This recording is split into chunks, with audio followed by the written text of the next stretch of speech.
Hello everybody, and welcome to this very important marathon for CA File Direct Access and International Taxation, and that too in complete English.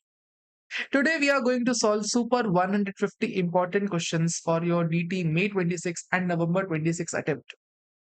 Now, what is the aim of this 150? See, I will take 11 hours, nearly 11, 12 hours I am going to take, and I will solve every question that I have. Sir, from where you have taken these questions? These questions are from your book only. These questions are from my book only. See, questions are same in every book.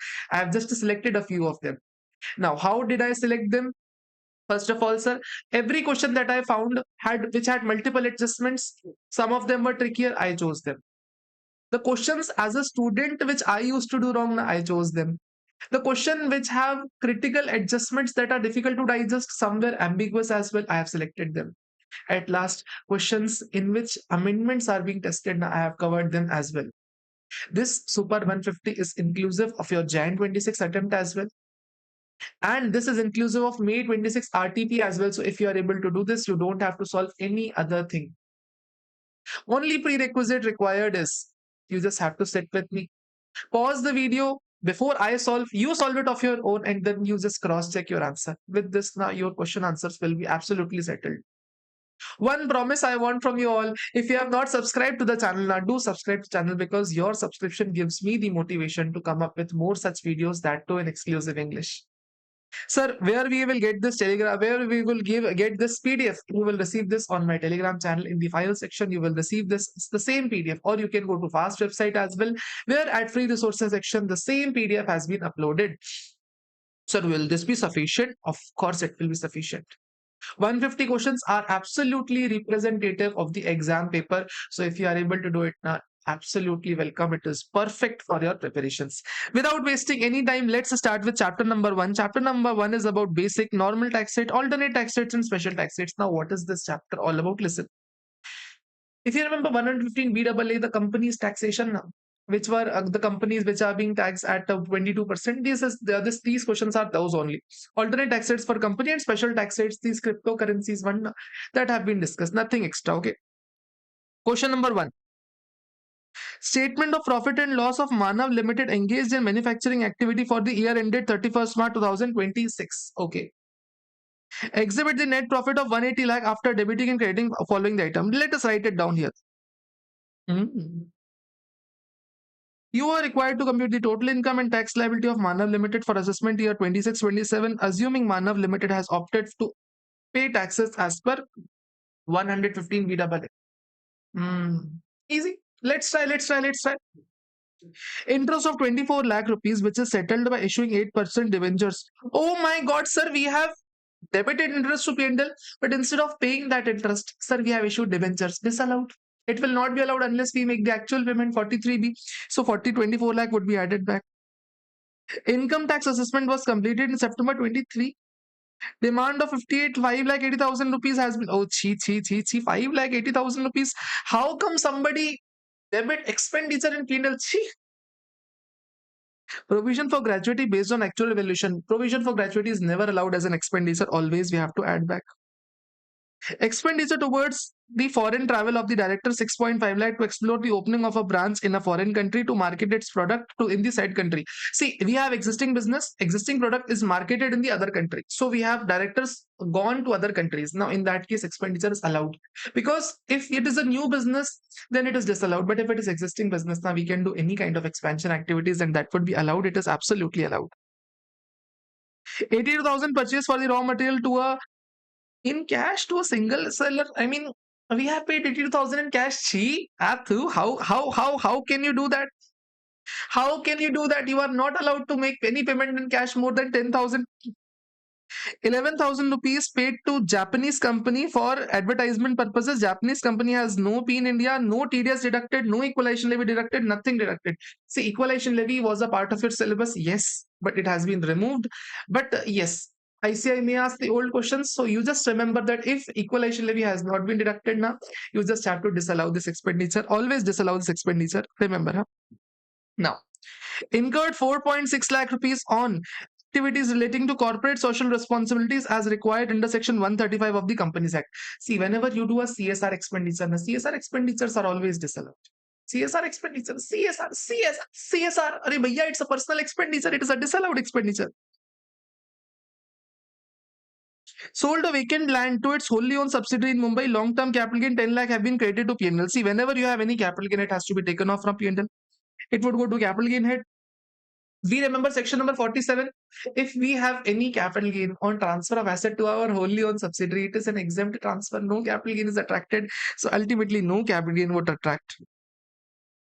2.2 lakh rupees paid to a university for Acha, which is approved.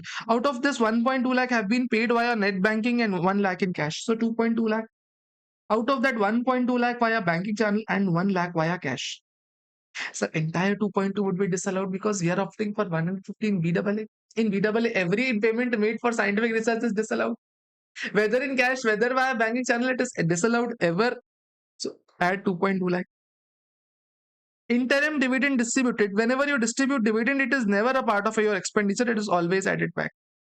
Contributed 300 lakh rupees for employee pension fund, which is 15%. So 300 lakh is 15%. We are just allowed 14%. So 1% would be disallowed. What does that 1% imply here? So 300 divided by 15, 20 lakh would be added back. Depreciation 36 lakh will be added back. 36 lakh have been received from the dividend. Okay. So 36 lakh have been received. So this shall be taken off and this shall be taken to IFOS.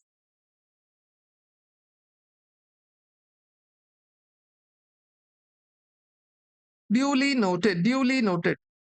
Paid 6 lakh as donation to recognized political party by the way of cross check. Via cross check, we have donated to a political party.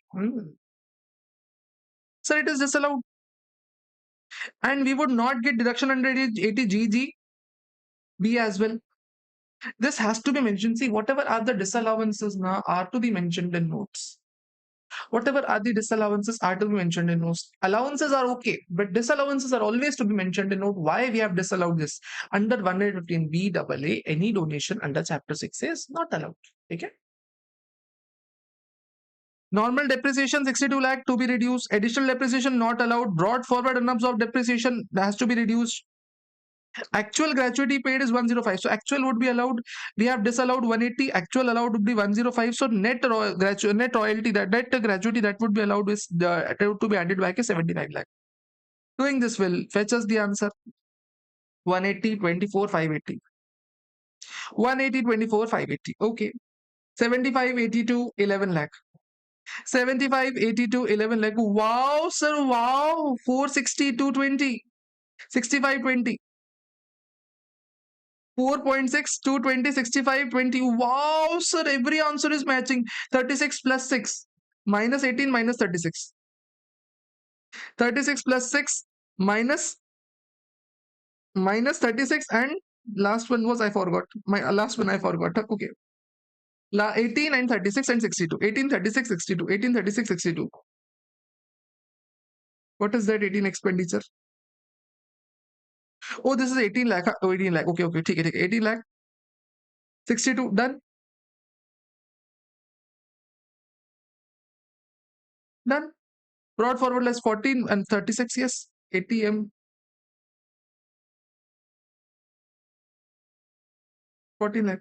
See, since we are opting for 115 BAA, we have received a dividend and we have paid dividend now. So we would get ATM as well now. 36 is received. Paid is 65. Whichever is lower, 36 would be allowed as ATM. So this would be given to us. This would be given to us. That's absolutely fine. No issue whatsoever.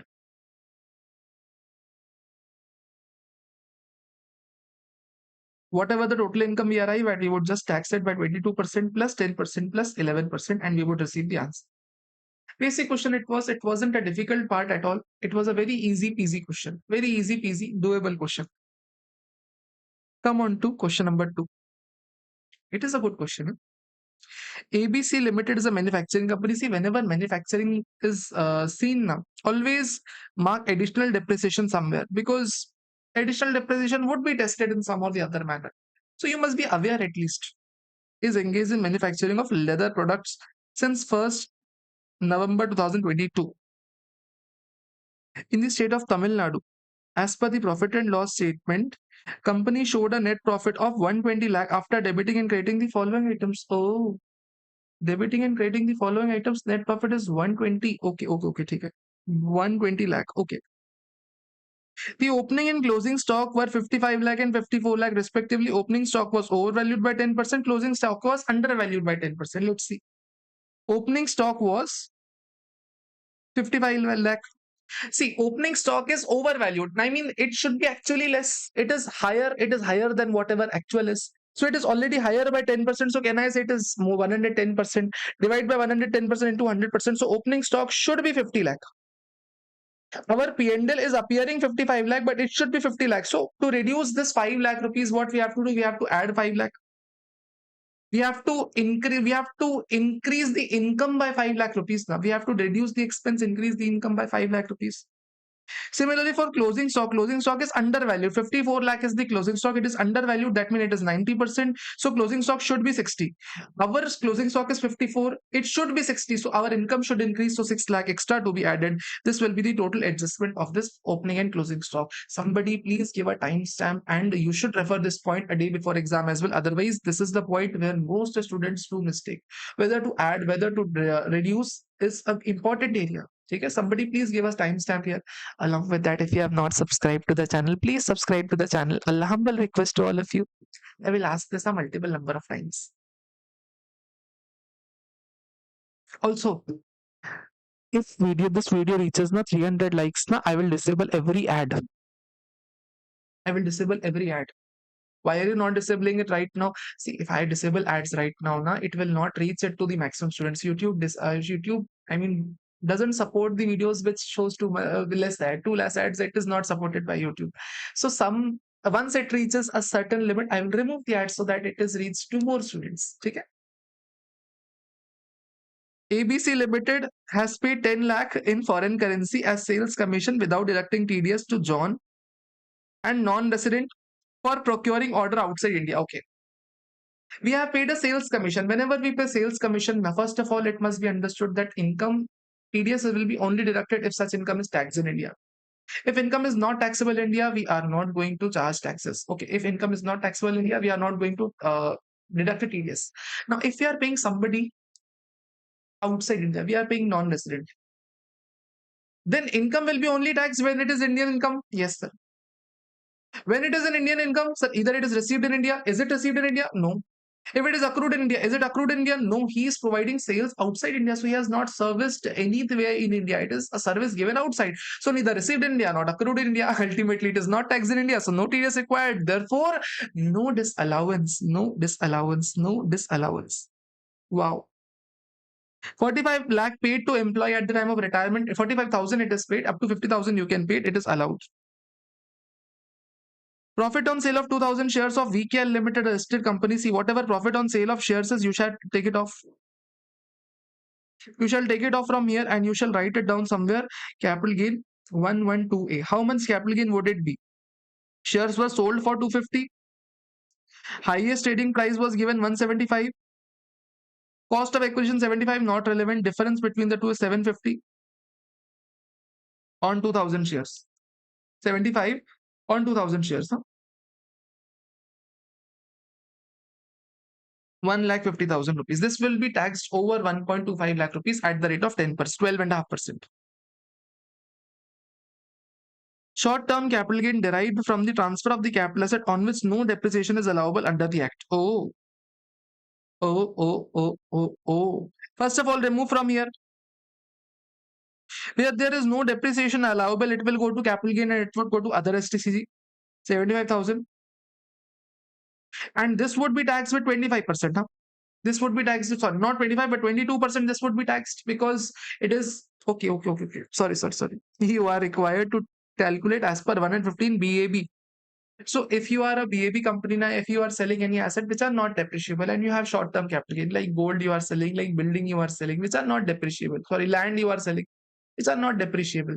On these, tax rate is 22% only. But if it is a depreciable asset, like for example, plant and machinery, then 15% tax rate would be applicable to these. Okay.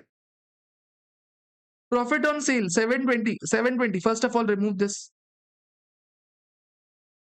On the sale of plot on 24th July 2025 to XYZ domestic company, entire shares have been held by us. Okay, sir. So 112, 720. But this will not be taxed because it is an exempt transfer. Wow. Wow, sir. Wow. Credit to profit and loss include 50,000 of dividend from a domestic company. See, whenever you receive dividend, it has to be taken off, and this shall go to IFOS.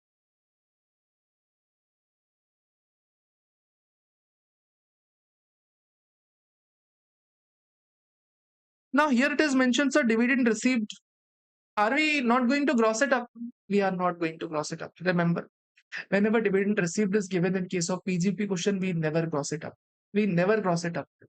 It has been mandated by ICI that always accountants are doing the proper entry. It is assumed that accountants do the proper entry. And since it has been received, that means it has been received after duly taking care of TDS. Therefore, there is no grossing up required. 20,000 paid for expenses in connection with the inauguration of the branch opened for the expansion of the business. So it is allowed. Branch inauguration charges are allowed.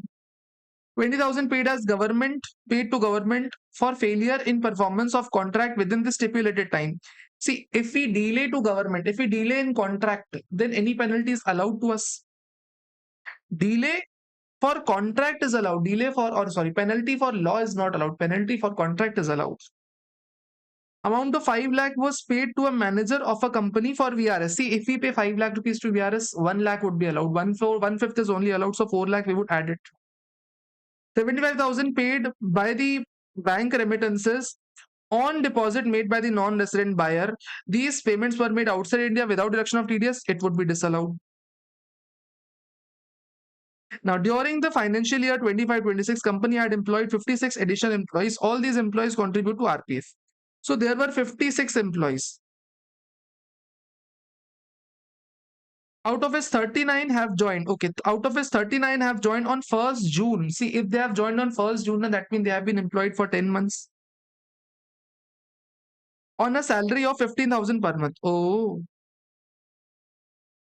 14 employees have joined on 1st July. That means they have been employed for 9 months. Salary is 45,700. 3 employees have joined on 1st November 2025 for 5 months at a salary of 20,000. Out of these, which employees would be eligible? Let's see. Salaries of 9 employees who joined on 1st June have been settled via bearer check and audit is due date. Okay. Out of the 39, 9 have been paid in cash and 30 have been paid via banking channel. Okay, perfect. Which business are we into? Sir, we are into leather products. Whenever we hear leather products, remember for 80 double in a number of days for which employees should be employed should be only 150, not more than that. If you are employing for more than one, if you are employing for 150 days or more now, then you will be eligible for 80 double on those employees. In this case, are we eligible for this 39? Sir, not on all 39, only on 30 employees. 30 employees into 10 into 15. Are we eligible for these second employees? No, sir, we are not eligible. And third thing is, sir, are we eligible for this last 5 employees, last 3 employees? Yes, we are eligible because they have been employed for 150 days.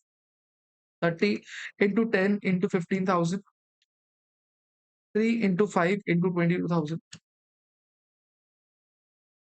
Whatever the figure we arrive, multiplied by 30%, we will get a deduction of 80 JJAA. 41449,123. This is the amount of deduction that we would get. Now, issue here is 9 employees for 10 months. Salary 15,000 have been paid in cash. 9 into 10 into 15 into 1,000. 13,50,000 rupees is the amount of salary that has been paid in cash. Now, the question arises whether are we going to disallow this amount or not. See, we have paid the salary in cash. It is specifically mentioned here. We have paid employees salary in cash. But sir, it is given additional information. We can assume that impact of this is already given in net profit. What do we assume? So the same dilemma has been raised by ICI also. They say that we are adding it up, but alternatively, students can ignore this addition as well because It is possible now that this information is only for 80 and the salaries paid in cash have already been impacted in paid. It is also one view taken by IC. I will show you. Let's see the answer. Let's see the solution. 125.6. 125.6. 4,75,1350. 4,75,1350. Oh wow, sir. Wow, wow, wow, Chikku, wow. 350, 75, 720, 50. 350, 75, 720, 50. Okay. Long-term capital gain 15 lakh, 1,50,000, 75,000, and IF was 50. LTCG 150, 75, IF was 50. And at last 1449 will be 80,000. We would arrive at total income. That is not the issue. Out of this total income, we would have to make a split. See, whatever long-term capital gain under section 112A is, that would be taxed at 12.5%. Over 1.25, over 1.25 lakh. Whatever the depreciable asset is, that would be taxed at 22%. Whatever the dividend income is, sir, we would tax it at 22%. Whatever the business income is, we would tax at 15%. After that, we are going to add surcharge. Education says whatever the TDS on dividend is, we would reduce that. This will give us the net tax payable. But sir, considering the employees portion, see, it is mentioned. It has been mentioned. Where it is mentioned, mentioned? Yes. It is logical to assume that whatever their salary have been given in cash has to be disallowed. But a view can be taken that this has only additional information and not for the purpose of computation of deduction. It is only given for the purpose of 80,000. This information is only for 80,000. Impact of this has already been given to P&L. This is also a logical interpretation to this point. Okay, sir. Okay, sir. Okay. Come on to question number 3. Come on. Come on, guys. Come on. Okay. Mr. Amit is an Indian resident invested in virtual digital assets such as cryptocurrencies and NFTs. Wow. Amit has having so much of money. Huh? On 15th April 2025, he purchased one Bitcoin for 60 lakh rupees. Okay. One Bitcoin for 60 lakh rupees. Okay.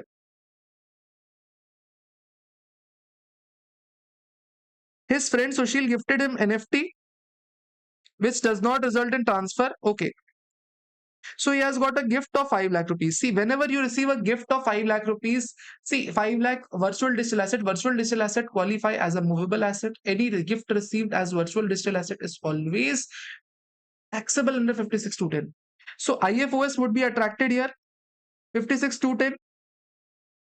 5 lakh would be attracted in the hands of Mr. Amit.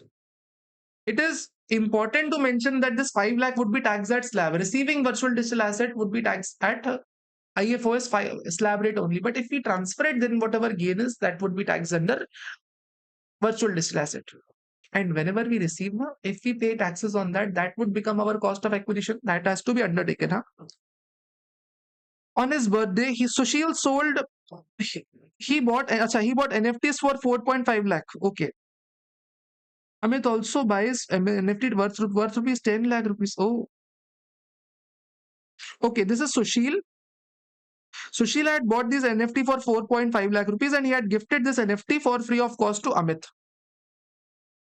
Amit also bought 10 lakh worth of NFT. Okay. Due to financial condition, he sold half a Bitcoin. So out of this, half a Bitcoin is sold. So whenever a half of Bitcoin is sold, full value of consideration would be 28 lakh as given. Cost of acquisition would be half of this, that means 30 lakhs. So there is a loss of 2 lakh rupees on virtual digital asset. Okay. NFT received from his friend for 650. So this 5 lakh worth of NFT has been sold for 6.5 lakhs. So 6.5 lakh minus. What will be the cost of acquisition? Are we going to take cost of acquisition of the previous owner? Sir, it is not an exempt transfer. If this would have been an exempt transfer, we would have taken cost of acquisition of previous owner. But right now it is taxable. Why is it taxable? Because ultimately we have paid taxes under 56(2)(10), so it is taxable for us. So for us, cost of acquisition would be 5 lakh rupees. Our virtual digital asset gain is 1.5 lakh rupees. At one place we are having profit, at one place we are having loss. Are we allowed to set this off? Right answer is no. Any VDA loss can not be carried forward, cannot be set off, cannot be used against any other income. It is a dead loss. So nothing to do with this 1.5 lakh fully to be taxed BBH 1.5 lakh. Other income is 6.5 lakh rupees. Okay, sir. So our total income is 13 lakh rupees. Out of this 13 lakh, this 1.5 lakh would be taxed at 30%, and remaining 11.5 would be taxed with the slab rate, whatever it is. Assuming he exercised to shift out of default tax regime, so if he is paying taxes as per old regime, whatever answer we would arrive, that we arrive. But we are being asked now tax payable. Remember, this is an important point to understand. We are being asked tax payable. Tax payable means gross tax minus the TDS amount. Gross tax minus the TDS amount. Always gross tax minus TDS amount we are going to get. Important to note, dear friends, really important to understand. Whenever we sell any cryptocurrencies, the buyer has to deduct a TDS. And how much we have sold? We have sold worth rupees 28 lakh rupees and 6.5 lakh rupees. So 34.5 lakh rupees we have sold. Out of that, 1% would be our TDS deducted. So 34,500 would be the TDS amount on our final tax liability. So that will be the TDS amount. And this will be our final tax payable. 13 lakh was our income. Taxes, we would arrive the way I have told you, you would arrive the same figure. So it was a good question. In fact, it is a good question. Come on to next chapter, that is income from capital gain. Come on to question answers of capital gain. Question number 4. Gamma Limited, located within the Corporation Limited, decided in April 2025 to shift its industrial undertaking to non-urban areas. Okay, it is in urban, then shifting to non-urban. One thing that comes to my mind is section 50G. Okay, 50G is the exemption. Huh? The company sold some of the asset and acquired the new asset. In the process of shifting, the relevant details are as follows. So you are shifting from urban to rural. Okay. Land sales proceeds. Sales have been effected in 2025 April.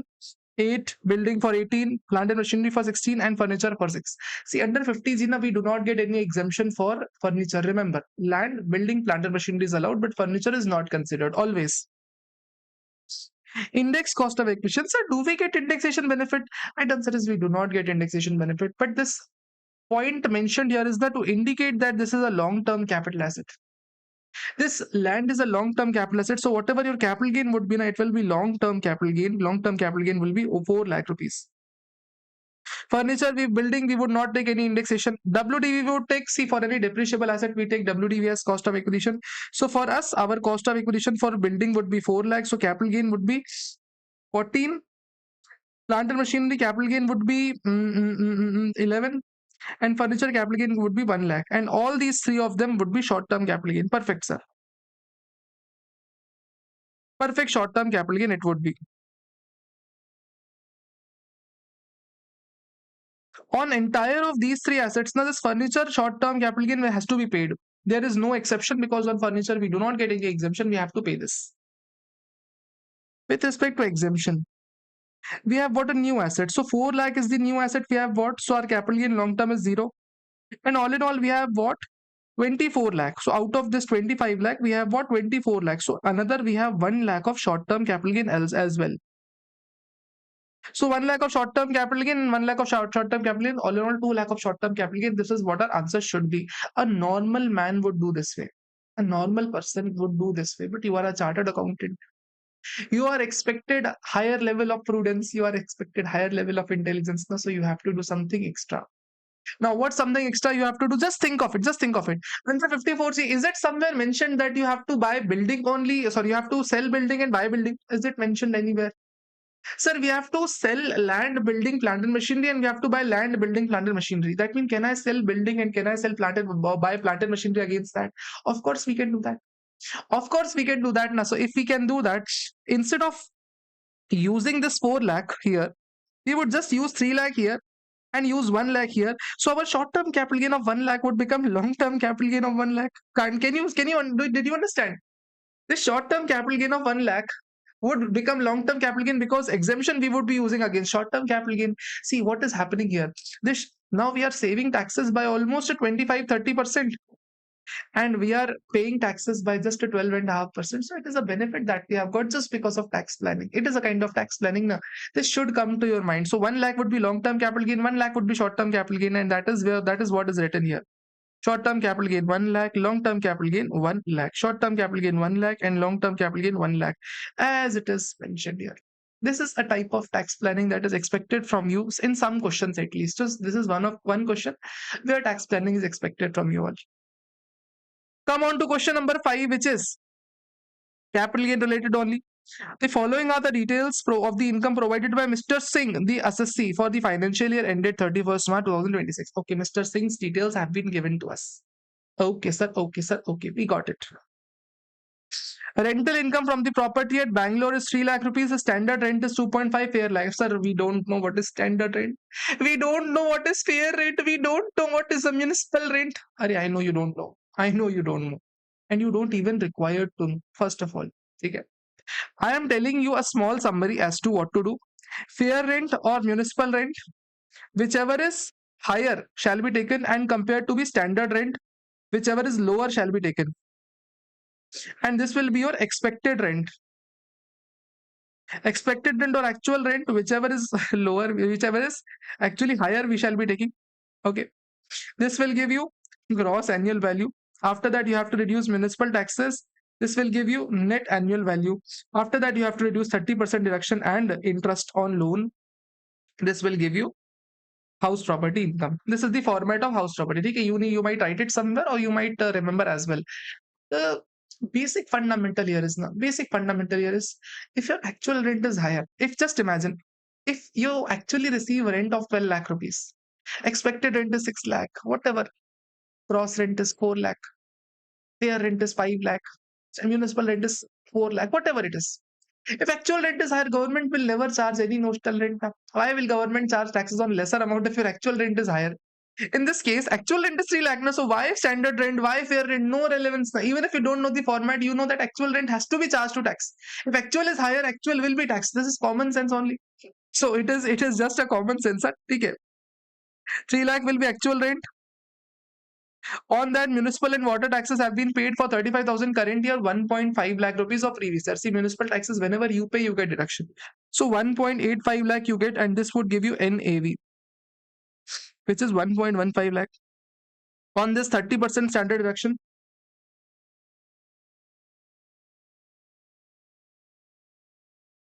and interest deduction.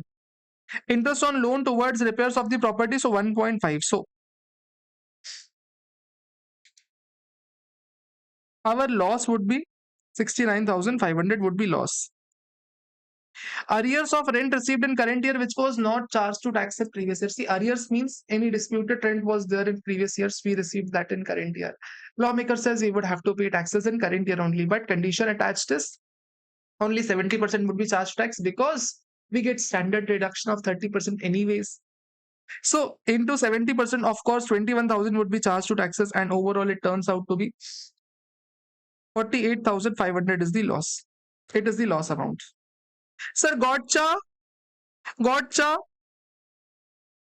If you got it, then you have to subscribe it. If you didn't get it, then you have to like it. Anyway, you have to give me the engagement. Okay? Now, further, the SSC furnished the following information regarding the sale of the property at Chennai. Okay? His father had acquired a property. Mr. Singh's father acquired residential house property in April 2006 for 1,25,000. Thereafter, he gifted the property to Mr. Singh. Same year, gift was done. Gifted property was sold by Mr. Singh on 10 June 2025. Consideration was 25 lakh rupees. So, full value of consideration would be 25 lakh rupees. Cost of acquisition would be 1.25 lakh rupees. Stamp duty charges paid by the purchaser at the time of registration is 13%, which is equal to 3,90,000. Oh my God. I am selling the property. The person who is buying the property is paying 3,90,000 rupees as stamp duty charges. So divided by 13%, which is the, of course, percentage. That means stamp duty value turns out to be 30 lakh rupees. Stamp duty value is 30 lakh rupees. Sir, SDV exceeds 110% of consideration. In that case, SDV shall become your consideration. Section 56, 50C. We have to ignore the actual consideration. We shall take the stamp duty value, and this will give the capital gain amount. So how much capital gain would be? 28.75 lakh would be the capital gain amount. 28.75 lakh would be the capital gain amount. This would be the capital gain amount, final capital gain amount. Wow, sir. Wow, wow, wow, sir. Wow, wow. Okay, okay. ठीक है. It wasn't that good, but ठीक है. On Jan 2026, Assessee had purchased two adjacent flats in the same buildings, did the suitable modifications to make it one, and there were separate sale deeds. See, if you buy one house now, you get exemption. Even if you buy two houses now, you still get exemption if the capital gain is up to 2 crore rupees. But that is not what we get here. See, if you buy two different houses and do the necessary modifications to make it one, it is considered as one only. Buy two, make it one, it is one only. So you will get deduction under section 54, that is 15 lakh. 10 lakh has been invested in NHI bonds, so 10 lakh would be allowed to us. See, we invested on time. We invested within 6 months, but allotment was done after 6 months. Will we get exemption? Sir, we will get exemption. Investment date is important. Allotment date is not important. Sir, can we get 54 and 54 EC simultaneously? Both the sections can we get? Can we get? Are of course you can get here. There is nothing mentioned like you can get only one. What I mean, what do I mean? What? I mean, there is no issue as to these pointers. You already know these points. Okay? Compute the taxable income for Mr. Singh, assuming he shifted out of default tax regime. So, taxable income is very easy. 28.75 lakh rupees minus 25. That means 3.75 lakh rupees is the capital gain amount. Point here is, can we set off this house property losses against this capital gain income? Can we set it off? I also can speak American accent. I can speak American accent. I can also speak South Indian accent. Can we set off this loss from this capital gain income? Right answer is yes, we can set it off. If we have capital gain income, we can set this loss against the capital gain, and we can set off this house property loss against this capital gain income, and we can set it off because it is old regime. Under old regime, we can set off this house property loss from other heads as well, but under a new regime, it is not allowed. It is absolutely not allowed, sir. You really have a talent of speaking. 33,26,500. This is the amount. Simple. Sir, you are really talented. Arey, you have not seen the talent in me, the actual talent in me. You have not seen it yet. SSPL is an Indian company having two undertakings engaged in manufacturing of cement and steel. Cement and steel, cement and steel, cement and steel. Decided to hive off the cement unit to RVPL and Indian company by the way of demerger. Listen very carefully. Huh? SSPL is a company. It has two units. First one is steel and the other is cement. This cement unit is hived off, yani given to RVPL. By the way of demerger, so cement is given in the form of demerger. So demerger, not slump sale, but demerger. Okay. The net worth of SSPL before demerger was 40 crore rupees. The net book value of the asset transferred was at 10 crore. So out of this 40 crore, 10 crore have been given. This 10 crore have been given to RVPL. Okay, it was earlier here. It was shifted to RVPL. Out of this 10 crore have been shifted to RVPL. It is now left with 30 crore. Okay.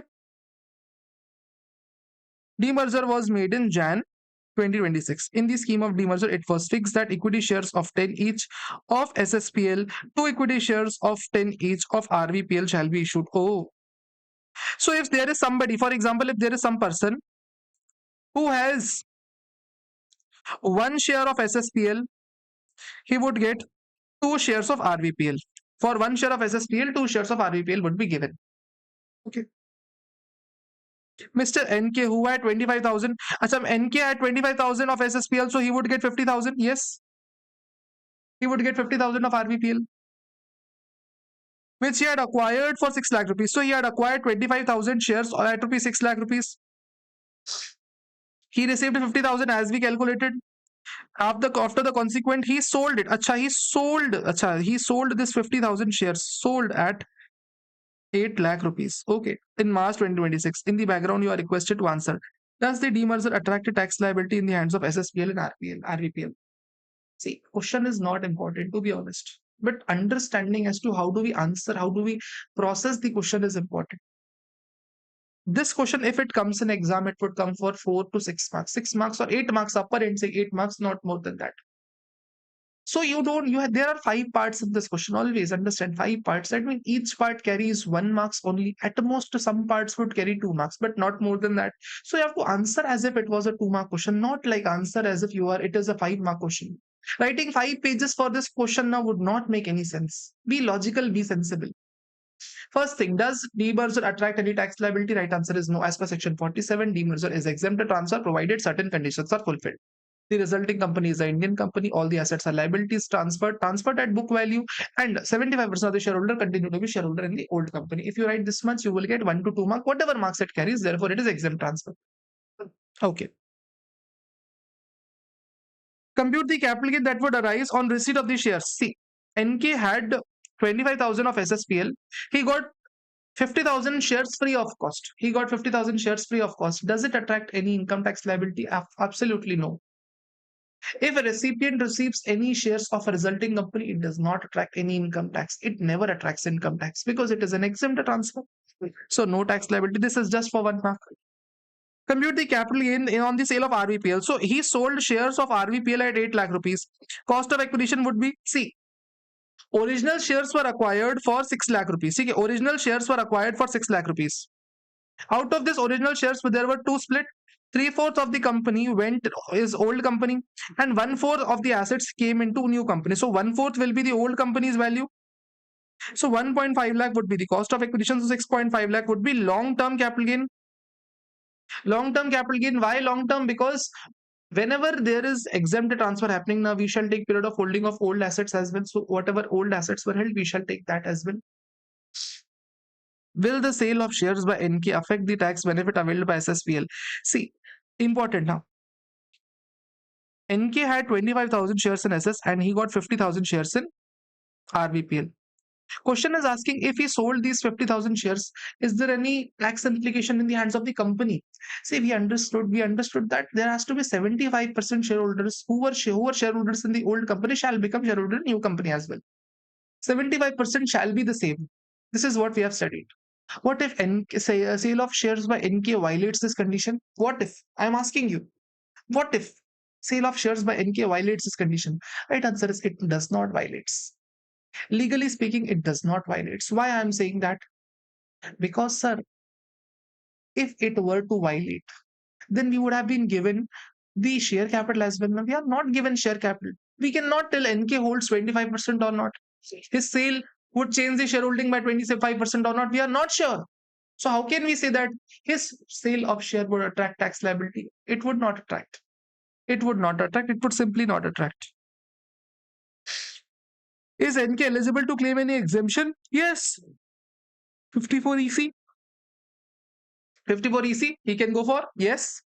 Done, sir. Question number 7. Mr. Sonjoy. Mr. Sonjoy. Sonjoy. Mr. Sonjoy is a resident of India. Age 55. He had an impressive portfolio. I mean, and what happens to my accent? In various mutual funds. He redeemed his entire mutual fund portfolio and bought a villa in Lonavala. 2 crore rupees and spent his life there. Sold every mutual fund, bought a Lonavala villa and spent his life there. Wow. Wow. Like, wow. You also want that life, but we don't have that much mutual funds. Let's see. He had 4 mutual funds. For a minute, let's see. Fund 1 and 2 have stated that 30% of their equity shares are in domestic companies. So can I say it is a debt-oriented mutual fund? And second is also debt-oriented mutual fund. Okay. Fund 3 and 4 have stated that they have 70% of their shares in domestic shares of equity company. So these are two equity-oriented mutual fund. Now, sir, debt-oriented mutual fund can also become 50AA mutual fund provided they have been issued after 1st April 2024. If they have been issued after 1st April 2024, it was 23, it was, I need to check. If it has been issued after 1st April 2023 now, then these can become 50 AA mutual funds. Is it issued after 2023? Right answer is no. So it is absolutely debt oriented mutual fund. But fund number two, that is ABC fund, has been issued after 1st April 2023. So it is a 50 AA mutual fund. 50 AA mutual fund, very important, very important. This will change the capital gain amount. This will change the type of capital gain, and this will also change the tax rate on this mutual fund. Very carefully. Now, his investment pattern remains unchanged. STT has been paid at the time of purchase and sale wherever required. Very nice. See, the best part of all is now we just have to reduce the sales minus cost, and this would give us capital gain. Very simple it is. So capital gain would be very simple. 140 minus 20, that is 20 lakh. 50 minus 46, that is 4 lakh. 118 minus 115, that is 3 lakh. And 120 minus 110 is 10 lakh. So we got the capital gain. That's it. That's it. Our total turns out to be 37 lakh rupees. This is the total income. This is the gross total income. Simple. We need to but classify. Yeah? We need to classify. This first is debt-oriented mutual fund. For a debt-oriented mutual fund to become long-term, now we need to have at least 2 years of period of holding. It was bought in 2022, sold in 2025. So this would be long-term capital gain under section 112. Second is 50 AA, so it will always be short-term capital gain under 50 AA. Third one is equity-oriented mutual fund. For equity-oriented mutual fund to be long-term, we need to hold it for at least 1 year. If it is held for less than 1 year, it would become short-term under 111A. Okay. Very carefully.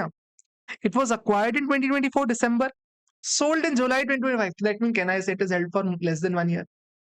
Arey Baba, can I say it is held for less than 1 year? Of course, sir. So this will become short-term capital gain under 111A. And at last we have, see, it was acquired in 2023, sold in 2025. That means it has been held for more than 1 year now. So this would be long-term capital gain under 112A. All types of long-term capital gain, short-term capital gain tested in one question. Now the best part of this is not the complete answer.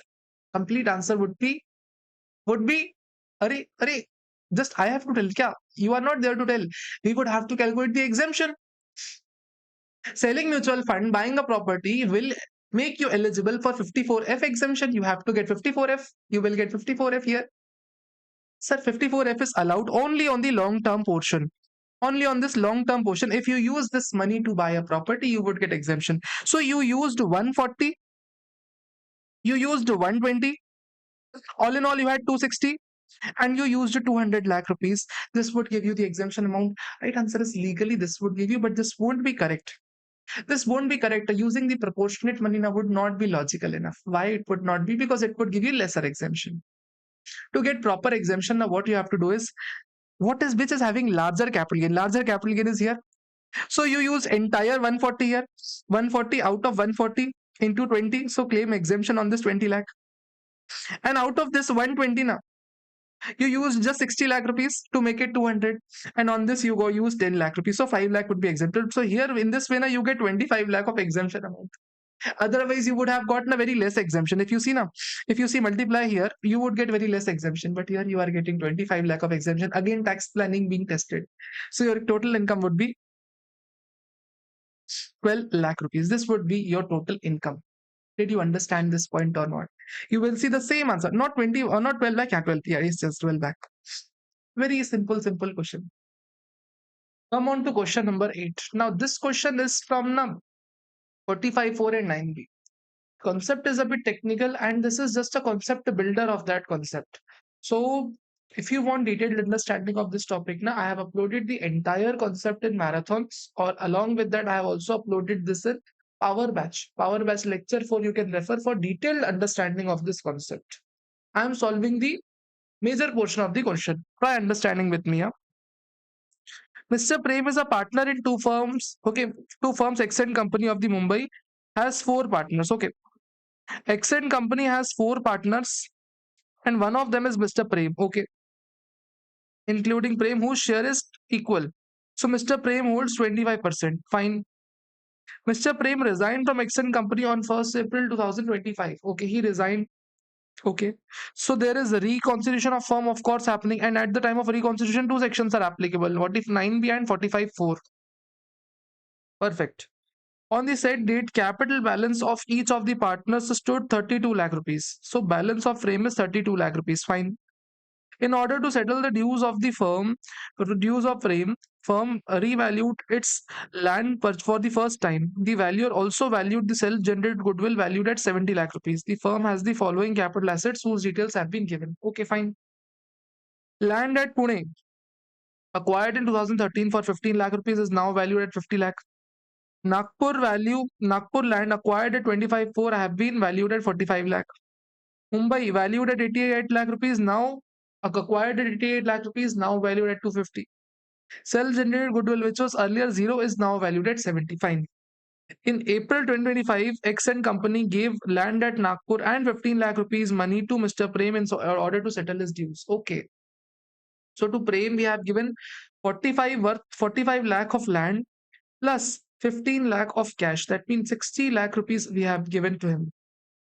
See, whenever there is a reconstitution happening and asset is being transferred from partnership firm to a partner, first step that we have to do is we have to assume this asset is sold to an outsider. If this Nagpur land has been sold to an outsider, what would have been the capital gain in the hands of the firm? Of course, full value of consideration would have been 45 lakh. Cost of acquisition would have been at 25.4 lakh. Capital gain would have been 19.6 lakh. And on this 12.5% tax plus 4% education cess, how much it turns out to be?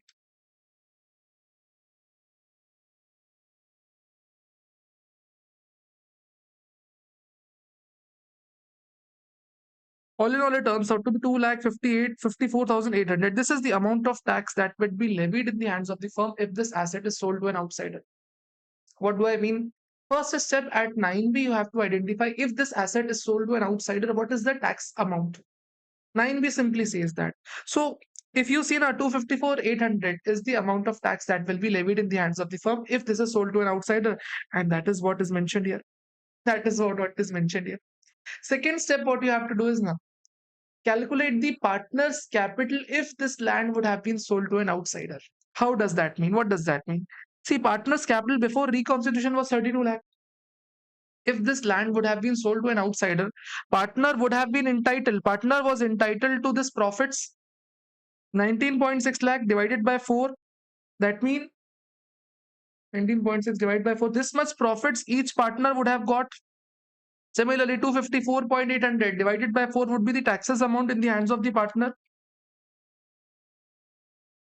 0.637. If you carefully understand, if this land would have been sold to an outsider, then 32 lakh would have been the partner's capital. 4.9 lakh would have been profit of each partner, and 63,700 would have been the taxes. 32 lakh plus 4 lakh 9,000 minus 63,700.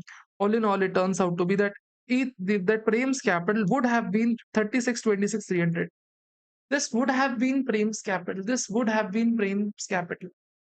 Now, since this would have been Prem's capital, now we have to actually find out whatever the capital is. We have to actually find out the capital amount now. This is the actual capital amount. Now, against this capital, we have paid him 60 lakh rupees. So, what extra we have paid? How much extra we have paid? 223,73,700. This is the amount taxable under 45(4). This is all you need to understand.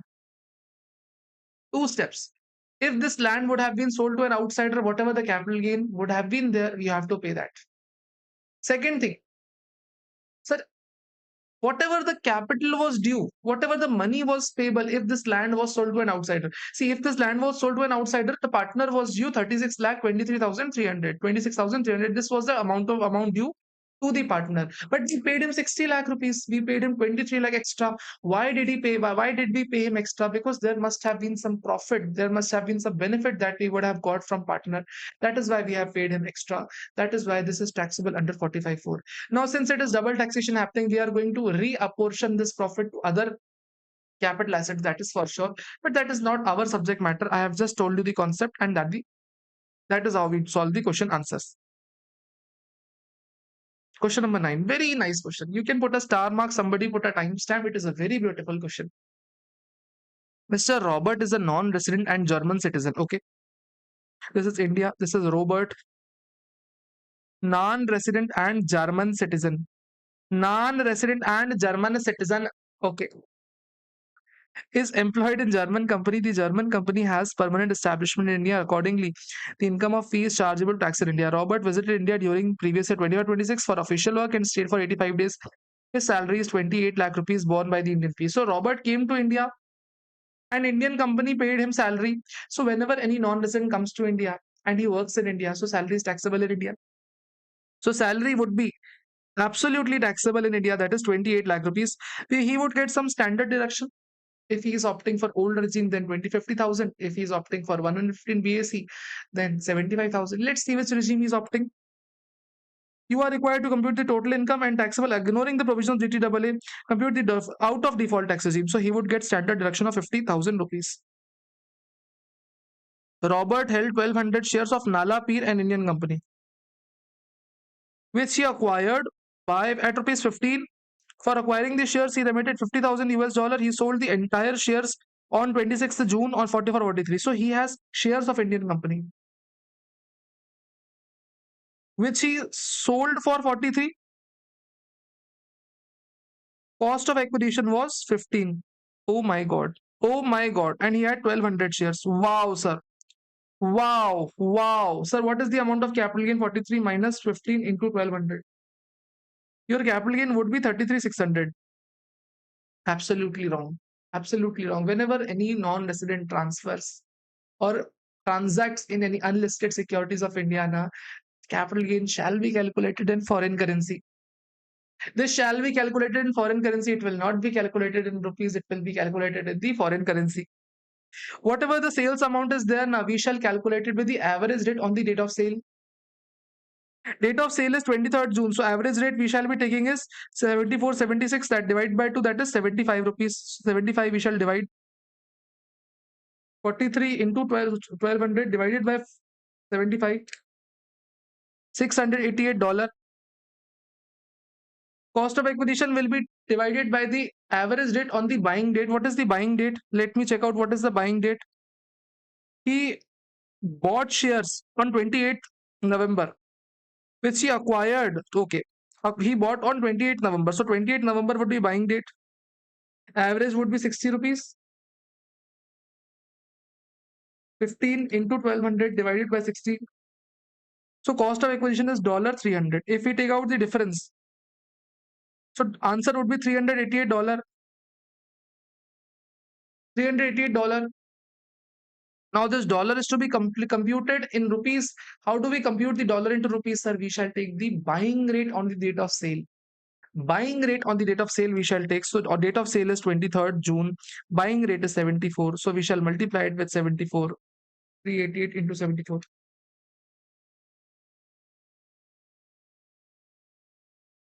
So our capital gain would turn out to be 28,712 rupees. This is the amount of capital gain taxable in the hands of Robert, not 33,600. This will be wrong. Sir, we got your point. We got your point. Now, third thing, huh? Removing this for a minute. I am removing this.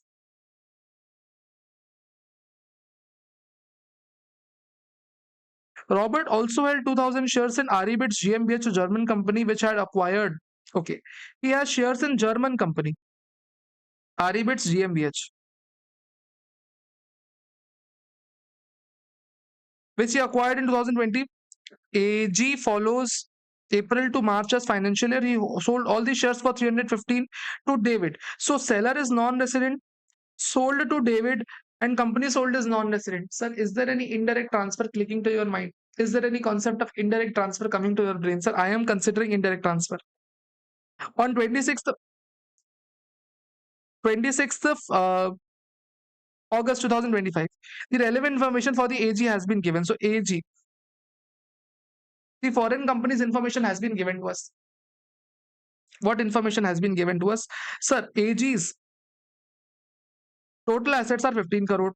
Out of that, Indian assets are 8 crore.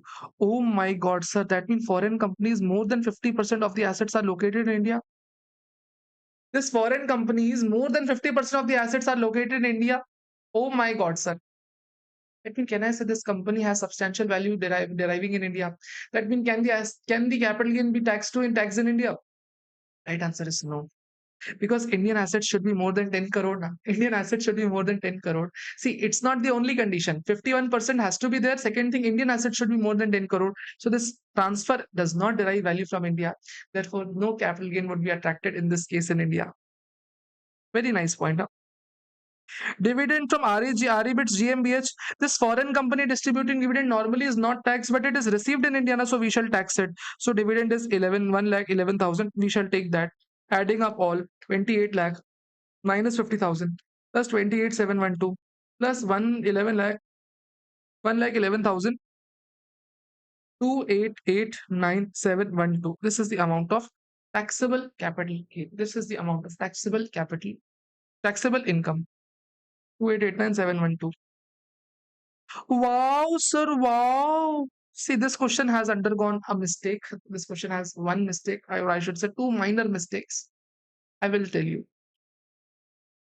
Manan, who remained in India, returned to India permanently on 1st February 2025. Who remained in country X. Okay, so he has come to India on 1st Feb 2025 for the first time. Okay, this is previous year. My question to all of you, if somebody comes a month before the previous year, can he be ever considered resident, ordinary resident? See, you will be resident for sure because you are staying in India for 182 days or more. But will you be ordinary resident? Ordinary resident, you shall fulfill the other conditions as well. 2 years resident out of 10 years. Other conditions as well, like you shall fulfill other conditions like 730 days out of 7 years. These conditions are also to be fulfilled. He would never fulfill that. That means he is RNOR. He is RNOR. And since he is RNOR, only Indian income can be taxed. Apart from that, any income on any income on business which was controlled or set up from India can only be taxed in India. Apart from that, no other income can be taxed in India. No? What this point says. He has house property in country X from which he has earned and received the rental income of 30,000 rupees. See, this is not taxed because country X's income received in country X. Why to be taxed in India? Country X 34,000 respectively maintained in bank account of country X. So he earned outside, he earned and received outside as well. So not to be taxed in India. No. He is eligible for basic exemption limit. His balance is stored. Income tax paid is 20%. Tax was paid for the let out property for the earned in India. This is not relevant now. Nothing is relevant, Baba. Nothing is relevant. Every information that is given is useless here because he is not ordinary resident. So why would be taxed in India? See, if he would have been resident, then we might have solved this question differently. But he is non-resident in our case. So why are we going to do that? From his bank account in India. His income from business in India is 12 lakh 50,000. So business income is 12 lakh 50 that we shall take. Indian income we shall take. He transferred his land situated in Indore in 2025. Of course, he is going to transfer, not in 2024. This is the first mistake. To Mr. Sarthak for 80 lakh rupees, which he acquired for 30 lakh. So sale is 80 lakh. Cost of acquisition is 30 lakh rupees. So our capital gain would be 50 lakh.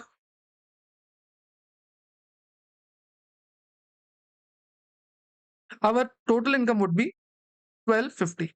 Sorry, 6250.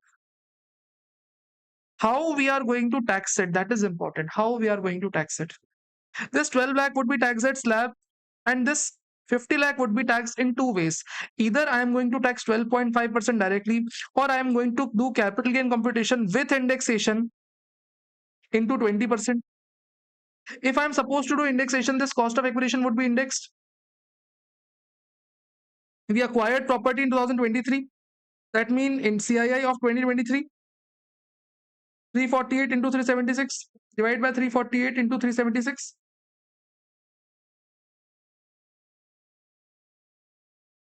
So cost of acquisition would be 32 lakh 41,000, reducing them with 80. So 47 lakh would be the capital gain 158 into 20% if I take out now.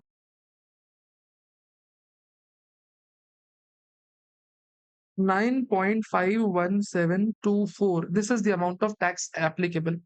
But if I directly tax 50 lakh into 12.5%, 6,25,000. Of course, I am going to pay this amount. 6,25,000 plus on this 12,50,000. What will be the tax amount? 12,50,000. 60,000 will be, and 50,000 into 15% plus 60,000. 67,500 plus 6,25,000. 6,925,000. This is the amount of tax into 1.1 because our total income is more than 50 lakh rupees into 1.04. If you see 67,500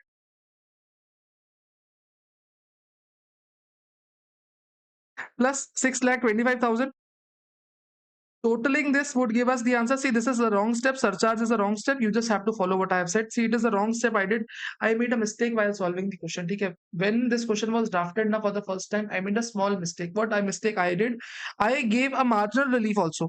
I gave marginal relief of somewhat amount, I guess, 17,500. I gave marginal relief. 17,500 is the marginal relief that I got. Therefore, you would see a difference of 17,500 in the answer. 70,500 is the marginal rate that I got and gave now. So that was the difference. Otherwise, you would match the answer. Now you will see the entire answer same, but some difference you would see of 17,500. Otherwise, every answer is same. This concept is logically important. So yeah, that's the issue here. Otherwise, your answer is absolutely correct. That one step I went wrong. Baki, otherwise, the question is technically very nice. You should solve this question once. And I felt sorry. After I looked at the answer, na, I felt that it was a wrong thing that I have done. Sometimes what happens, you have to correct answers manually, and in correcting, some things get wrong. And this is one of the mistake. Okay, fine. I hope you will pardon me for that. Come on to next question. That is question number 11. That is, Salsi Limited has two units. One is engaged in manufacturing of textile and other is involved in manufacturing of chemicals. Okay. Salsi has two units. First of all is textiles and the other one is chemicals. Chemicals, yes. As a restructuring drive, company sold the chemical unit as going concern by the way of slum sale for 242. So chemical unit was sold. So we don't have to do anything for textile unit. And since it was sold for 242, we are sure that FMV2 is 242. FMV2 we got is 242. On 1st October 2025. The balance sheet of Salsi on 1st October 2025 being the date on which chemical unit has been transferred is given. Okay. Whenever a question of slum sale comes, the first thing that you should do now is to remove the area which is not relevant. See, we have transferred chemical unit. So textile unit is not relevant now. So cut down the rate of textile unit. Textile unit, cut it down. Textile unit, cut it down. Textile unit, cut it down. Textile unit, cut it down. Textile unit, cut it down. Textile unit, cut it down. Every data of textile unit to be cut down first. Now check out the information. Chemical unit was established. Chemical unit was established on July 2020 during the COVID period. Okay. Chemical unit was established in 2020. That means it is long-term capital gain. Whatever cap gain we would have is long-term capital gain. Land at chemical unit includes 20 lakh of revaluation. Land was purchased for 50 lakh rupees and valued at 70 lakh rupees. Stamp duty 62. So cost of this land is 50 lakh rupees. There is change of 20 lakh rupees, that is revaluation. So and 20 lakh rupees is kept at revaluation. That means it's fair. And stamp duty value of this land is 62 lakh rupees. Building and machinery have been shown in the balance sheet at the written down value. Stamp duty value of the building of chemical unit is 72 lakh rupees. Okay. This building's stamp duty value is 72 lakh rupees. Fine. 70 is cost and 72 is the SDV. Licenses were acquired in 1st June 2024 and they have been shown in cost price. Okay, so depreciation is yet to be charged. Equity shares were acquired through National Stock Exchange on 1st April 2023. Value is recorded on 1st October 2025 at 42. So listed shares are valued at 42 rupees. That means value is 42 lakh rupees is the FMP. Now, to compute slum sale, now we need three things. First of all is FMV1, FMV2, whichever is higher. FMV2 is given to us, that is 242. And we need cost of acquisition. Okay? FMV1 we shall calculate. We require A plus B plus C plus D minus L. D is nothing but if you have any kind of immovable property, take SDV of that. So do we have immovable property? I'm highlighting that in blue. I have land at chemical unit, take SDV of that 62 lakh. I have building at chemical unit, take SDV of that. That means 62 plus 72 we shall take. Then we shall take shares. If we have any shares, now we shall take at fair market value. So yes, shares we have. Shares FMV we shall take, that is 42 lakh rupees. Do we have any jewelry? Do we have any other assets? No, sir. Any valuable assets? No. Every other thing shall be taken at book value, excluding we shall take everything at book value. So taking machinery at book value, taking inventory at book value, taking license at book value. So 52 lakh plus 60 lakh plus 23 lakh, and reducing the liability, that is 47 lakh rupees. This will give us the final FMV1. 52 plus 60 plus 23 plus 42 plus 62 plus 72 plus 47. Sorry. Wow, 47 minus is equals to 264 is the FME1. Higher of 2, that means 264 shall be full value of consideration. We have to calculate cost of acquisition now. Considering cost of acquisition is important. Now, I'm just removing the highlights. Cost of acquisition is to be calculated at, if we have any depreciable asset, we shall take at depreciable value. If it is not a depreciable asset, we shall take at book value, excluding revaluation. Land.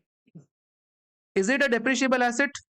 So land is not a depreciable asset, we shall take at book value. So book value is nothing but 50 lakh rupees excluding depreciation. I'm highlighting it in different color, okay? 50 lakh. Building, is it a depreciable asset? Right answer is yes, it is a depreciable asset. So we shall take at WDV, and notes mention that whatever appearing data is, it is on depreciated value only. Machinery, sir, machinery. Machinery is already appearing at book value, at depreciated value. Then we have investments, sir. Investments are non-depreciable, so we shall take it at book value. Inventories at book value only. Licenses we have to calculate. 23 lakh is the cost. We shall take at WDV. So licenses were acquired on 1st April 2024 for 23 lakh. On value 1st April 2025 would be minus 25%. 23 lakh minus 25%, that means 17 lakh 25,000. So we don't calculate value till the date of slump sale. We only calculate value till the date of 1st April. So this will be the value 17 lakh 25,000. This is to be added. Adding up all these ones and reducing the red ones.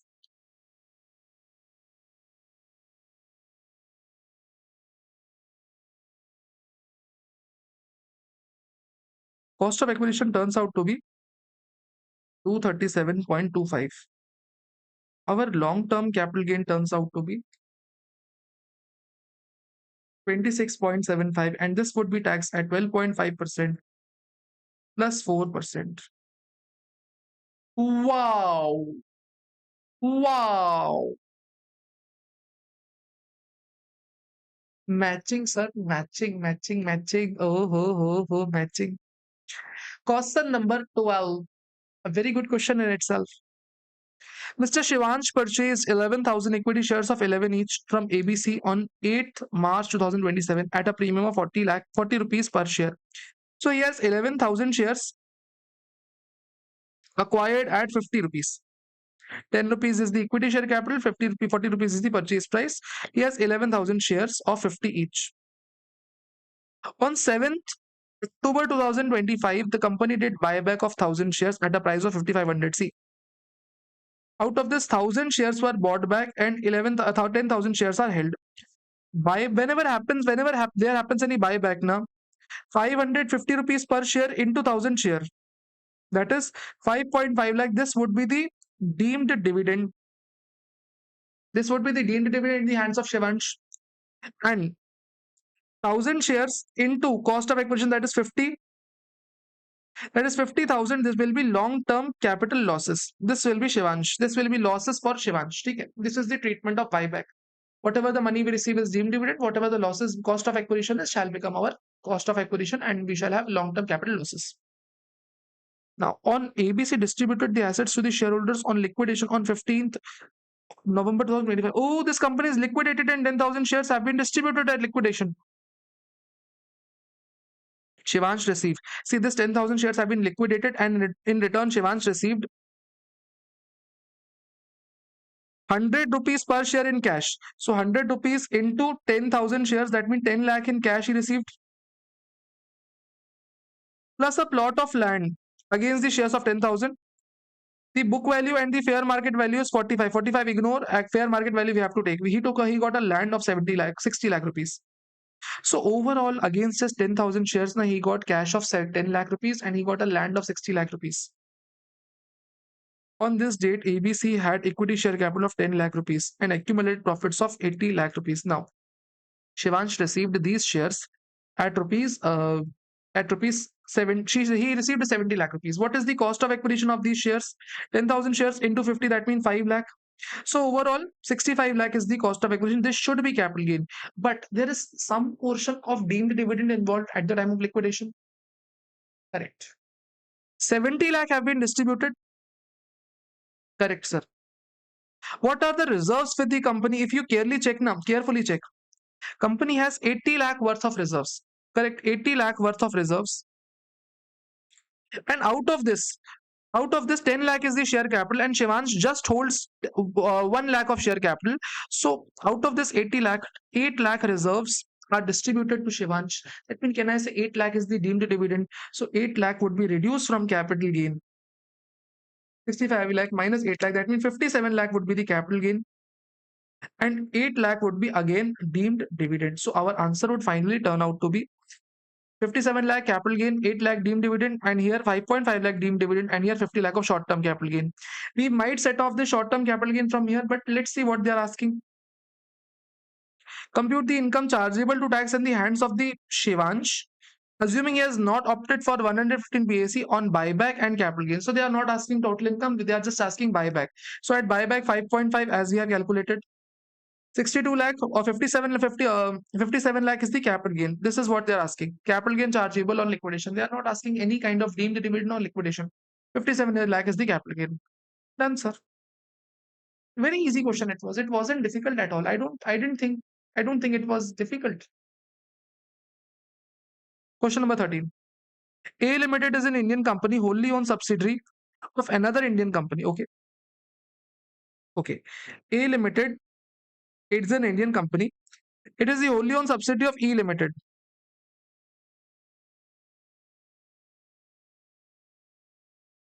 Okay, this is parent and this is wholly owned subsidiary. On October 2020, A Limited sold a piece of land to E. So A Limited sold a piece of land to E for 35 lakh rupees.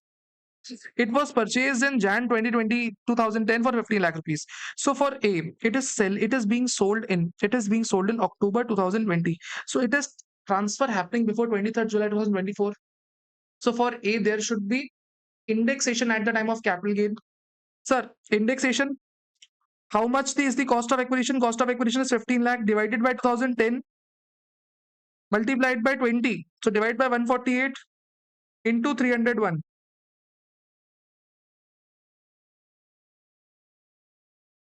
30.50675. So our capital gain would be 4,49,325. This is the amount of capital gain. But sir, this capital gain would be exempt. This would be exempt because, sir, exemption is allowed now. If we have any asset, if we transfer any asset to our wholly owned subsidiary, it is absolutely exempt. We have just calculated capital gain to find out the exemption amount. This would be exempt for sure. For sure, this would be exempt. But sir, parent company has to fulfill certain conditions. It shall not convert this capital asset to stock in trade, and it shall also not sell it. Okay, or I'm sorry, it shall not sell the shares of the subsidiary. Huh? Parent subsidiary relationship should subsist for 8 years, and the recipient should not convert this asset into stock in trade. These are the basic conditions. On 1st Feb 2023, parent company received this asset on October 20, and after 2 years, 1st Feb 2023,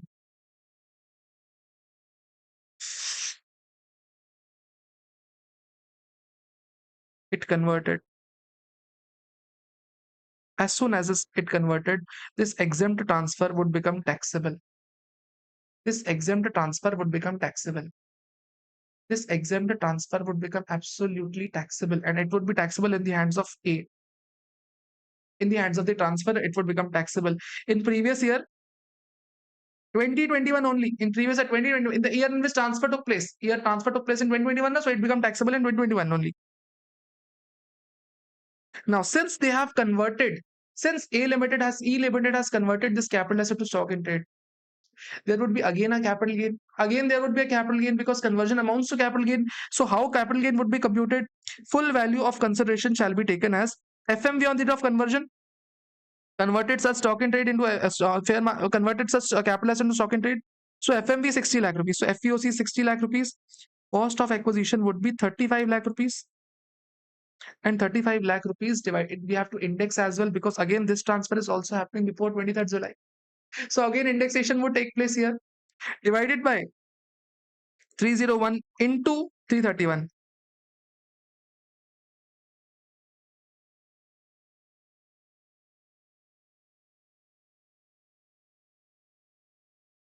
38.488.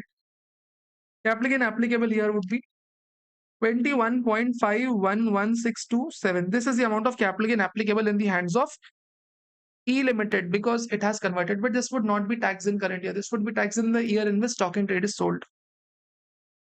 The said plot is sold by E for 65 lakh rupees. Discuss the tax implications. So whenever it is selling now, 5 lakh would be PGBP, and in that year, 21 lakh would be charged to tax. And what will be the tax rate? 20% would be the tax rate. See, tax implication in the hands of the subsidiary 449, and in the previous year 2021 only. Parent company capital gain 21, 51, 627. Wow, sir. 623, 6. I have written Sai answer only. Yeah. Correct. I have written Sai correct answer only. Apart from that, PGP 5 lakh. Wow, sir. Absolutely matching. Literally, it was not difficult, but difficult to process an exam. If this is Jan 26 exam question, okay? You can rely on the Super 150. This includes question from your Jan 26 exam. This includes question from your RTP as well. So you don't need to worry about any other question from outside. Income from other sources. Income from other sources. Mr. Hari. Hari is a property dealer sold building in the course of the business to his friends, Mr. Rajesh, who is a property dealer in automotive parts. Okay, let's see. We have Mr. Hari and we have Mr. Rajesh. Hari is a property dealer. So whatever he would be selling is his stock in trade. And Rajesh is automotive dealer. So whatever he is receiving is capital asset. So for him, every asset is stock in trade. And for Rajesh, every property is capital asset. Sold for 90 lakh rupees. So sales value is 90 lakh rupees. On 1st Jan 2026. Stamp duty value is 150. Oh, SDV is 150. The agreement was, however, entered on 1st September. That means 3 months before agreement took place, where agreement dates SDV is 140. So on agreement date, SDV is 140. Hari has received a down payment of 15 lakh rupees via cross check. So cross check does not amount to payment. So we shall take SDV of 150 only. Sales value shall be disregarded. Okay. Discuss the tax implication of Hari and Rajesh, assuming that Hari has purchased for 75 lakh. So cost of acquisition for Hari is 75 lakh rupees. First of all, there would be PGBP in the hands of the Hari. Hari will incur PGBP because it is his stock in trade. Sales value should not be 90 because SDV exceeds 110% of consideration. So 43 CA would apply. 150 would be sales value. Cost of acquisition is 75 lakh. So our PGBP would be 75 lakh rupees. In the hands of Rajesh, Rajesh is receiving capital asset free of cost or at a reduced price. So 56,210 would apply. Since he is receiving benefit of more than 50,000, so 60 lakh would become IFO as taxable. And also SDV exceeds 110% of consideration, so 60 lakh would be taxed in the hands of Rajesh. This is a simple treatment. Would your answer differ if Hari is a property dealer? Acha, is a share broker instead of property dealer. Acha, if Hari is a property dealer, is a share broker instead of property dealer, would our answer change? If he is a share broker, then this would become capital asset. Cost of acquisition would remain same. Instead of PGBP, we would have capital gain. Instead of 43 CA, we have 50 C. Instead of sales, we would have a full value of consideration. Instead of PGBP, we would have a short-term capital gain. Same answer would be there. Answer would remain same, but terminology, section, head would change, but answer would remain same. Question number 15, Manju Menon, an SSC from Coimbatore, has 20% shareholding in private company Aurelia Exports Private Limited. Okay. So Manju Menon is a person. He has 20% shares in Aurelia Exports Private Limited. Fine. Seems fair. SSC has an immovable property in Coimbatore. Coimbatore, he has an immovable property. It was let out to the said company on the monthly rent basis. Okay. So Manju Menon is receiving monthly rent. Okay. SSC permitted the company to provide the property as collateral to ABC Bank in order to enable the said company and obtain the loan. So he has given a property and he has also given the power to company to mortgage this property and get a loan. Just think of it. I have a property. I am giving this property to bank and bank can use it as collateral. Now, if bank is not able to pay the money, my property would be gone. Company will have nothing to do. I am at a risk now. I am giving away my property. It is a risk to me. Consequently, the property so mortgage was given to the bank on 2023. Okay, it was given also. The board of director passed a resolution authorizing the SSC to obtain an interest-free deposit or loan of 20 lakh rupees as and when required as collateral. See, I have given my property now. So, in return to that, board has passed a resolution that whenever I want money up to 20 lakh rupees, I will be given interest-free loan. I cannot take the loan. Now, if I take the loan, I cannot take loan because it would be violation of 222E. Deemed a dividend, it would be violation. Loan is always a violation. So can I take advances? Advances might be allowed. Advances in some cases are allowed, but loan if given to any shareholder exceeding 10%, it will always be violation. So I cannot take loan. In June 2025, Manju Menon asked for an advance of 15 lakh. Oh, now he has asked advance. See, he has given his property and that property is given in collateral as well. He is having a risk, so he has taken advance rent. Advance rent. As company has advanced rent, okay, which was to be subjected. See, he got advance rent of 15 lakh rupees, and every month this rent was subject to the rent payment. I mean, whatever rent payment he used to get now, this advance rent was adjusted from that rent only. After the adjustment of the advance rent, the company advance amount stood reduced to 8 lakh rupees. Okay. So this was not 15 lakh rupees, but year end after all the adjustments, it was just 8 lakh rupees. The accumulated profits of the balance of the company is 10 lakh rupees. So company's accumulated balance is 10 lakh rupees.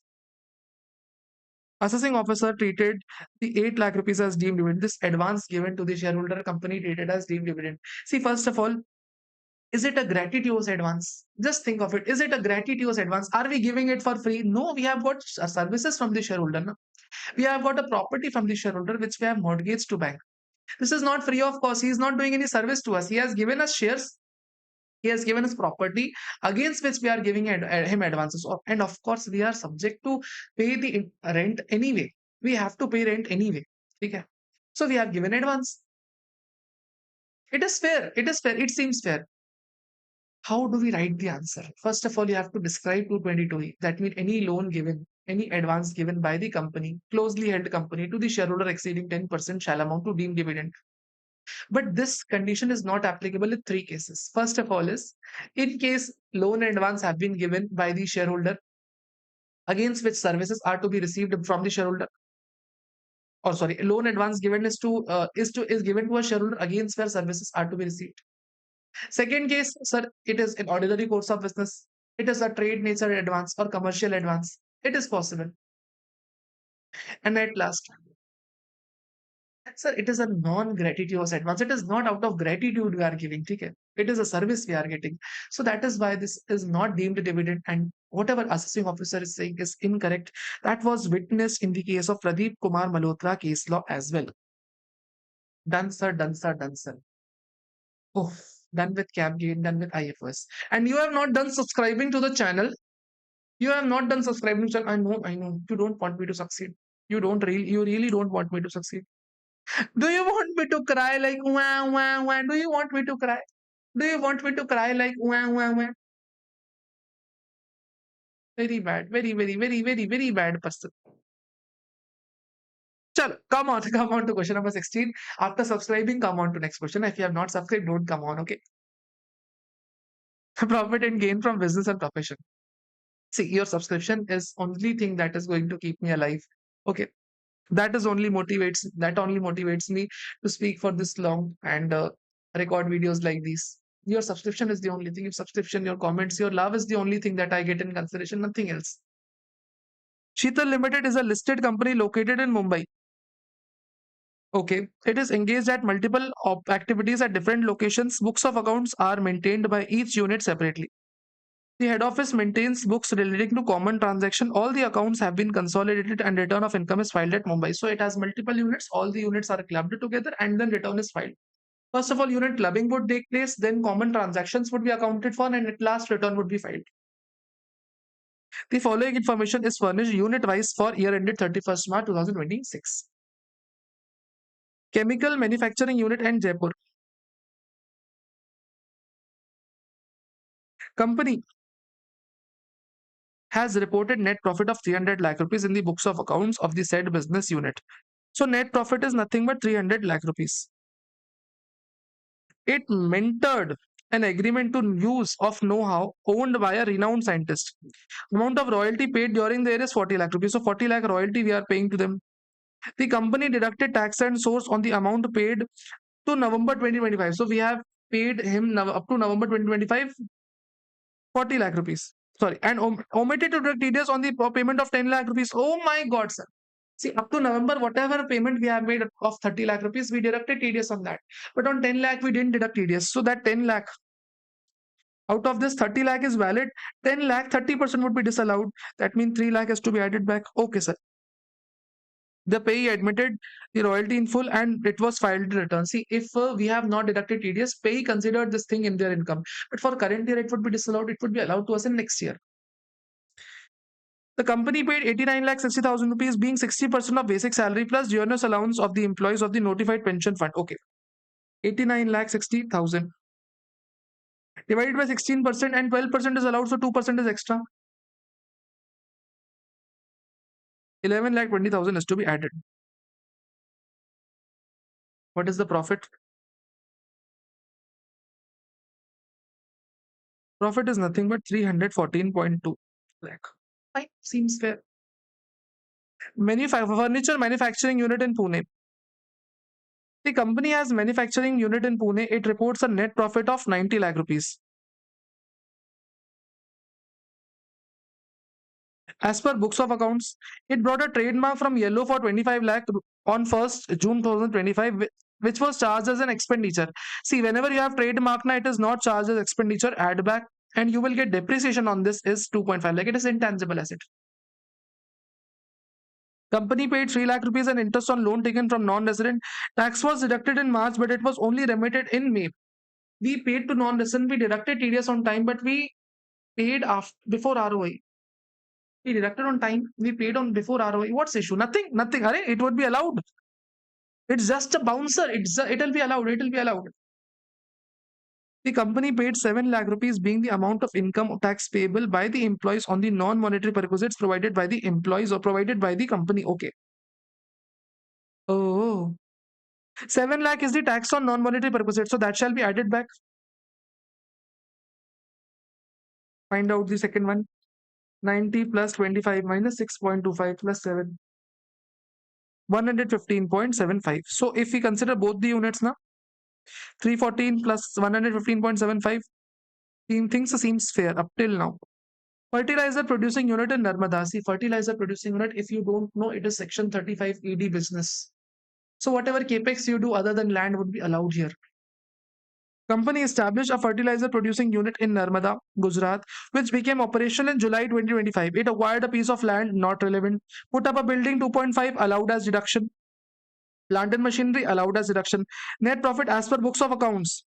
is 220 after debiting in depreciation. See, 222 is the net profit of books of accounts. We shall add back the depreciation. We shall add back the machinery.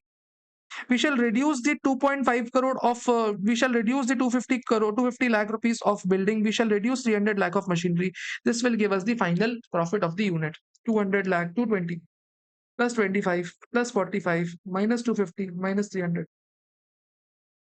260 is the loss of this unit, and whatever the loss of the unit is now, we shall not be allowed to set off against any other business because it is 3580. Warehousing facility for storage of edible oil in Delhi.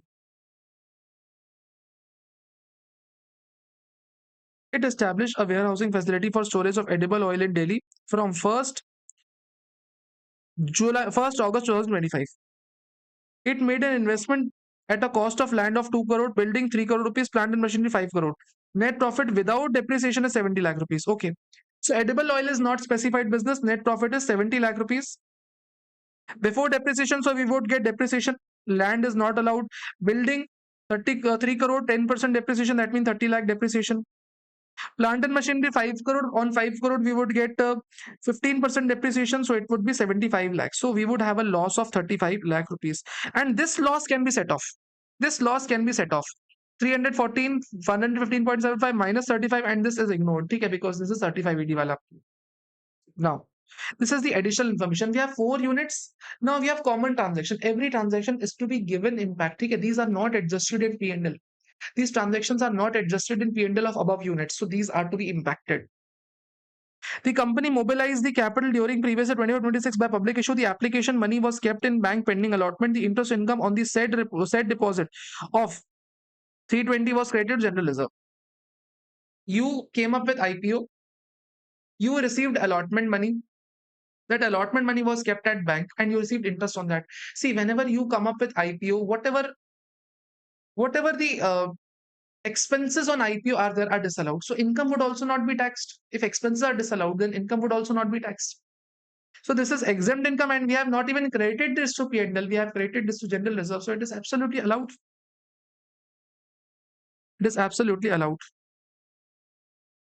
The company declared interim dividend of 10% of share capital of 40 lakh rupees. So since it declared dividend, we would get ATM. They paid the dividend paid 40 lakh rupees. Okay. 27% shareholding.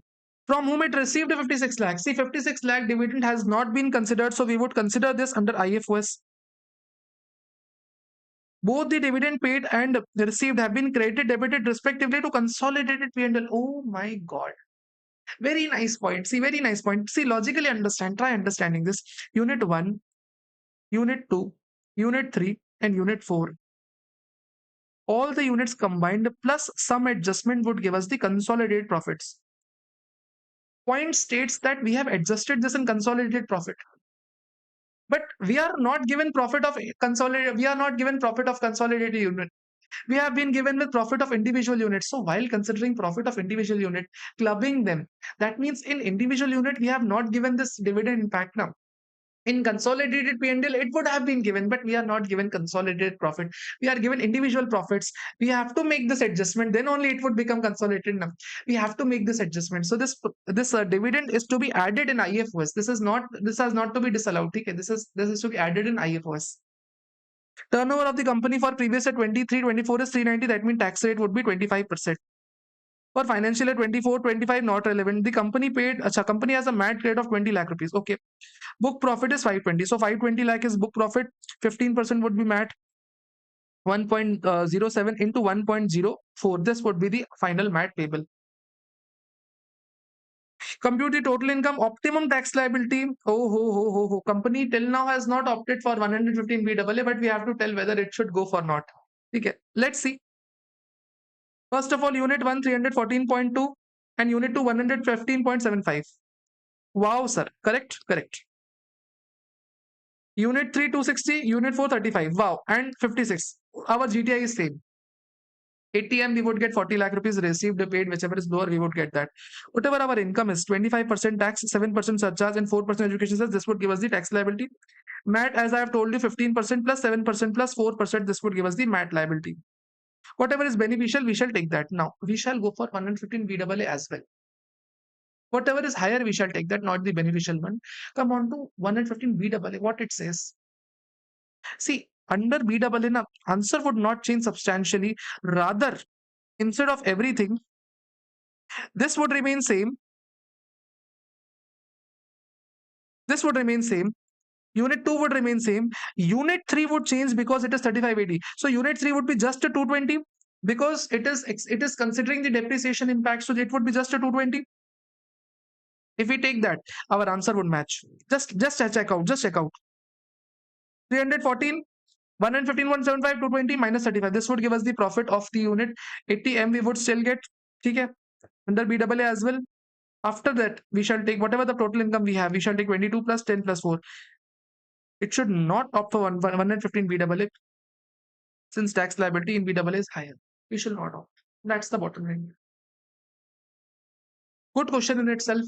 This was an exam question. If it comes in exam, it would for sure create trouble. I think it should create trouble because it was lengthy.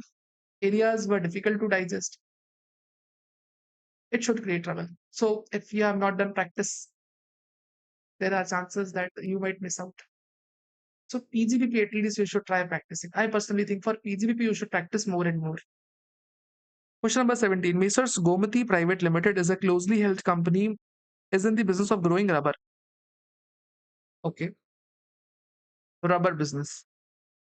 The profit and loss for the year ended 31st March 2026 of the company shows net profit of 37.65 lakh. See, 37.65 lakh, two things. First of all, rubber business in the entire syllabus is at two places. Okay? First of all, is actually at one place only. If you are into rubber business, then 65% is the agriculture income and 35% is the business income. This is the first thing. Second thing, rubber business was 33 AB business, tea coffee rubber business. That was also area where we had rubber business. We can deposit 40% of our profit to NABARD and we would get deduction of that. After debiting depreciation, so depreciation is to be added back. Depreciation allowable is 28 lakh rupees. So our PGBP would be before any adjustment is 39.65. Out of this, listen, out of this, 40% of this or amount deposited to NABARD would be allowed. Company deposit 30 crore rupees in special reserves. So amount is 30 crore deposited. What would be the 40% of 39.65? 15.86. Whichever is lower, 15.86 would be allowed to us as deduction. Okay, fine. Company brought forward losses of 26 crore pertaining to assessment year 2024. 22-23. Mr. A, who continuously held 60% voting power since incorporation of the company, had sold the entire shareholding in current year. See, we are aware the year in which you incur the losses. Now, in that year, whatever the shareholders were, that shareholder should at least hold. Those shareholders should at least hold 51% shareholding in current year as well. Right now, 60% shareholding have been changed now. So that year's losses we cannot set off. Even if we are available now, even if we have profits now, we cannot set off this losses because shareholding has changed more than 51%. And in the first line only it is said it is closely held company, so we cannot set off this losses. No. Company has accumulated balance of 200 crore in respect of special reserves. Okay, it has special reserves in opening balance. It had withdrawn 40 crore from NABARD. So 40 crore is withdrawn. Purchase of sprinkler for operations. It is in rubber manufacturing business, so it is in manufacturing only allowed. Office appliances not to be allowed. It is misutilized. Then office appliances you cannot buy. It is misutilization only. Purchase of computer is allowed. Okay, computer we have studied. It is for factory only. It is allowed.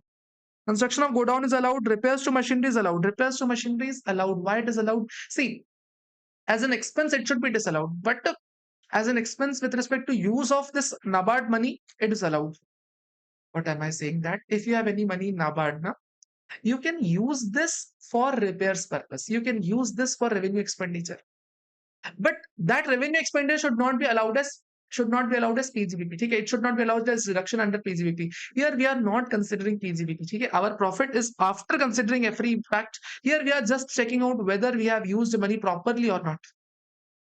So it is proper.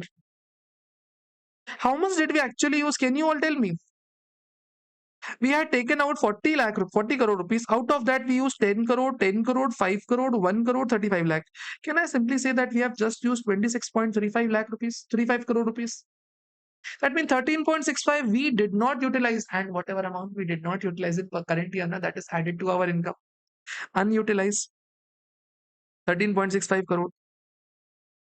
Then we have on 31st March 2026, company sold the machinery which was purchased on 10th May 2018.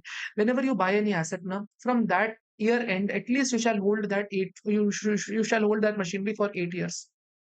So 31st March 2019 is the year end plus 8 years. If you take so up to 31st March 2027, you shall be holding that. But you sold it a year ago for 10 crore rupees. So machinery sold.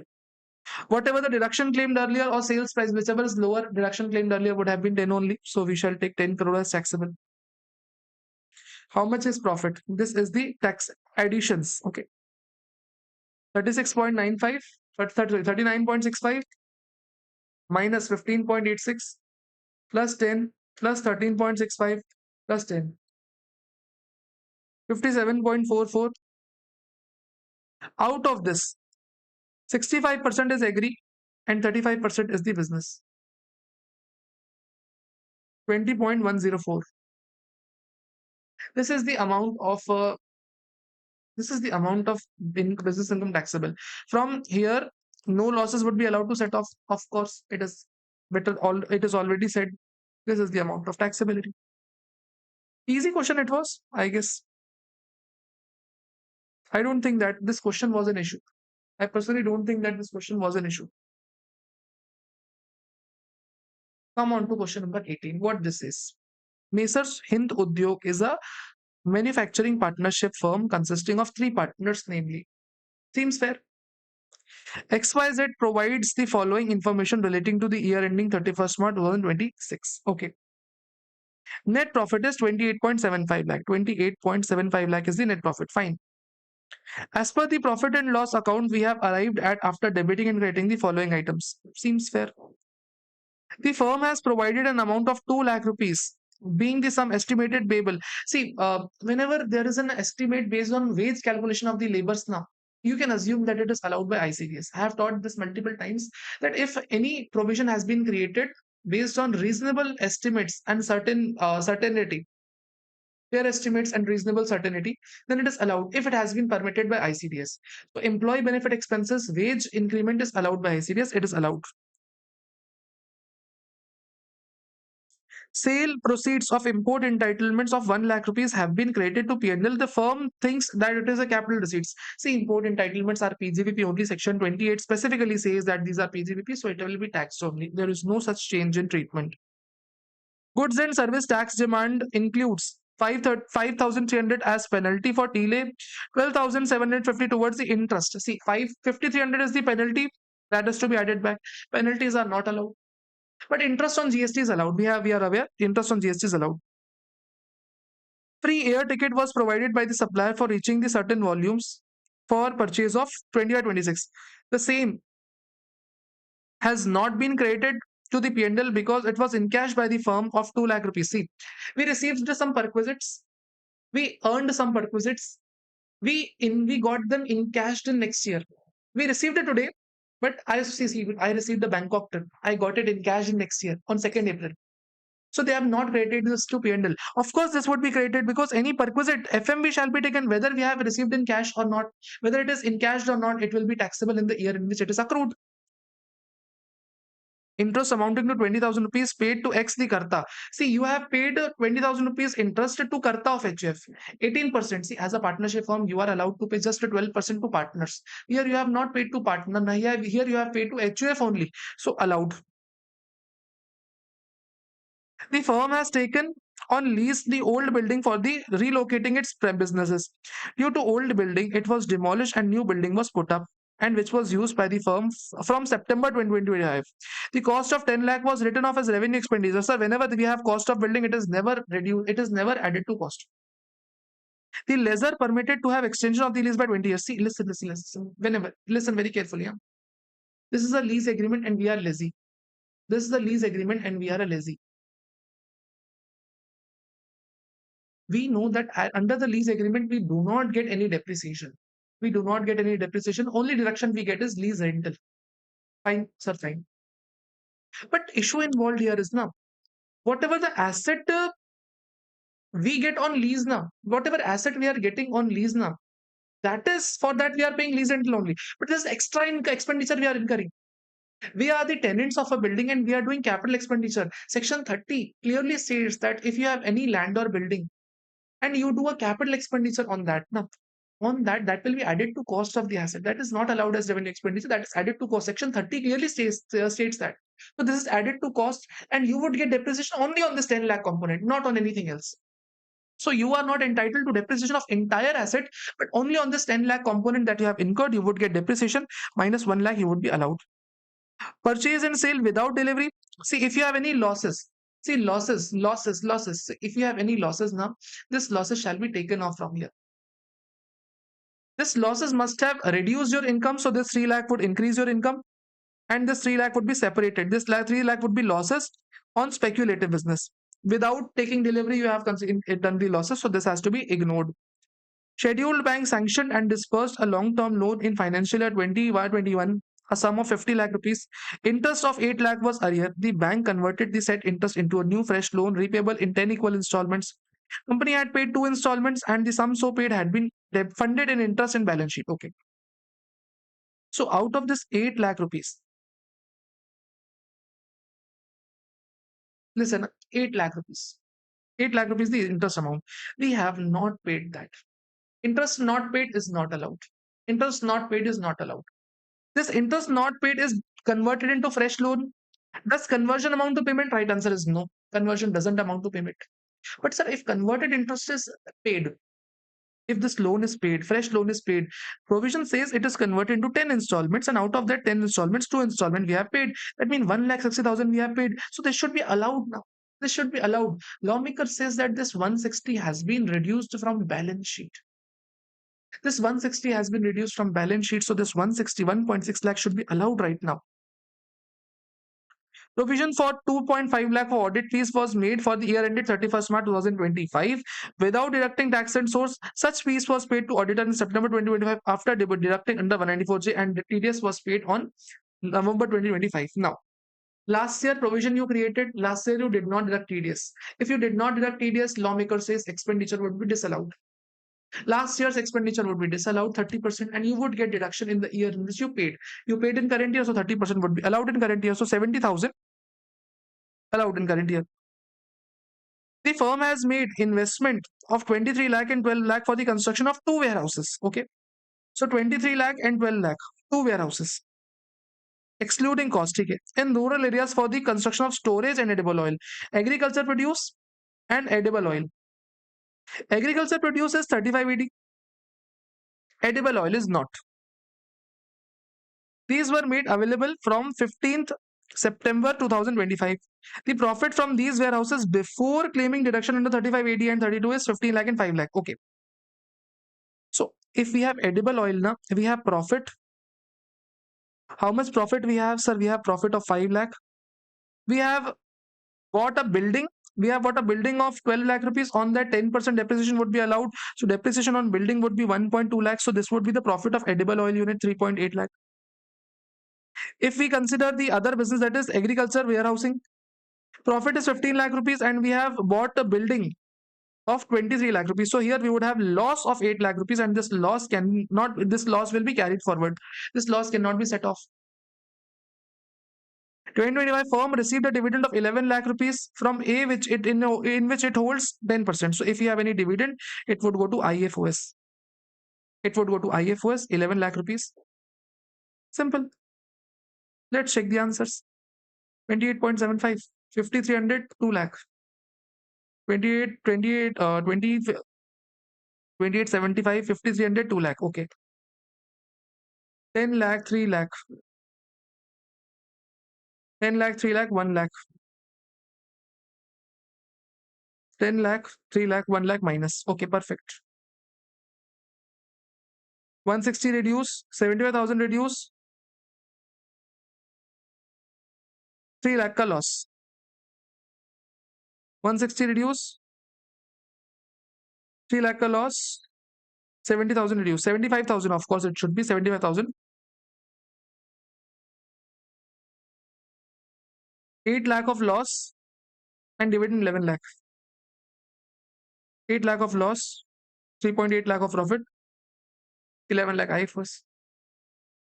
Just total income we have to consider. This was a important, I mean, this was a good question. It had multiple beautiful adjustments. I mean, if you see for the first time, you might do wrong in them. There are good adjustments, of course.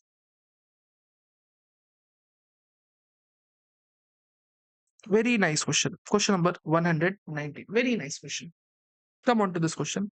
Net profit of Messrs. Dilip Industries Limited engaged in manufacturing of iron and steel in Belampalli, a notified backward area in Andhra Pradesh, after debiting and crediting the following amounts in the statement of profit and loss for the year ended 31st March 2026 is 1,000 lakh.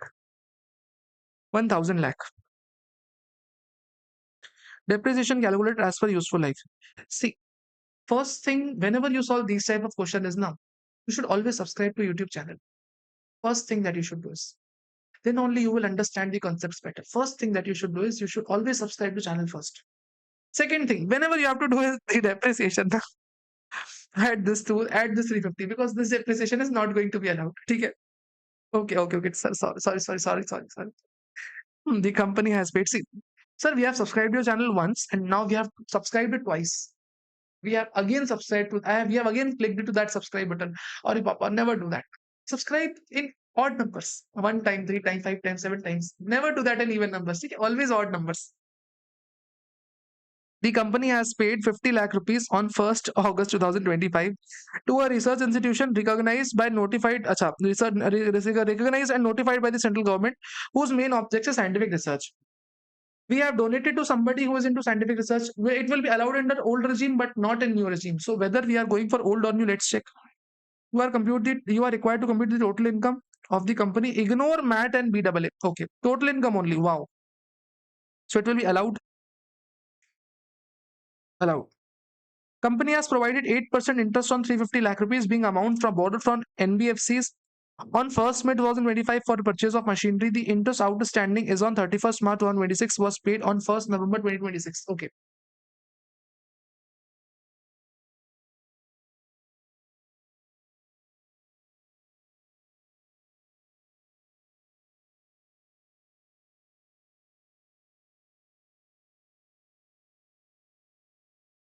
Loan was taken on 1st May 2025 to 31st March 2026. And it was paid in 1st November. Any company's due date is 31st October only. It paid on 1st November. That means interest for this 11 months would be disallowed. So 350 lakh into 8% into 11 out of 12 would be disallowed.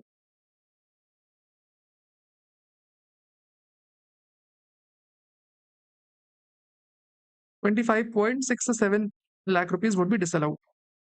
Salary of 100 lakh rupees paid to foreign technicians for the installation was paid without deduction of tax. See, whenever you pay any salary to the employees, it is you have to pay after deducting TDS. If you do not deduct TDS, it would be disallowed. Second thing, if any expenditure has been incurred for installation of a machinery, sir, it is added to cost. Now, question arises: it is disallowed twice. So, are we going to disallow twice? Right answer is no. Disallowance is only once. But sir, whether we are going to add it in cost because we have not deducted TDS, we will deduct. We will add, because at the time of cost of asset, there is no such clause that TDS has to be deducted on time. There is no such clause. Huh? General expense include 35 lakh incurred towards bringing drinking water to the village in which factory is situated. Allowed expenditure, general expenditure allowed. Some might argue that it is a CSR expenditure, but no, it is normal business expenditure only. We are a notified backward area, iron steel work, we require water now, so we would do that. Donation 11 lakh to a political party, always at 10 lakh rupees. What we would get is we would get 80 GGB, 10 lakh. Company has incurred 25 lakh rupees expenditure towards the purchase of coal for smelting furnace. Invoice is not available. We paid 25 lakh, but invoice is not available. That's fair. Indirect evidences show that we have paid online and the purchases are available. Auditor have given adverse remarks. See, whenever auditor give any adverse remark, now that means evidences are not available to auditor. Adverse remark imply that auditor has not got evidences. He is not able to make up the opinion. Adverse remark that only, na, that he is not able to make up the opinion. He has not got sufficient appropriate audit evidences. So in that case, he is not giving the opinion. But does that mean that assessee is wrong? Auditor is not able to give the opinion. That doesn't mean that assessee is wrong. If assessee has done correctly things, if he is able to prove that he has purchased, it is allowed. And there are indirect evidences that assessee is correct, so it would be allowed expenditure. See, if auditor specifically denotes that it is disallowed in tax audit report, if he specifically mentions it is disallowed, then we are going to disallow. But here, auditor has not said it is disallowed. Auditor has given adverse remark, which means he is not aware, he has not got evidences. Company made a sale of 20 lakh rupees to the for to A and Company engineers, a sole proprietor on 10th September to 10th October 2025, 24. Okay. Last year sales was done. Okay. On 1st Feb 2025, 10 lakh were written off as bad debt. Okay, 10 lakh write off. Fine. So 10 lakh is receivable. Receivable is 10 lakh rupees. Seems fair. 10 lakh is the receivable amount. Due to the demise of the proprietor, the company could collect only 7 lakh. Oof, 7 lakh could only be covered. That means 3 lakh is additional bad debt. So we would be allowed that bad debt 3 lakh rupees. Seems fair. Towards the final settlement on 1st March 2025. The company amount recovered was shown as bad debt recovered and credited to P&L. Oof. Just tell me one thing. If I sell goods to you today, if I sell goods to you today, I entry do data to sales. Take it. I have offered this income under my sales. Tomorrow you pay me money. Should I again offer this money under my PGBP? Because today I'm doing sales, tomorrow I'm receiving money, so 2 times the sale. Arey Baba, what type of nonsense is this has done? When we have already offered this amount as 10 lakh rupees as sale, 20 lakh we have offered at sales, 10 lakh as bad debt, that means 10 lakh we have already offered as income. We have already offered this 10 lakh of income. Out of that, we are just receiving 7 lakh. Again, this should not be credited to P&L. Out of this 10 lakh, we are receiving just a 7 lakh rupees. This should not be treated our income. So we have to take it off. To remove the income component, we shall reduce. Now comes the depreciation, which actually is a triple star pointer. Take it. Focus, huh? Written down value of the assets given below. Factory building, 1200 lakh rupees, 10% depreciation allowed. That means you can simply say 120 lakh. Factory building, 300 lakh put to use on 1st November. That means 300 lakh into 5% would be allowed to us. That means 15 lakh. Fine. Computers and accessories, 50 lakh rupees. That means 40% depreciation would be allowed to us. That means 20 lakh. Computers, 25 lakh put to use on 1st May. That means 25 lakh into 40% again here. Here we have 10 lakh.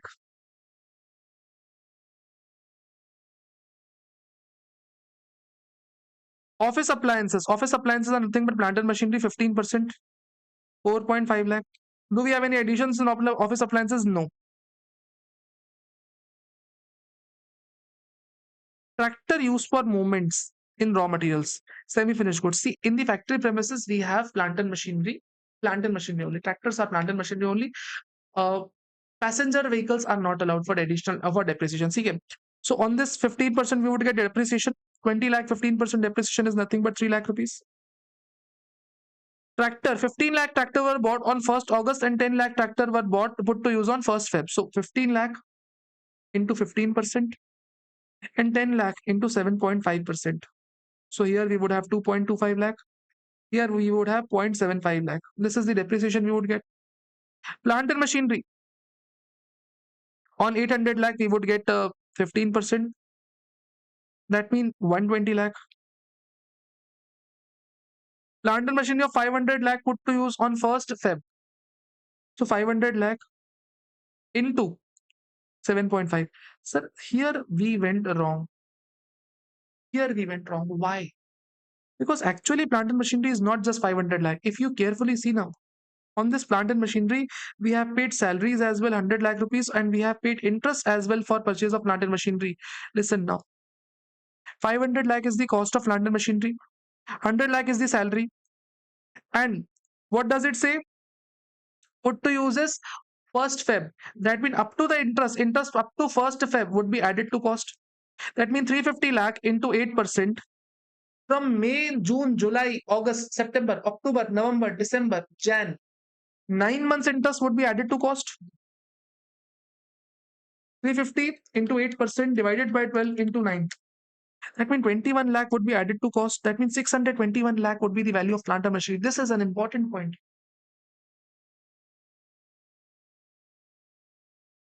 621 lakh into 7.5% would be the depreciation. 46.575 is the value of the plant and machinery.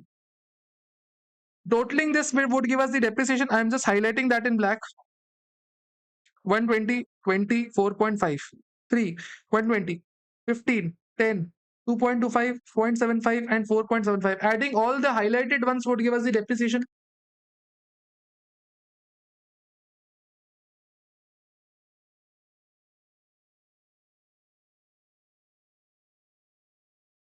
Be very careful here. Huh? Any wrong step would cost you entire wrong answer. This would be the depreciation. Now, we would also get additional depreciation as well. Additional depreciation as well. Now, on what new assets we would get additional depreciation? Very carefully understand. Very, very, very carefully understand. Are we going to get additional depreciation on factory? No. Are we going to get additional depreciation on computers? Right answer is no. Are we going to get additional depreciation on tractors? Sir, tractors we might get. Sir, tractors we would get. On this 15 lakh, on this 15 lakh, we would get depreciation of 20%. On this 10 lakh, we would get additional depreciation of 10%. So we would get additional depreciation of say 3 lakh and 1 lakh. That means 4 lakh is the additional depreciation we would get. And on this new plant and machinery, 10%, that means 62.1. 62.1 plus 4, that is 64.6 or 66.1. This is the amount of additional depreciation we would get.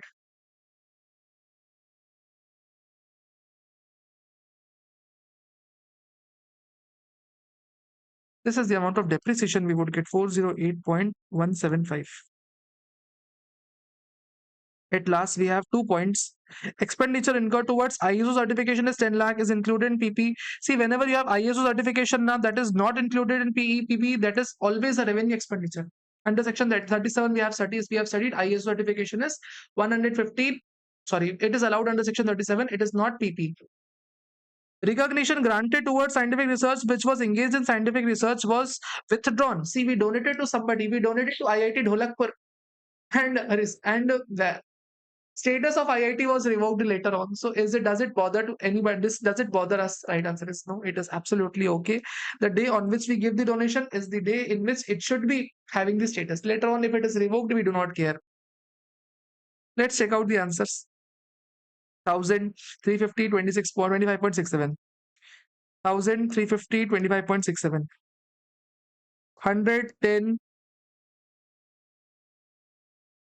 7.5. 7, huh? 110, 7. 3, 10, 408.18. 3, 10, 408.18 and 175. We have got 3 digit. They have got only up to 2 digit. 10 lakh is 80 GGP. See, number of deductions, if you see now, are very less. If you see how many deductions, just 5 or 6 deductions. But question was technically very, very, very sound. Very sound. I mean, small mistake can cost you entire 0 mark.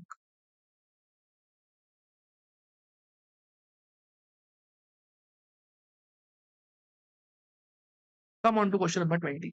Beautiful question in itself. MPK Pharma is a company resident of India in which public is not substantially interested. That means unlisted company, which is engaged in manufacturing of pharmaceutical products. The statement of profit and loss for net profit is 50 lakh 75,000 after debiting creating depreciation 50 lakh 75,000. One-time license fees has been paid to a foreign company for obtaining the license. See, first of all, whenever you pay license fees, that is added, and 3 lakh depreciation is allowed. 25% is allowed depreciation. Convertible debentures were issued and 3.5 lakh rupees were expenditure incurred. See, whenever you incur any expenditure on debentures, it is allowed expenditure. But sir, what about convertible debentures? What about convertible debentures? It is also allowed. Later on, it is going to be converted. Whatever the conversion cost is there, that would be disallowed. But right now, it is allowed. As of now, we are issuing debentures, and any expenditure incurred for issue of debentures is allowed. So it is allowed. Company paid 225 to the resident share brokers for the transaction in respect of equity shares listed in stock exchange.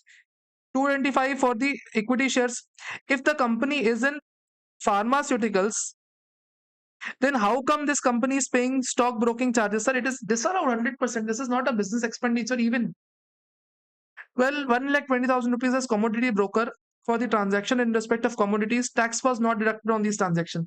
See, this is not a business expenditure. Share broking charges are not business expenditure. Yet commodity transaction might be a business expenditure, but TDS not deducted, so 30% would be disallowed. So 36% to be added. 30% to be added. Contributed 15% of the basic salary towards the national pension scheme. SSC whose basic salary 6 lakh rupees, dearness allowance is 30%, and 50% of the dearness allowance form part of the retirement. So out of the 6 lakh, we contributed 15%, which is equal to 90% we contributed. Allowed contribution is 6 lakh plus 6 lakh into 50 into 30% is the retirement benefit. Out of that, 50% becomes part of our retirement benefit. 6 lakh, not 66 lakh, huh?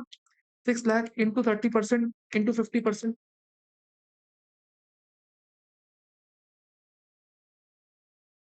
6 lakh 90,000 into 14% we are allowed.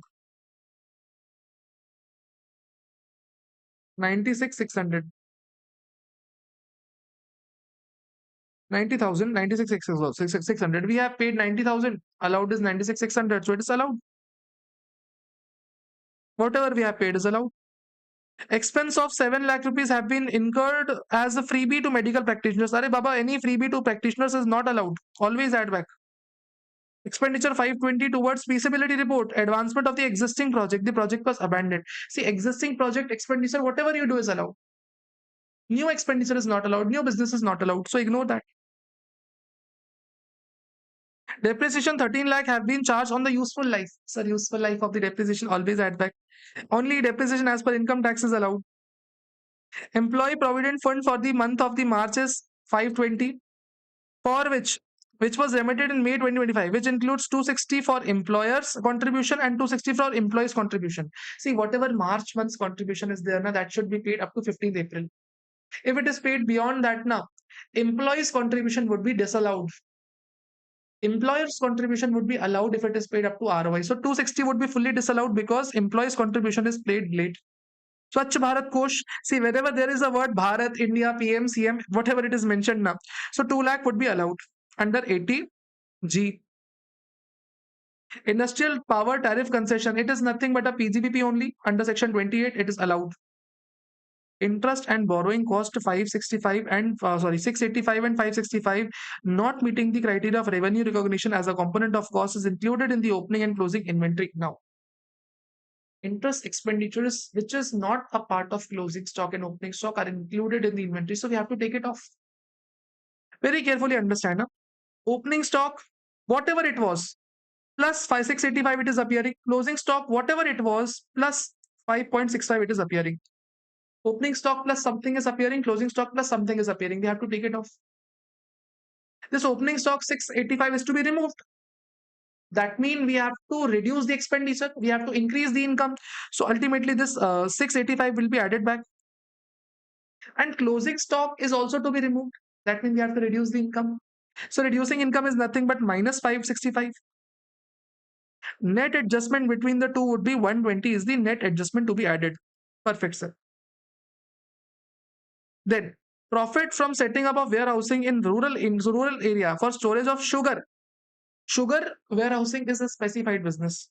Profit is 10 lakh rupees. We shall take this profit 10 lakh rupees from here, and this would go to specified business 10 lakh rupees. The warehouse operations commence in October 2025. Seems fair. Company collected 14 lakh rupees from the customers for the GST paid to government. Appeal was filed and honorable GST department gave a refund. So 5 lakh has been given to us refund. Out of which 3 lakh have been given to customer. So 5 lakh received as refund. We have just given 3 lakh as refund to the customer. So 2 lakh is our income. It is our deemed PGBP. Company has brought forward loss of 13 lakh rupees for assessment year 2021, 21, 22 and Mr. X, who held 55% shares in the voting power since incorporation, sold all the shares. See, if whatever the shareholders we have, those shareholders in the year of loss shall at least hold 50% shareholding, 51% shareholding in the year in which we want to set off that losses. X has sold all the shares. Now, in that case, we cannot set it off this loss. In that case, this loss would not be allowed to us. Depreciation allowable is 14.5. Along with that, sir, we would be, acha, depreciation allowed is 14.5 lakh. See, now there are two options. We might assume that this 14.5 lakh rupees includes this depreciation on this license. We might assume that it does not include. Both the answers are correct. What we have to do not assume. Okay, do not assume it is included. Okay, do not assume. Company invested 35 lakh for the construction of warehouse.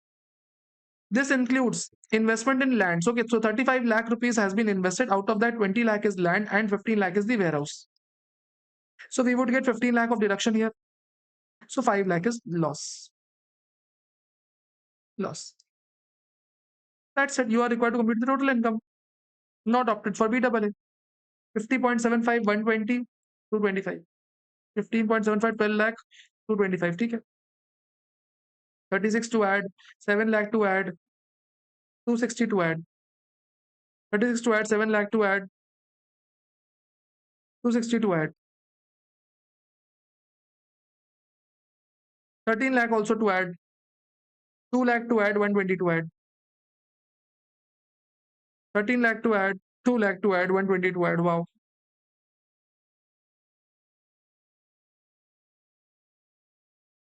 Again 2 lakh to add, reduce 10 lakh, reduce 1450. Again 2 lakh to add, reduce 1450, reduce 10 lakh. I guess we have done all the adjustments. Let's see. 5 lakh is lost, 2 lakh is 80G.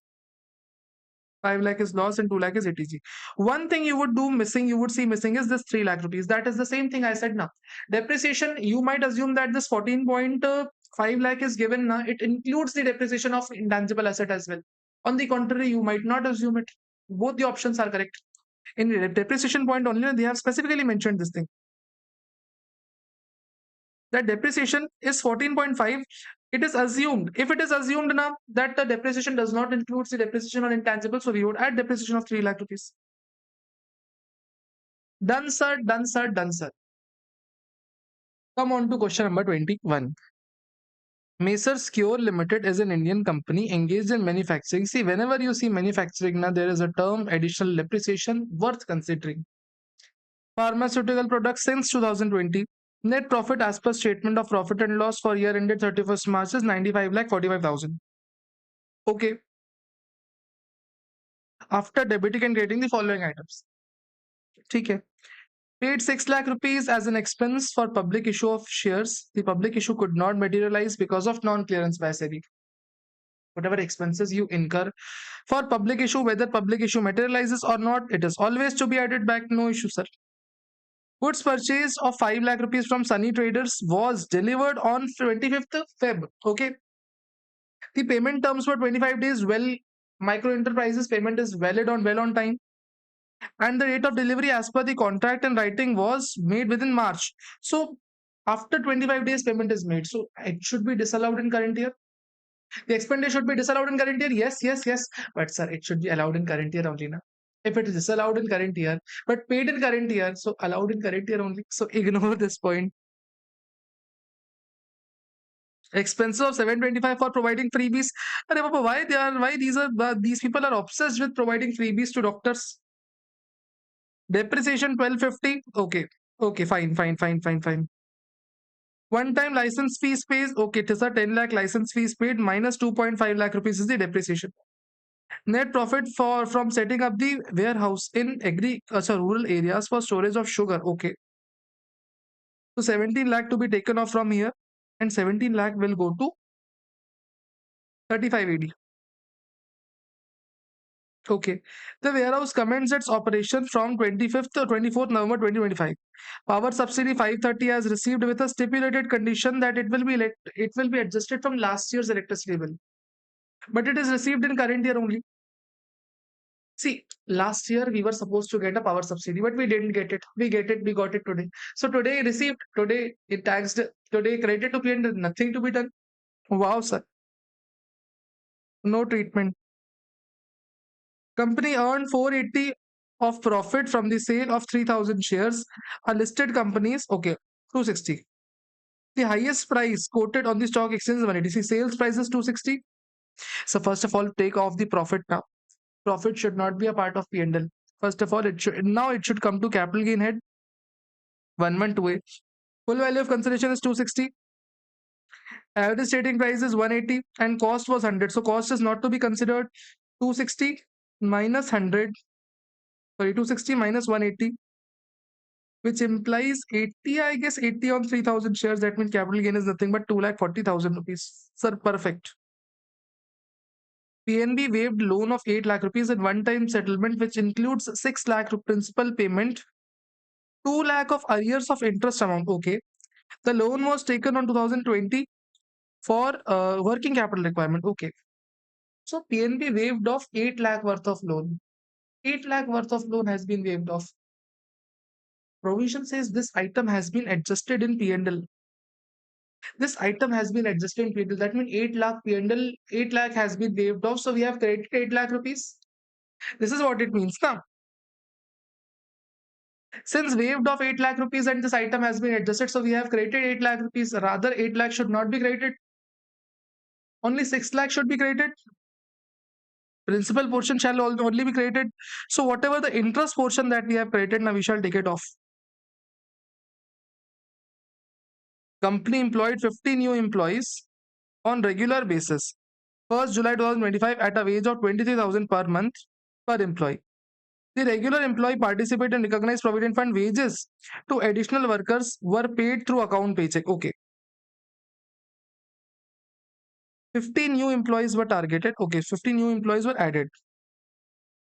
They were paid salary for 9 months. Okay. Salary is 23,000 per month. Okay. Into 30%, we would get deduction. Okay. How much would be the deduction? 50 into 9 into 23,000 into 30%. So 80 doubles a double A.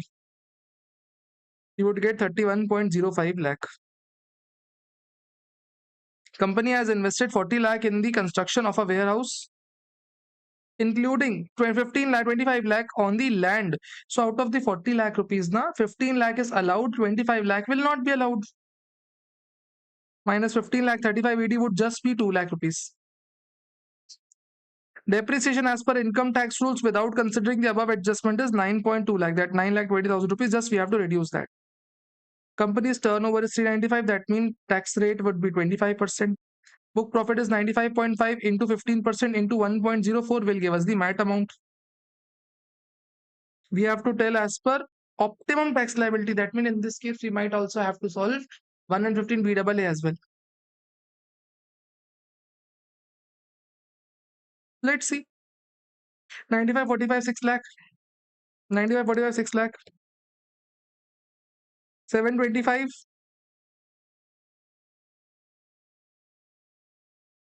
1250, 10 lakh. 725, 1250, 10 lakh. Okay. Reduce 17, reduce 480, reduce 2 lakh. Reduce 17, reduce 480, reduce 2 lakh. Okay. Reduce 1170 as depreciation. Okay. 1170 as depreciation. 2.5 lakh of depreciation and 9.2, 1170 it turns out to be. So depreciation, we have done it separately. They have done it together. 250 and 920. Then 2 lakh of 3580. Cap gain of 2.4 lakh and deduction of 31.5. Deduction of 31.5. Cap gain of 2.4 and 2 lakh of this. Seems very fair. This would give us the tax liability. MAT. MAT is not required to be computed. Yes, 115 BAA. Nothing to be done. Only just 3580 to be added and depreciation is to be allowed. And the same taxation would take place. BAA is less beneficial. We would not go for BAA. Question wasn't difficult at all. But yes, adjustments were worth doing. Orient Pharmaceuticals Private Limited is an Indian company engaged in the business of manufacturing and providing access to affordable and innovative medicines and healthcare solutions. Okay. The company is incorporated in 2009 and company shows a net profit of 95 lakh as per the statement of profit and loss for year ended 31st March 2026. Net profit has been arrived after debiting and crediting the following items. Okay. Depreciation as per Companies Act claimed in the statement of profit and loss. Whatever the profit is, first of all, we shall take that. This question is normally mostly simple. Only one or two good adjustments are there. Okay? I will make you star those points. Depreciation is 11.9 lakh. Okay. Amount of employee benefit expense include 13 lakh rupees in respect of bonus payable to employees in previous year 2026. The company and its employee union had a dispute over the payment. In order to avoid the late payment, company formed a trust and transferred the amount of the bonus payable to the employees to the trust. The dispute was settled in August and trust paid the amount of the bonus to the employees in August 2026. See, whenever you create a trust and pay bonus to the trust instead of directly paying to the employees, you create trust and you pay bonus to the trust instead of directly paying to the employees now. You will get deduction only if the trust remits the bonus to the employees up to the date of ROI. If trust hasn't remitted, you will not get deduction. If trust hasn't remitted, you will not get any deduction. Therefore, in this case, now trust has remitted before ROI, so you will get deduction. Therefore, it is allowed. Amount paid by the company as regularization fees for violating law of manufacturing medicines. Okay, regulation fees is nothing but compounding fees, whatever it is, we have to add it. Violating a law now, so it is added. Amount of 45,000 paid as late fees to the government for company's failure for performance of contract within the stipulated time. Okay. See, wherever you pay late fees for non-performance of contract, it is allowed.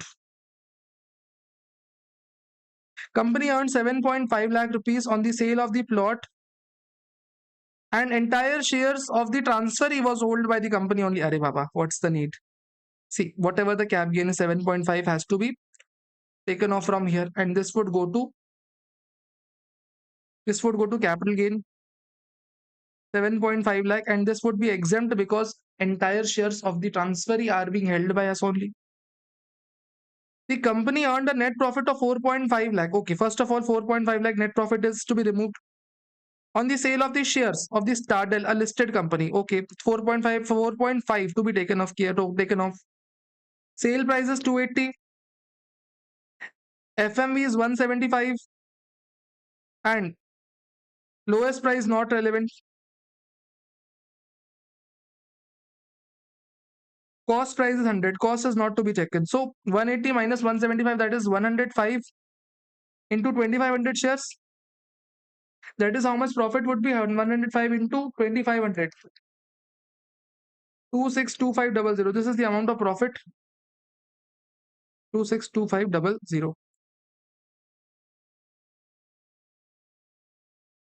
This is the amount of profit. Okay. Bank guarantee was given by the company towards the disputed liabilities. Now remember, bank guarantee was given by the company for the disputed liabilities. Always remember, see, whenever there are disputed liabilities, this amount of 11 lakh is for the disputed liabilities. This has been adjusted in P&L. See, whenever there are disputed liabilities, now you cannot submit just a bank guarantee for that.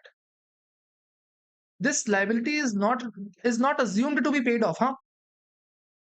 To get a deduction of a liability or to get a deduction of any expenditure, you have to pay the liabilities up to date of ROI. 43B clearly states that unless you pay the amount, now you will not get any deduction on such expenditure.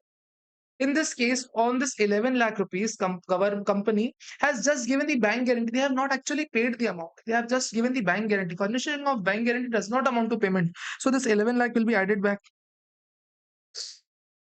Company debited an interest of 7.5 lakh, which the company remitted as interest to the company incorporated in USA taken 3 years back. Tax deducted under section 197 has been deducted in March and has been paid up to July. Allowed. See, you have deducted tax on time, paid before ROI. Absolutely fine. Company contributed 65 lakh rupees to electoral trust by account paycheck and the same has been debited to P&L. First of all, always add back. This will be allowed under 80 GGB.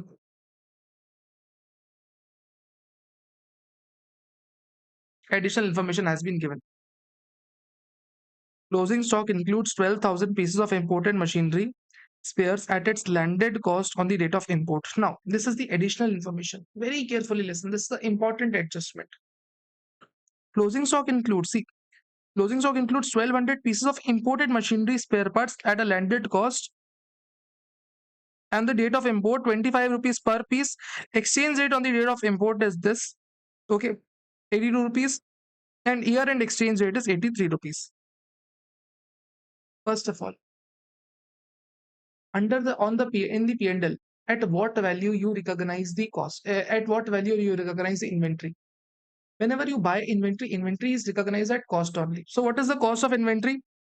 1,200 rupees, 1,200 pieces into $25 per piece, and exchange rate on the date of acquisition is 82.88. This is the cost of inventory that is included in P&L. This is the cost of inventory included in P&L. Yes.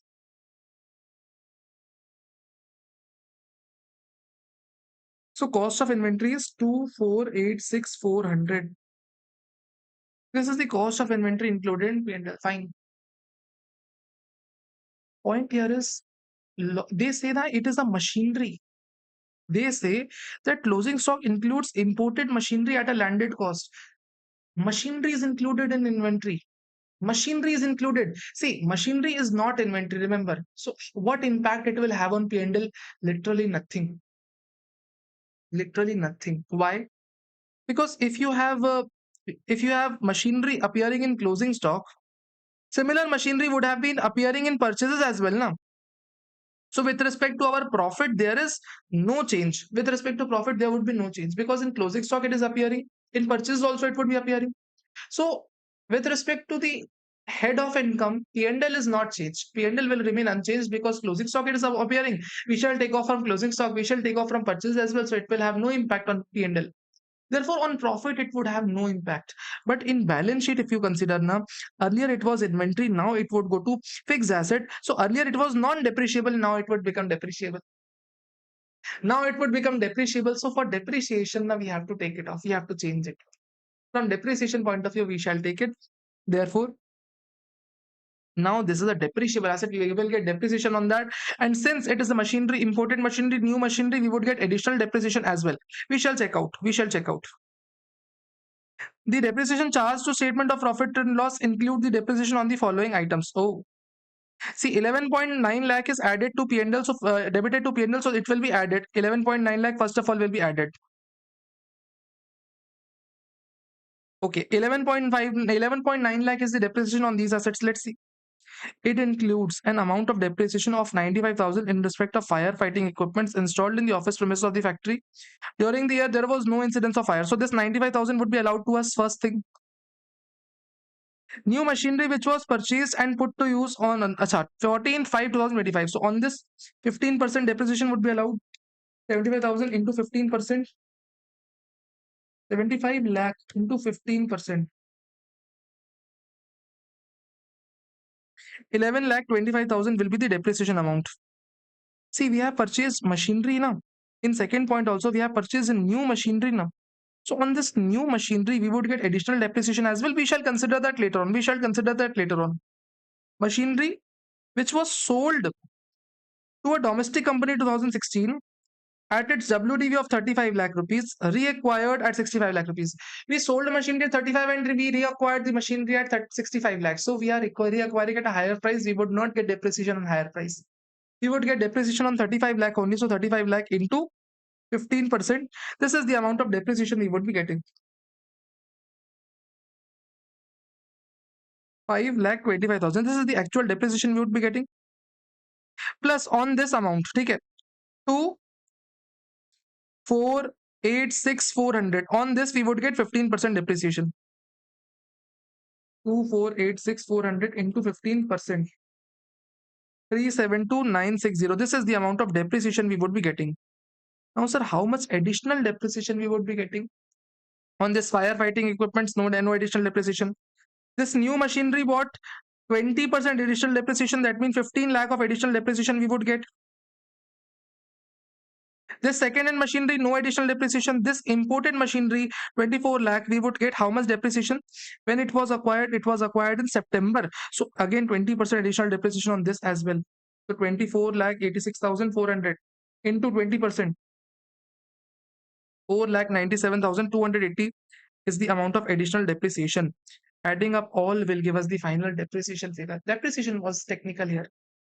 95,000 plus 1125 plus 525 plus 372,960 plus 15 lakh plus 497,280 411,5,240 411,5,240. Let's cross check. Fingers crossed, fingers crossed, fingers crossed, fingers crossed. Oh my god! Oh my god! Sir, absolutely matching. Why will it not match? There is no other assets included, okay, except for these above assets. You are required to compute the total income as per the provisions and citing the reason company has not opted for special regime. See, always understand whenever a question is asked, where you are being asked just the total income, question is easy. Believe me, it is easy. Once they ask a tax now, there is no chance of getting full marks. Some or the other way, you are going to do mistake. There is rarest of the rare student who get full marks in MCQs. No, in tax question, normally students do not get good marks. But if we just require total income now, there are chances that you would get greater marks. Let's check the answers. 95, 1150, 1190, 950. 95, 1190, 950. Okay. 11 lakh, 65,000, 750. 11 lakh, 65,000. Where is it? 750, 750, 750. What is 750? 750. Reduce. Reduce, huh? Reduce. 450 to reduce.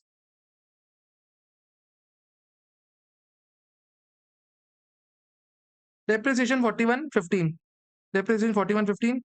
452 reduce. This 11.9 lakh is added depreciation. It is debited to P&L. They have not added. Yeah.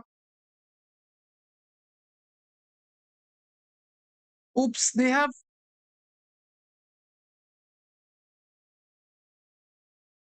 Depreciation charge in statement of profit and loss. They have not added the depreciation.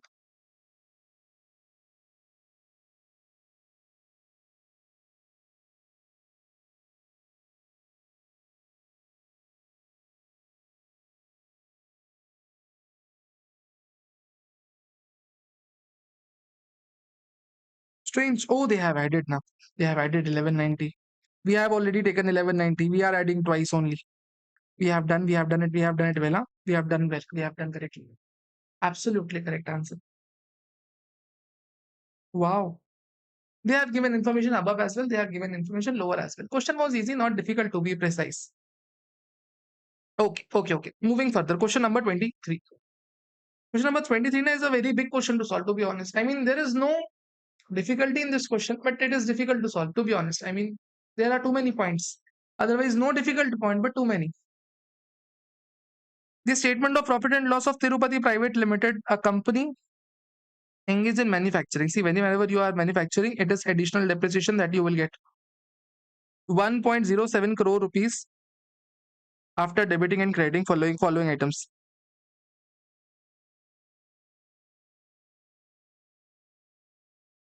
Credit to statement of profit and loss, rent received from land 255. Sir, we have to take this rent off and we would go to house property. Yes.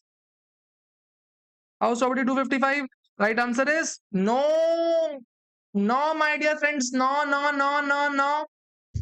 Whenever we have rent from land, it always goes to IFOS because house property rent is only on house property. Okay? This is a land. Land goes to IFOS. Okay?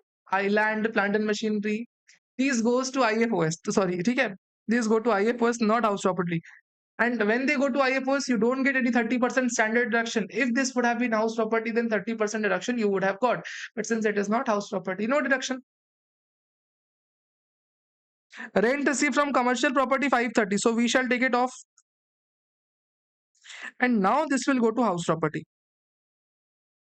530, and out of that 530, only 70% is taxable. We would get 30% standard deduction. Interest received out of a refund. So this we shall take it off. IT refund interest. IT refund interest 48,000. Sale of plot 8 lakh. Okay. Capital gain plot sale 8 lakh. 112, this would be nothing mentioned which plot sale it is, long term, short term, whatever it is, not mentioned. Let's see. Information would be given later on. Dividend from where? Wholly owned subsidiary 6 lakh rupees, take it off. And this would go to IFOS. Okay. Depreciation charge to statement of P&L 1186. You would add back. Donation to Swachh Bharat Kosh 85,000. This would be allowed if we opt for old regime. Okay? If they are asking for new, we will not get. Which regime we are asking? Total income tax liability as per BA, VAA. That means we will not get deduction of this. No deduction we would get. So there would be no deduction under ATG. Actual contribution to pension fund, marking it as hash because this is not given to us. We have to find out. Payment made to transporter 68,000 by account paycheck, but no tax has been deducted. Okay. Transporter has furnished PAN and declaration under 44A. See, whenever there are transporters which are falling under 44E, 44A, that means they are opting for presumptive taxation in that case. We do not deduct TDS. We do not deduct a TDS, but we just have to check one thing, that we are making payment via account paycheck only. We are making payment, so it is allowed expenditure. Bonus to employee 448 made in December 2026. So bonus is paid after due date, so it would be disallowed in current year, allowed in next year. Provision for income tax. Provision for income tax is always added back. Contribution 1 lakh towards approved university under new tax regime, it is disallowed. Interest of 1.5 lakh rupees for the interest on loan taken for the company shares. Okay. Now this is the same company from where you have got the dividend as well. So you will get deduction. Whenever you pay interest to earn dividend, that interest is allowed. So on this dividend, you would get 80. You would get in section 57 deduction. 20% of 6 lakh. That is 1.2 lakh. Or interest paid, that is 1.5 lakh. Whichever is lower, you would get 1,20,000. You would get as deduction. So net dividend would be 480. Your net dividend would be 480 only. Depreciation as per Income Tax Act 1961 is 18 lakh. However, while calculating the depreciation, the rate applicable to the computers have been adopted to printers and EPABX. The rate applicable to computers were adopted for EPABX.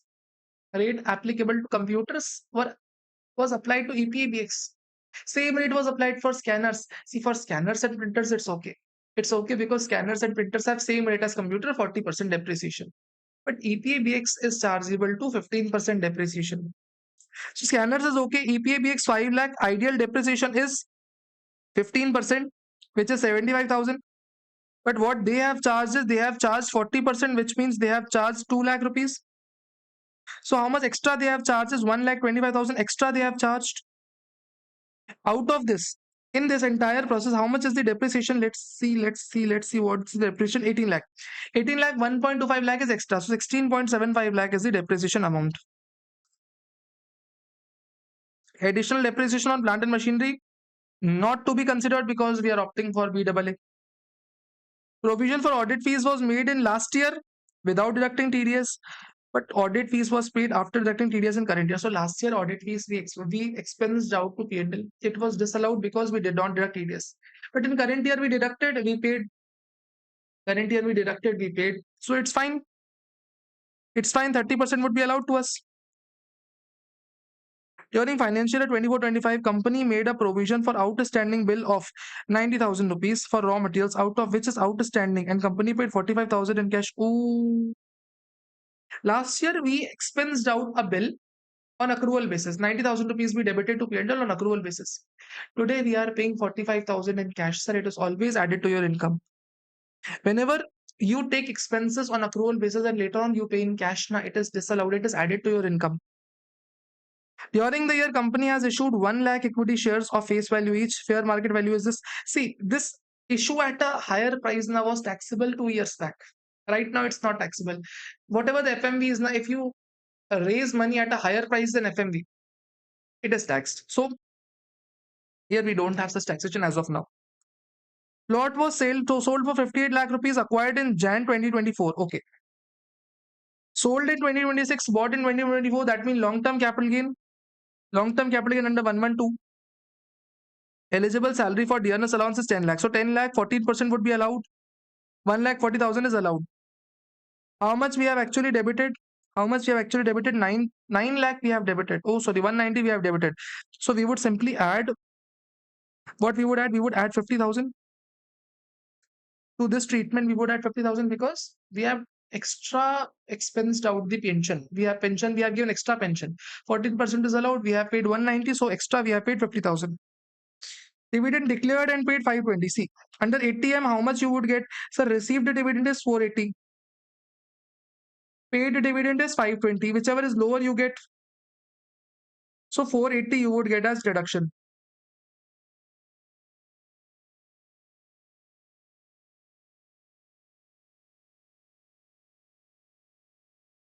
$371 under house property, fine. 10,7, 85, 50. 10,7, 85, 50. Okay, fine. 448, 420, 1 lakh, 150. 448, 420, 1 lakh, 150. Wow, sir, wow.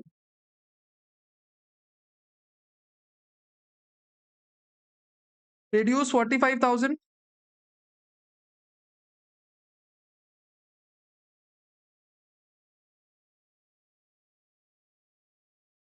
Is it? I think it's cash paid. 45,000 is? 45,000 is cash paid. It is also to be added back. 45,000 is also added back. Okay. Now 89,000 to be reduced. 489, 3 lakh, 225 to be reduced. 489, 489. Where is 489? What is 489? 489 is nothing but the depreciation. Huh? This is the allowed this is the paid deducted depreciation, and this is the allowed depreciation. If you do the net off now, 1186 minus 1675. 489 is the net depreciation. Net depreciation is allowed. Huh? Perfect, sir. Matching that figure as well. 30,000 to be reduced. 255, 530. 30,000 to be reduced. 255, 530. Okay. 48, 8 lakh, 6 lakh. 48, 8 lakh, 6 lakh. Okay. Seems fair. Plot sale, 8 lakh. Then we have rent received from land would go to IFOS. Income tax refund. Then we have dividend. Then we got 80 on dividend as well. That's it. Whatever our total income turns out to be, we would charge 12.5% taxes on property. Rest income would be 22%. After that, 10% surcharge, 4% education cess, and that would be the tax liability. I think this wasn't that difficult question, but yes, this was lengthy question. I mean, one wrong step now would cause an entire wrong answer. There are too many adjustments, too many adjustments.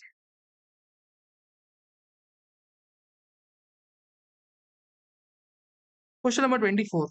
Very nice question it is. Okay, it is a very nice question. Ansal Cements Limited is a resident company set up in year 2010 is engaged in manufacturing of cements. Manufacturing of cements. Okay. Its statement of profit and loss from cement business for the financial year ended 31st March 2026 is given below. Net profit is 75 lakh rupees. Okay, 75 lakh taken. After debiting and crediting the following items. Depreciation for the company 6 lakh rupees add back. Assessee received 5 lakh rupees dividend from Arnold, a foreign company, where they have incurred 1,50,000 rupees towards interest in investing the shares. Okay. So first of all, 5 lakh to be taken off and 1.5 lakh is to be added back. This would go to IFOS, where dividend amount would be 5 lakh, and you would get deduction. How much deduction? 57.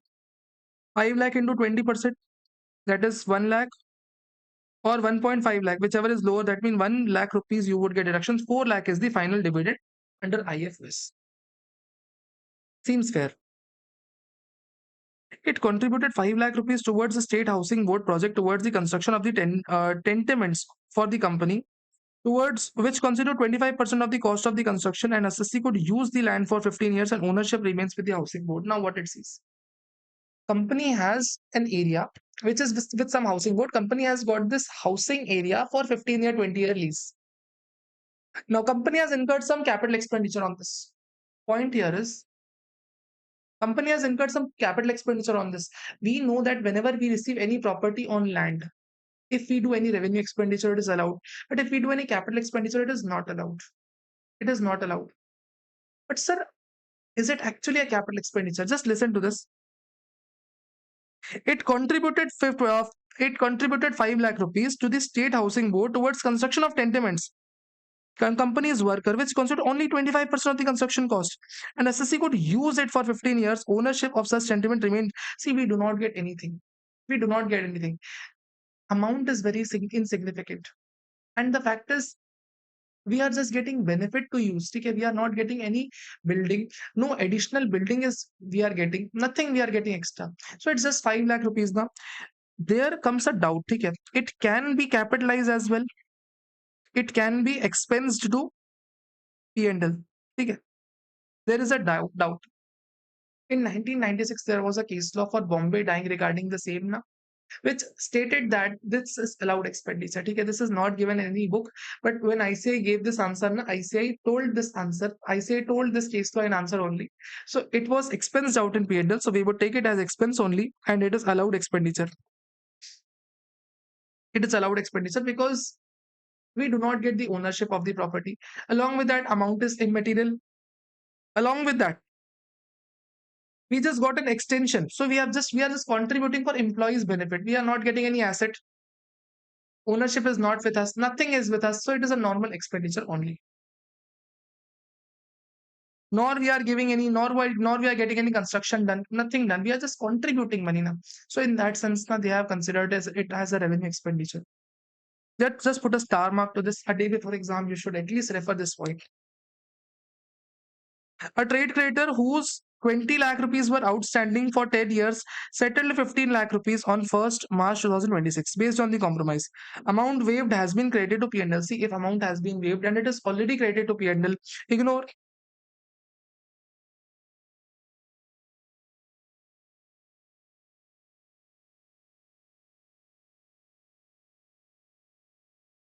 Upfront discount interest paid during the year for the debenture 5 lakh rupees. Debentures were issued for a period of 5 years. See, whenever you issue debentures now, you have an option. Either you can pay interest annually, you can pay interest upfront as well. It is up to you.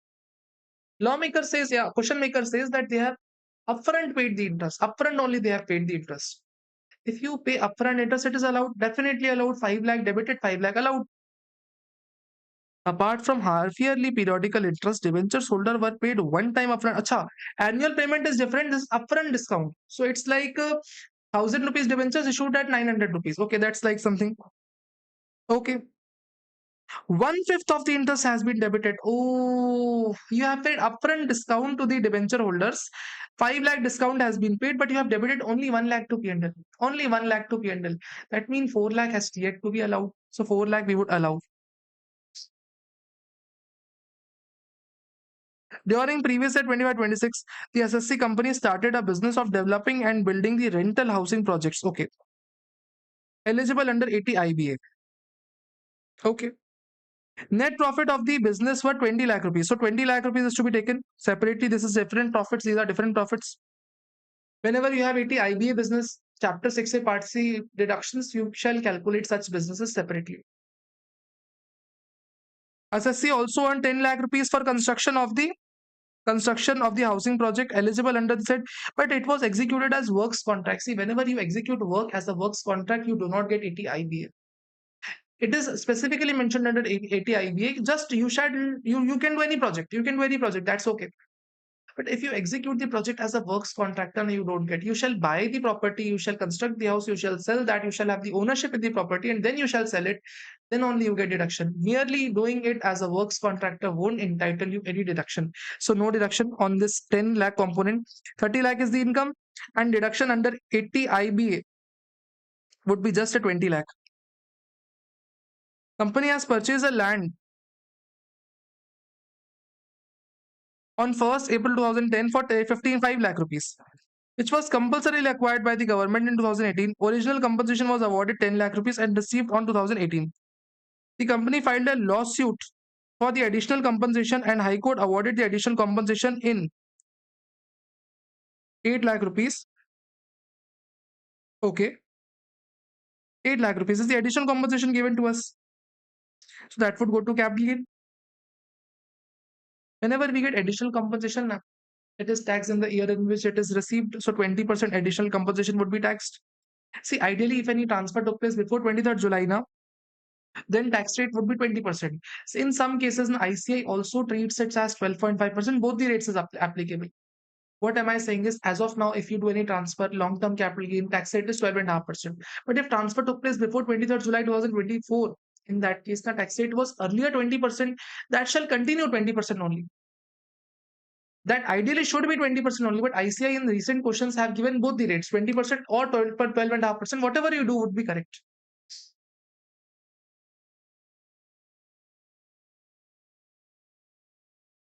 Depreciation for the year end is 4.5 lakh. Okay, 4.5 lakh is the depreciation. Okay. Assessee purchase a machinery. So here we have to do 2020. A small mistake from my end. There are two or three small mistakes in this entire now. Just consider that. First of all, assessee has purchased a piece of land, piece of machinery in May 2023. Insured it against the fire, earthquake. Okay. The insurance policy contained a reinstatement clause and paid the value of the machinery as on the date of the loss of the fire. Okay. A fire broke out in September 2025, causing the damage to the machinery. The company received 22 lakh rupees from the insurance company.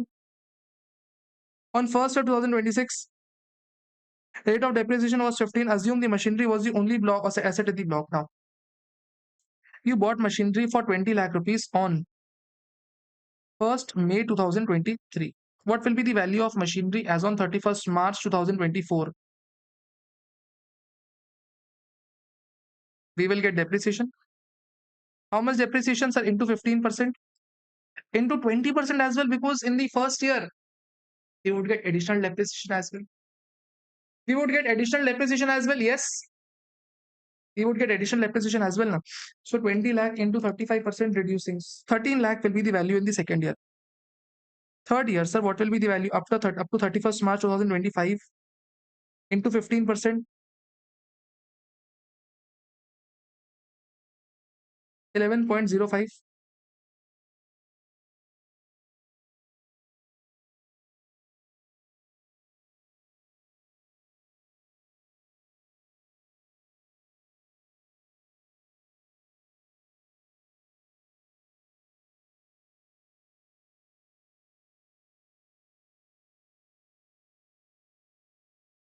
This is the value of the machinery as on 31st March 2025. That means this would be the value of machinery as on 31st March 2000, 1st April 2025. Yes. How much money did we get against the insurance? 22 lakh is the amount of insurance money we got. 22 lakh is the amount of insurance money we got. So how much would be the capital gain? 10.95 lakh would be the short-term capital gain. Short-term capital gain would be 10.95 lakh rupees. And this would be taxed at slab only. Company declared 6 lakh of dividend. So whatever the dividend we have earned, 80M we would get. Received dividend is 4 lakh. Paid dividend is 6 lakh. Whichever is lower, 4 lakh we would get as 80M. Let's see. 75 lakh.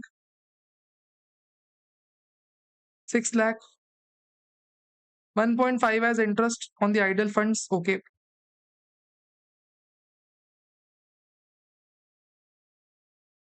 5 lakh to be reduced. 4 lakh to be reduced.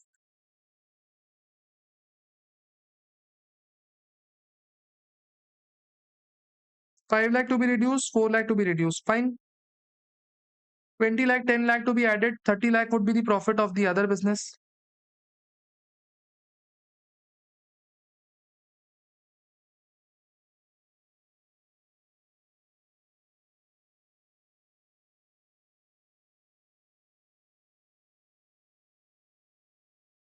Oops, that year is correct. That year is correct. Maybe, yeah, that year is correct. Did I miss out anywhere? I don't remember. See, this year, whatever is mentioned is correct. 2020, this will be the value at the year 2023 end. This will be the value at 2024 end. What will be the value at 2025 end? We shall also have depreciation of one more year, minus 1 year depreciation 15% as well. So we will have value as on 1st April 2025 would be 9.3925. 9.3925. This is the value. We are transferring at 22 lakh rupees now. So 12.6075 would be the cap gain. 12.6075. This is the amount of cap gain.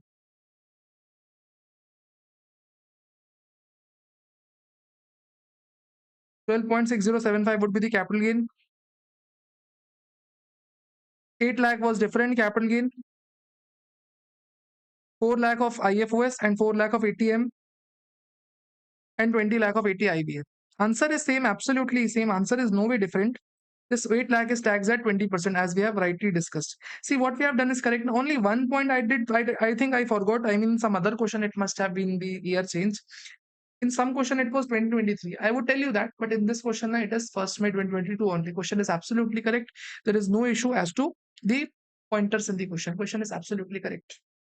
Right? Maybe I'm forgetting out. Maybe in some question, small year was wrong. Year was mentioned wrong in some year, in some question. I don't remember. But yeah, this question seems fair. See, question was technical. This question wasn't easy. Huh? There were areas where you could do somewhere some of the other things wrong. Okay? Come on to next question. That is 25th question. Nice question. Krisha, Kinara, and Komal were the three partners in a partnership firm KKK Enterprises. The firm carried on the business of running banquet hall for marriages and other party events for the purpose of acha, from the date of formation. That is from 20th December 2026 till 31st March 2021. For 5 years, they have been operating as LLP or partnership firm. The partners converted the firm into company. So on 1st April 2021, they were converted into company by the name of KKK Private Limited.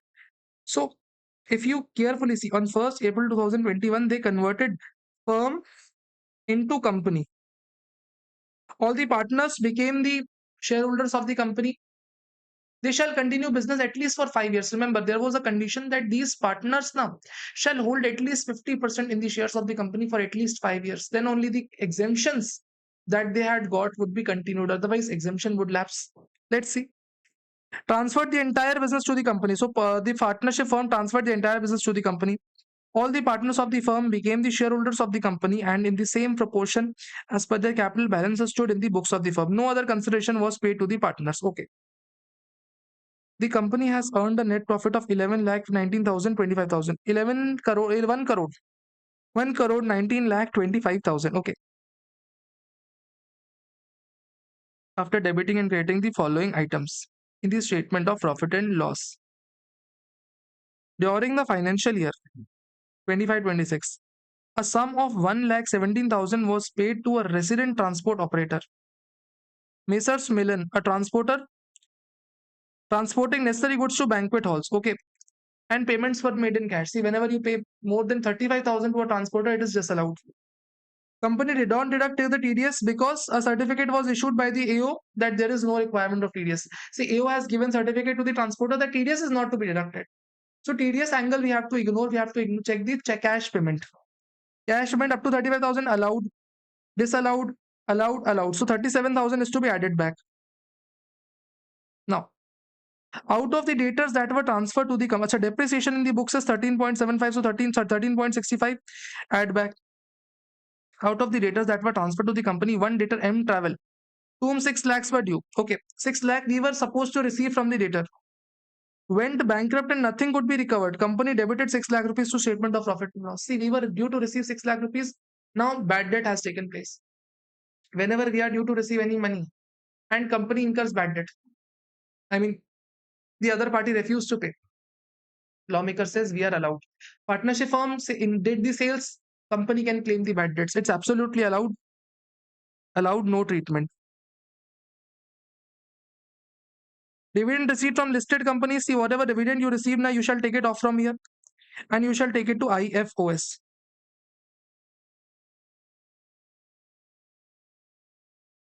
Company invested in the shares of the listed company through broker. Okay. The company paid 1,25,000 to a resident broker as a commission and no shares were sold, no TDS. See, you paid 1,25,000 to broker and TDS not deducted. Wow, TDS not deducted. So 30% should be disallowed, 30% should be disallowed. Arey Baba, just tell me this is not even debited to P&L. So why would any amount be disallowed? This amount is not even debited to P&L, and the best part is it shall never be debited because this is not our business expenditure. Only our business expenditure is allowed. This is not our business expenditure. Share broking, how can be a business expenditure? Therefore, ignore. Depreciation as per income tax rule is 1578. Okay, 1578. Now, a plant and machinery HYC that firm has used earlier was transferred to the company. Fine. Company was formed, the machinery was formed part of 15% block. The WDV was 12 lakh rupees on 1st April. On 1st September, the machinery was discarded. The amount of depreciation was 15 lakh 80,000, which includes depreciation. See, on 1st September, we had discarded this machinery, but depreciation on this is still allowed to us. Just tell me, if we don't have machinery in our block, but we have other assets, do we get depreciation? Of course, sir, we do get depreciation. Depreciation does not depend upon number of assets. We have asset, we don't have asset, it is not relevant. One or two assets, if there are in a block, we will get depreciation on all the assets. We only need WDV now. Only one or two assets would be, one assets would be enough for us to claim the depreciation on the entire assets, even if we don't have assets. The only condition is required is we must have one asset at least, and we must have WDV. If this machinery is not even into business, if this machinery is not even a part of business, even if it is sold, if it is in WDV, we will get depreciation. It is possible. Now, many machineries get discarded for at zero value. We still get depreciation under income tax. Income tax allows that. Allowed it. Now, very carefully listen. Okay. First of all, this was a firm where Krisha Kinara and Komal were the partners. When they converted, Krisha Kinara and Komal were the shareholders on 1st April 2021. After 4 years, 1st April 2025, Krisha had 30%, Kinara had 25%, Komal had 20%, and others have also come 25%. Now, during financial year 25-26, Krisha sold her 95% holding to the daughter-in-law Kirat. Krisha sold her 95%, that means 28.5. Now Krisha has just 1.5, and now there is another person called Kirat, 28.5. This is 31st March 2026. It is not year end. 5 years have not completed. 5 years have not completed. And how much they hold shares now? 1.5, 25, and 20. That means just 46.5 they hold. We have studied this. Those who are the partners in a firm shall continue to hold at least 50% in the shares of the company for at least 5 years. If they do not hold now, believe me, they are not going to get any deduction. Any exemption that was claimed by this firm now as an exemption from transfer, now it shall be taxed in the hands of the company, and tax rate would be 20% only. It would be taxed in the hands of the company. Brought forward business loss not allowed because shareholding has been less than 50%. Shareholders that were the shareholders at the time of conversion are now holding less than 50%. So shareholding will not, their loss will not be allowed. Company holds 65% in Aadhar Hospitalities, a closely held company. Company took a loan of 15 lakh rupees. See, whenever you take loan, now it is taxable under IFOS deemed dividend. Okay. Accumulated profits is 31 lakhs, so 15 lakh would be deemed dividend. Long-term capital gain was 55 lakh rupees, which arose at the time of conversion. It was exempt. 55 lakh was the exemption, exempt capital gain. Now it will be taxed. Capital gain 55 lakh, tax at 20%. That's it. Turnover of the company for previous year 24-25 is 390 and 23-24 is 405. That means 30% tax rate.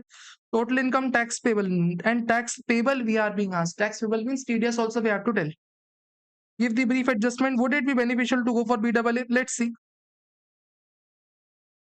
119, 25, 37,000. 119, 25, 37,000. 1356, 540. 1356, 540.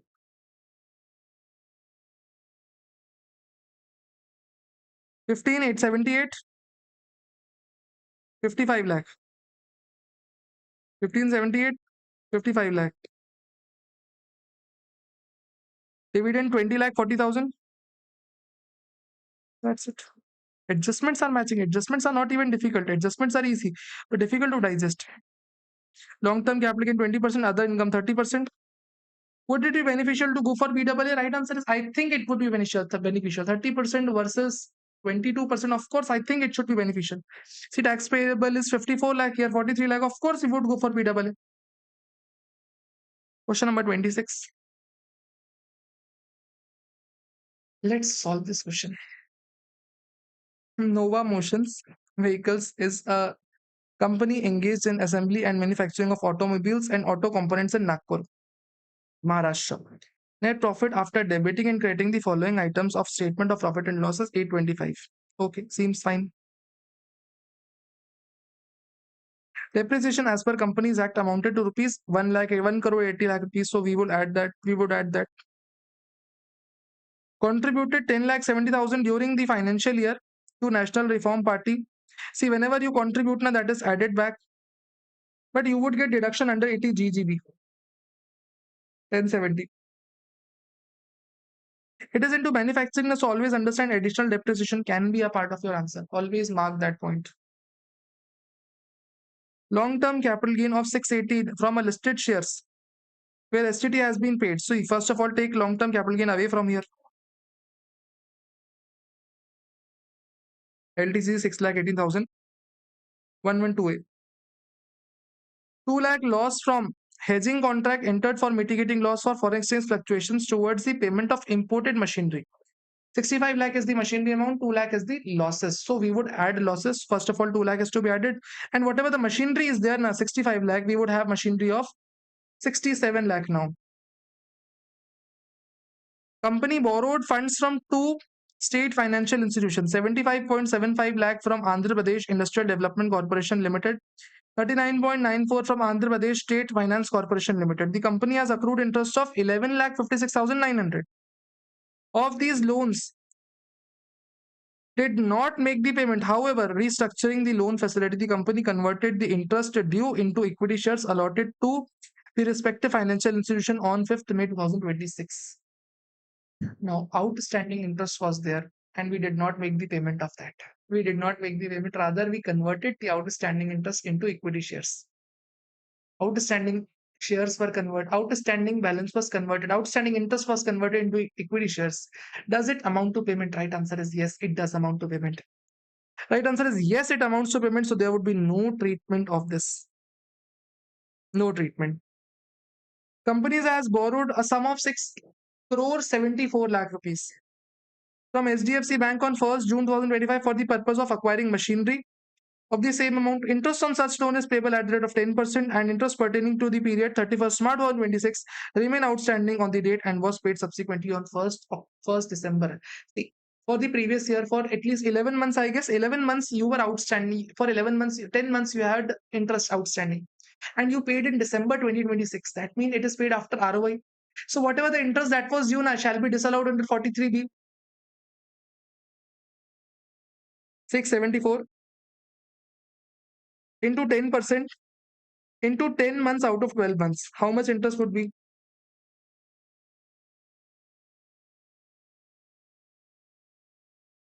56 lakh 16,000.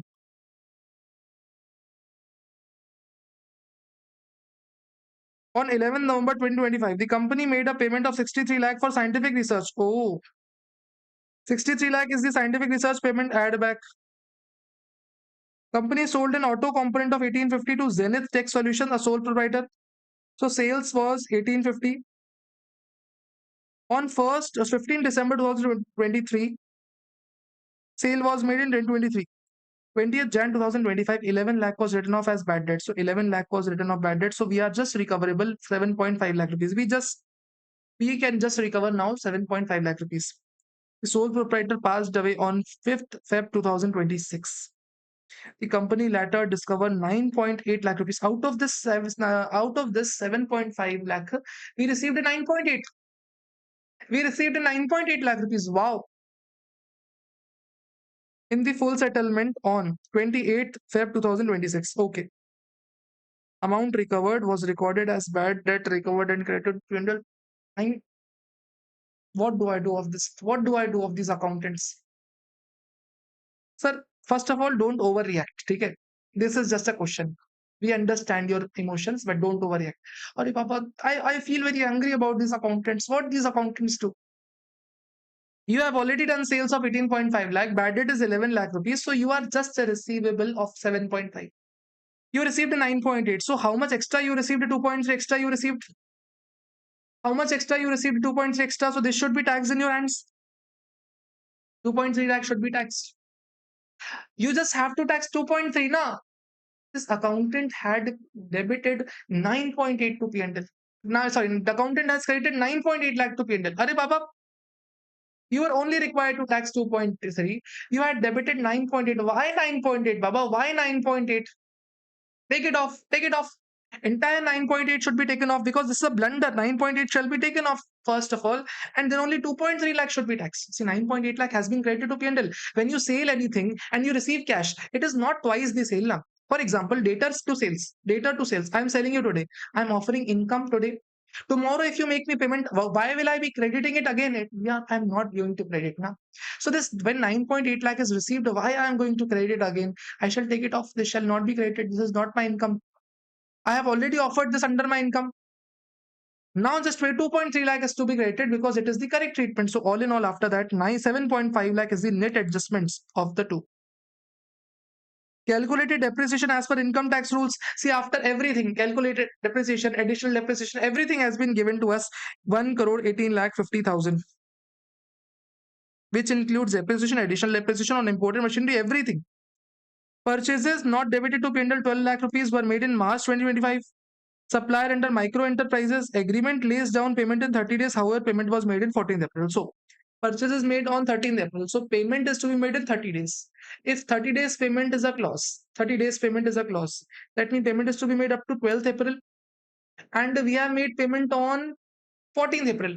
That means after due date, we have made the payment. Since we have made payment after due date now, this shall be disallowed.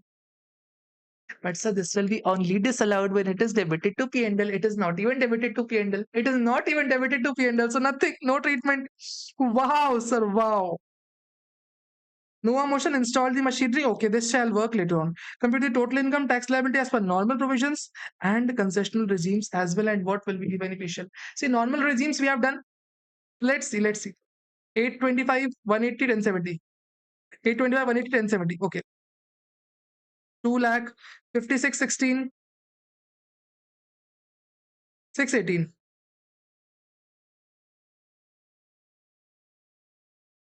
2 lakh, 56, 16, 618. Okay. 750 to be reduced, 118 to be reduced. 7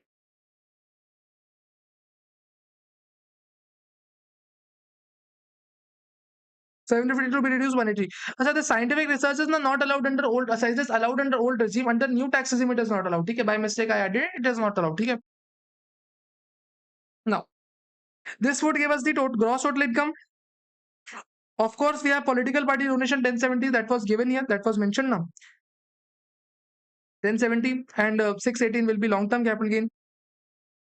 Long-term capital gain 618, 1070. This will give us the total income. Okay. Very simple. On this total income, whatever long-term capital gains we have, it would be taxed at 12.5%, and remaining income would be taxed at 30%. Of course, BAA might be beneficial. BAA might become beneficial. Let's see. 7% surcharge, 4% education says this would give us the tax liability. Seems fair. Point here is, how do we compute BAA? Our total income is given 937,16,670. First of all, this 80 GGB to be added. Political party donation is not allowed. Along with that, scientific research donation is also not allowed. Where it was The scientific research 63 lakh is not to be allowed. Fine. But the best part of all is that sir, additional depreciation that you have got on the machinery shall also to be added back. Additional depreciation shall also not be allowed. What is the amount of additional depreciation? Always understand. So try understanding this. Too much of lines, we are not able to even understand what is additional depreciation. For a minute.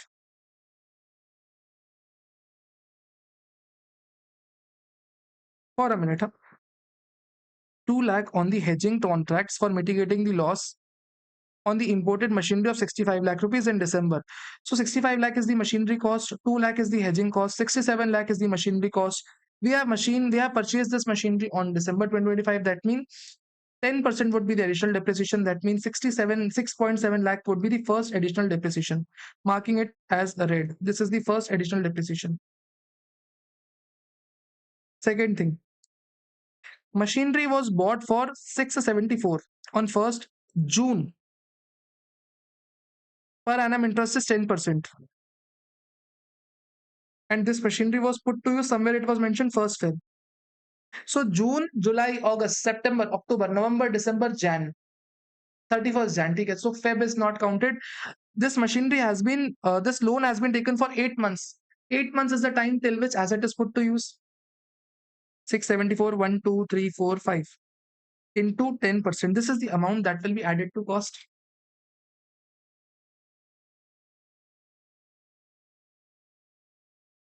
That means 44 lakh 93,333 will be added to cost plus 67 4. Amount added to cost will be 7 crore 18 lakh 93,333. This is the amount of machinery that was which was added to cost. Multiplied with how much multiplied with 10% only now, because it is you put to use on 1st Feb.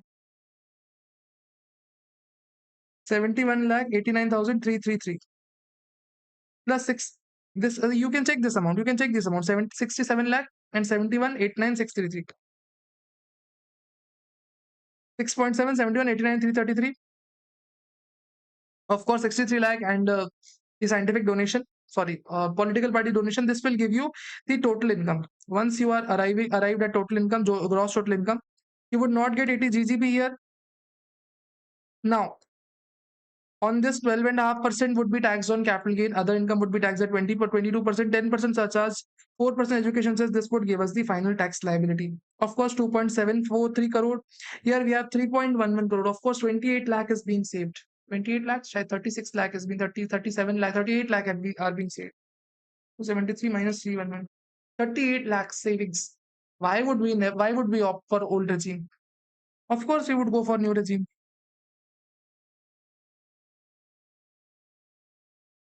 Question number 27. Let's see. Strong Private Limited is a domestic company engaged in business of manufacturing. Manufacturing means additional depreciation. What it is asking, let's see first.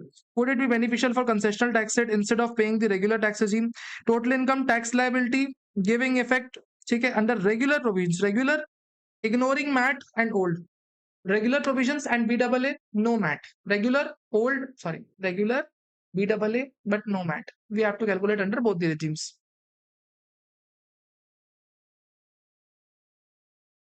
85.2 lakh.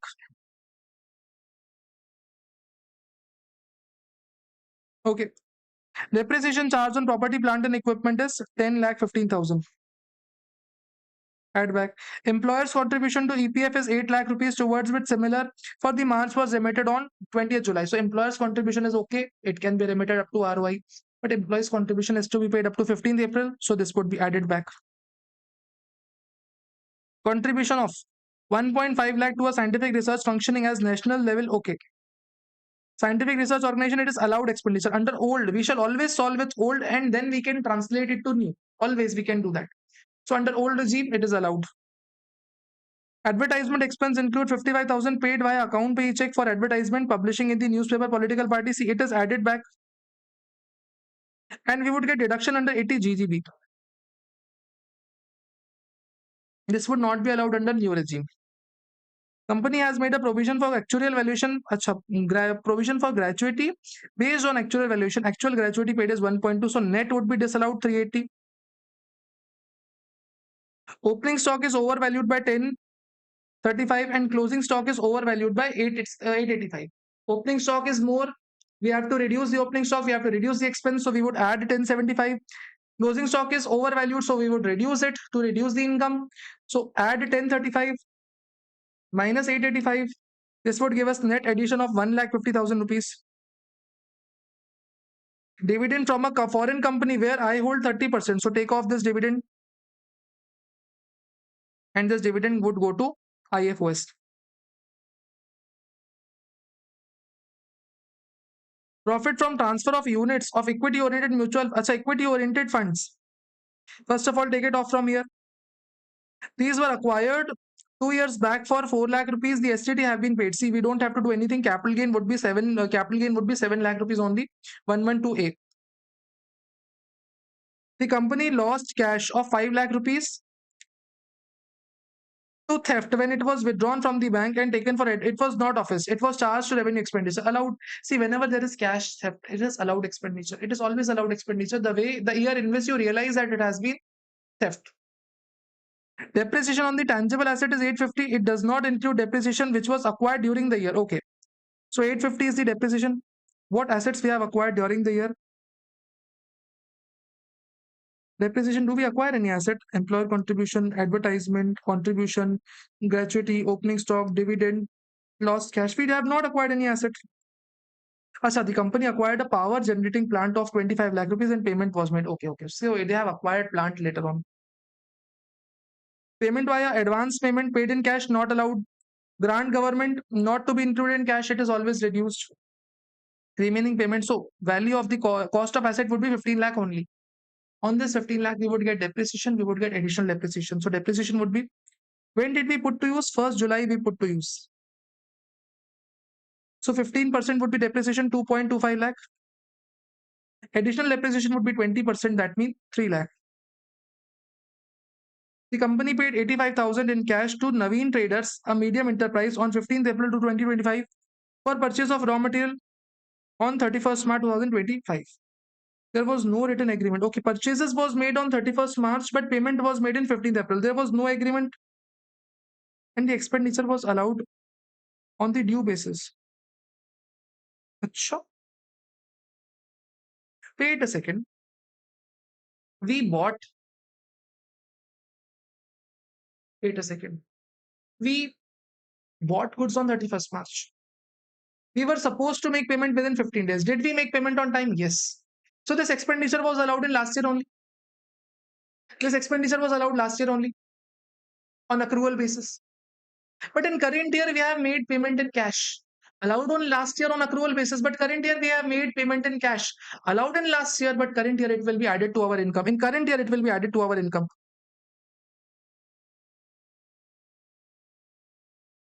Fine, sir, fine.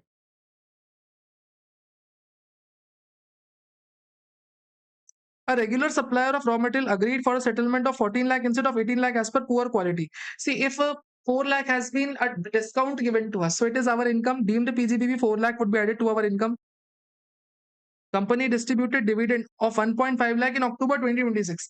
See, October 2026, don't you think is not 1 month prior to ROI? See, to get deduction under ATM, now you shall pay dividend at least 1 month prior to ROI. If you don't pay at least 1 month prior to ROI, you don't get deduction. You don't get deduction unless if you don't pay 1 month prior to ROI. So they have not paid, so you don't get ATM here. Company has not entered into international transaction. The turnover of the company is 350. That means 25% is the tax rate. Let's see. 85, 20, 10, 15, 8 lakh. 85, 28, 10, 15, 8 lakh. 55, 380, 10, 15 lakh, 150. 55, 380, 150. 85, 4 lakh, reduce 3 lakh. 85, 4 lakh, reduce 3 lakh. Minus 7 lakh, minus 8.5 lakh, minus 225, minus 3. Minus 7, minus 8.5, minus 2.5, minus 3. Okay. Wow. Capital gain we had 3 lakh, 7 lakh only. Deduction under GGB we got this, and this will give us the total income multiplied by whatever the tax rate was. I forgot, it was 35%, I guess, 25%. Long-term capital gain would be tax. This would give the tax liability. Under new tax regime, what would be the difference? See, we will not get additional depreciation. We will not get 80 GGB. We would not get any donation made to scientific research organization. So these three we would add back whatever the income turns out to be. 22% plus 10% plus 4%. I don't think there would be benefit here because 25% and 25% will not match. 30% versus 22% would match. Question number 28. Last question from PGBP. Last question from PGBP. M Automotive Limited, ठीक है, is engaged in the manufacturing of automotive parts in Lucknow. In June 2025, M Auto established a new unit in Patna for manufacturing of automobile accessories. Separate books of accounts were being maintained for both the businesses. Separate books for both the businesses were maintained. Statement of profit and loss for the financial year ended 31st March was given below. ठीक है. Before depreciation, 50 lakh after debiting and crediting the following items. So Lucknow unit, 50 lakh before depreciation. Commission of 250 was paid to Robert. See, whenever you make any payment to a non-resident, na, for overseas commission, it is not taxed in India because it is not received in India, it is not accrued in India, so it is not Indian income. No disallowance. Standard warranty is provided at the time of sale, which with product is to be replaced free of cost. In case of manufacturing defect, okay, within the stipulated time, provision for warranty is 0.5% of the sales, amounting to 5 lakh was made during there. See, it is a standard warranty. We estimate that it is always the expensive. We know that it is going to happen. So ideally, it should be allowed. See what ICDS says. ICDS says nothing about this ticket. ICDS do not say anything. ICDS say that if any estimate is created based on fair estimates and reasonable certainty, it is allowed. Here they are clearly mentioned that it is based on fair estimates, reasonable certainty, so it should be allowed. Put a star mark because normally provisions we do not allow. Assessee contributed 6 lakh rupees, being the 20% of the basic salary to pension fund. Wait a second. We shall see this. Company issued 10,000 debentures during the year, out of which 2,000 are convertible into shares after the 5 years. Expenditure for the issue is 3 lakh 50. We do not care whether they are convertible or not. As of now, they are debentures only. Na, any expenditure on issue of debentures is allowed. Bapre, no expenditure is allowed, disallowed till now. Company's branch office was located in old building, which was taken on rent under the agreement with which the lessor. During the year, consent with the lessor, the old building was demolished and new building was constructed. Okay. 20 lakh rupees. Under the agreement, company was permitted to reoccupy the newly building for 20 years on the rent. So 20 lakh is the expenditure. Add back. It is not. It should not be debited to P&L. 2 lakh should be the depreciation allowed on the building. During the financial year 24-25, the M Auto entered into an agreement with Garg Auto. As per the agreement, Garg Auto was not to engage in any manufacturing of automobile parts at the Lucknow. On 1st May 2025, SSC paid 12 lakh without deducting the TDS of non-competition fees. Oh.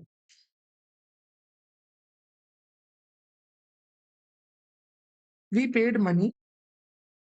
We paid non-competition fees. 30% should be disallowed. But sir, it is given an additional information. Is it anywhere mentioned that we debited this to P&L? Is it anywhere mentioned that it is debited to P&L? So it is nowhere mentioned that this expenditure is debited to P&L, because if this would have been debited, we would have mentioned it above, not an additional adjustment, but above adjustments. No treatment. Let's see what they do. Net profit before depreciation of the Patna unit is 25 lakh. Okay, 25 lakh is the net profit. Patna unit. Details of plant and machinery. Rate of depreciation is 15% owned by the SSC. Okay. Lucknow unit opening WDV is 1475. All machineries were sold. See, now there is a logical point. In Lucknow unit, now if you check the depreciation, there would be short-term capital gain of 25,000. And in Patna unit, you bought old machinery, you bought new machinery, so you would have depreciation in new machinery. But there is a logical tax planning method that you can do. Instead of you doing unit-wise depreciation, you can do entity-wise depreciation. Can you do that way? Sir, opening is 1475. Additions made during the year were 16 lakh. Minus sales were 15 lakh. So closing balance of the machinery would be 1575. Okay. All the machineries have been purchased for put to use for more than 180 days now. So we would get depreciation on the higher amount. We would get depreciation on more amount. How much would be the depreciation that we would be getting?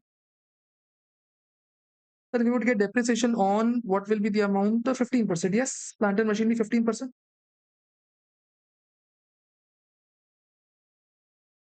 26, sorry, 236, 250.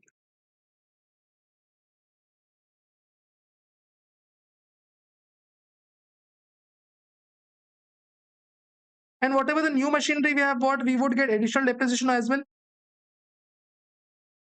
On this 20% additional depreciation, 120.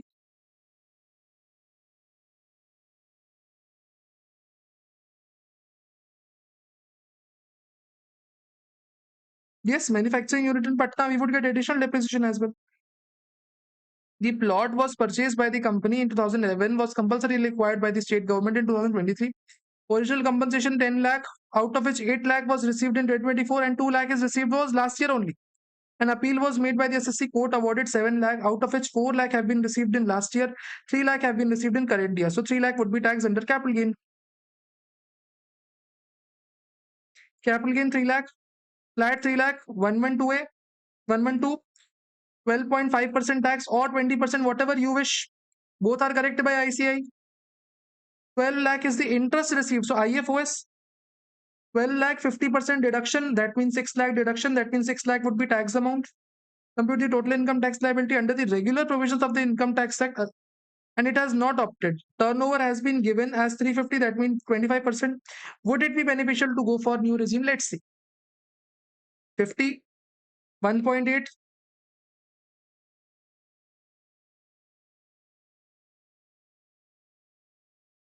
Wait a second. Did we miss out this point, sir? This pension fund. It is given just a 20% of the basic salary. We are not given any salary now. So we can assume that 6 lakh is the contribution, 20 lakh is, oh, sorry, 20% is the contribution. 6% would be disallowed. So 180 we would add back. After all, we are not left with any choice now. We are forced to do that. So 5 lakh, 180, 2 lakh, 20 lakh. 5 lakh, 180, 20 lakh.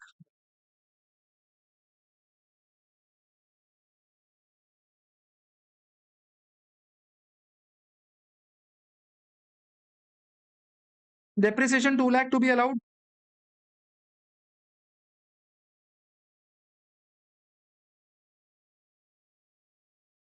How much would be depreciation given to us? 56. So 5 lakh 56,250. So 5 lakh 56,250. After all the depreciation we would get now. If you check out all the threes, if you do the total of all the threes, 5 lakh 56,250 will be the depreciation. We have correctly calculated depreciation here. Long-term capital gain as it is 3 lakh, IFO is 6 lakh. And whatever I have said you now 20%, 12.5%, whatever you want to do, you can do that. Only one difference there is given in the answer now. Something very strange thing that they have done is, see, under this non-competition fees, it is assumed that it is not debited to P&L now. They are assuming it is not debited to P&L, but it should be debited to P&L. So out of 12 lakh rupees, 30% would be disallowed. And since 30% would be disallowed, 840 would be allowed. So 840 they have taken here. So this is an important adjustment. I think you should put a star mark because this is, if not seen, you might not recall this point in exam. If this is not seen now, you might not be able to recall this point in exam. This is the 840. Non-competition fees is in the nature of revenue expenditure. TDS has not been deducted. It would 30% would be disallowed. However, amount is not debited to P&L. Alternatively, if non-competition fees is in the nature, then depreciation needs to be computed in expenditure 6. If you assume that this non-competition fees is a intangible asset, then depreciation would be allowed on that.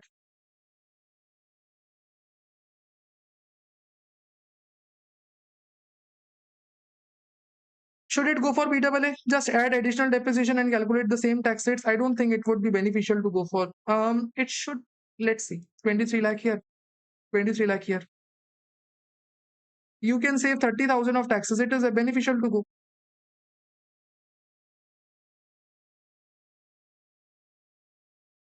That completes your PGDP as well. Moving further, come on to question answers of clubbing of income. Now, Sir, we have questions from clubbing as well. Yes, we have.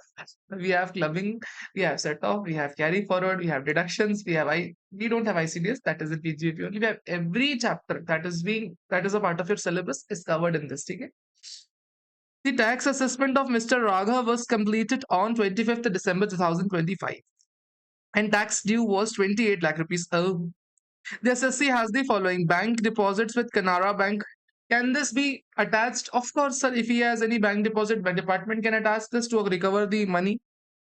Receivable 27 lakh rupees. Can this be attached? Of course, it can be attached. He gifted a necklace to his son. So he given land to his son. Okay, 5 years back, whose market value is 28 lakh rupees. So, given a property to a son, can this be attached by the IT department? Right answer is no. Clubbing provision do not apply to the property given to the son. So this cannot be attached. He gifted a diamond necklace to son's wife, evidenced by a gift deed. Okay. So if I am giving a diamond necklace to my son's wife, can this be attached? Sir, this can be attached. Any property given to son's wife without any consideration, you are the deemed owner. Residential apartment in Australia, yes, this can also be attached. Yes, sir, perfect. Discuss against which of the movable property tax recovery officer can do the proceedings. So yes, bank deposit, yes, receivable, yes, land, no, gift, yes, Australian property, yes. But sir, your question would arise that 28 lakh is the tax payable. 28 lakh was the tax due. Why would department attach this much properties? See, you think about tax, but department might have imposed 200% penalty. Department might have imposed interest as well, so anything can be attached. Okay. Come on to question number 30. Clubbing and set off. Take set off and carry forward. Let's see this question. A beautiful question. Huh?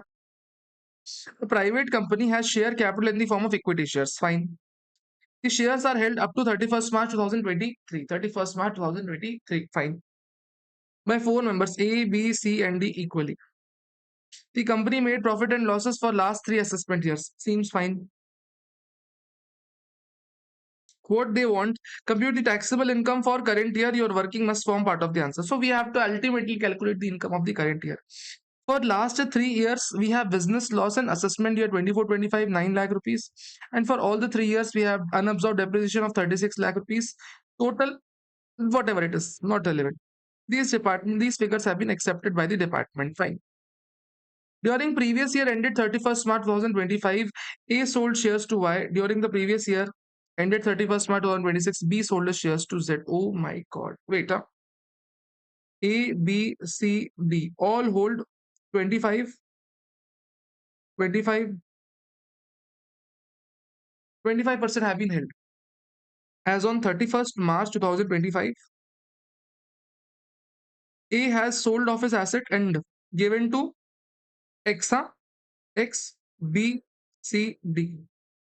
As on 31st March 2026, B has also sold to Y and we have B, X, Y, C, D. There are four people left. Okay. Now let's see what the figures. The profit for past 2 years. That means last year, huh? Last year, who are the members? X, B, C, D.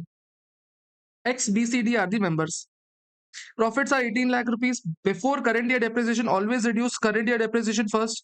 So we will be left with profit after depreciation. Now here we have to reduce unabsorbed depreciation or business loss, whatever we want. Of course, we are going to set off losses. Now question arises, can I set off losses?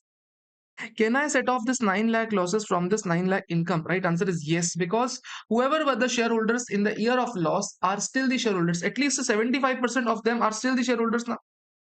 At least 75% of them are still the shareholders. So yes, we can set off this losses. Once this loss set off is done, we are free. Last year's income is zero and we have zero losses right now. Then current year 45 lakh is the income. So 45 lakh income we shall take. Current year depreciation is nothing but 7.5 lakh. So we shall reduce current year depreciation. We do not have any brought forward losses. We have 36 lakh of unabsorbed depreciation. We shall reduce that. We will be left with 1.5 lakh income. That's it. Whatever the shareholding is not relevant because we don't have any losses. Shareholding for current year is not even relevant because we don't have any losses. Got it, sir. Question number 30 was easy peasy. Huh? Question number 31 also again easy peasy question. Sakshi Private Limited was converted into LLP. Okay. So company converted into LLP. Can a company convert into LLP? Right answer is yes. Conditions were there. Apart from that, yes, turnover conditions, paid up share cap, assets conditions. Plus, there are some conditions with respect to exemptions as well. 1st July 2025. You are provided with the following figures. Okay. Unabsorbed depreciation. See, whatever the unabsorbed depreciation is of the old company, that shall be transferred to LLP as it is. Carry forward. Business loss. See, whatever the business loss is of the company, that shall be transferred to LLP. But there is an amendment. Till last year, whenever there was some business loss, now when it is carried forward to LLP, now LLP used to get deduction for it. LLP could carry forward it for freshly 8 years. The new company can carry forward the business losses for fresh 8 years, but this year there has been amendment. Any amalgamation, demerger, succession, or any type of conversion tax that takes place after 1st April 2025, then any losses shall be allowed to be carried forward for remaining of 8 years. Whatever the period that old company has taken care of, that shall be considered in the 8 year limit. So if this company was supposed to carry forward for 8 years, let us assume for 2026-27, and since this is current year, so this entity is allowed to carry forward it for one more year. No fresh 8 years would be given. Only the remaining of the 8 years from original date shall be given. Unadjusted MAT rate would lapse because company is entitled to pay MAT. LLP is required to pay AMT, so there is no MAT rate available. This shall lapse. Written down value of the assets as per Income Tax Act. Whatever the value of assets are there as per Income Tax Act, now we shall calculate depreciation on that. And the depreciation will be split on number of days basis. As number of days it was kept with old entity, depreciation shall be charged to them. And whatever the depreciation, whatever the number of days this asset has been kept with new entity, depreciation would be given to new entity. Cost of land, see, if any cost of land has been acquired, now this shall be carried forward to new entity and it shall be carried forward at book value, not the market value. Expenditure on VRS 25 lakh was incurred in 23-24. See, whenever you incur VRS expenditure, na, it is allowed in 5 equal installments. And at any point of time, if you can merge yourself, convert yourself, this remaining deduction would be allowed to the other entity. Tax treatment done, that's it. Come on to deduction. Very important question, a very important point. Now, try understanding this question. X Limited has two units, Unit N and Unit Y. X Limited has two units, Unit N, Unit Y.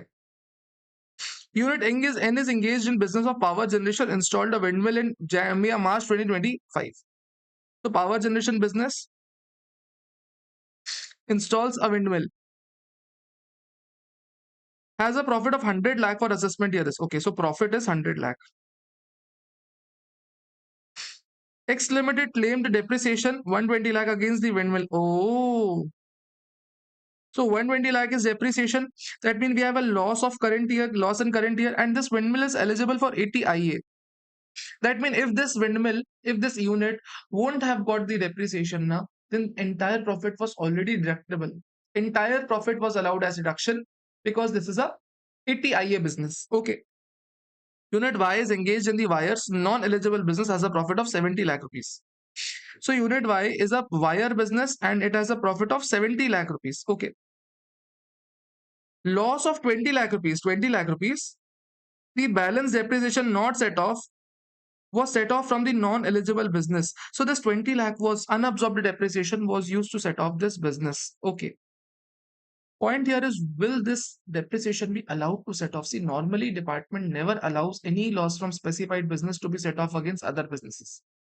Why is it so? See, if you have specified business and you have loss in specified business, the biggest issue is now, if they allow set off today, then next year, whatever profits you have, they have to give you deduction. So they are not willing to give you much deduction. They are willing to give you only limited deduction. That is why they say that you have to carry forward the losses and set it off in next year. So that amount of deduction given by them is reduced. That is their basic concept. But here we are not having any losses. Believe me, here we have depreciation. Losses are somewhere different from depreciation. Huh? Losses, it is reasonable enough to disallow losses or carry forward the losses instead of set off. But depreciation, yeah, if we won't have even taken ATIA, then too our depreciation would have been there. Even if we have not taken ATIA, then too depreciation would have been there. So this depreciation should be allowed. Assessing officer was of the view that depreciation related to business eligible for ATIE cannot be set off. No, it can be set off unless because hence unabsorbed depreciation should be carried forward instead of set off. So assessing officer says this should be carried forward. SSC says it should be set off. Ideally, this was a judgment given by Swarnagiri Wires Insulations in case of Karnataka High Court. Swarnagiri Wire Insulations Karnataka High Court observed that it is generally practice. ठीक है. Generally practices a general principle that deeming provisions of a particular section cannot be cannot be breathed into another section. See, these are some technical languages. Now we don't have to force. We don't have to force. Ultimately, assessing officer is not permitting is incorrect. Assessing officer shall allow the set off. It is not necessary because it is unabsorbed depreciation. Okay. Question number 33. Urban cooperative society. See, whenever we have cooperative society now, cooperative society is eligible for ATP. There are 9 businesses for which cooperative is eligible for ATP. Can you all name 9? Can you all name 9 businesses, sir? First of all is providing agriculture, providing credit to the members. Second one was fishing. Third one was interest dividend from other cooperative society. Fourth one was cottage industry. Fifth one, rent from go down, in warehouses. 4 businesses were bekar one, bad one. 4 businesses were bad one. What were? Processing of agriculture produce without power, marketing of agriculture produce grown by the member, collective disposal of the labor of the member, and supplying milk, oilseeds, and fruits by a primary cooperative society to federal cooperative society or state government, central government, or local authority. These were the 9 businesses eligible for ATP. Apart from that, if a cooperative has a business income, then 50,000 additional deduction is allowed to a cooperative. Let's see. It is engaged in providing credit facility to the members. Is it eligible business? Right answer is yes, it is eligible business. See, considering ATP is a different matter altogether. Considering ATP is a different matter altogether, that is a secondary matter. First matter that should be taken care of is whenever you solve these type of questions, now always find out the gross total income. Your first intention should be gross total income, then ATP. Otherwise, you will get confused. Interest received from the deposit with the other cooperative, yes, it will be a part of GTI. Interest received from the member, that shall also part of the GTI. Interest received from idle funds, that is also GTI. Rent received 36,000 into 12 months into 70%, that means 30% standard deduction society would get. 302400, this is the rent received. Income from agency business, will it be added? Yes. Expenses on agency business, will it be reduced? Yes. Brought forward losses on agency business, reduce. All in all, we will get the GTI.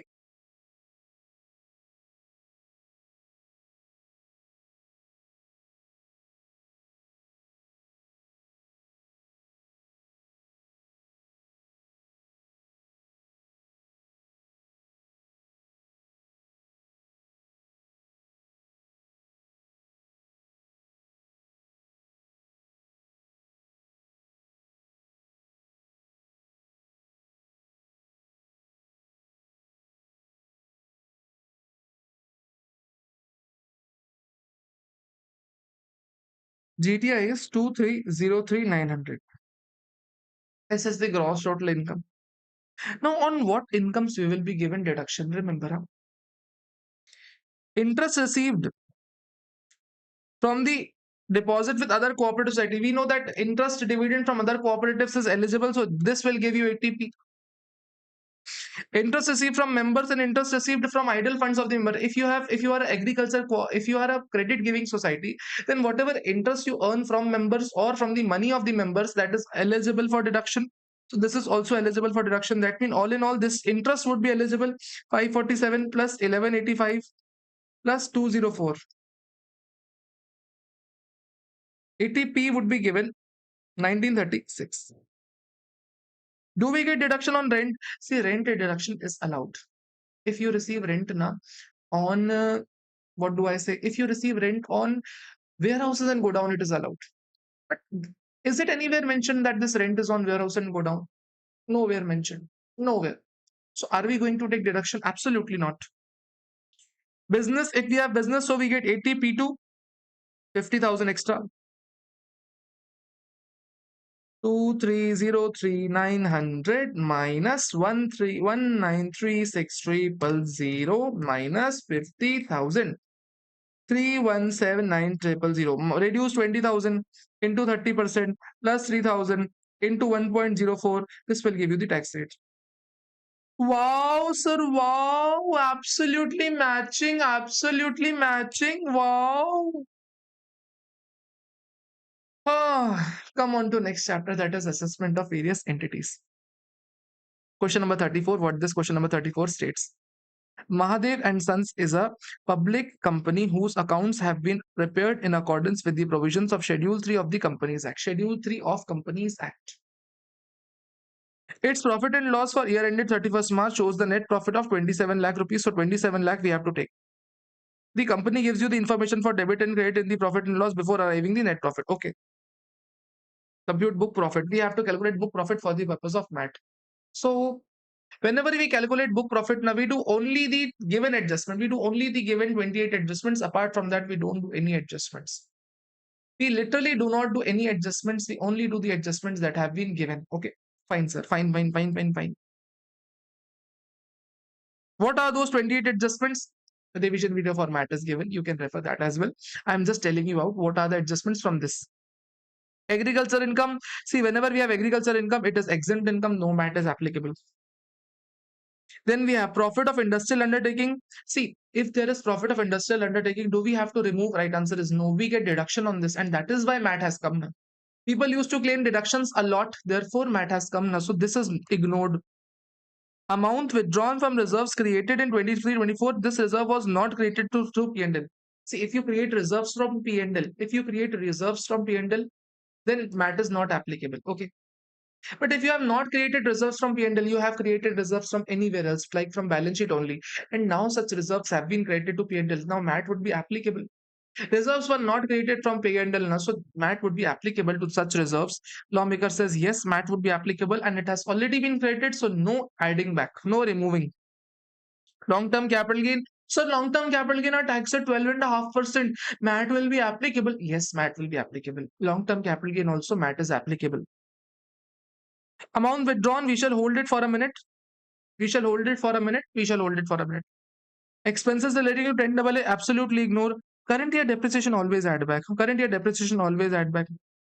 Interest not paid up to the ROI. See, as per income tax, if you don't pay interest up to ROI, it is disallowed. But under MAT, is it anywhere mentioned it should be disallowed? No, sir. It is allowed.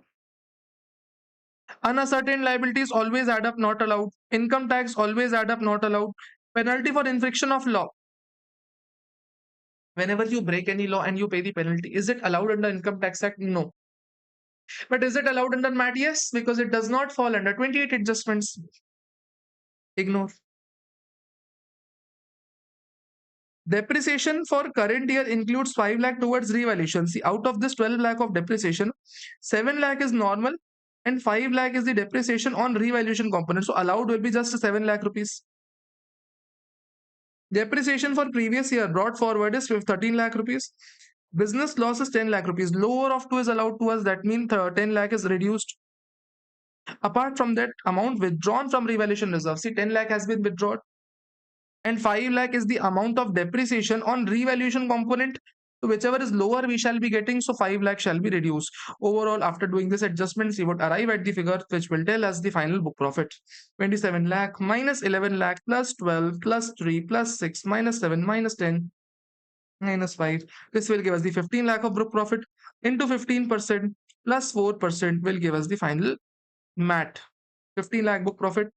They have not even asked us the MAT amount. They have just asked to calculate the book profit. That's enough. Question number 35. Question number 35. Question number 35. Anustup Flour Mills Limited is a domestic company engaged in manufacturing of wheat flour furnishes you the following information for the year ended 31st March 2026. Let's see what they ask.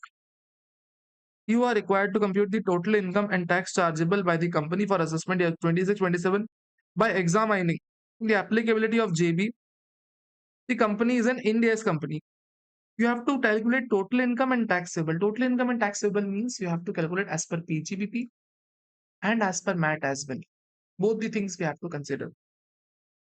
Turnover given is 350 crore. That means 25% tax rate is applicable. Let's see. We have to calculate PGBP as well. We have to calculate MAT as well. I am doing both the figures, huh? Both the things. One for PGBP, one for MAT. Net profit is given. We shall take net profit in both the cases. Company is a member of Vishnu Foods, AOP. Shares are determinable. Profit is clearly known. AOP has paid taxes at MMR. During the year, company has received 9 lakh rupees from AOP. The company has spent 90,000 in the year in the income. Acha. From 2 to 6, 2 number to 6th number, these items have been adjusted. So whenever you have income from AOP, that is not tax, it is exempt. So always we shall take 9 lakh off. Here also we shall take 9 lakh off.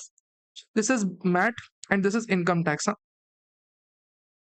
Of course, 90,000 expenditure would be added back because in both the cases that is disallowed.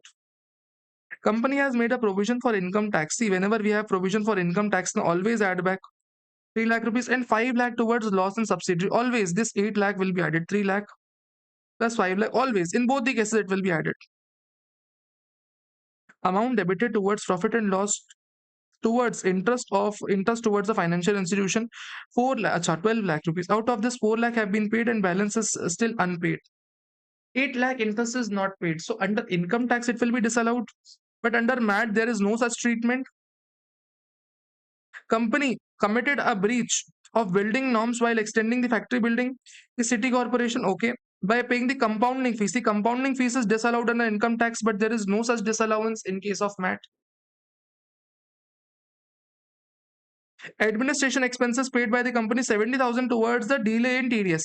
So whenever delay in TDS, that is allowed. As per income tax also it is allowed. That is as per MAT, as per it is allowed. Normally all the expenses of income tax are disallowed, but this one exception, late fees in TDS has been allowed by the question. This has been done by ICI. TDS late fees has been allowed by ICI. Company has created revaluation surplus of 10 lakh rupees on fair valuation. Okay. Now, if you have any fair valuation gain on fixed assets, are they charged to MAT? Right answer is no. Any fair value gain in assets now is transferred to OCI NR, and this is not charged to MAT. It is only charged to MAT when the asset is disposed of. So there is no treatment on this. Company has credited 5 lakh to other comprehensive income on fair value of equity instruments. So if you have any fair value of equity instruments now, this goes to OCI NR. This goes to OCI NR, and if it goes to OCI NR now, in that case, it will not be charged to MAT. It will be only charged to MAT in the year in which it is finally sold. So we shall not reduce it. Ultimately, this will give you book profit as per income tax, sorry, as per MAT, and PGBP as per income tax. 77. I am just calculating MAT minus 90.9 plus 8. 76.9 will be as per MAT.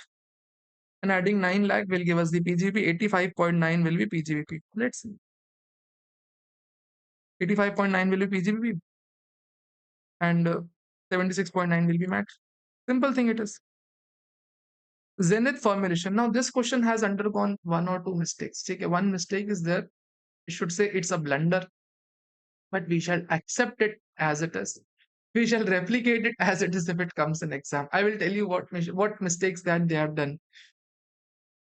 Zenith Formulation is a company engaged in pharmaceutical formulations in Tamil Nadu, started adoption of Ind AS compliance with effect from 1st April 2021. The following particulars are furnished for year ended 31st March 2026. Book profit after all the adjustments referred under section 115 JB amount to 52.26. Okay. 52.26 is the book profit after all the adjustments. We have 28 adjustments. Except for brought forward losses, every adjustments have been taken care of. Every adjustment have been taken care of, and you have been given with the book profit. Brought forward losses as per books is given. Financial year 21-22. Okay. Business loss is 4.6. For next year, business loss is 1.75. Can I do the total? 6.35 will be the business loss. And depreciation 4.9, 2.2, that means 7.1 will be unabsorbed depreciation. Lower of 2 shall be allowed. Business loss of 4.6 and 1.75. have been deducted while computing the book profit. That means we do not have any business loss as of now. So zero business loss compared with depreciation, therefore nothing would be allowed. Okay. The particulars of other comprehensive income for the year ended 31st March 2026. Other comprehensive income.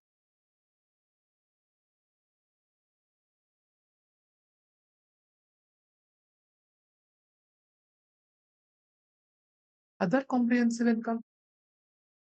Deferred gain in cash flow hedges is the income. Deferred cost of hedging. Comprehensive income from discontinued operations. Exchange information. Sir, you didn't tell this. You didn't tell this what to do of these things. What we have to do. What actually we have to do of these things.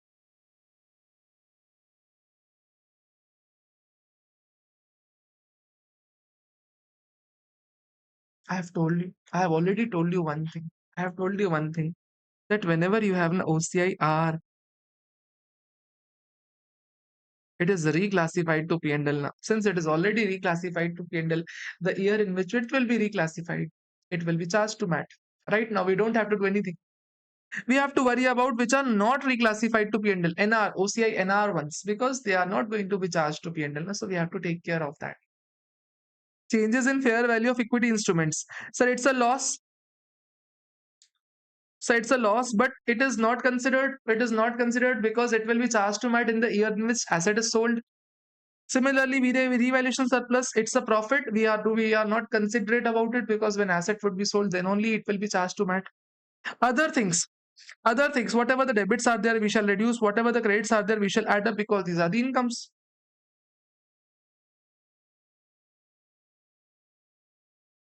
So 10.8 is the net adjustment. 10.8 is the net adjustment, and we have to add it because we have net in income. We have net income, and since it is income and it has to be added to P&L, so we have added. Transition amount on the convergence date is on 1st April 2021 stood at 52.5. Okay. Capital reserve was 8 lakh rupees. 4.5 lakh was the translation difference. So 52.5 to 52.5. Okay. Minus 8 lakh minus 4.5 lakh. That means 40 lakh is the convergence amount divided by 5. That means 8 lakh is the convergence amount. So 8 lakh is the credit balance. Since it is also income, so we shall add it as well. 8 lakh shall be added as well. Fine. Now let's see. National Company Law Tribunal. Chennai bench has readmitted Section 7 of Insolvency Bankruptcy Code made by the financial creditor against the company for initiation of insolvency proceeding on 30th March 2026. That means company is under insolvency. What happens to a company which is under insolvency? If a company is under insolvency now, in that case, it's unabsorbed depreciation plus brought forward losses. Both are allowed. Here, 6.35 lakh was the unabsorbed brought forward losses and 7.1 was the depreciation. Ideally, business loss was already taken care of. Deduction of this has already been taken, so we shall not be taking the 6.35. Only 7.1 has been taken. But ICI takes this as well. They have already taken deduction, but they are taking it twice. In that case, now what would happen? We shall also take that. If we have taken deduction of any losses in previous years, now again we shall take that. This is what this interpretation is. This is a wrong thing done by ICI, but we are going to accept this wrong thing because we are there. We are not there to argue. I mean, we might argue, they will still deduct the marks. So I personally think this has to be clubbed and taken care of. Ideally, according to me, this 6.35 should not be allowed as deduction because we have already claimed a reduction of this losses.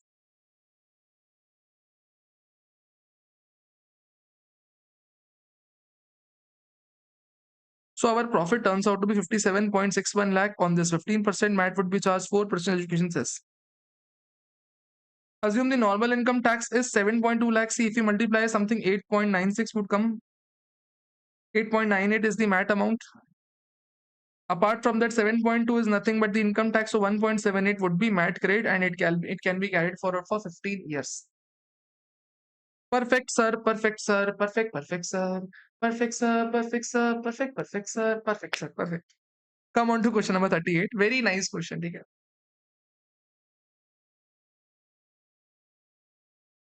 How do I tell? Let's see. Okay. ABC Cooperative Society is engaged in marketing of agriculture produce grown by the member. So, marketing of agriculture produce grown by the member. The net profit and gain attributable to such business for assessment year 25, 20, 26, 27 is 60 lakh. So, business income is 60 lakh. Computed after all the deductions, expenditures, everything.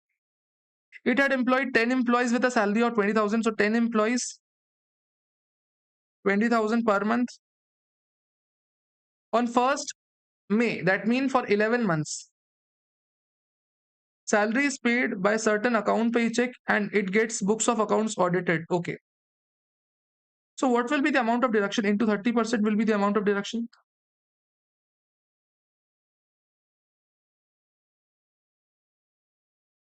6.6 lakh is the 80 double deduction that SSC would get. It also earns interest income of 32 lakh. So interest income is 32 lakh rupees. 92 lakh is the income. Deduction is 6.6 lakh rupees. Compute the total income, tax liability and advice. Should it opt for special provisions or not under BAD? Tax liability, can we calculate? 85.4 lakh will be the income minus 20k into 30% plus 3000 into 1.04. This will give us the tax liability.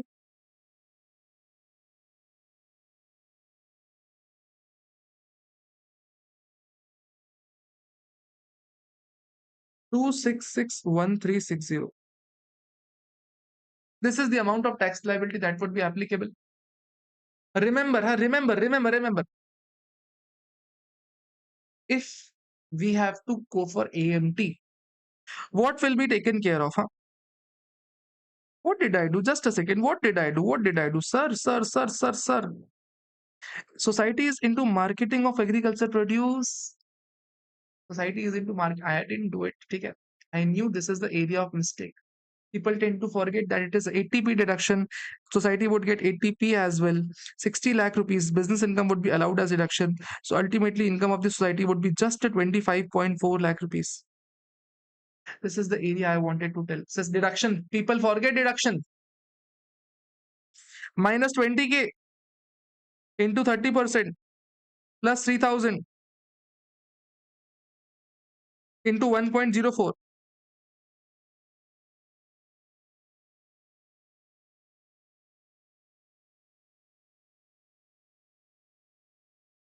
789,360. This is the income of the society because they are getting ATP. Sir, why didn't we get ATP2? Above we got ATP2. I have told you now that is only available for business income. Here we don't have business income. Now business income is already deductible.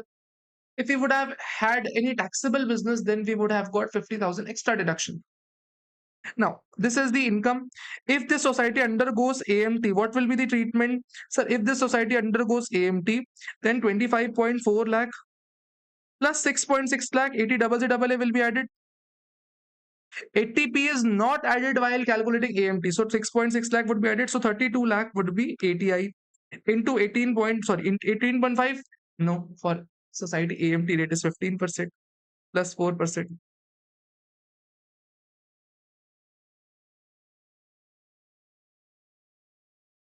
499,200. So AMT is not relevant as of now.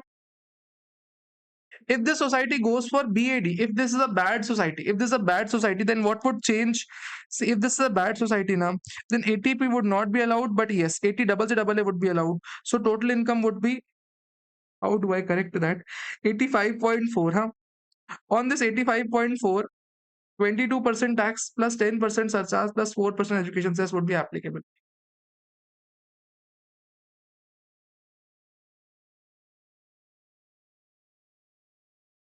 Income would turn out to be 2149347.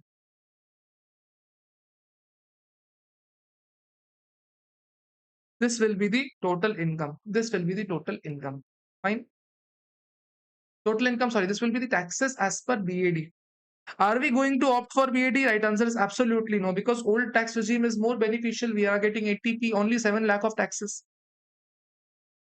Now what question is asking?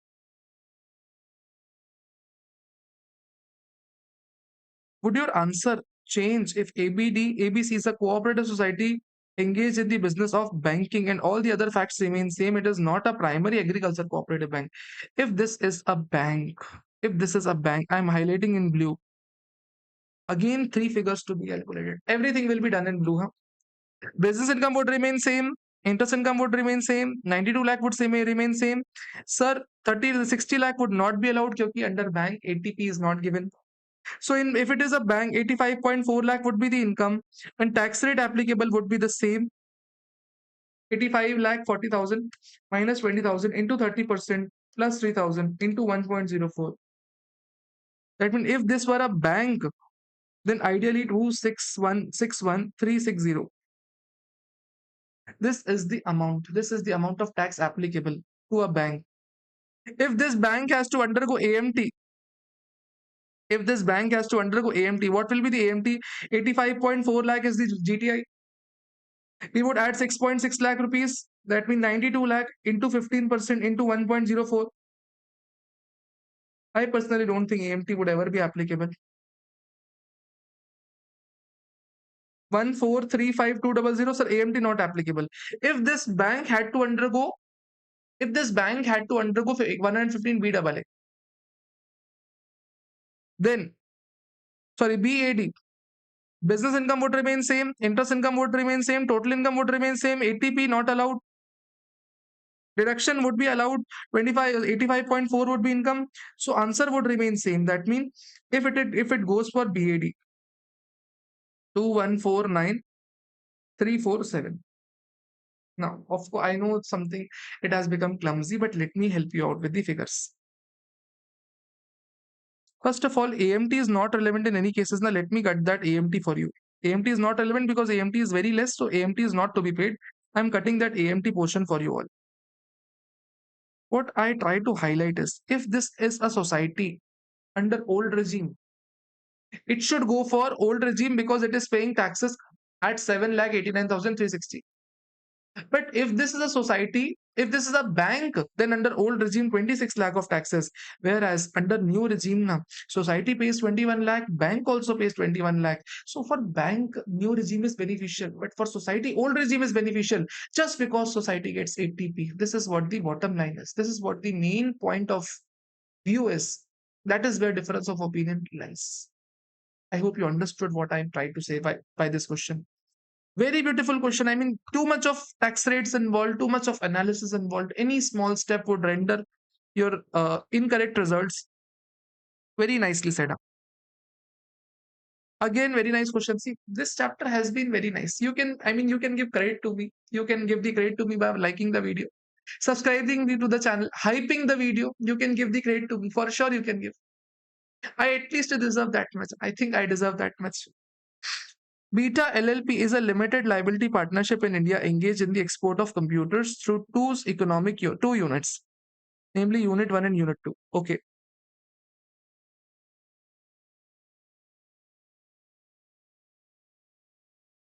Unit 1 is in SEZ. Okay. Unit 2 is domestic tariff area. The LLP furnishes that it is the 8th year of incorporation for the year ended 31st March 2026. So its only important thing is 8th year of operation and SEZ. So 10 AA would be given. Export turnover, domestic turnover, duty drawback of both the units, profit on import entitlements, salary expenses, other expenses, and net profit. Fine. For the sake of simplification, can I calculate the total profits? Profit have been given. 710 has been the profit of Unit 1 and 840 are the profit of Unit 2. Fairly given. Expenses of 41 lakh are disallowable under 43B and export sales received in India amount to 1600 lakh. So for Unit 1, 43 lakh is to be added back. And out of this, very carefully listen, very, very carefully listen. Export sales, out of this total export sales received in India is just 16 lakh. Received is 16 lakh. Whenever export sales is there, now we only consider the receipts received once. Export sales 1800 include 300 of freight. See, out of this 1800, 300 is freight. attributable to delivery outside India. And 1600 includes 180 of freight. Out of the 1600, 180 is the freight. So out of 1800, 300 is the freight amount. Out of this 1800, 1600, 180 is the freight amount. Fine. Export sales unit 2 received in India. Sir, unit 2 is not eligible for 10 AA. We will not consider any export sales, any domestic sales. It will make no difference. Expense charge, which should be disallowed under 40A3 is 55 lakhs. So we will disallow that. Can I say after doing all these adjustments, we will get GTI 710 plus 43, 753, 840 plus 55, 895 plus 753, 1648.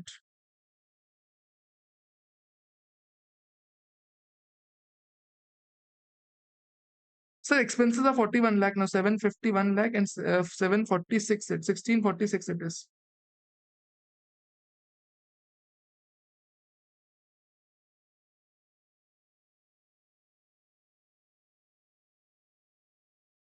This is the GTI.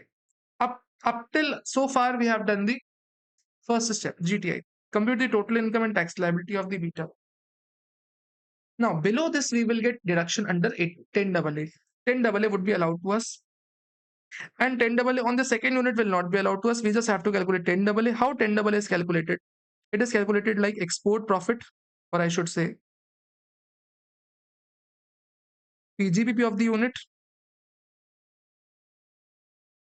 into export turnover upon total turnover. What is the PGBP of the unit, sir? 751. Is it the actual PGBP? Right answer is no. For the purpose of 10 AA, we always have to remove the duty drawback. We always have to remove profit on sale of import entitlements. These are never part of the PGBP of the unit. So take it off. Minus 52, minus 33.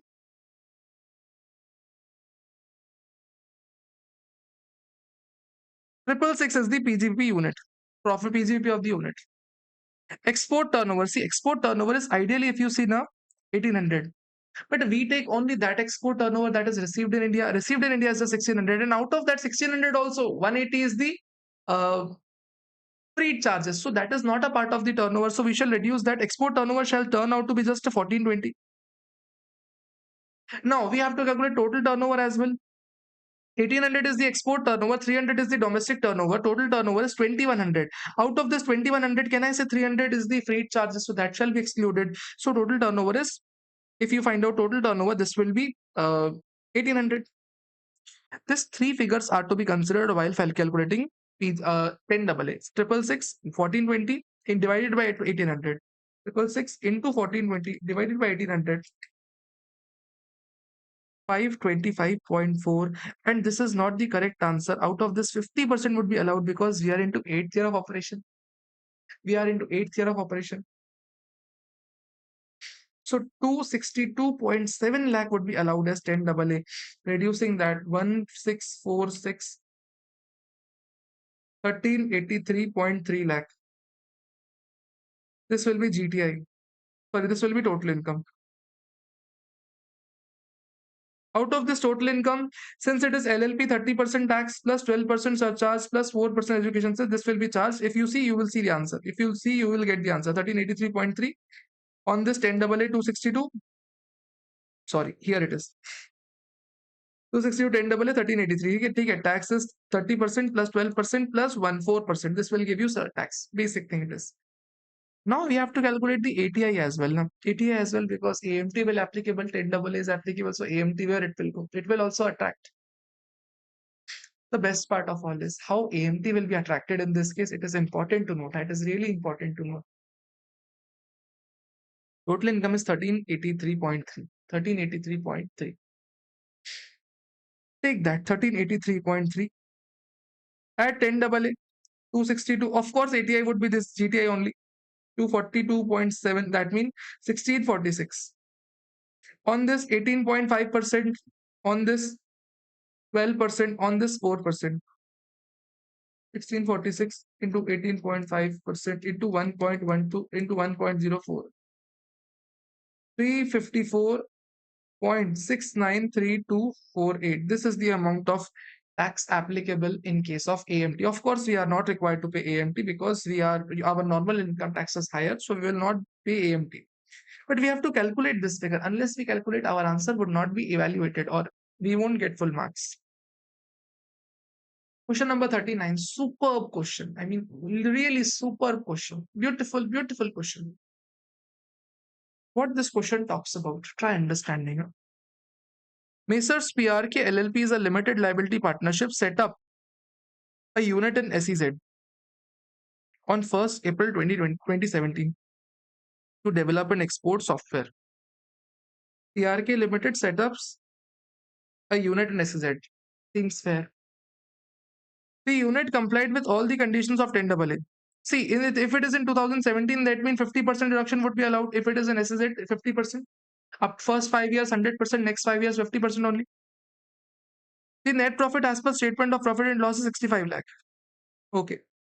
After debiting and crediting the following items. See, first of all, we need to calculate PGBP, then only we will calculate 10AA. 10AA is irrelevant and unless you calculate proper PGBP. So for PGBP, import entitlements is allowed, but yes, for 10AA, it is to be taken off. This has to be reduced from PGBP. For 10AA, not for normal PGBP. Remuneration to working partners always add up. Interest to partners at the rate of 20 per 60 or 20 lakh rupees at 16%. So 20 lakh divided by 16%, allowed is 12%, so 4% extra, that means 5 lakh to be added. Donation to Polpa 3 lakh rupees, we would get 80 GGC 3 lakh. Depreciation 17 lakh. Allowed depreciation somewhere it would be given 26 lakh rupees. Okay, 26 lakh rupees. Fine. Fine. Oof. Payment of remuneration to partners has been authorized by the partnership deed. Okay, seems fine. Brought forward losses are 4 lakh rupees and unabsorbed depreciation are 35 lakh rupees. Now we have unabsorbed depreciation of 35 lakh, brought forward losses of 4 lakh. Always understand, while calculating the total income, losses are always set off first and unabsorbed depreciation is always set off last. Basically, this is the fundamental. Always this should be kept in mind. But for the purpose of remuneration, for the purpose of 10AA, the sequence changes. For the purpose of 10AA, always we have to take the depreciation first and then losses. Here, for the purpose of remuneration, now we shall reduce the unabsorbed depreciation. Then calculate remuneration, and then such remuneration shall be reduced. And then after that, losses and then unabsorbed depreciation. What did I say? I think I might have confused you. It's not confusion at all. Whenever we set off losses, we have to set off the losses first, then only we can set off the unabsorbed depreciation. But just for remuneration calculation first, now for remuneration calculation purpose only. For remuneration purpose only, we shall first of all reduce the unabsorbed depreciation. For the remuneration purpose only, not in actuality. We are not actually reducing this. We are actually reducing just to find out the book profit for remuneration. Okay. For remuneration purpose only, unabsorbed depreciation is reduced first, and for 10AA also unabsorbed depreciation is reduced first. 65 plus 58 plus 5 plus 3 plus 17 minus 26 minus 35. So 87 lakh is the book profit.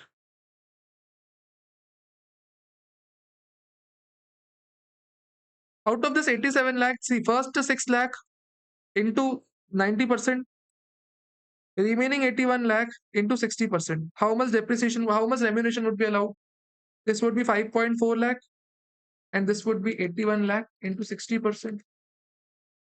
48.6 plus 5.4 plus 48, 60 plus 5 lakh 40. 54 lakh is the allowed remuneration. How much we have actually paid? We have actually paid 58. So whatever is allowed will be given to us. 54 would be given to us. Perfect. So our profit after remuneration would be, see, ideally profit after remuneration should be what it should be. 87 minus 54, 33. Okay, this is very important. After this, we shall reduce. See, after this, we shall reduce brought forward losses, and it will be 29. Ultimately, our GTI would remain same. GTI is always 29 lakh only. GTI is always 29 lakh only. But this sequence of set off now, you might think that has reversed. It is not reversed. Actually, it is just for the purpose of calculating the remuneration. Okay. What if, sir, we were not having sufficient profit to set off this brought forward losses? What if we were not having sufficient profit? Then for sure you have to set off this losses first and then depreciation. Then you have to set off this losses first and then you have to carry forward this depreciation. Always understand. Okay, this is very tricky point, very technical point, very beautiful point. But this is not just the beauty of the question. Beauty lies in the eyes of the beholder. Okay. Oh, sir, you throw the idioms as well and proverbs as well. Or I throw everything, but you don't throw the like button. Just to smash that like button, comment down, sir. We are loving this video. We are loving this video. Like if the way you comment now, more people would be interested in watching this. Are you understanding? You have to lay this background for everybody. Okay, sir, got it, got it. Focus on the question. Okay. GTI is what we got. Now we have to calculate 10 double A. We have to calculate 80 GGC. This will give us the deduction. So 3 lakh is the GGC. We have to calculate 10 double A. I am calculating 10 double A. 10 double A is nothing but PGBP into export turnover upon total turnover. What is the PGBP of the unit? Sir, PGBP of the unit seems like 29 lakh or 33 lakh. Always, for the purpose of 10 AA, whatever the PGBP you take, it is before losses. Before losses. After nubs of depreciation, before losses, whatever the PGBP is, you shall take that. So PGBP shall be 33 lakh. And in this PGBP, there is component involved, that is profit on sale of import entitlements. For the purpose of 10 AA, we shall remove that. Export turnover and total turnover is 45. Out of that, sales proceed received in India is 38. So out of this 45, 38 is only received in India. Total turnover of 45 includes 5 lakh of telecommunication charges, so remove 5 lakh. Sales proceed realized 2% of telecommunication charges, so 2 lakh reduce. So this will be 24 lakh into 36 divided by 40. Seems fair. 24 lakh into 90%, that means 21.6 lakh would be allowed deduction. But since it is 9th year of operation, 50% would be only allowed. So 10.8 lakh is the 10 double A allowed to us. Okay, final our total income would be 29 minus 10.8 minus 3. 15.2 would be the total income. On this, na 30% tax would be applicable. Plus on this 4% education says our final tax would turn out to be 4,74,240. This is the amount of tax. Now we have to calculate, of course, ATI as well. How do we calculate ATI? Find out the total income. Total income, we have to add 10 double A. Do we add 80 GGC? Right answer is no, we do not add 80 GGC. Because 80 GGC is not part C deduction. Only 80 IA to RRB deductions are added. Okay? So 80 GGC will not be added.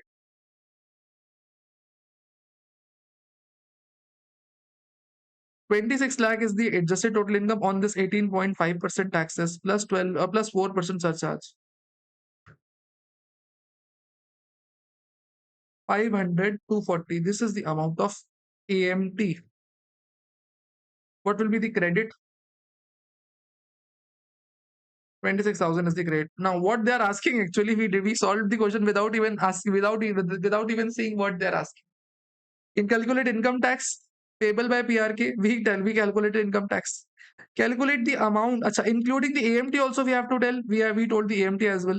You have to calculate the amount of credit to be carried forward 26,000. This will be carried forward for 15 years. 15 years. Wow, sir. Wow, wow, wow.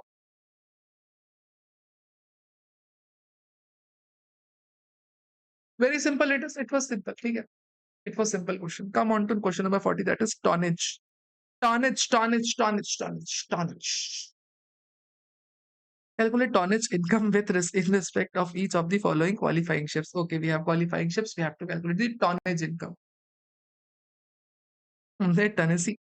I'm just calculating for one of the qualifying ships. See, Q1, Q2, Q3 are not the quarters. These are the qualifying ships. So 37,525. 37,525. See, whenever you have any tonnage given, always round it off to nearest 100. If it is 50 or above, then take it to above 100. If it is 50, if it is less than 50, take it to lower 100. So here it is less than 50, so 37,500 will be tonnage income. For every 1,000, you have to use 70 per 100 ton. 70 per 100 ton. 70 per plus 100 ton. Okay? This will give you 700 rupees. For next 1,000 to 10,000, that means for next 9,000, you would take 53 per 100 ton. This would give you 4,770. For next 10,000 to 25,000, that means 15,000 tons, you would take 42 rupees per 100 ton. So 70, 53, 42, 29. 70, 53, 42, 49. 705325. Sorry, no, not 25. 4229. ठीक है 70534229 70534229 70534229 70534229 just you can dance like this 70534229 70534229 70534229 like this you can learn this 70534229 70534229 70534229 you can learn this way ठीक है this is how I used to learn as a student you might also learn in this way ठीक है now what is the income 70534229 wow it's addicting ठीक है it's addicting. This is 42, huh? 6,300 will be tonnage income for this. Now for from 25,000 to 37,500. 12,500 divided by 100 into 29, 70534229, 70534229. 12,500 divided by 100 into 29. 3625. Adding up all 700 plus 4770 plus 6,300 plus 3625. 15,395 on this 100 days because 100 days this ship has been working. 15,39500 15,39500 15,39500 fine.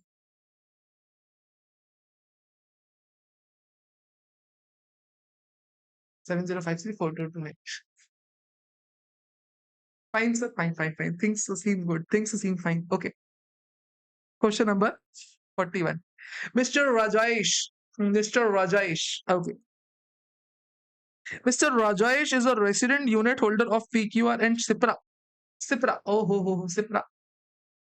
PQR is incorporated as an investment fund. Okay. And SIPRA is, is a real estate investment trust. Holds 100% shareholding in GPL, an Indian company. Rajesh holds 10% in SIPRA and PQR since 2021. The particulars of SIPRA and PQR are. Sir, how much do you enjoy talking these things? Maybe I really enjoy these things a lot. I really enjoy it. Okay. Now, what this point is, okay? I am Rajesh. Okay? Always understand yourself to be Rajesh. You hold 10% in business trust. You hold 10% in investment fund. Now, what is this SIPRA? See, we have now people in rural area. We have a Shipra River in nearby Indore, and people call it na Sipra River, Ma Sipra. And I mean, there is no offense as to how they speak things, but sometimes na accent is accent is sometimes funny. I mean, one day na, I was asking one thing. I will refer this word later on. I was asking to South Indian students as to what do you call somebody who flies? I mean, if a bird flies, then what we call a fly in South India. They said we call it parakudu. I mean, no offense to be honest, it will help you in learning one thing later on. But parakudu, I was laughing like that. Parakudu is something when you speak now, you all fun comes out to your mind. I mean, no offense to the language, but there are certain terms which are funny. That is what it is. Surprise. Surprise. Oh God, wait a second. Surprise a bit funny, okay? Okay. Okay, relax. We are at CFI level. We cannot act a childish, okay? Relax. Come on to that, okay? Rajesh holds 10% in a business trust, and this is investment fund, and Rajesh holds 10% of that as well. Business, see, Rajesh, business trust, and this is GPL करके SPV. GPL does not excise under BAA. That means GPL pays tax by 30%, 25%, whatever it is. CIPRA distribute 95%. GPL, this BQR Limited distributes 90% of their earnings. TDS applicable compute the total income and net tax payable, assuming he opts for 115 BAC. Okay. Business does distribute any income to GPL. Sorry, GPL distributes dividend income to business trust. GPL gives any dividend. See, for a business trust, any income from SPV is exempt, and this income goes taxable in the hands of the unit holder. It is taxable, but it is only taxable. Dividend is not taxable because SPV has paid tax by slab rate. Now, so dividend is exempt here. Interest income would be taxed as it is. Interest income would be taxed as it is. It is exempt in the hands of the business trust and it is taxed in the hands of the unit holder. Out of this 3 crore rupees, 90% has been distributed by business trust and 10% is the shareholder. 10% of the unit holder is Rajesh. So 27 lakh would be taxed. 27 lakh would be taxed. Short-term capital gain and sale of developmental properties. So it is taxable in the hands of business trust at MMR. And unit holder, it is exempt, so no tax. Now PQR is investment fund. Whenever you receive any income from investment fund, that is, if it is a business income for investment fund, it will be taxed in the hands of business investment fund only. Business income is taxable for investment fund only. It is exempt for the unit holder, so it is exempt. Long-term capital losses, even if long-term losses are allowed to us now, we do not have any capital gain income, so taking it off is also not relevant. Now there is interest income. Sir, whenever business trust or sorry, investment fund distributes any investment income, interest income is IFOS. This will be taxed in the hands of the unit holder. Out of this, 90% is distributed and out of that 10% is received. 10% is the unit holder, Rajesh.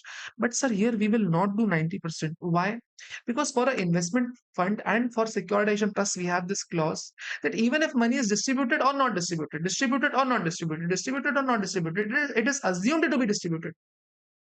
On 31st March of the previous year, it is assumed that it has been distributed. So even if it has distributed 90%, in investment fund, we assume that it has distributed full. So just 10%, that is 5.2 lakh.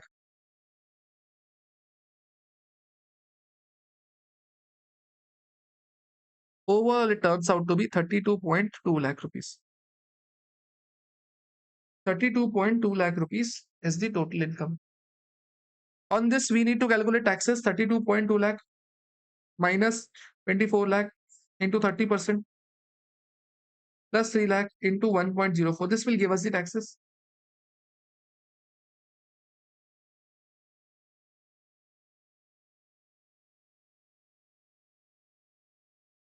567,840. This is the basic taxes.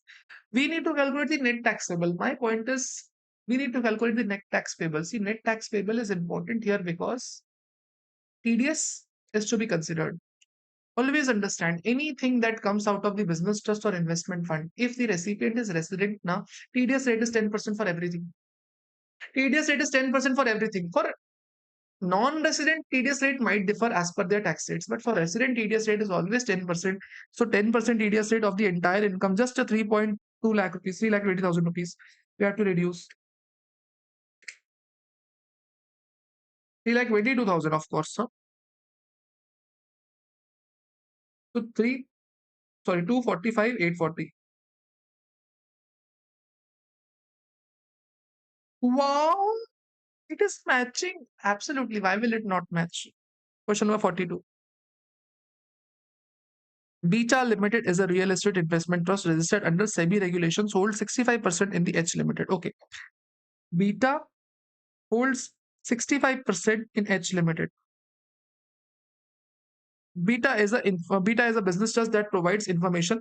Okay. Mr. Arpan is a resident unit holder. 70% of the units are held by Arpan. He acquired the REIT at a issue price. There is Arpan who acquired these units at 1.5 crore. Okay. And he holds 70%. Okay, fine. He does not have any other income. REIT distributed 20 crore. Compute the total income in the hands of the Beta and in the hands of the Arpan. H Limited has opted to pay tax under BAA. So H Limited has opted to pay tax under 115 BAA. Let's see. See, we need any income. We know that any income from SPV to business trust is exempt. First thing we know.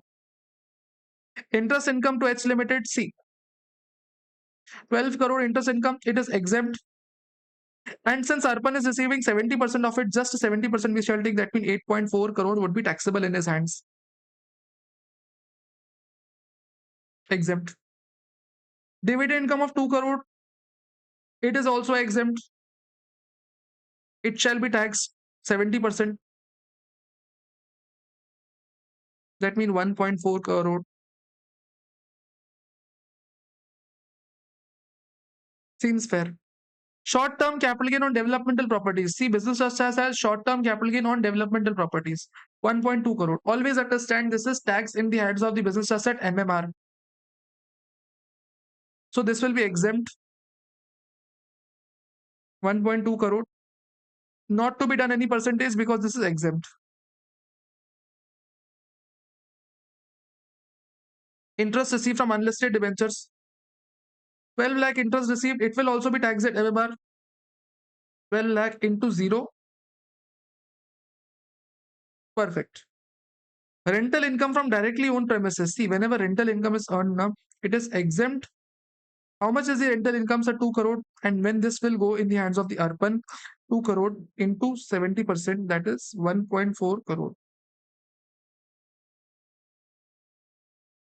Almost this will give you the total income. This is exempt. This is exempt.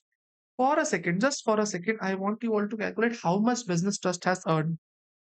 See, if you find out the income of the business trust now 1.2 crore and 12 lakhs, that means 1.32 crore is the income of the business trust. You will see, answer would say 1.32 crore is the income of business trust. We are done with that. We need to calculate the total income of the unit holder. For a second, wait. For a second, wait. How much income the business trust has earned? 12 crore, 2 crore, 1.2, 12 and 2. All in all, 12 plus 2 plus 1.2 plus 0.12 plus 2. That means business trust has earned 17.32 crore. 17.32 crore business trust has earned. 17.32 crore business trust has earned. If business trust has earned 17.32 and if business trust has earned 17.32 crore, it has distributed 20 crore rupees. How much extra distribution has done? 20 crore rupees distribution is being done. That means how much extra distribution is done? 2.68 crore. Now, this extra distribution is taxable in the hands of the unit holder because extra money business unit holder has have received. So how much extra distribution? 20 crore, sorry, 2.68 crore. How much Arpan is receiving? 70%. So Arpan receives 1.876 crore and this shall also be taxed in the hands of the Arpan. But it is assumed that it is repayment of capital of the Arpan. So 1.5 lakh, the cost will be 1.5 crore, cost will be reduced. Therefore, final taxable amount would be 37.6 lakh rupees and this is nothing but 56 to 12. I would request you to do understand this provision. Whatever the excess distribution than its earning, the business trust is doing. Whatever business trust is earning, beyond that, whatever the distribution this business trust is doing now, such income is taxed in the hands of the unit holder. TDS on this is not applicable. There is no TDS on this income. There is no TDS on this component. Whatever it is taxable under 56 to 12. Extra distribution. But remember, cost of acquisition is always reduced from this point. If you check out the total income, 8.4, 1.4, 1.4, 37.6. 8.4 plus 1.4 plus 1.4 plus 0.376. 11.576.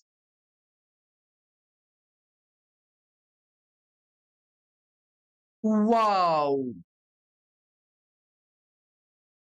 Come on to next chapter, that is taxation of charitable trust and political parties. We are going with a good pace, I think. Public trust has commenced its activities for providing relief to poor. Trust is providing relief to poor. Oi, hoi, hoi, hoi, hoi.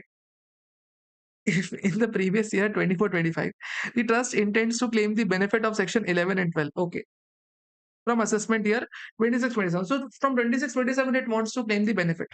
It approaches you in October 2024. So they have approached me in October 2024. Wow. Advise the trust as to time limit as to make the application and time limit for granting by the approval and how much period it is valid. See, till when we can go, anytime we can go. If we have commenced our operation at any point of time, whenever we want to go, we can go. There is no obligation as to when do we go. Second thing, what was second question? Time limit for granting NASI. Approval will be given within 6 months from the end of the quarter of application. As soon as we apply, within end of that quarter, within 6 months, CIT, PCIT will give us the registration. With inquiries, they are going to give us. Without inquiries, they are not going to give us. Next thing, how long this registration would be valid? So this registration would be valid for nearly 5 years. But if trust is having operations in last years as well, and in last 2 years, their gross receipts are up to 5 crore in each year, now, then registration would be given for 10 years. Remember, this registration concept is important. There has been amendment in this registration concept as well. So there are chances that examiner might ask. Okay. Question number 44. Question number 44. Miss Asma Rani, charitable trust, runs a hospital cum rehabilitation center to the patients suffering from leprosy. The trust is registered under 12AB and follows cash system of accounting. Furnishes you the following information. Gross receipts from hospital. See, receipts I am going to take here and payments I am going to write here. Hospital receipts are 560. Rehab center 220. Fees not realized. See, we are opting for cash system of accounting, so not realized fees are not to be taken. Admin expenses for hospital. Okay. Hospital expenses 335. Rehab expenses 138. Acquired a building for 150 lakh for expansion of rehab center. Okay. We have acquired a building for rehab center. We have acquired a building for rehab center. Remember, acquired a building for rehab center.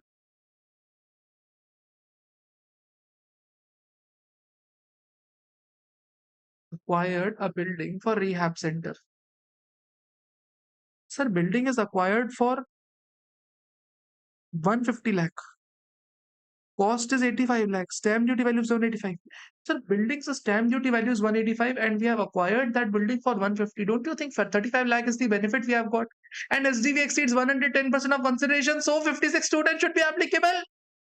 Right answer is no. There is no gift provisions applicable in the hands of the trust, so no benefit. Whatever the cost we have incurred, land, so whatever the building we have incurred, cost of land and building, everything, 150 lakh will be applied as payment application only. Government grant received is 7.5 lakh. Okay, government grant 7.5 lakh, done sir. Administration expense include 12 lakh rupees to the resident doctors and contractors on which TDS have not been deducted. So 12 lakh rupees into 30% shall be disallowed. That means 3.6 lakh shall be disallowed. 3.6 lakh shall be disallowed from this. Oh no, this is income. This is income. Okay? 3.6 lakh shall be disallowed. Now, voluntary contribution is 2 lakh. Voluntary donation is 2 lakh. Remember, huh? Including corpus of 10 lakh. So out 20 lakh. Out of this, normal donation is 10 lakh. Corpus donation is 10 lakh. Always understand corpus donation is exempt. So voluntary donation 10 lakh. These contributions, the corpus contributions is deposited into 11.5 safe investment. Now, anonymous donation is 8 lakh. Anonymous donation is 8 lakh. Out of this anonymous donation, let me see. Some portion of this anonymous donation would be normal and some would be taxable under 115 BBC. How much would be? 5% of normal donation, corpus donation, anonymous donation, plus government grant. Write it down and cut it down because we do not take 5% of government grant, or 1 lakh, whichever is higher. So normal donation is 10 lakh, corpus donation is 10 lakh, anonymous donation is 8 lakh rupees. Out of that 5% we shall take, that is nothing but 1.4 lakh or 1 lakh, whichever is higher. That means 1.4 lakh is the allowed. Out of this 8 lakh now, 1.4 lakh will be normal donation and 6.6 lakh would be taxable under BBC. 6.6 lakh would be taxable under BBC. This BBC would be taxed at 30%. and anonymous donation would go for 1 for 4 lakh. This is the important point. This is the area of issue where most people do wrong. Otherwise, question is easier.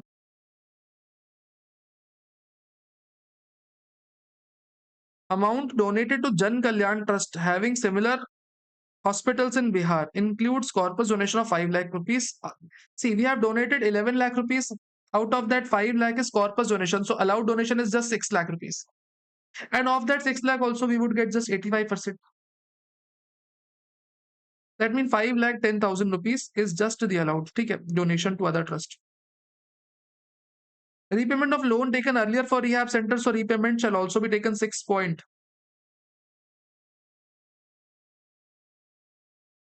Okay. Trust set apart 15 lakh rupees for operation theatre. Form 10 was filed. So 10, 11 to 15 lakh rupees. Seems fair. Find out the total income of the trust and income tax liability. If trust has not opted for BAC. Trust can opt for BAC. Trust might not opt as well. All the things, add things in blue. 560 plus 220 plus 7.5 plus 10 plus 1.4. Wait a sec. One thing I think we missed out. One thing we missed out. Listen, very carefully listen. Voluntary donation. These contributions are included. See, whatever the donations we have taken at 20 lakh rupees, these are included here. So we shall not take this. 560 minus 20 plus 220 plus 7.5 plus 10 plus 1.4. 778.9 minus 15%. 662.065. Add the things that are highlighted in red. 335 minus 3.6 plus 138 plus 150 plus 5.1 plus 6.65 plus 15. 646.15.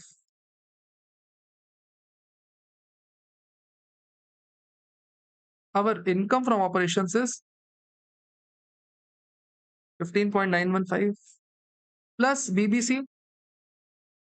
Our total income turns out to be 22.515. Out of this total income, this 6.6 would be taxed at 30% and this 15.915 would be taxed at slab. 15.915, 6.6. 15.915 would be taxed at slab and other income would be taxed at 30%. Adding education cess would give us the answer. Questions I don't think are that difficult, but yes, if you don't solve it, it will be difficult.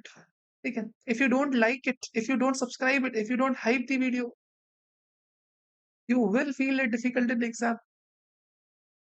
You will feel you are not understanding the depth of my words.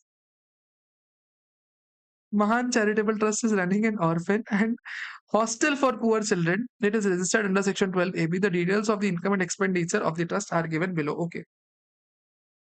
The voluntary contribution received during the year is 150 lakh rupees. This includes, okay.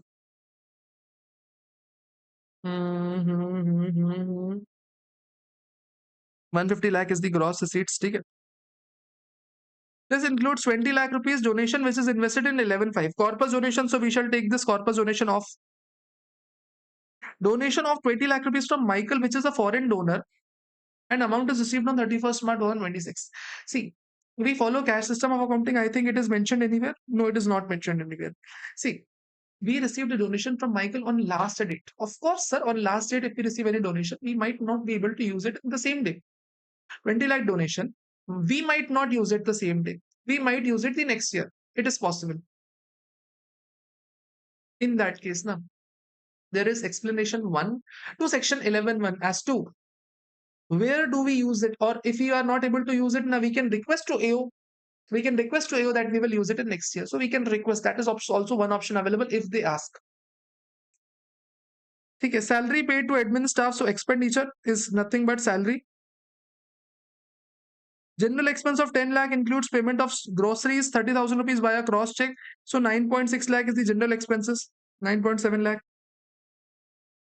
Land belonging to trust in the nearby village was purchased for 5 lakh rupees, was sold for 10.5 lakh rupees. That means capital gain would be 5.5 lakh. 130 are the gross receipts, 5.5 lakh is the cap gain. and 12 lakh was the new asset purchase. So cost of new asset minus cost of old asset, that means 12 lakh minus 5 lakh will give us the 7 lakh of capital gain. 5 laptops costing 50,000 each were purchased during the year for teaching purpose. Okay. So laptops 2.5 lakh. Two additional rooms of 1500 square foot each were constructed.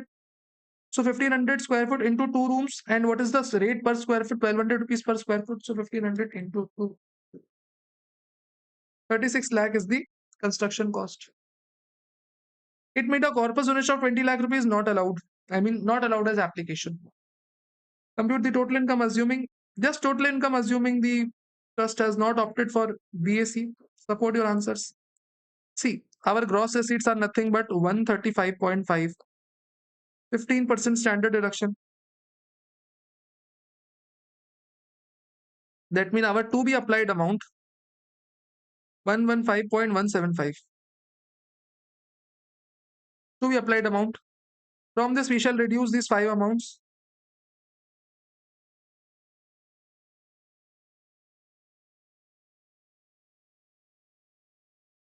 Our receipts turn out to be 19.975. This is the amount of total income. Okay. Of course, this is the right answer. You can check it out. 19.975. This is the total income. But sir, if you carefully check now, this is taxable income. We will be charged to taxes on this income. We have to pay taxes on this income, which is unfair to be specific. It is unfair. Why it is unfair? See, understand this thing. We received 20 lakh of donation on the last date now. So it is obvious that some portion would be left out now. We would not be able to use the entire money because we received a donation on the very last date. It is possible. It is possible. In that case, what do we do, sir? We might request to assessing officer. How much? 2.5 lakh just reduce because this is the basic exemption limit.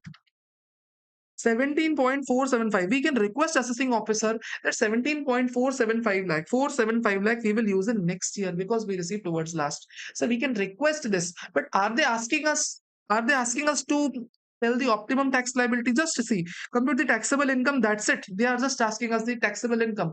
No optimum tax liability, no tax planning, nothing. They are not asking us anything. So we just have to write the answer 19.975 only, and just to settle our ego, just to settle out the insect that is inside, that you have to that is to be satisfied now. In that sense, you will write a note that if trust would have applied to AO under explanation 11.1, then in that case, assessing officer would have given the exemption on the 17.475 lakh, and assessee would have been using this money next year.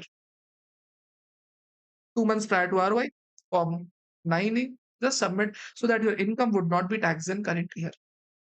We know this answer, but we cannot do. We just have to write down the note and leave our ego. Question number 46.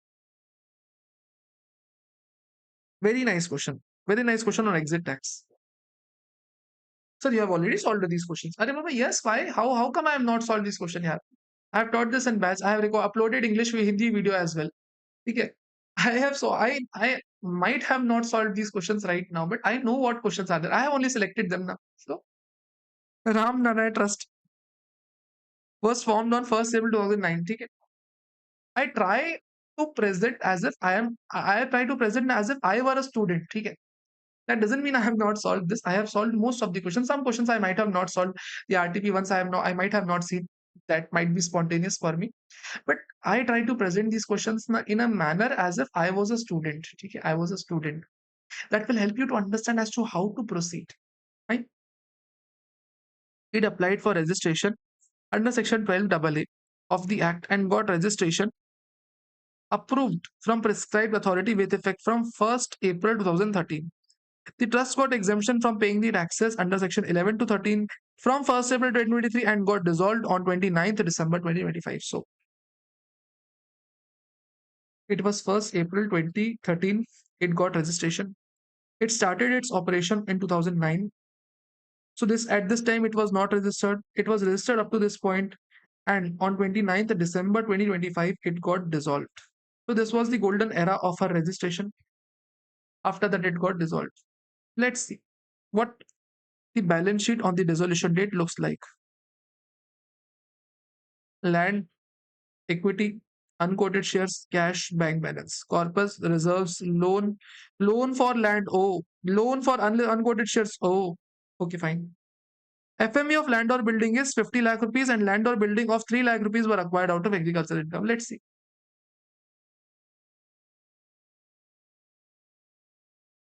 Land or building is 12 lakh rupees. FMV is 50 lakh rupees. Fine.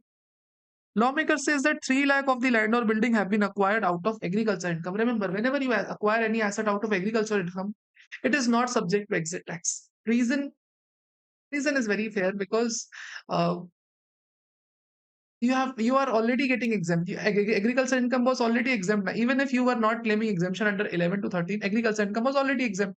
So there is no exit tax applicable on that. So out of this, 3/4 is not, sorry, 1/4, I mean 3/12 is not applicable on this. It is agriculture income. So 9/12 is the taxable portion.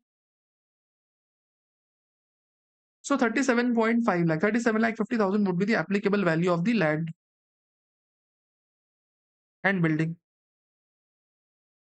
Market value of the quoted shares on the date of dissolution 4 lakh. Market value is 18 lakh. Take that. 50% of unquoted shares were acquired in 1011. So 1011 was the area when you were not registered. So 50% of the unquoted shares will not be charged to exit tax. Let's see. With respect to Z Limited, in which the trust has invested in the unquoted shares. Oh, Z Limited. See, the unquoted share that trust hold, now we are given with the balance sheet of that unquoted shares. So that is only what we want. What we shall do, sir, A plus B minus L divided by P into PV. If you don't remember this, ignore this. It's just that whatever the valuable income, whatever the valuable articles are there, take fair market value. Whatever the remaining assets are there, take book value, reduce liability. Divide by the total share capital, multiply by the share capital held by you. So 1 lakh equity shares of 10 lakh is, that means 10 lakh is the share capital. Book value of the assets is 60 lakh. Fair market value of the jewelry and bullion is the 30 lakh rupees. Liability is 35 lakh. So 60 plus 30 minus 35, that means 55 lakh is the value. Out of which 10 lakh is the share capital and held by you is nothing but 1.5 lakh. So 1.5 lakh would be value held by us. So 55 lakh would be the value of the entire entity. Out of that 10 lakh would be total share capital and 1.5 held by us. 8.25 lakh is the value of unquoted shares. And out of this 8.25, 50 lakh, 50% were acquired before registration. So on this 50% would not be subject to exit tax. 4.125 will be the value. This will be the value of unquoted shares. Cash remains cash, bank balance remains bank balance only. The trust distributed at the time of dissolution 8 lakh to registered trust. Okay. So if you distribute any asset now to the registered trust, this is reduced from the net assets. This is reduced from equity income. We shall reduce this later on. Now, we have to take liabilities. Corpus is not liability. Reserves are not liability. Loan taken for land or building, it is a liability. We shall reduce. Loan taken for the purchase of unquoted shares, 1 lakh rupees. Very important point. Now, just try to process it with me. If you buy unquoted shares, if you buy unquoted shares during the registration period, you will be charged to exit tax. But what if you buy unquoted shares before registration period? Sir, you will not be charged to exit tax. If any asset is acquired before registration period, you are not charged exit tax on that. No? If you buy any asset before registration period, you are not charged exit tax on that. Are you getting? If you acquire any asset before registration period, you are not charged exit tax on that. But sir, what about liabilities? If liability has been incurred before registration period, do you think you will get deduction of that? Try processing it. If asset is not charged to tax if it is before registration, so why liability deduction would be given? So this liability has been incurred before registration now, so liability deduction will not be given, and that is the gray area of this question. Important area. So your entire liability would be just 9 lakh rupees. Add the blue ones, reduce the red ones. 37 lakh 50,000. 18 lakh plus 4 lakh 25,000. 4 lakh 12,500 minus 8 lakh minus 9 lakh.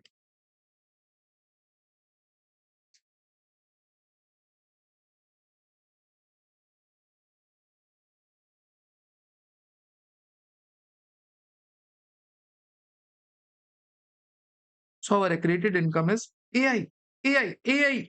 44 lakh 12,500. This is our AI. Russia has AI. China has AI. America has AI. We have AI as accredited income. Wow. Now on this AI, now what will be the tax amount? What will be the tax amount, sir? Do you want me to tell you a trick? Do you want me to tell you a trick? Sir, what you have to do to get to know a trick? You have to dash the video. You have to dash the channel. You have to like the video, subscribe to channel. Okay. Now, how do you arrive at the taxes? See, try repeating a word after me and you have to mention this in comment box as well. 1, 2, 3, 4, get on the dance floor. 1, 2, 3, 4, get on the dance floor. 1, 2, 3, 4, get on the dance floor. 1, 2, 3, 4, get on the dance floor. Sir, you are dancing in the class in the marathon. You don't even understand the seriousness of the matter. This is our exam time. How can you this? Why repeating after me? 1, 2, 3, 4, get on the dance floor. You will relieve. Okay? This will relieve you. Okay. 1, 2, 3, 4, get on the dance floor. 1, 2, 3, 4. You have seen Chennai Express movie. It's a very good movie. Yeah? Okay. Sir, we have just seen your revision marathon.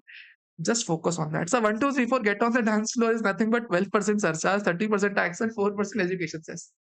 For the exit tax purpose, now 1, 2, 3, 4, get on the dance floor should be remembered so that you are in a position to recall this. Okay? So 30% tax plus 12% surcharge plus 4% education cess. 44 12500 into 30% into 1.12 into 1.04. 1541,904. This is the amount of exit tax applicable.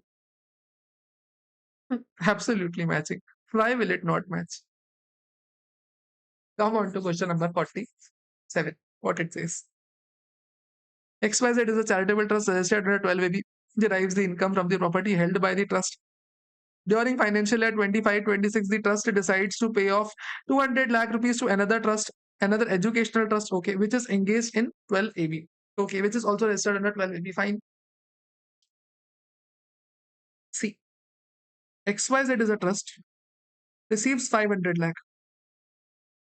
It wants to donate to ABC, which is registered, of course, 200 lakh rupees. Fine. How much amount paid to the charitable trust would be allowed as application with a direction that it is for general purpose and not as corpus. So if you donate to anybody which is registered, then whatever donation you make now, it should not be towards corpus. If it is not towards corpus, then donation amount into 85% is allowed.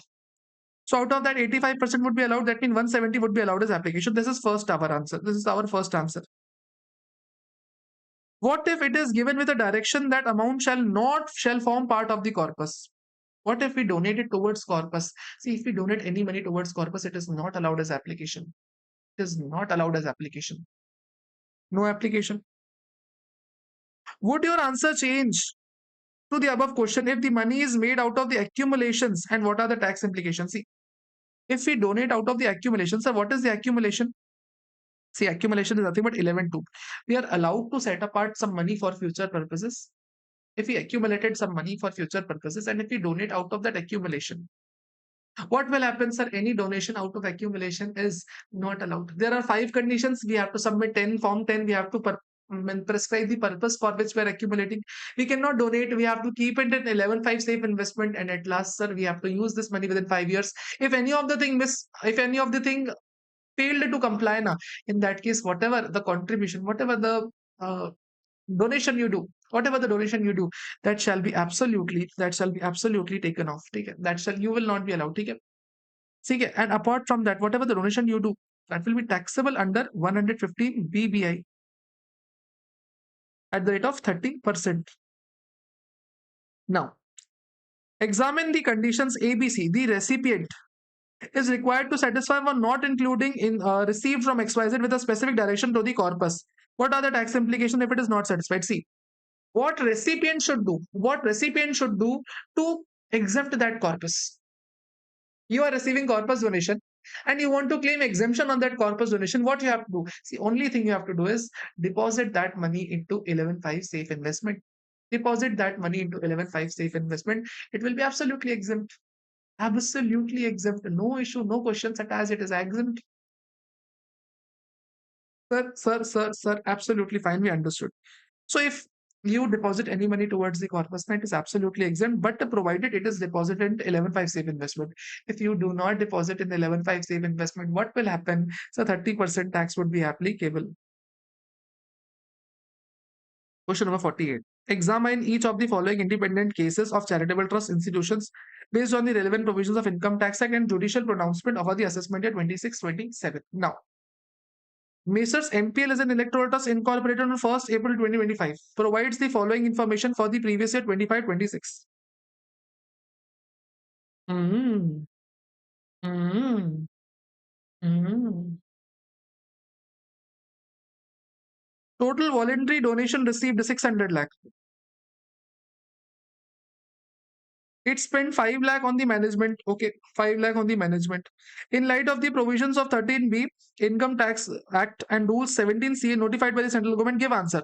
What will be the amount of surplus that can be distributed by the trust to the political parties, provided all the conditions are satisfied? See, whatever donation you receive, the minimum 95% you shall donate. Minimum 95%, that means minimum 95% of that shall be 570 lakh shall be donated. What is the maximum amount of donation that you can do? Understand? Huh? This trust can spend 5% of its proceeds, that is 30 lakh rupees, or 5 lakh rupees in the first year for its operations. That means out of the 600, 5 lakh trust can use for its operation, 9 and 595 lakh it is left with. Out of this, minimum it has to distribute 570, maximum it can distribute 595. Okay, because it has used 5 lakh for the operation, maximum it can distribute this much amount. What will be your answer if out of the 600 lakh rupees, 100 lakh have been received from the individual who are not citizens of India? Always understand, whenever you receive any money from non-citizen as an electoral trust, your entire exemption will be withdrawn. As an electoral trust, you are not allowed to receive even a rupee from non-permitted sources. If you receive so, it will not be, it will take away your entire exemption, not just this 100 lakh exemption, entire exemption will be taken off. Astha Foundation is the NPO that runs a secondary school and hospital. The trust has total receipts of 1.2 crore and school has 1.4 crore. So 1.2 crore and 4.2 crore from the hospital for assessment year 26-27. Can trust claim exemption under section 1023C? Right answer is no. If trust wants to claim exemption under 1023C, its gross receipt should be lesser than 5 crore. Individual plus aggregate, individual or aggregate, their gross receipt should be less than 5 crore, then only they are entitled to claim exemption. So if the gross receipts exceed 5 crore, they have to get themselves registered under 12 AB. Or if they were registered last year, then they might continue registration. Otherwise, they have to go and register themselves under 12 AB. Care for All Foundation is aiming to claim exemption under 1023C. On 15th November 2025, it gets notified under 1046. Trust wants to claim the benefit of both the sections. Wow! You want to claim 1023C as well? You want to claim 1046 as well? Wow! Claps from both the hands, not allowed. Simply not allowed. Okay. If you claim 1023C now, no other exemption allowed. No other exemption allowed. Okay. Only agriculture income is exempt. Otherwise, no other exemption is allowed with 1023C or 12AB. So if you want to claim 1046, take off your exemption. Let that exemption go. Otherwise, you will not get any deduction, any exemption. Question number 49. Question number 49. Examine and discuss each of the following independent cases in the charitable trust institution based on the relevant provisions of Income Tax Act and judicial pronouncements. Okay, seems fair. KRA is a old age charitable trust registered under 12 AB, engaged in the activity of providing old age homes to senior citizens. Okay, old age homes to senior citizen. The total receipt of the trust for the financial year 25-26 was 145 lakh rupees. Oh, 145 lakh rupees for the trust. Oh, wow. This 145 lakh includes donation from Keshav. Okay. Amounting to 170. Oh, 170. That means he's a specified person. Huh? If somebody donates more than 1 lakh in a year or 10 lakhs since incorporation, then he's a specified person. He is a related party. During the year, out of the total receipts, trust gave an unsecured loan. Oh. In Hindi, we call Chanda lo, dhanda do. Chanda lo, chanda do, dhanda lo. I mean, take donation and give donation and give to get the business. Wow. The Keshav, acha. Acha, 5 lakh has been given not free, but 12% rate of interest is there. Scheduled bank charge from Keshav 11.5% on the similar kind of loan. The trust has always applied 85%. Discuss the implication as per the provisions of Income Tax Act. Listen, see, trust giving 5 lakh rupees of loan at 12%, but whereas market gives at 11.5%. So trust has given money at a higher interest. Is it a benefit given to founder? Right answer is it's not relevant. Rate of interest is not relevant. Just think, if Keshav defaults, if Keshav doesn't pay the money, what is left with the trust? What is left with the trust? The trust is not left with anything. It is unsecured loan. Bank would have given secured loan, but this trust has given unsecured loan. It is not allowed. Na? Lawmaker says any asset given without any security by the trust, it is a benefit given. For sure, it is a benefit given. An entire amount is the benefit. 5 lakh is the benefit given. And in this entire benefit, now 115 BBI would be applicable. 30% tax rate would apply. And section 271 double A, that is trust. 100% penalty for violation shall take place. For first violation, 100%, and for subsequent violation, 200% penalty would be applicable. So this is a benefit given for sure. Now, Medicare Foundation, registered under 12 AB of Income Tax, runs hospital during the financial year 24-25.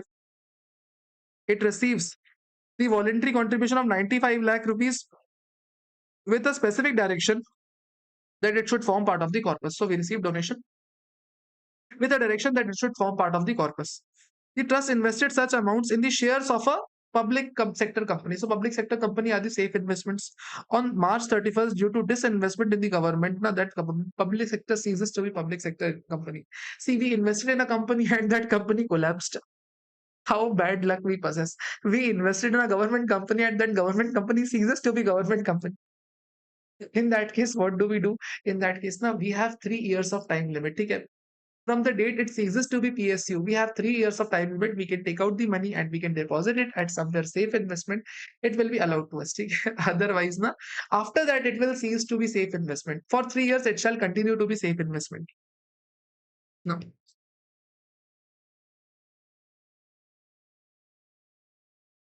The Medicare Foundation is a trust registered under 12 AB of the Income Tax Act, which runs a hospital.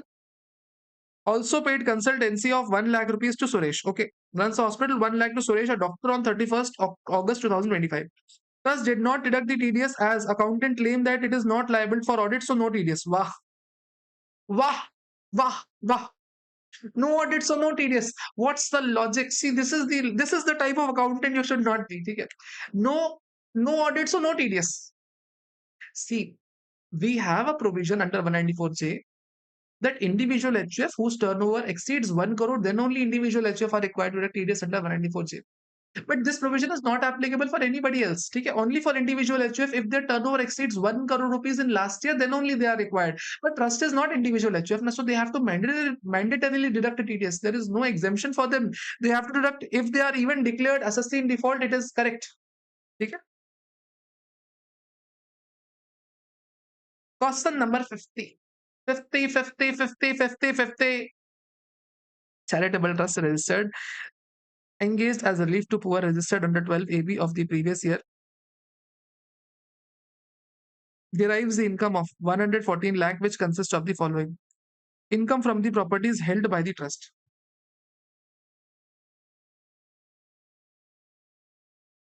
1.1 crore, accrued interest in the FDR 4.5. Okay, so 114.5 lakh is the total income. During the financial year, trust applied for 86 lakh towards the charitable purpose as the objects of the trust include. So 86 lakh is the applied sum. Okay. Electricity bill amounting to 80,000 paid on 18th August 2025. 18th August 2025. 18th April 2025. Pertaining to March 2025, trust follows the mercantile system. Listen now. Out of this 86 lakh now, we have a paid electricity bill in current year. Last year bill was due. In this year we paid. Now just follow this thing. Was this allowed last year? Sir, last year it was not allowed because trust is allowed deduction only on payment basis. So last year it was not paid, it was not allowed. This year it is paid, it shall be allowed. It shall be allowed, yes, yes, yes. So we have already deducted in P&L. So this is nothing to do. This has nothing to do. We have already treated it correctly. Nothing to do with this point. Amount of 4,72,000 rupees, including GST of 472,000 paid to XYZ and event management company for advertising and fundraising. Full amount has been remitted, no TDS deducted. ठीक है, no TDS deducted. What does that mean? Listen, huh? So 472 is the make payment. See, out of that 4 lakh is the taxable component and 72,000 is the GST component. This has been the P&L amount. Now, on how much TDS was supposed to be deducted? Sir, see, TDS was supposed to be deducted on 4 lakh. We did not deduct. So, which amount would attract a 30% disallowance? Will 44 lakh attract a 30% allowance, or entire 472 would attract a 30% disallowance? My question to all of you: whether only 4 lakh would attract 30% disallowance or 472? Right answer is only the taxable component attracts 30% disallowance. Sir, that means 1,20,000 would be disallowed. That means 352 will be allowed. So what it says, we have already debited 472 P&L, 472 to P&L. So 120 will be taken off. So out of this 86 lakh, we have to reduce 1.2 lakh. 5 lakh has been paid to a Parivartan trust which is having the same objects. Okay. So if we donate anybody, it is allowed, but not the entire amount. Only 85% is allowed. That means how much 85% turns out to be 85%. That means 4,25,000 is only allowed. So 75,000 extra we have allowed. So this shall be taken off. 86 lakh minus 1,20,000 minus 75,000. So allowed expenditure would be 84.05 lakh.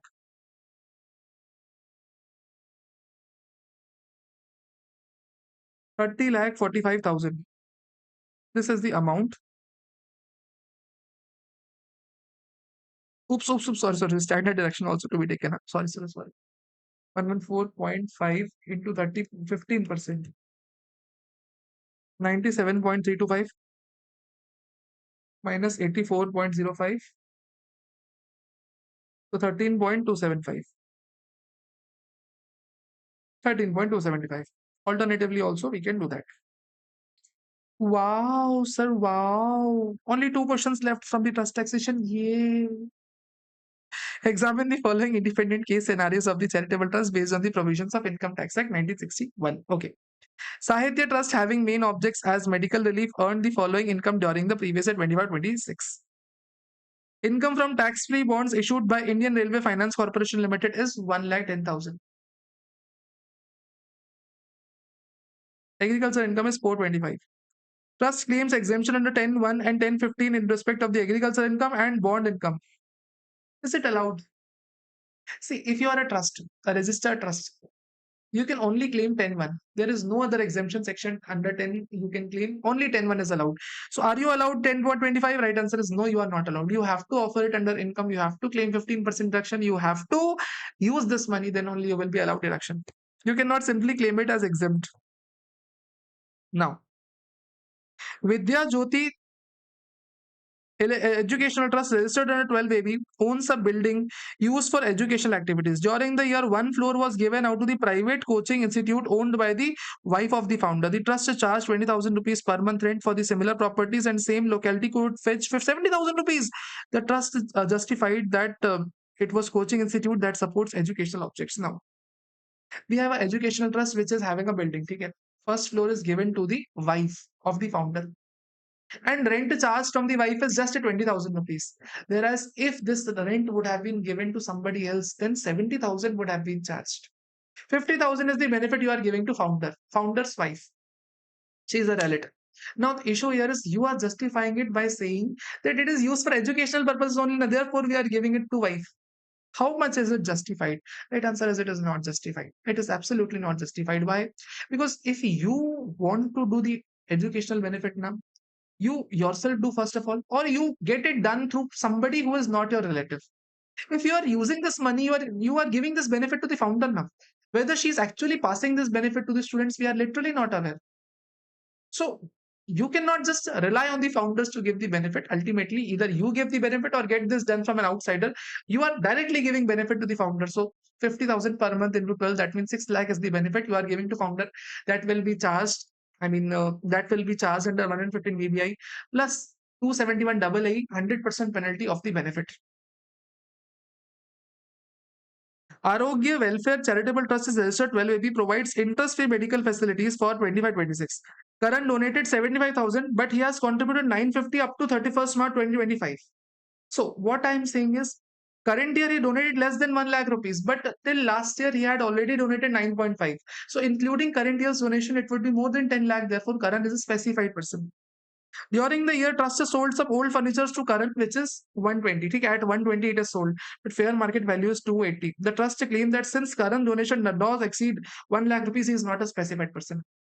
Trust says that we are giving him some benefit because he is not our relative, but he is a relative. Trust is misunderstanding the definition of relative. Therefore, it is a benefit given to Karan. If it is a benefit, you will be charged income under section 115 BBI, whatever the benefit you are giving to the founder or you are giving benefit to a donor. Plus, you will also be charged penalty under section 271 double A. Next question. J Education Center is a charitable trust registered under section 12 AB of Income Tax Act, runs a school for primary and secondary education. The following particulars for 21-26 are furnished to you. Oh wow. Oh wow. Gross receipts from the students towards the admission. We shall take that. We shall take gross receipts 175. Interest from income tax free bonds, sir. Whatever the tax free bonds are there, it is not exempt. We shall form part of it. We shall form it a part of receipts. Voluntary contribution received is 10.5 lakh rupees. Include 1.5 lakh of anonymous donation. So 1.5 lakh we shall take it off. 9 lakh will be added.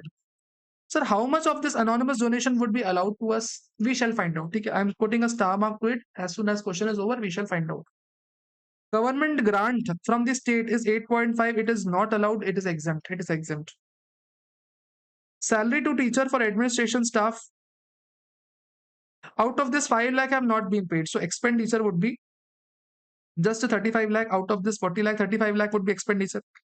General expenses is 20 lakh rupees. Out of this 60 lakh have been paid by uncrossed check. What is uncrossed check? Uncrossed check is nothing but bearer check. Okay? Uncrossed check is nothing but bearer check. Here we have 19.4 lakh. Land belonging to trust in the nearby village which was purchased for 5 lakh and another was sold. Okay, sold for 10.5 lakh. Okay, that means cap gain would be 5.5 lakh. And new land was purchased. So what happens in this case? Sir, cost of new asset minus cost of old asset, that means 12 minus 5, that means 7 lakh would be allowed as application. Seems fair. Compute the total income of the trust.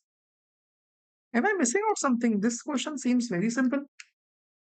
175 plus 20 plus 9 plus 5.5. Wait a sec. This anonymous donation is to be taken care of now. See, total donation received is, we have to take 5% of total donation or 1 lakh. What is total donation? Voluntary donation, corpus donation, anonymous donation, and government grant. Rate, write it down and cut it down. Okay. Voluntary donation is 9 lakh. Corpus donation not given. Anonymous donation 1.5 lakh. So 9 lakh plus 1.5 lakh into 5%. That means 52.5. Take it, cut it off, and just try take 1 lakh. 1 lakh of the corpus donation is allowed. And 115 BBC. 50,000 will be BBC. What will be the gross receipts? 175 plus 20 plus 9 plus 1 plus 5.5. 210.5 minus 15% standard deduction. 178.925. This is the gross receipt. Let's check. Oh wow! Matching. Expenditure. 35, 19.4 and 7. 35 plus 19.4 plus 7. 61.4. Oh wow! 61.4 and 50,000 as the anonymous donation. So overall our income is 1 crore 18 lakh rupees. Okay.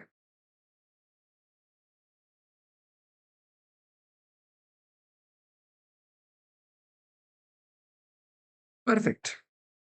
Now, education institute having annual receipts of 4.95 crore rupees in financial 24-25. Education institute claimed the exemption under 1023C. SSC of in the office has denied the exemption on the ground that it has not made any application to the prescribed authority. See, do we need exemption? Do we need registration? If you are a registered trust who has receipts lesser than 5 crore rupees, you are not even required to get registration. Even last year also, even current year also, you are not required registration. If your gross receipt exceed 5 crore rupees, then only you require registration. And then only you require registration under 12 AB. Okay, so 1023C, you are valid.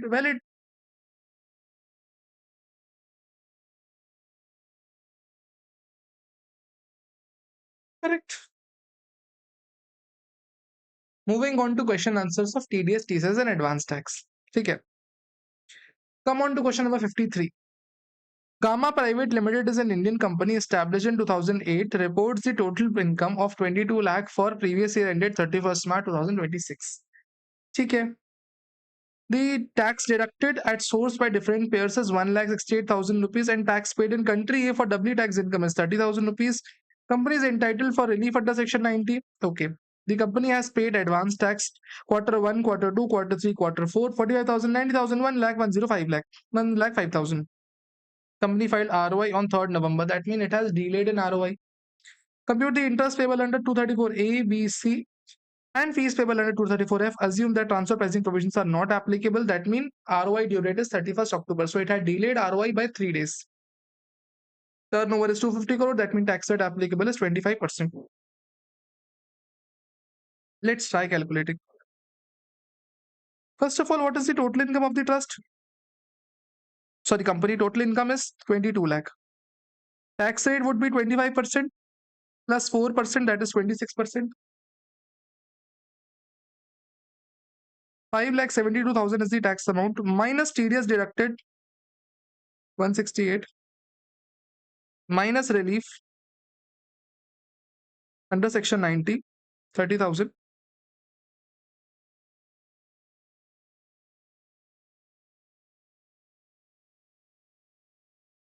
3,74,000 is nothing but advance tax payable. How much advance tax has it already paid? Totaling of all 45,000 plus 90,000 plus 1 lakh plus 105,000.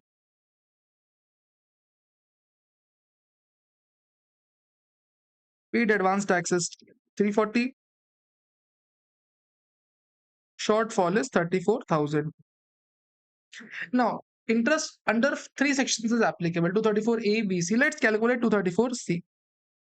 234 clearly states quarterly shortfall. Whatever the quarterly shortfall we do know on advance taxes is attracted in 234C. Here in this case, quarter 1, out of the total payable advance tax 374,000, we are required to pay 15%. How much we have actually paid? We have actually paid just 45,000. So how much we were required to pay? 56,100 we were required to pay. We paid 45,000, so we have done a shortfall. But sir, there is a litmus test. Okay? There is a litmus test. Instead of 15%, if we have paid 12%, then no interest is applicable. 374 into 12%. 44,880. If we have paid this much, that means 12% if we have paid now, then no interest is applicable. Did we pay this much amount? Right answer is yes, sir. We did pay this much amount. Therefore, no interest is applicable for quarter 1. For quarter 1, we have a cushion of 3%. Quarter 2, 3,74,000 into 45% we have to pay. How much? 1,68,300 we have to actually pay. And how much we have actually paid? 1,35,000. So we have done a shortfall again. But in quarter 2 also we are allowed a range up to 35% we can pay. 3,74,000 into 36%. So 1,34,640 is allowed to be paid. This much we can pay. This much we can pay. We have paid this much. That means quarter 2 interest is also not applicable. Wow, what a question it is. Quarter 3, 3,74,000 into 75%. How much it turns out to be? 3,74,000. Huh? 280, 500. In quarter 3, you are not allowed any question. How much you have already paid, sir? 2,35,000.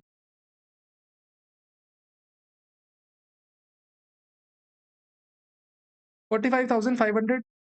On this 1% for 3 months, we will be charged interest. So 1365.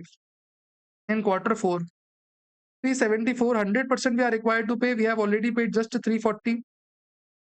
34,000 shortfall. And for last month, we are just charged 1 month interest. That means 340 rupees interest.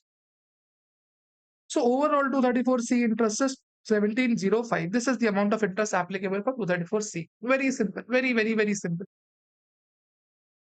Coming on to 234B.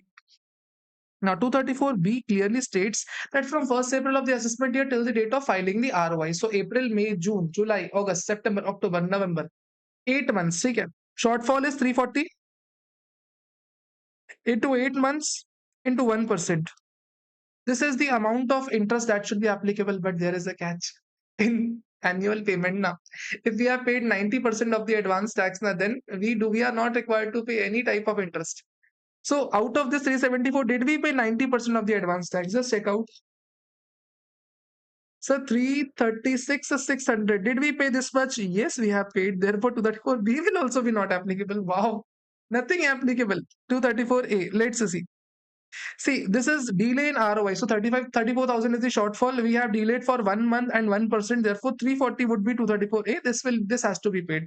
So 1705 and 340 rupees plus of course 5,000 rupees for 234F. This is required to be paid mandatorily. This will be our answer. 234A 340, 234B no advance tax, 234C 1705, and at last 234F is 5,000 rupees. Very nice. Very, very, very nice, sir. Come on to next question. That is question number 54. We have a lot of questions in TDS, so we have to go a bit faster here. I would expect you to grasp with me. Try answering it of your own. The more you answer, the more it will be beneficial for you all. Very nice question it is. Examine the applicability of the provisions for tax deduction at source in the following cases as per the provisions contained in Income Tax Act 1971. Okay. Delta Limited is an Indian company which is incorporated on 1st April 2025. Okay. Delta is an Indian company which purchases coal from P. Okay. There is a company called P. Delta is a buyer and P is a seller. Coal purchased is 75 lakh rupees. Okay. Fine. During previous year 2026 to manufacture the steels. Okay. Delta Limited furnishes a declaration that coal shall be used for manufacturing. So this coal shall be used for manufacturing purpose. Okay. You are required to tell the implications if Delta's turnover is 12 crore rupees in this year. So current year Delta's turnover is 12 year. Current year, huh? P Limited turnover is 16 to 20. Okay. P's turnover is 16 to 20. In last few years. See, first of all, whenever there is sale of coal, we have to check 206C1, which specifically says any sale of coal by the hijacker person have to collect a TCS 1%. Here, do they have to collect? Right answer is no, there was an exception. If the buyer gives a declaration that the seller is not required to collect a TCS at any section, seller is relieved from collecting TCS under any section. Very simple. So seller doesn't have to collect TCS anywhere. But does buyer has to deduct a TDS? Does buyer require to deduct TDS? Right answer is buyer also not required because it is his first year of incorporation. If you remember, under 194Q now, there is a provision that your last year turnover should be more than 10 crore. Current year turnover is not relevant. So if your last year turnover is more than 10 crore, then only you are required to deduct TDS. Therefore, 194Q is also not applicable. 206C1 is also not applicable. Would your answer change if Delta Limited was incorporated on 1st April 2024? That means last year it was incorporated and turnover is 10 crore rupees. So if last year turnover is 10 crore rupees, is buyer required to deduct a TDS? Right answer is absolutely no. Absolutely no, because turnover has to be more than 10 crore. So again, buyer is not required. That is the best part of the question. Buyer is again not required. Now, Sigma Limited and a car manufacturer sold the following cars to the car dealers Epsilon and Omega. Okay, there is a company called Sigma which sold to Epsilon and Omega. See, we have nearly 15 questions from TDS and each question has 4 or 5 parts. So nearly we have to test now nearly 40 to 45 questions we have to solve. So be participative with me, okay?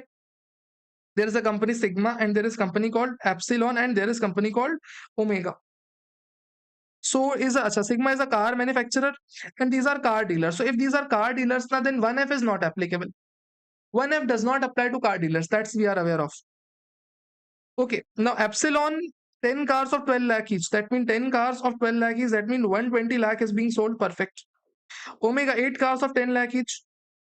That means 80 lakh sales have been made. Turnover Sigma in last year. Last year Sigma's turnover is 12 crore rupees. And Epsilon is 14 crore rupees. And Omega is 9 crore. See, first of all, we need to understand whether 1F is applicable. Right answer is no. Any car sales might attract 1F, but 1F is not applicable because we are selling to a dealer. Now, buyer, whether he deducts TDS, right answer is he can deduct a TDS. But only if his turnover is exceeding 110 crore in last financial year. So in this case, their turnover exceeds. So Epsilon will deduct a TDS of purchases more than 50 lakh rupees. In that case, Epsilon will deduct TDS, but Omega will not deduct TDS because its turnover is less than 110 crore rupees. Come on to question number 55. Beautiful question. First part, not the first part, but the second part. Okay. Cash Dash Private Limited is an Indian company engaged in the business of event management throughout India. Withdraws 10 lakh rupees on cash. Okay. 10 lakh rupees cash. On every 7th of next month, 7th of each month. That means for 12 months it had withdrawn. That means 120 lakh have been withdrawn. During the financial year, the current account and Union Bank, okay, local payments were made. Every payment was within 10,000 limit. Examine whether TDS is applicable. Of course, 194N would apply. Whatever the 20 lakh withdrawals are, that is beyond 1 crore would attract 2% TDS. That means 40,000 TDS would be attracted. That's it. Very simple part it is. Cash dash is simple. No need to refer this question again. Come on to second part that is important. That is a good question. Try understanding this question. Mesos TQ is a foreign company. Mesos TQ is a foreign company. Okay? It has seconded some employees to the collaborators TechWell. There is a company called TechWell. It has seconded some employees to TechWell, an Indian company. Okay. For working on a turnkey project for setting up the pharmaceutical factory. For working up a turnkey project in a pharmaceutical factory. Okay. These employees worked with TechWell Limited. Okay, so there are some employees that this this TQ has sent to work in India. So this employee would have come in India. These employees would become resident. Let's see. Throughout the year, so they are resident. These employees are resident. The employees were in receipt of salary from TechWell. So TechWell pays salary to them. They were also in receipt of special allowance. Acha, these employees got special allowance from the foreign company as well. So employees receive salary from the company. Employees receive special allowance from the parent company, or I should say the original employer. Outside India. Acha, this is received outside India. Okay. TechWell Limited deducted TDS. Acha, TechWell deducted TDS under 192 on the component salary paid by it. So whatever salary this TechWell is paying now, it had deducted TDS on this without taking in account the special allowance paid by the TQ. So whatever the special allowance that has been paid now on this TDS has not been deducted. So TDS is only deducted on the salary component paid by the TechWell, not on the not on the special allowance paid by the foreign company. Ideally, as an employer, you should consider all the salaries. You should take into account that salaries and you should deduct a TDS on that component as well. For this reason, revenue authorities treated TechWell as assessing default. Oh my god, assessing default. Baapare. For non-deduction of tax at source on special allowance component, TQing. Acha. Is treatment by revenue authorities consequent to interest penalties justified? See, what revenue authorities did, they treated this assessing default, they charged interest, they charged penalty. Multiple things have been here. What you have to answer, first of all, whether TechWell is correct in not deducting TDS or not, that is to be answered. Whether TechWell is correct or not, sir, first of all, it is absolutely incorrect. It is incorrect. TechWell, this Indian company now was supposed to deduct TDS. This Indian company was supposed to deduct TDS. Of course, it was supposed to deduct TDS. There is no exception as to why it will not deduct TDS. It has to deduct TDS. Simple reason being, you are paying salary to the employees. Whatever this special allowance this employees are receiving, this is also a kind of salary, and you shall take into account every salary. So this has to deduct TDS. But does that mean that interest penalty and assessing default declaration is correct? Right answer is no. Interest, of course, it is correct, because if TDS has not been paid to government, so interest will be charged. There is no choice whatsoever. Penalty, sir, penalty is not valid because penalty is only applicable when there is reasonable cause of failure. Understand from TechWell's point of view, Indian company's point of view. How do I know that how much salary has been paid to these employees? How do I know? Therefore, there is a reasonable basis as to why we did not deduct TDS. So penalty will not be applicable because there is reasonable reason, there is reasonable basis for non-deduction. At last, sir, SSC in default. See, SSC in default it depends. If tax has not reached the department, then for sure SSC in default declaration is valid. But whether tax has reached to department, that is a question of matter. If these employees furnished ROI, considered such income, paid taxes, and furnished ROI, yes, of course, in that case, SSC in default is invalid. SSC in if default declaration is invalid. But if these employees did not furnish ROI, did not consider such income, then SSC in default is valid because government did not receive taxes on this. So that is how you have to answer. Triple star point this question and triple star mark this question because if this is asked now, for sure it is going to uh, cause an issue for you all because understanding this question and writing this question are two different parts. Now, Maxell Limited is a company engaged in the business of manufacturing certain articles or things for the raw materials which is imported from Russia. So it is, I am importing certain articles from Russia for the purpose of making payment. The SSC entered into a bank guarantee, and Indian bank paid 1,10,000 to bank for the bank guarantee. See, if we import certain goods, now we have to submit bank guarantee to the exporter. In that case, now that bank guarantee is given by a bank. Of course, it is given by bank. Bank charges certain commission on bank guarantee. Lawmaker says that this is exempt. This is exempt from TDS. TDS is not applicable on this bank guarantee. Okay? TDS is not applicable. No TDS is applicable. Under section, if I'm not mistaken, 197 A1F it is. If I'm not mistaken, that is the section 197 A1F. Yes, yes, it is it. Then Study Card is an online provider and a trust registered under 12 AB. Pays 98,000 rupees to Monty, a non-resident who provides web-based lectures. See, whenever you make any payment to a non-resident, web-based lectures, do you have to deduct TDS? Of course, you have to deduct TDS. Of course, you have to deduct TDS. The trust is not relieved from deducting TDS in any sense. Okay? Trust has to deduct TDS in every case, irrespective of his turnover. In that case, non-deduction of TDS, it's incorrect. Acha, the point is how much TDS it would be deducted. See, if it is nothing but for fees for technical services we are paying him. So fees for technical services would attract 195 here because we are making payment to non-resident.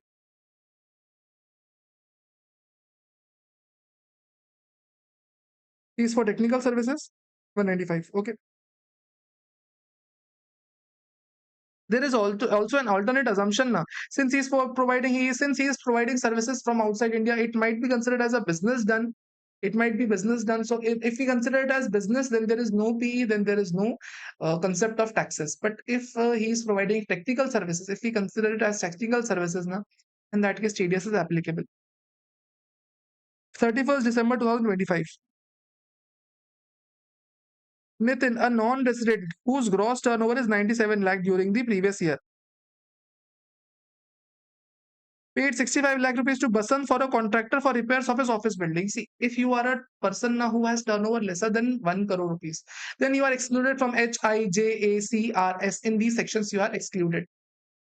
But under 195, na, these people are only included. If you pay any money, if your turnover is less than 1 crore, na, then 195 is applicable. If you pay any commission brokerage or if you pay any kind of contract payments, professional payments, then you have to do TDS at the rate of 2% if it exceeds 50 lakh rupees.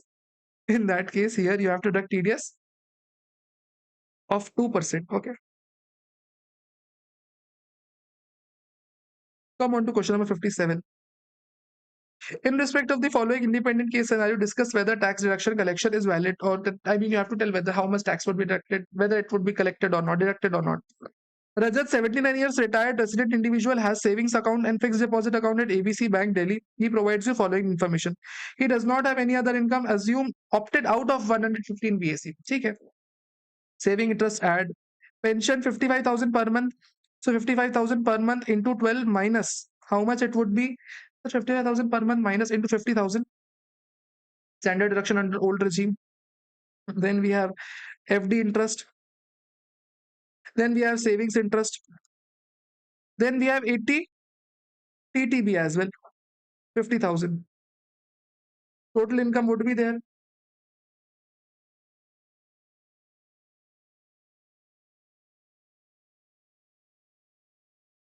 All in all, 755, 100. On this, minus 3 lakh.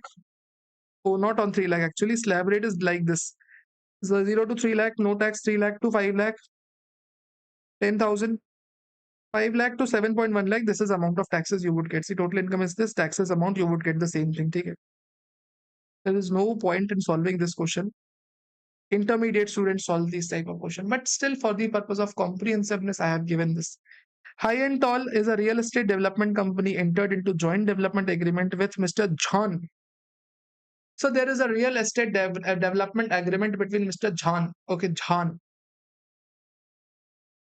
A resident individual whereby John would transfer a piece of 10 crore land in part consideration of 6 crore to be paid on the agreement date. The company would develop a high-rise apartment and upon completion it would give the flats as final settlement. Two flats would be given. Sorry, six flats would be given. So we have given our property in joint development agreement. In return, we got 6 crore money and 1.2 crore into 6, that is 7.2 crore flats. This is amount of assets that we got. Now, in this case, how much would be TDS? Sir, always TDS is applicable on the money component. Under 194 IC, TDS is only applicable on money components. 60 lakh will be the TDS amount. Perfect, sir. Now, RN is a domestic company having turnover of 12 crore. So, RN is a company turnover of 12 crore in last financial year. Purchase goods worth rupees 85 lakh rupees. So, purchases 85 lakh rupees. Always understand whenever we purchase 85 lakh rupees minus 50 lakh, 35 lakh TDS is to be deducted at the rate of 0.1%. Let's see. Excluding purchase return. Oh, from Varun. Okay, there is a seller called Varun. PAN has been furnished to. Okay. Payment of details have been given. Okay, let's see. On purchase, first on May purchase, 30 lakh payment, no TDS. On 28 Feb, 25 lakh, sir, TDS on 5 lakh. On 10th December, 20 lakh, so 0.1%. But 5 lakh have been returned due to quality issues. Oh my God. My issue here is we purchased 20 lakh rupees. We deducted TDS on 20 lakh rupees, but we have to return the 5 lakh rupees. So extra 5 lakh TDS deducted, 5 lakh extra TDS on 5 lakh has been deducted. We shall adjust this amount. On 20th Feb, again we paid 10 lakh rupees. So on this 10 lakh, we will reduce 5 lakh rupees and deduct TDS on remaining 5 lakh only. Let's see the answer. With 30 lakh, no. On 25 lakh, only on 5 lakh component, 20 lakh entire component, and after that, on 10 lakh purchases, now we shall deduct TDS only on the 5 lakh component. Very simple it is. Very, very simple. Next, state government of Telangana gave a coal mine to XYZ. Okay, on 1st September 2025 and charged 10 crores. So whatever 10 crores it is charging plus 2% TCS, that means 20 lakh in the form of TCS under 206C 1C. XYZ sold coal. Okay, XYZ sold coal to AB. During the previous 25 turnover of both the companies, turnover is 5 crore and turnover is 6 crore.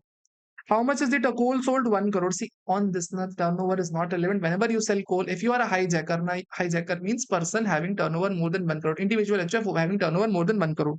In this case, what happens? You have to collect a TCS. You have to collect a TCS at the rate of 1% under subsection 1 of 206C.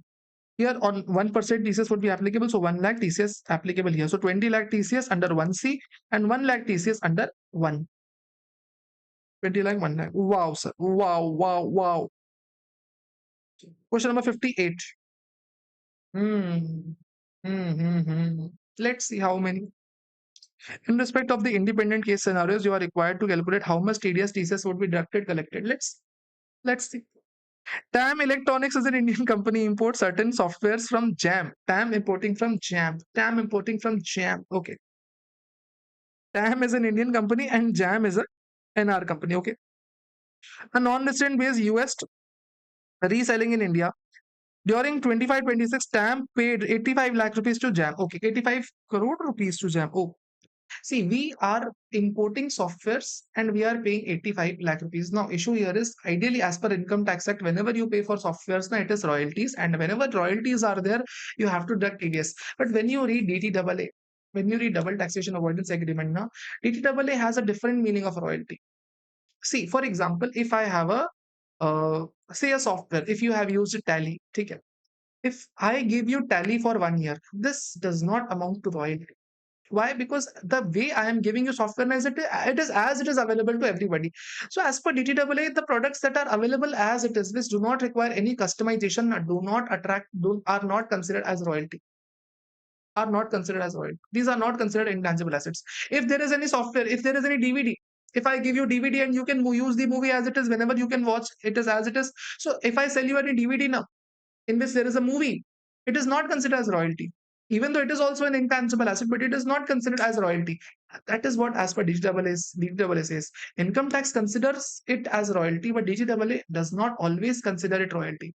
As per DGAA, if any product can be sold as it is, without any modification, without any changes, without any changes in objects, if it can be sold as it is, it might not be called royalty. And therefore, if income tax says royalty, DGAA doesn't say royalty, it is not royalty. Whichever is beneficial shall apply. So for JAM, it is not subject to taxes in India. Very important, exactly. A very important point. Somebody please put a, what do we call it? Somebody please put a timestamp on this point.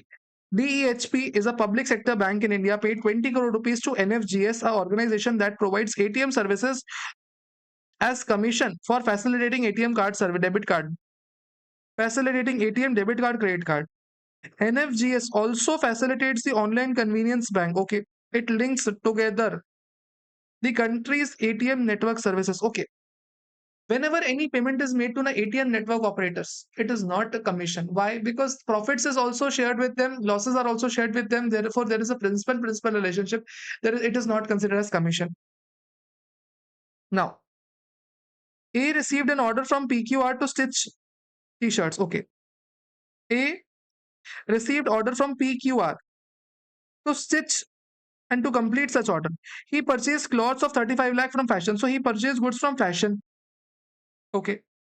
He raised a consolidated invoice, 8,000 t-shirts of 500 each.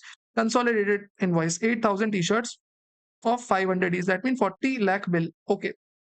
Fashion is closely related to PQR. So fashion is closely related. That means these are relatives.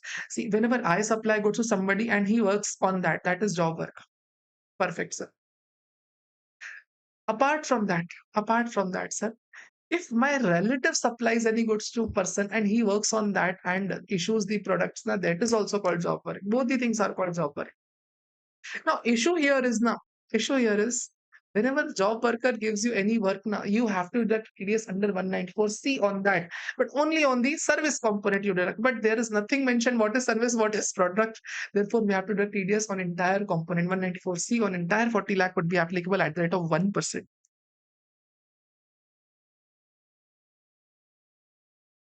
David, a Canadian citizen, a non-resident sports person, receives the following sum.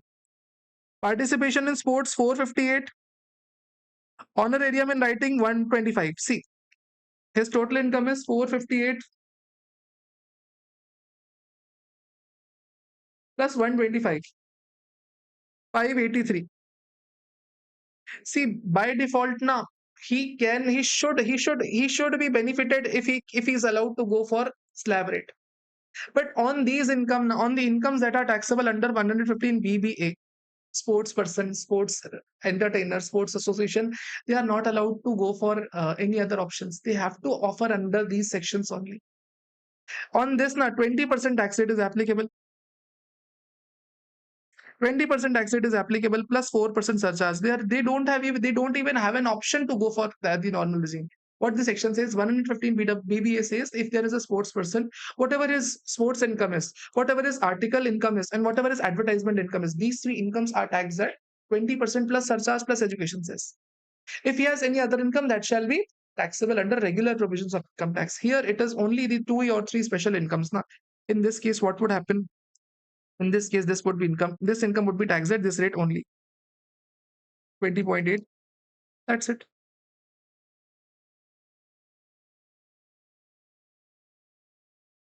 Question number 15.9. Every question has multiple parts.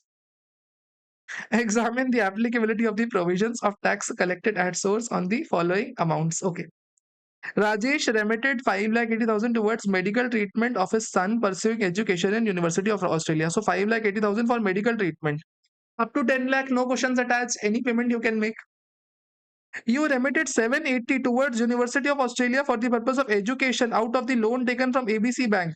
Both of the remittances were through authorized dealer. See, first of all, you have taken loan from your employer and you are remitting out of that. See, if you make any remittance out of educational loan, now there is no TDS applicable. But educational loan shall be from authorized banks and financial institutions. It's not like you can take educational loan from anywhere. Okay? It should be from authorized bank or financial institutions. In this case, it is not from an authorized institution. Therefore, it is not from a bank as well. So 5.8 lakh, it's perfect, no issue, no TCS. 4.2 lakh, extra is allowed. But remaining, whatever it is remaining, 7.8 lakh minus 4.2, that means whatever the extra 3.6 lakh he is remitting now in the form of this 7.8, 5% TCS would be attracted. That means 18,000 TCS would be attracted in this case. If I'm not wrong, let's check. Yes, 18,000 TCS is attracted. Perfect, sir. Perfect, perfect, perfect. Come on to next question. Mr. James is an authorized dealer under RBI. He remitted the following amount from three people. Okay. Mr. Pradeep, 650 remittance up to 10 lakh, no TCS. Mr. Pramod, 15 lakh rupees for overseas tours and package program for North America, South America. Wow. So whenever we have overseas tours and package program up to 10 lakh, we have no TCS. Sorry, up to 10 lakh, we have 5% TCS. Huh? So 50,000. And on remaining 5 lakh, we have 20%, that is 1 lakh. So 1.5 lakh TCS would be attracted under 1G. Then we have Pranav, 20 lakh for the remittances for loan taken from bank in Germany for pursuing higher education. Listen, Pranav is remitting to loan repayment. Loan repayment, huh? And loan repayment is for educational purpose. Should I qualify it as educational loan? Right answer is no. See, only loan taken from bank or Indian financial institutions and such remittance is made from the loan, then only there is no TCS. There is no TCS whatsoever. But there is an important catch. There is an important catch.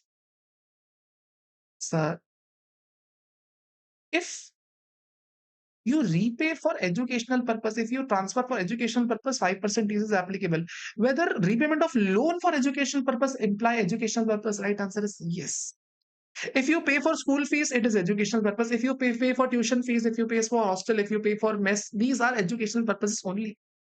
Apart from that, repayment of loan is also educational purpose. So here in this case, now it is considered as educational purpose only. So out of this 20 lakh rupees, now first 10 lakh first 10 lakh no TCS, remaining 10 lakh 5% TCS would be applicable. So 50,000 TCS would be applicable in this case.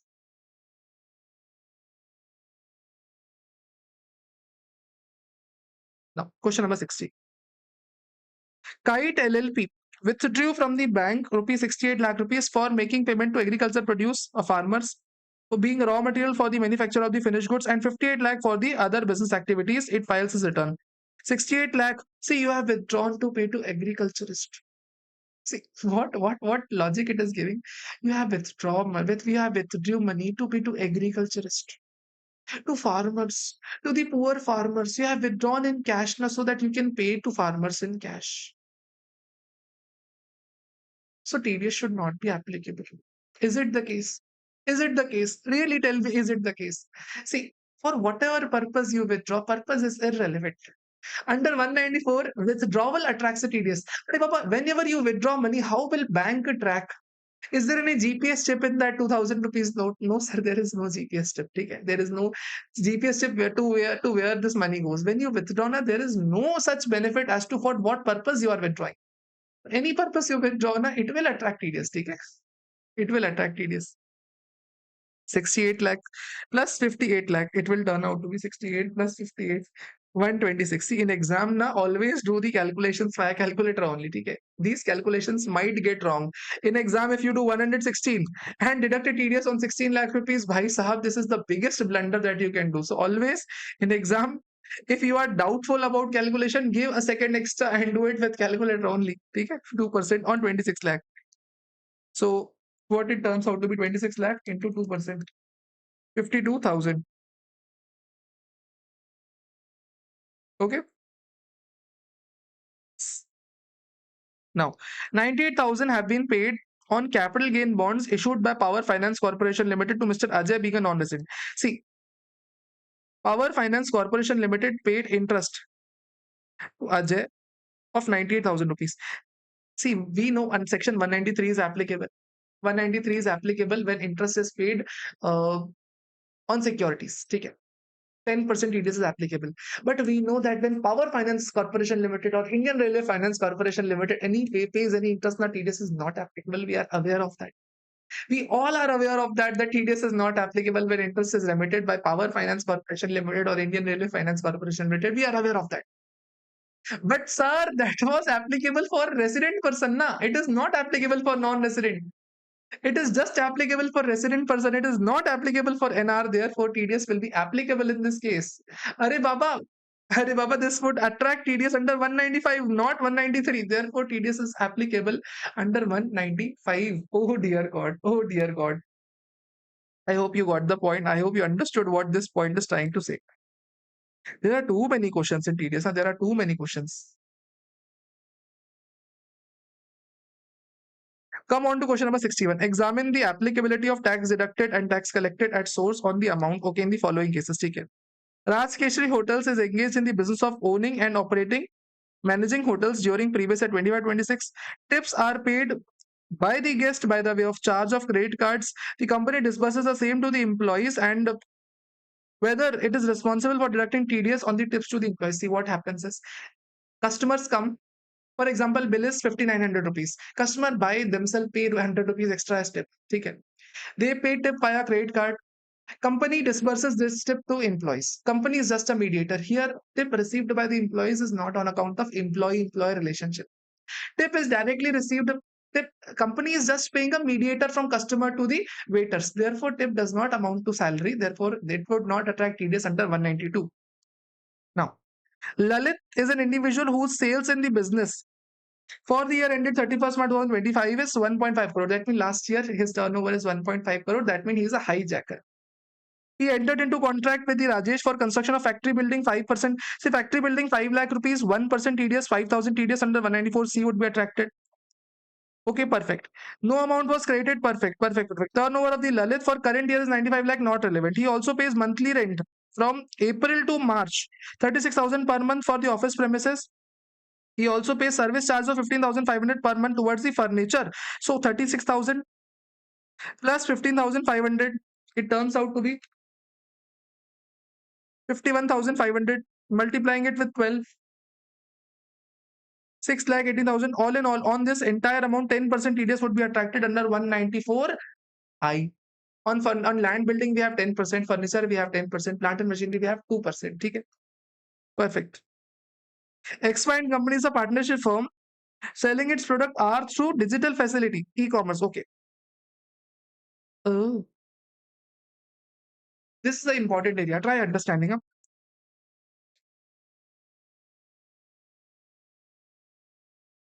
XYZ is a partnership firm. On 28 Feb, ABC credited its books of accounts. Wait a second. XYZ is a partnership firm. Digital facility. ABC is an e-commerce operator. Okay? On 28 Feb, ABC credited its books of accounts XYZ with a sum of 490. So ABC declared that sales is 490. According to ABC, sales is 490 for the sale of product are made through the month. So for Feb month sales is 490. So TDS is deducted on entire sales. Company release payment of 430. So payment of 430 is released. It is not relevant payment release or not.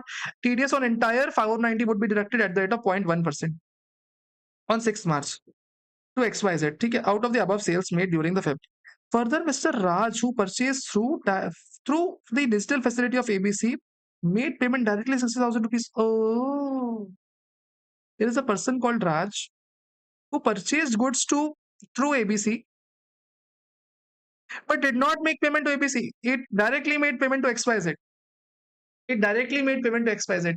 Will ABC deduct a TDS on the 60,000 component as well? Of course, it has to be deducted. Of course, ABC has to deduct TDS because whether sales done directly through the e-commerce operator or even if sales is done only at e-commerce operator, payment is directly made by the buyer to seller. Now, TDS is required to be deducted by e-commerce operator only. So, how much TDS would be attracted on 490 into 0.1% and 60,000 into 0.1%? But here is the important catch. Here is an important catch. What is the bigger area you need to understand? On this 4.9, it seems fair. On the 60,000, it seems fair. But don't you think, sir, out of this 490, 430 is remitted and 60 is this, so total sales is just 490? This was a doubt many students asked me. See, ABC made a sales through ABC sales is 490. Okay. Out of which 430 has been remitted and 60,000 has been remitted directly by the customer. So sales is actually 490. Students argue is 490 is the sales, 60,000 extra that you are saying, it's not the extra, it's just the part of 490 only. Students argue this. See, I would like to clarify that their intention is to clearly mention this point to you. 490 is the sales, out of which 430 has been remitted. This remittance is not relevant. Entire 490 would be subject to TDS. This is first thing. Plus extra sales that they have done now, this shall also be subject to TDS. So their intention in the question is not just to make you doubtful that 4 out of 490, 430 is remitted and 60,000 is directly paid by the customer. So total sales is 480. You don't have to assume that. Out of 4.9, TDS on entire amount. Whatever the payment made directly by the customer, TDS on that amount as well. That's it. Put a star mark to this question. See, these type of ambiguous questions now always put a question mark to our ability to process an exam. So always we need to refer these type of questions a day before exam. Question number 62. Question number 62. Mr. Bhavan is an individual who purchased urban land on 12th July 2015, which was compulsory acquired by Maharashtra state government. The compensation paid was 440. Okay. In April, government paid compensation of 440. In sorry, acha, paid 440. It was paid 440. Huh? Against the order, 80,000 was extra paid in December. So in the year itself, for the entire year, 4.4 was also paid plus 80 was also paid. So 5.2 lakh compensation was paid. Overall compensation exceeded 5 lakh rupees. 194 land acquisition would applicable. LA would be applicable. Therefore, 10% TDS on the entire compensation, that is 520, would be applicable. Seems fair. Online gaming, I don't think it is relevant. I will be a bit fast in this. Try processing this. It is not that relevant. Huh? Dream 44 is an online gaming portal in which user credits for 10,000 rupees. So credit balance is 10,000. Earlier it was 0 plus 10k. So balance is 10k. Acha, he has opening balance of 10k. Okay, opening balance of 10k. 10k. He deposited 1 lakh rupees. So deposit says 1 lakh. So balance is 1.1 lakh. From the accumulated balance, he played games and won 30 lakh rupees. So winning is 30 lakh rupees. So 31.1 lakh is the balance. Okay. During the year ended, he also earned the referral bonus also. So referral bonus also 50,000. So 31.6 lakh is the balance. Out of this, he withdrew 25 lakh rupees. So withdrawal 25 lakh. 6.6 lakh is remaining. He kept balance. Perfect. Next year, online games. You have to tell the TDS amount. See, TDS is only applicable at the time of withdrawals or at the time of closing balances. What is the formula? Always understand. Withdrawal minus deposits minus opening, minus deposits minus opening. At the time of withdrawal, huh? At the time of withdrawal,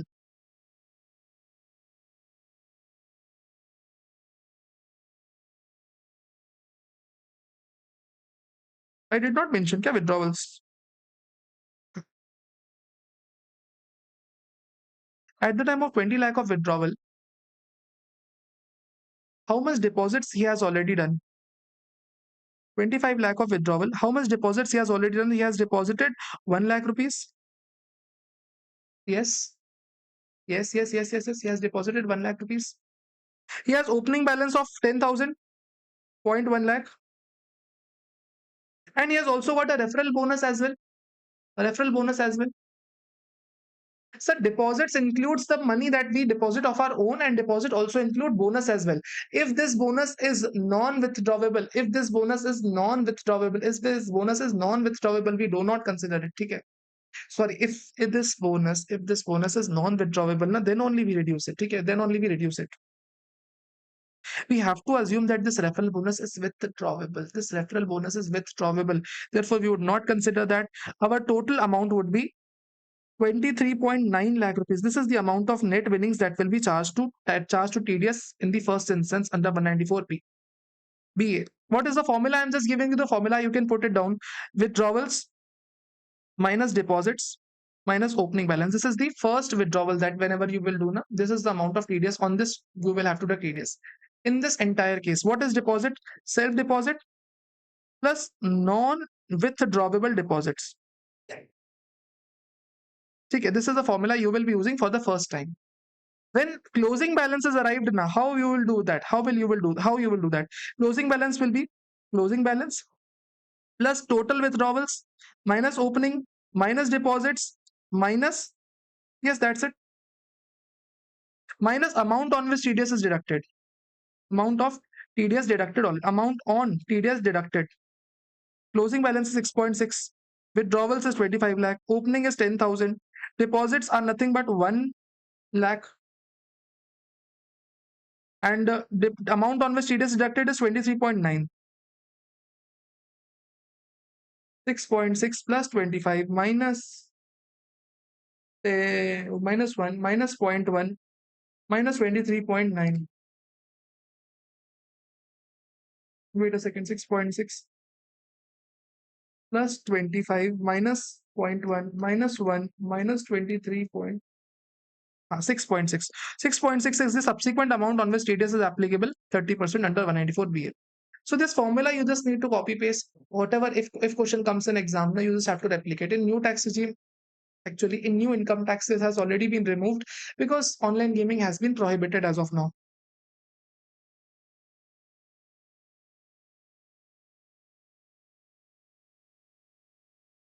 Question number 63. Examine the TDS applicability in the following cases. Calculate the amount of TDS applicable in the following cases. Okay.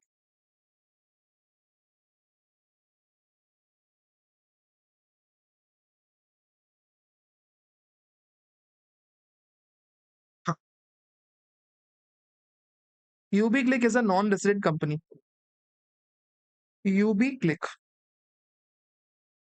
is a non-resident company.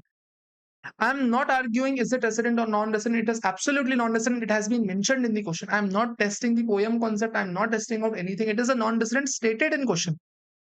Incorporate countrywide is engaged in manufacturing paints across the world and India. It has operations in India as well. But via subsidiary, it must be having, or it must be having PE in India, whatever it is a non-resident company. This company is non-resident. This PE might be there in India, but PE does not always make the company resident of India. Having a P in India does not mean that company is resident of India. Okay? The Indian company, Indian operations can be charged to taxes, but it does not mean that this entire company is taxed in India. Okay.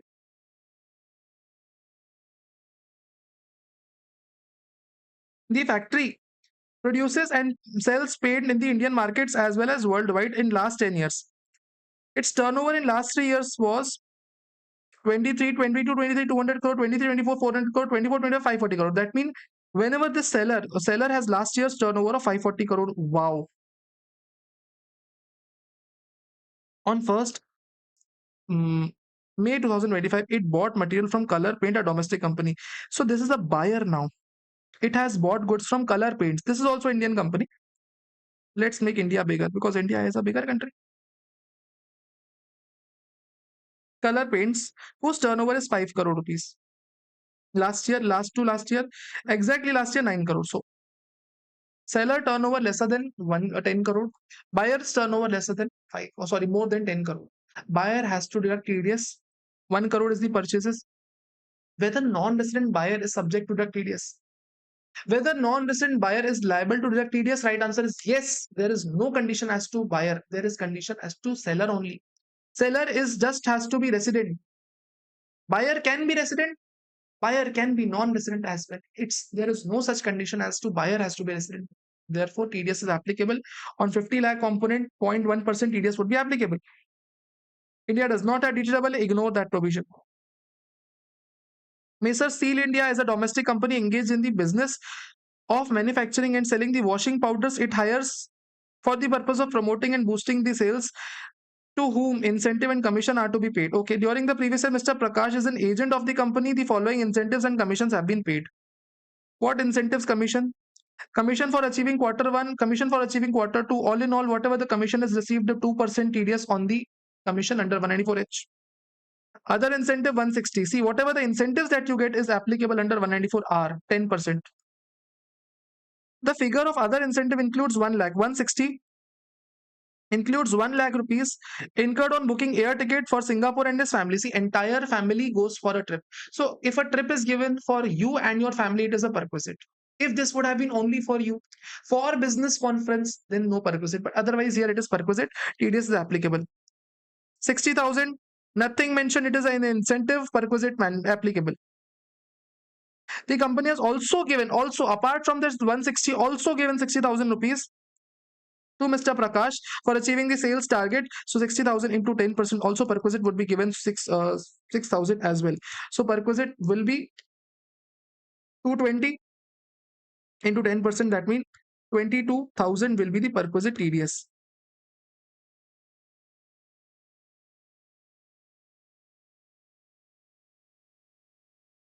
$20,000 will be the TDS on perquisite. On 2% on this, 6,700 would be the TDS on commission component. Now,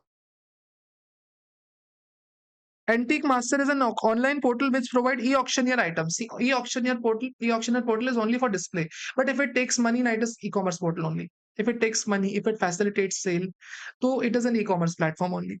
Antique items like coin, artifacts. The owner lists their portal items on their portal. Interested buyer places their bids itself. The portal provides the detail of the buyer who make the top 3 bids. Okay. The seller who chooses the buyer and intimates the portal. The portal takes the money and transfers the money. See, portal is nothing but an e-commerce portal only. It is facilitating sale. It is taking the money from the buyer. It is an e-commerce portal only. After deducting the agreed TDS commission, the seller then delivers the item directly to the buyer. What will be the TDS implication on 11 lakh? See, on 11 lakh, 0.1% TDS would be deducted. What type of question it is? How many questions do we really have? Oh, just 66. Oh, wow. Oh, wow. Oh, wow. Only 3 questions left. Come on, guys. Examine the obligation of tax deduction at source in the following cases, keeping the provisions of Income Tax Act applicable. Income Tax Act applicable for assessment year 26-27. Mr. A and Mrs. A jointly purchase a fully built up and ready to move apartment in Lucknow on December 2025 from builders XYZ to Mr. A and Mrs. A. Consideration is 86 lakh rupees. In addition, they paid 4 lakh. So 86 they paid plus 4 lakh they have also paid. They have also paid one time generator 2.5 lakh. Swimming pool cost also, wow. Stamp duty value C. SDV 75 lakh. And consideration is 86 plus 4 plus 2.5 plus 1.5. All in all, 94 lakh is the consideration. Both paid. See, Mr. A paid 47 lakh, Mrs. A paid 47 lakh. SDV on their account is 37.5 lakh. SDV on their account, the other person is account of 37.5 lakh now. you are buying property lesser than 50 lakh. Your wife is also buying property lesser than 50 lakh. For you, SDV as well as lesser than 50 lakh. For your wife also, SDV is lesser than 50 lakh rupees. But will it be exempted from TDS? Right answer is no. 194 IA clearly states that when multiple buyers buy the same property now, then considerations of all the buyers to be clubbed together, SDV of all the buyers to be clubbed together to find out the final SDV of the property. In this case, now, since total SDV or consideration exceeds 50 lakh rupees, now, in that case, TDS will be deducted on higher wala component. That means Mr. A also to be deducted TDS. Mr. A will be deducting TDS on this 47 lakh 0.1%. Mrs. A will also be deducting TDS on this 47 lakh component. Now, Urban Cooperative Bank, there is cooperative bank, okay? Engaged in business of banking, made a FDR of 100 crore with Union Bank. Okay, seems fair. 2.5 crore interest, maintaining capital adequacy ratio. The cooperative bank is also maintaining current account with which it withdraw 4 crore rupees in cash. The cooperative bank files the return without any default. See, if bank earns any interest, will it attract TDS under 194A? Bank bank earning interest from a different bank, will it attract TDS under 194A? Right answer is no. Bank, cooperative bank, post office, these are exempted from 194A. No TDS is applicable under 194A on these components. Second thing, when bank withdraws money, we have specifically studied under 194N, but if bank withdraws money now, then 194N is also not applicable. 194N is also not applicable in this case as well. Oh wow, sir. Now,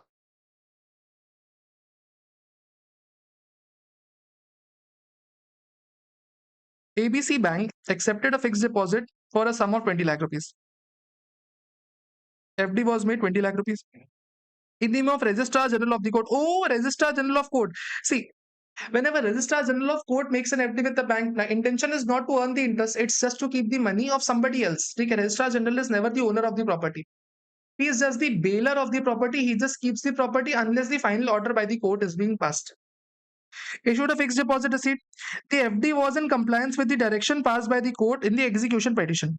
Fixed deposit was renewed periodically, interest accrued thereon. Bank did not deduct TDS on the ground that Registrar General was just the custodian of the fund, whereas ultimate beneficiary of the deposit could be only identified by the final adjudication of the disputes. That means this money has been kept by the court to the bank only for the custodian purpose. Ultimate owner is not known. Whenever ultimate owner would be known, then TDS is subject to be deducted. That is why bank did not deduct the TDS. Is it a valid ground? Right answer is yes, it is a valid ground. It was UCO Bank Supreme Court case law. That court is not the actual recipient. Court is not even the payee. It is just a custodian of the money. Ultimately, the recipient of the money is the one who will be receiving the money after order is passed. So unless order is not passed, TDS of court is not required to be deducted. Income Tax Department initiated the proceedings and treated the bank as assessing default under 201, alleging non-compliance under 194A. Examine whether the interest accrued on fixed deposit are cancel. No TDS under 194A. Okay. This is a May 26 RTP and May 26 RTP exam question. Okay. Messrs. Green Earth Resources is engaged in extraction and sale of forest products and minerals. During financial year 25-26, it sold timber under the forest. Wait. Green Earth Resources is into sale of forest products. Oh, it sold timber to build well. Whenever you sell timber, na earlier till last year, 2.5% TCS was collected. Right now, only 2%. There is amendment. Huh? So 2% TCS is to be collected. And sold scrap from such operations to resident scrap dealers. So scrap is also sold. On this scrap, 1% TCS is to be collected. Okay. In the same year, it supplied coal to power gen. Oh my God, it is supplying coal as well to power generation entity. So coal also 1% TCS for power generation. But if it is used for power generation, at then TCS is not applicable. If you sell any coal for power generating purpose, TCS is not applicable. Against the power gen, furnish a declaration that coal will be used for power generation only, not for trading. Further, Greenfield granted a license to operate toll plaza for its mining site to national. Okay, Greenfield also gave a toll plaza. See, on toll plaza 206C, 1C is applicable. 2% TCS to be collected. But this TCS or any TCS is not collected from a PSU. Remember, there was section that PSU TCS is not collected. It is a public sector company, so TCS is not applicable. All the amounts have been debited. Examine the applicability of tax and TCS in each of the cases. See, when you are selling timber, 2% scrap, 1% coal, no TCS. Toll plaza, no TCS. Very nice question. Huh? Single star, very nice question. Now, come on to question number 66. What this says. Examine the applicability of TCS, TDS in the following cases. Rohan sold the urban agriculture land to Sohan. Okay, Rohan sold to Sohan. Urban agriculture land. Urban agriculture land. Okay. The stamp duty value on the date of the transfer is 51 lakh. So stamp duty value is 51 lakh. Rohan and Sohan are the resident. The land sold is a capital asset. See, urban agriculture land TCS is collected only on rural. Sorry, TDS is deducted under 194 IA. TDS is deducted on rural agriculture land. It is exempted now. On urban agriculture land, it is allowed. On only rural agriculture land, it is accepted. But on urban agriculture land, it is allowed. So 1% deduction. Very simple question it is. The cooperative bank has provided the following cash withdrawals of the two customers. Okay. Mr. A. Withdrawals in total have been 1.05 crore. And Mr. B, overall withdrawals have been 98 crore. Okay, 98 lakh. Okay, 98 lakh. So in both the cases, B has not filed return of income for 3 assessment years. So if B has not filed the return, so up to 20 lakh rupees, no TCS. 20 lakh to 98 lakh, then 2%. Mr. A has regularly filed, so only on 5 lakh rupees, 2%. So 5 lakh into 2% is nothing but 10,000. And on this, 78 lakh into 2%,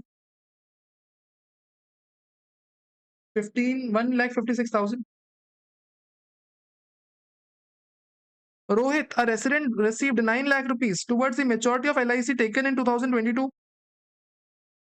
Sum assured was 8 lakh rupees and annual premium was 2.2 lakh rupees. Oh, okay, okay. On 1st July 2022, he took the insurance. First premium was paid, 2023 was second premium paid, 2024 was third premium paid. So overall, or fourth premium will not be paid because just before fourth premium policy got matured. So 2.5 lakh into 3 times. That means 7.5 lakh was paid. How much money he received? 9 lakh he received. 7.5 lakh to be reduced. That means 1.5 lakh is the benefit he has got. 2% TDS is applicable.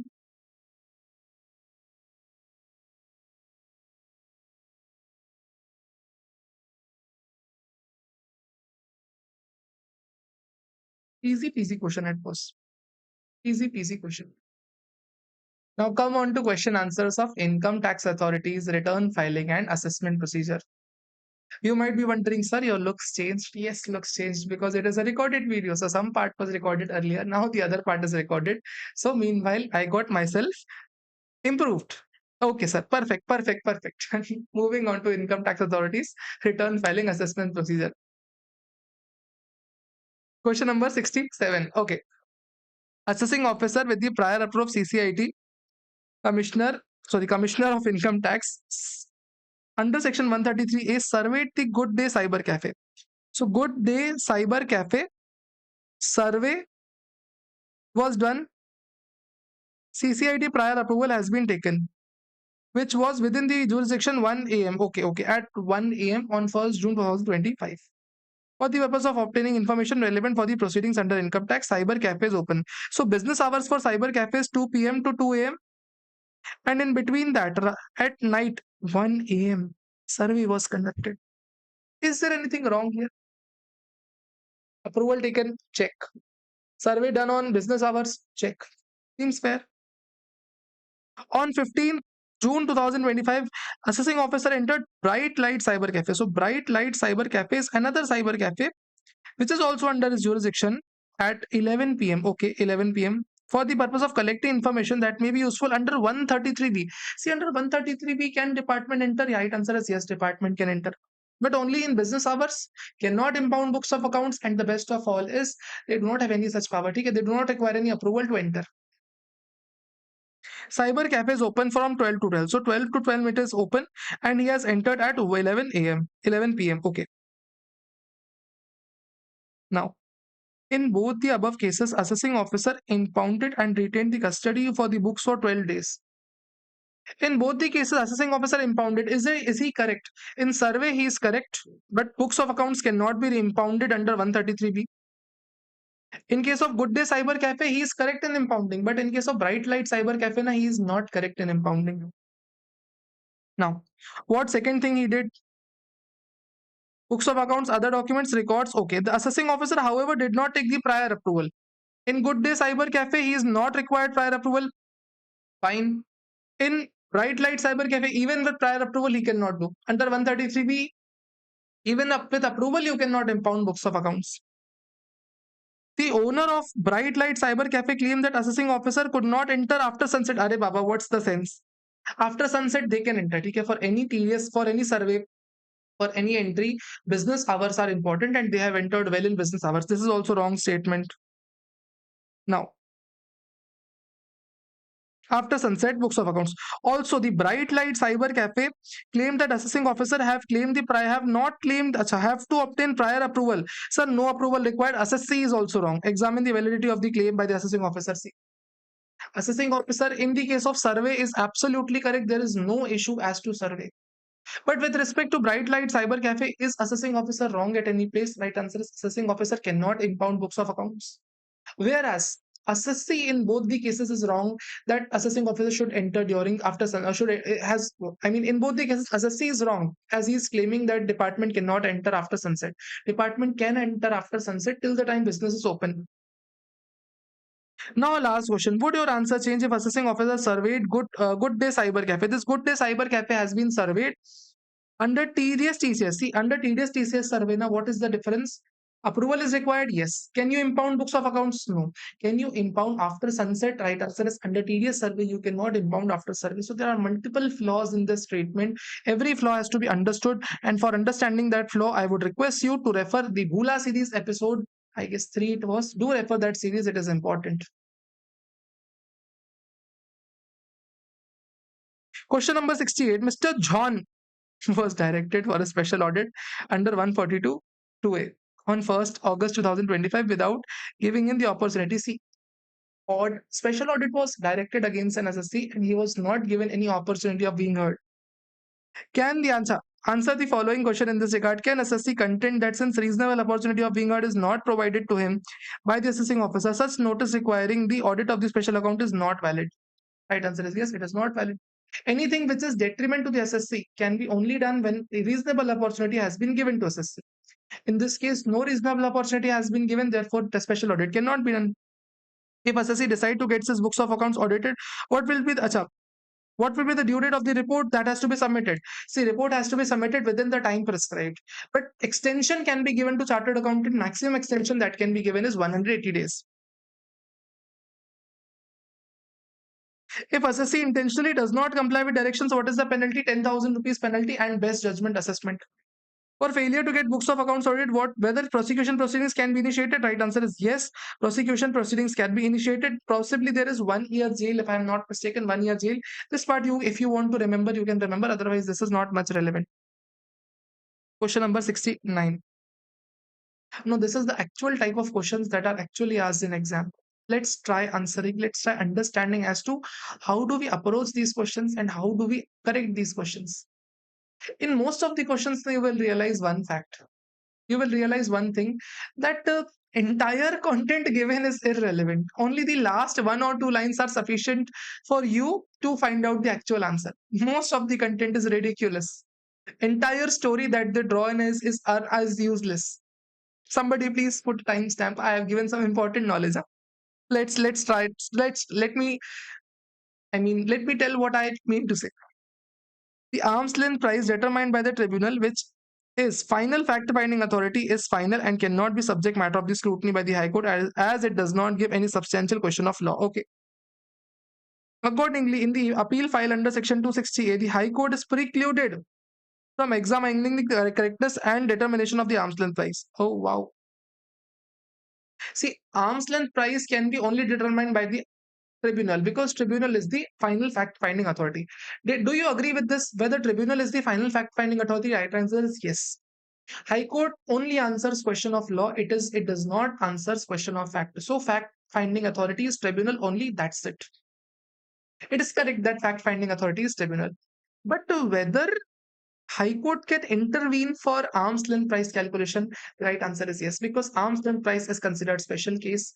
Arm's length price calculation is specially heard by tribunal, so specially heard by High Court, and it is considered as question of law only from the viewpoint of High Court. Not much depth required. Whatever you can answer of your own, whether they see what is the issue involved, whether High Court can involve for question of law, yes. Whether High Court can answer any question relating to arm's length price, yes. Relevant provision, whether arm's length price, I mean, imply substantial question of law, that is the question. And this is the judgment. You don't need to quote this. You just have to write in your language. This will be sufficient. Okay. Now, second case. Now, this much big case. This much big case. I'm not even reading out the case. I'm not even reading out the case. I'm just reading out the last line. Tribunal allowed the said application in exercising under section 26254 and reheard the entire appeal on the merits and recalled the original order and passed the order in the favor of the SSC.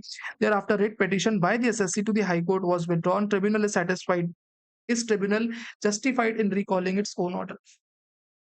Can tribunal rehear the entire order and review its order and pass a fresh order? This is the first issue. Right answer is tribunal cannot rehear its order unless it is rectification, which is mistake from apparent from record. Unless there is a rectification involved on the mistake apparent from record, tribunal cannot review this. Tribunal literally cannot review. Let me read the question for you all. Tangram is a company into contract, but that purchases patent product from a non-resident. Application under 195 was given as to no payment, no TDS should be deducted. So question starts with there is a resident, there is non-resident. We purchase some assets and we don't want to deduct TDS. This is the case. Assessee Tangram contended that since it is a non-resident, no permanent establishment, therefore no TDS. Whereas assessing officer says that it is technical services royalty, so TDS would be attracted. So assessee says business, assessing officer says royalty. Appeal commissioner appeal decided in the assessee favor. Whereas ITAT upheld the decision and said department is correct. SSC went to High Court meanwhile. Department filed order, tribunal filed order in the favor of the department. So SSC went to High Court. Meanwhile, SSC also filed rectification. Department reviewed the entire order. Tribunal reviewed the entire order, reheard the entire order, and revised its order. Can tribunal revise its order? Right answer is no. Any order passed by tribunal cannot be revised. On 31st December 2025, a search was conducted in the business premises of Mr. Yatin and some gold bars were seized. Yatin voluntarily disclosed 12.5 crore of income during the course of the search. Later on, he filed an application for the sale of the gold bar weighing 5 kg on adjustment towards the tax liability, even before the completion of the assessment by the assessing officer.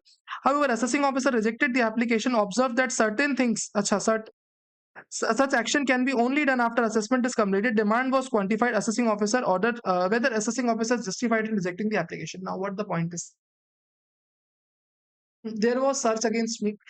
I know that my assets taken away are of 10 crore rupees, and I know nearly 7 to 8 crore rupees would be my tax liability. So I requested to department.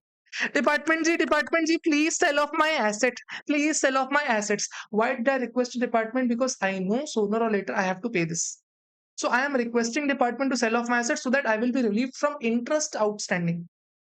To save the interest, I am requesting department. Department rejected that we will not sell it. Whether department is correct, right answer is yes, department is correct. Why?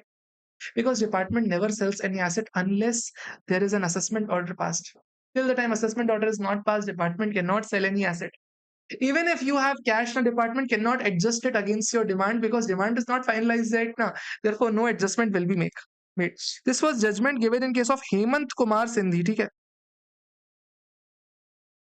Hemant Kumar Sindhi. Wow. Oh wow.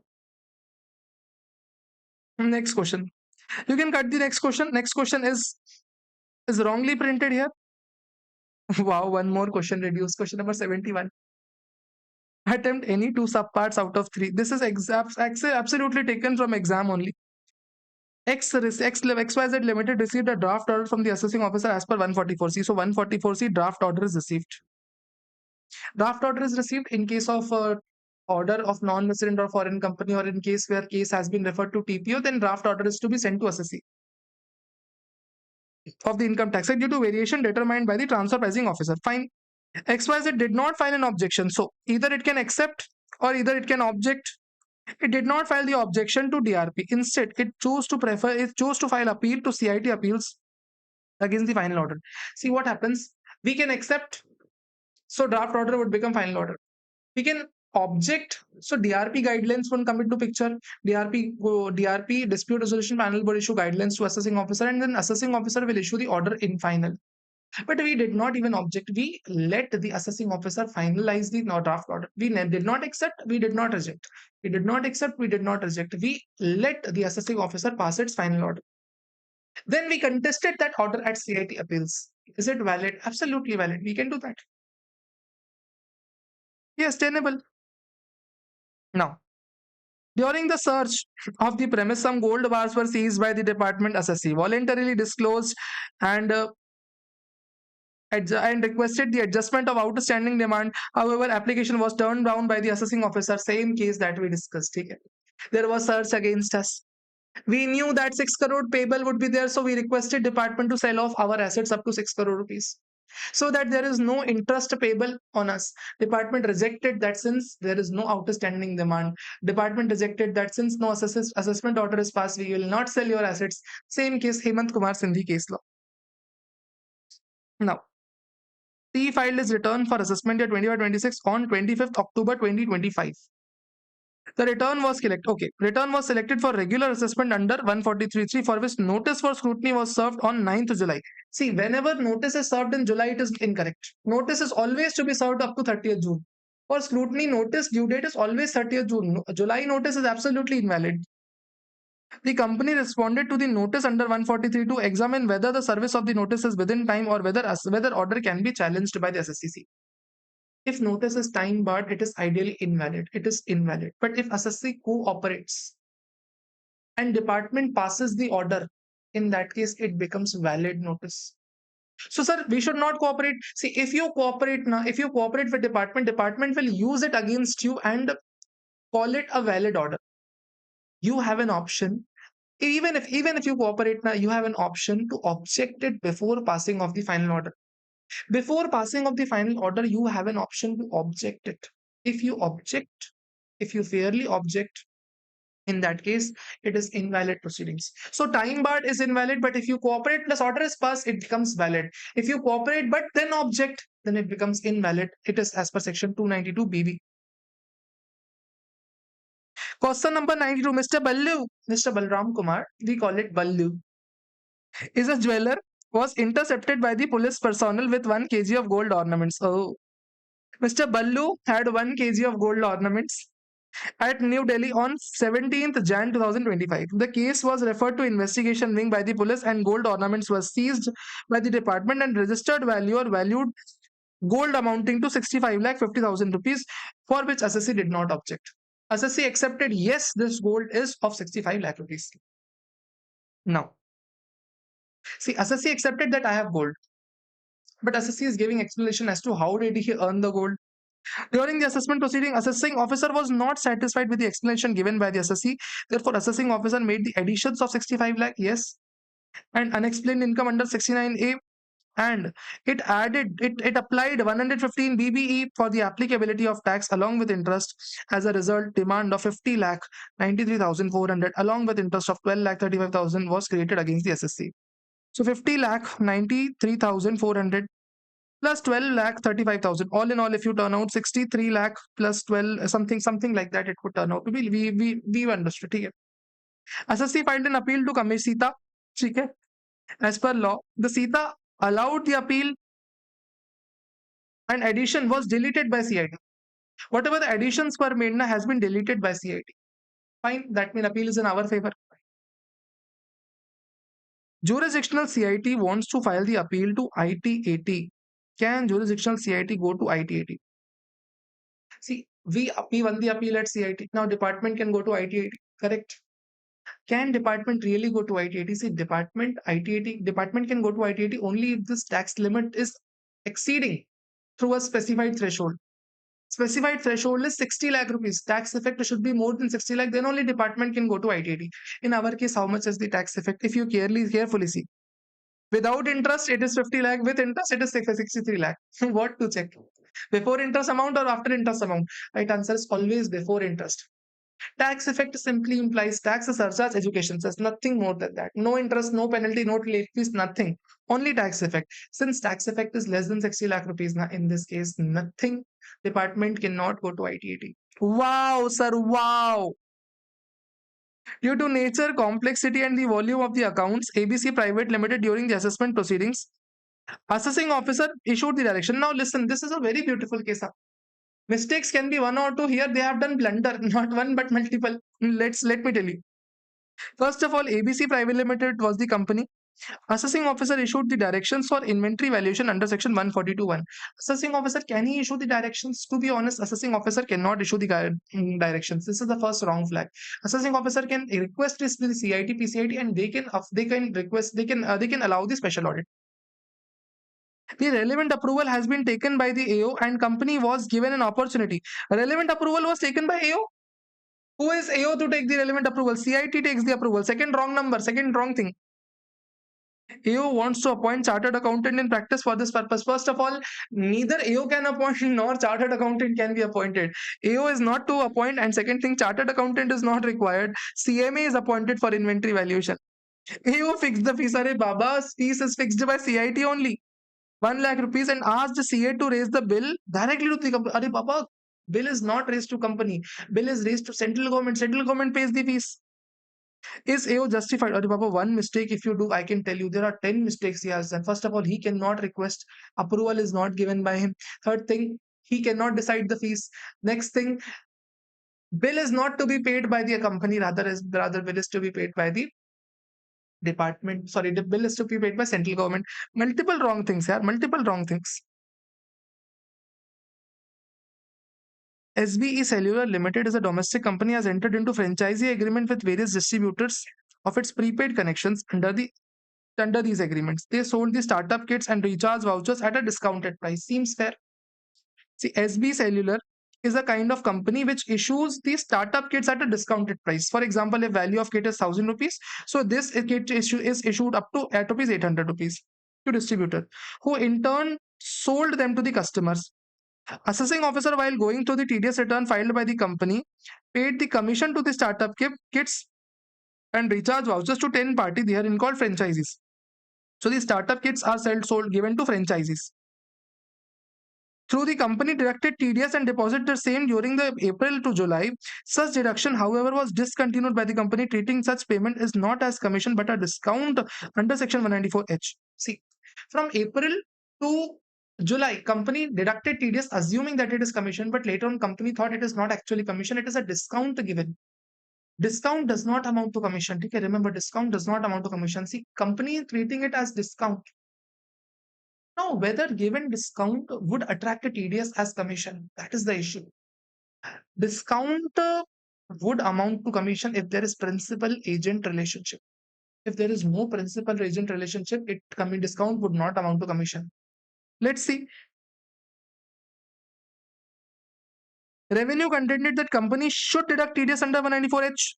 However, commission payable to an agent by the company under the franchisee between the Acha. Okay.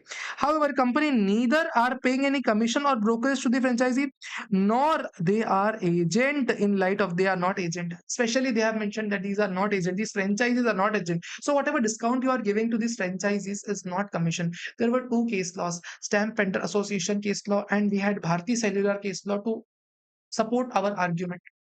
As to any discount given to the franchisees, where these are not agents, now this is not considered as commission. These are easy questions, yeah. These are easy questions. How many questions are left? Two more questions and we'll be done with the chapter. Wow. How amazing. How amazing. Do any 2 out of 3. Let's see. In case of assessing officer passed order under section 143.3. 143.3 is the scrutiny order. It was passed on 15 December 2023. CIT passed an order under Section 263 on 26th March 2026.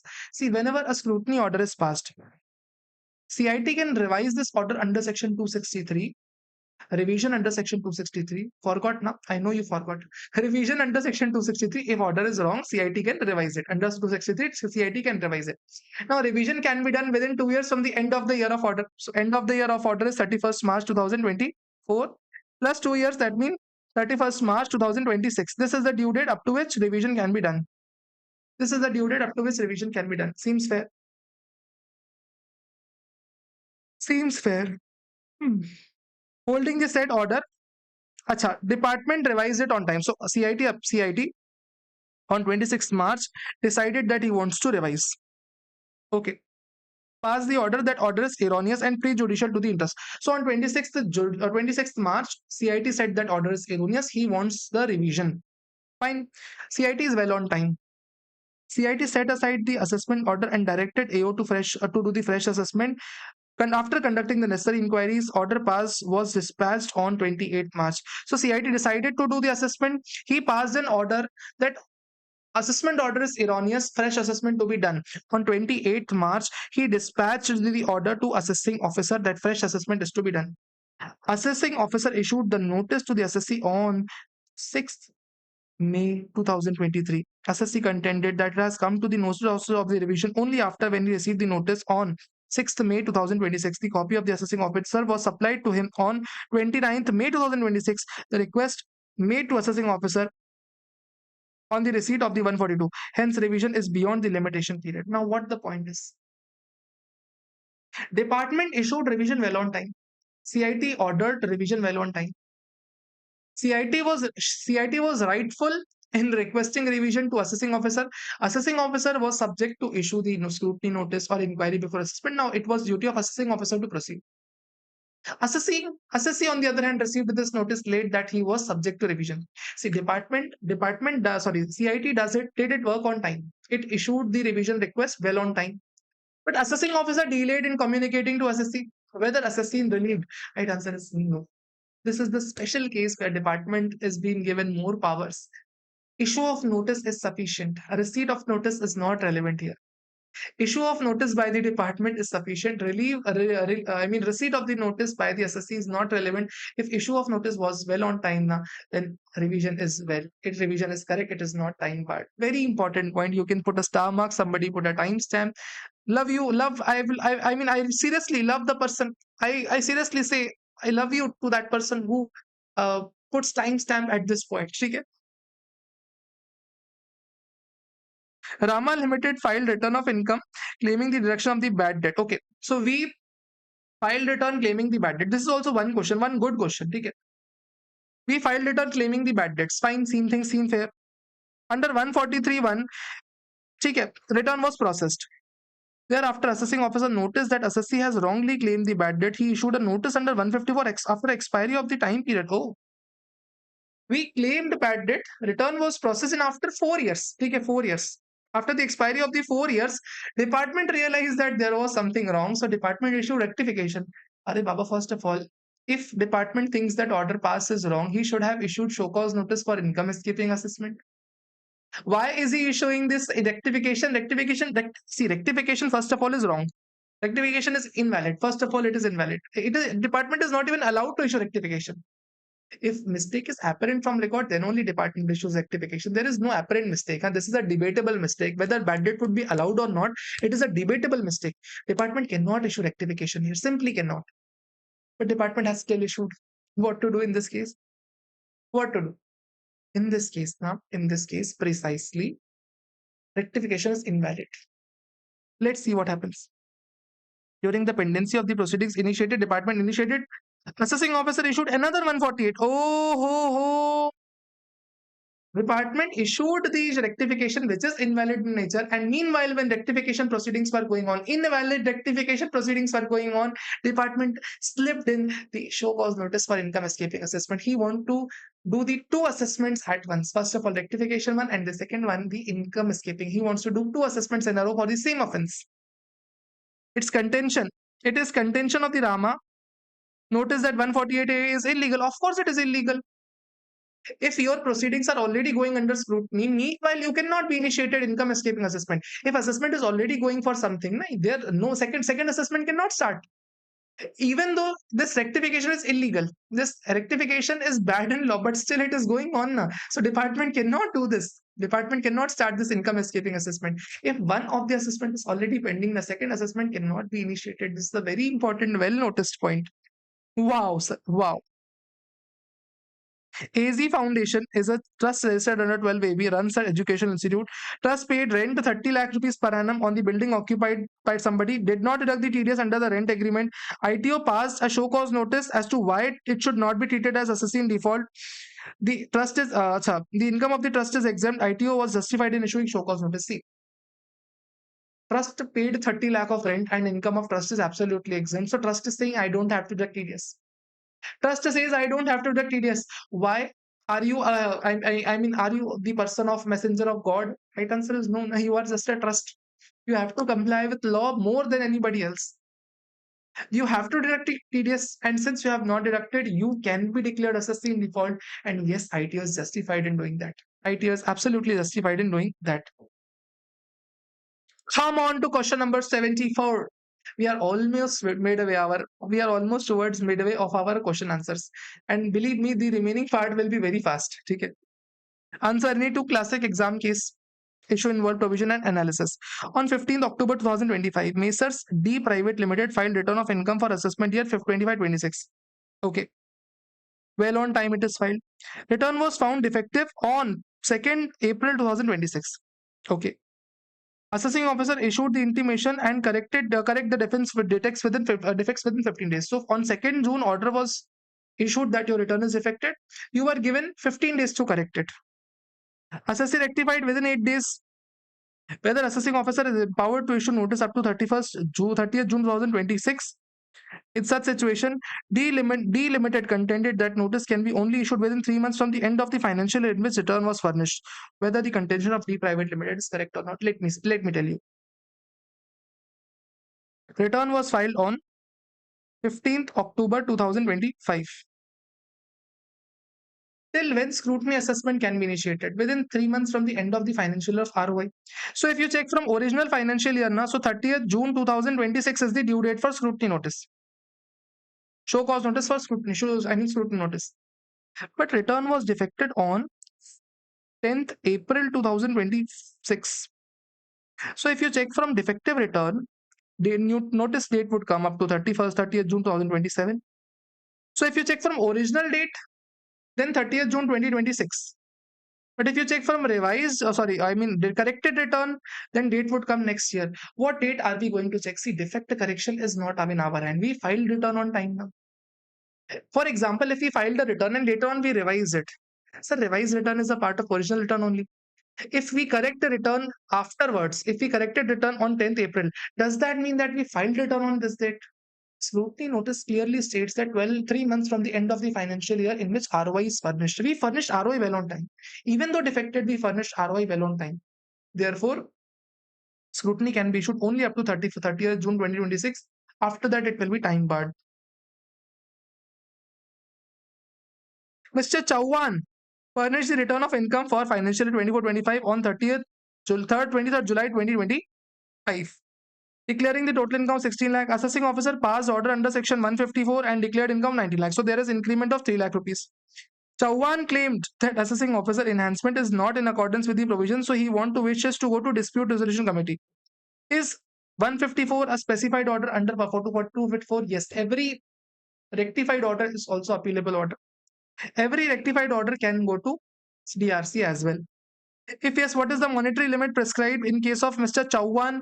See, monetary limit is if changes in income is up to 10 lakh rupees and declared income is up to 50 lakh rupees. Then only you can go to DRC, provided that this order is not on account of search, not on account of survey, not account of DTAA, not on account of requisition. Apart from that, every order is allowed. Perfect, sir. Now, Mr. Roy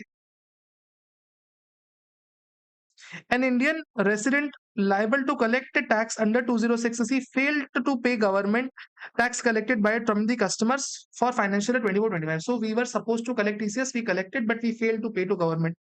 Assessing officer initiated prosecution proceedings against Mr. Roy on 27th July 2025 under Section 276 BB. Roy applied for compounding on 17th August 2025. Fine. Which was rejected due to non-payment of tax. So prosecution proceedings were rejected. Mr. Roy also filed an appeal to CIT against the penalty imposed by the assessing officer on 8/10/2025. So application was rejected on 17th. Applied. So application was applied. When it is rejected, it is not said. But we went to appeals. Fine.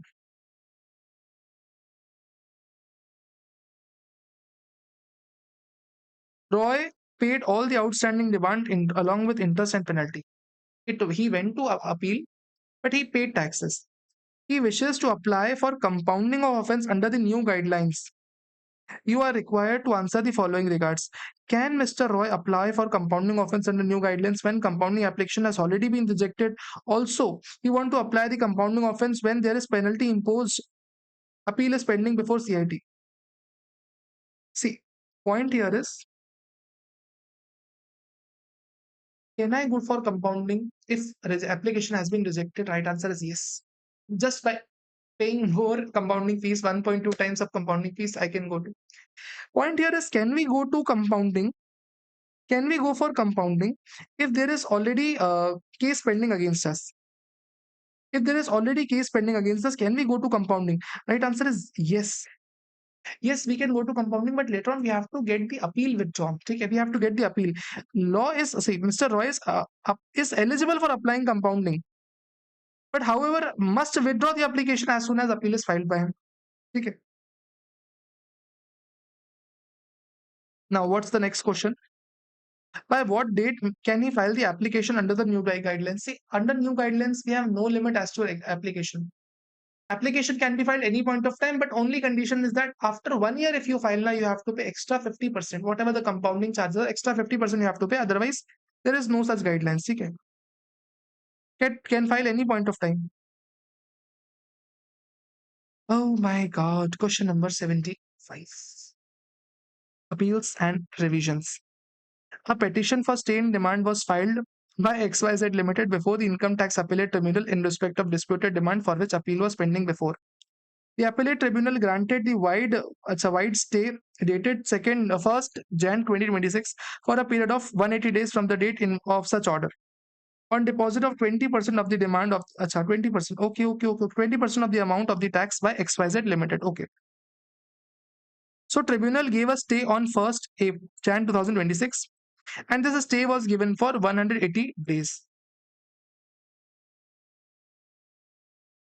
Thereafter, the bench was functioning intermittently on 1st Feb 2027. So bench was not functioning till 1st Feb 2027. Strange. And therefore, disputed matter could not be disposed of. Oh, wow. In the meanwhile, June 2026, XYZ made an application for extension of the stay, and extension was given up to 31st December. See, 180 days, unconditional acceptance, unconditional extension. After that, original plus extension, all in all, will be maximum 365 days. That means up to 31st December 2026 is the last date of extension. This is the last date of extension. Beyond it, department cannot allow. ITT will not give any extension. Thereafter, on 5th Jan 2027, that means after the extension is over on 5th Jan, as soon as extension got over or stay got over, what department did? Assessing officer attached the bank account of XYZ, recovered 15 lakh rupees against the arrears of 25 lakh rupees. The company requested the assessing officer to the refund of the amount as it holds state over. Even department denied to give the refund. Assessing officer, however, rejected the contention of the assessee, stating that period after 30th December, they can attach after the order to vacated automatically. Assessing officer says that after 31st December, stay shall become vacated. Seems fair enough. We already know that tribunal can give stay for 180 days. It can also give extension, but original plus extension can be maximum 365 days, not more than that. Here the same case is applicable. Tribunal can give extension, but only up to limited time only. Now, in this case, whatever the stay that has been given, whatever the stay that has been given, does this actually vacate after the order? Does this actually vacate after 35 days? Right answer is no. We must be very much aware. See, maximum stay that tribunal can give is 365 days, but after 365 days, what if tribunal is not able to pass the order? And mistake is not because of SSC.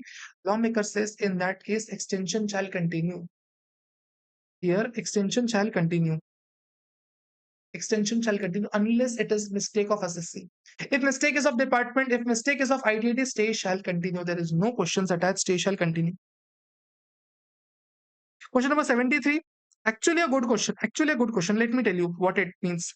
Commissioner of Income Tax issued a notice to revise the order by the assessing officer. So assessing officer passed in any order. It might be 143.3, 144, any order. Commissioner says, it is erroneous. Okay? Commissioner says, it is erroneous. It is 263. You must be wondering, sir, you are a teacher.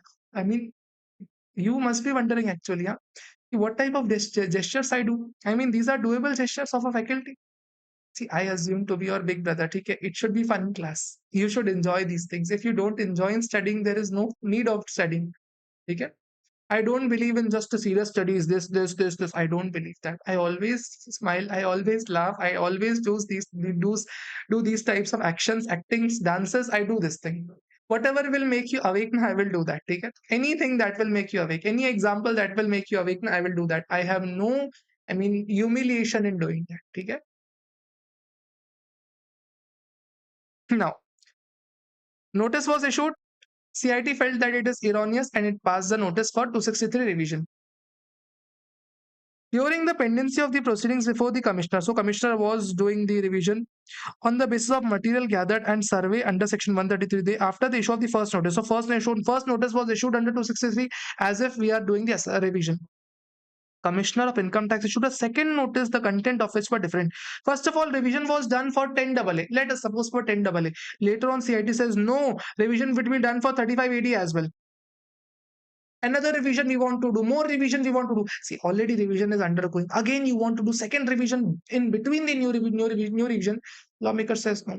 If existing assessment is going on, you cannot do the new assessment. You cannot do additional things. You cannot issue extra things in fourth. Whether as commissioner is justified? No, not justified. If already one notice was issued, you should have issued the same thing in the first notice only. Examine the circumstances where appellant shall be entitled to produce additional evidences before the Commission of Income Tax Appeals other than the evidences produced by the assessing officer. See, we present our evidences to assessing officer, but there are instances where we did not present the evidences to assessing officer, but we can present them to CIT appeals. Now, what are those instances? First of all, we went to assessing officer and he refused to take them. Then we can go to CIT appeals and submit this to CIT appeals. We went to them, but we were prevented from giving this. Second thing. Third thing, we went with the evidences and CIT appeal and assessing officer before taking the evidences passed the order. Three instances. He refused, we were prevented, and he before taking he passed the order. In these three cases, now we can submit additional evidences to CIT appeals. Question number 77. Doctrine of precedence would be applicable in case of tax laws in light of the doctrine of precedence. Comment the correctness or the otherwise of the following statement with the reasons for your answer. Okay, sir. The ratio descendi. What is ratio descendi? The rationale of deciding of the Supreme Court decision is absolutely binding on the lower courts, tribunals, and authorities. However, lower courts, tribunals, authorities are not bound by the opter dicta, additional remarks made by the Supreme Court. See, Supreme Court, whatever it says is binding, but Supreme Court, whatever additional remarks that Supreme Court gives are not binding. Is it so? Everything that Supreme Court says is a binding. Everything that Supreme Court says, even the additional remarks. Okay? It is incorrect. Where there are two irreconcilable decisions of two benches of similar strength in Supreme Court, the decision with more detailed discussion shall prevail. So if two decisions are being given, lawmaker says now, the decision that has been given later in time will be prevailing. Okay? Later in time will prevail. Lower courts are bound by the Supreme Court judgments. Only exception to the principle is judgment given by Supreme Court as per incurium, that is without referring to the statutory provisions. What does that mean? See, sometimes Supreme Court not just reads the act. Okay, Supreme Court is the custodian of the law. It is true. Whatever the judgment Supreme Court does is only on the basis of law only. But sometimes the Supreme Court also gives judgment which is not based on law. It must be based on some customs, some old practices, some or the other things. Supreme Court gives the judgment beyond the law. Lawmaker says that question says that this additional remarks which is not based on law, the lower courts are not bound by it. Right answer is lower courts have to follow this as well. Whatever Supreme Court says, lower courts have to follow, cannot be ignored. Last point. Lower authorities may deviate from the decision of the High Court within the jurisdiction they function only in situation to keep the matter alive with where the department has not accepted the decision taken by the matter and taken to the Supreme Court. See, I was fighting with department at High Court. High Court gave judgment in my favor. But department did not agree with the judgment and department went to Supreme Court. Since High Court gave judgment in my favor, whether the lower authorities are going to accept this or not, because department has gone to Supreme Court now. So lower authorities might argue that since the case is pending at Supreme Court, we will not follow. Lower authorities might argue. This is the only point said. Lower authorities might not deviate from the judgment of the High Court.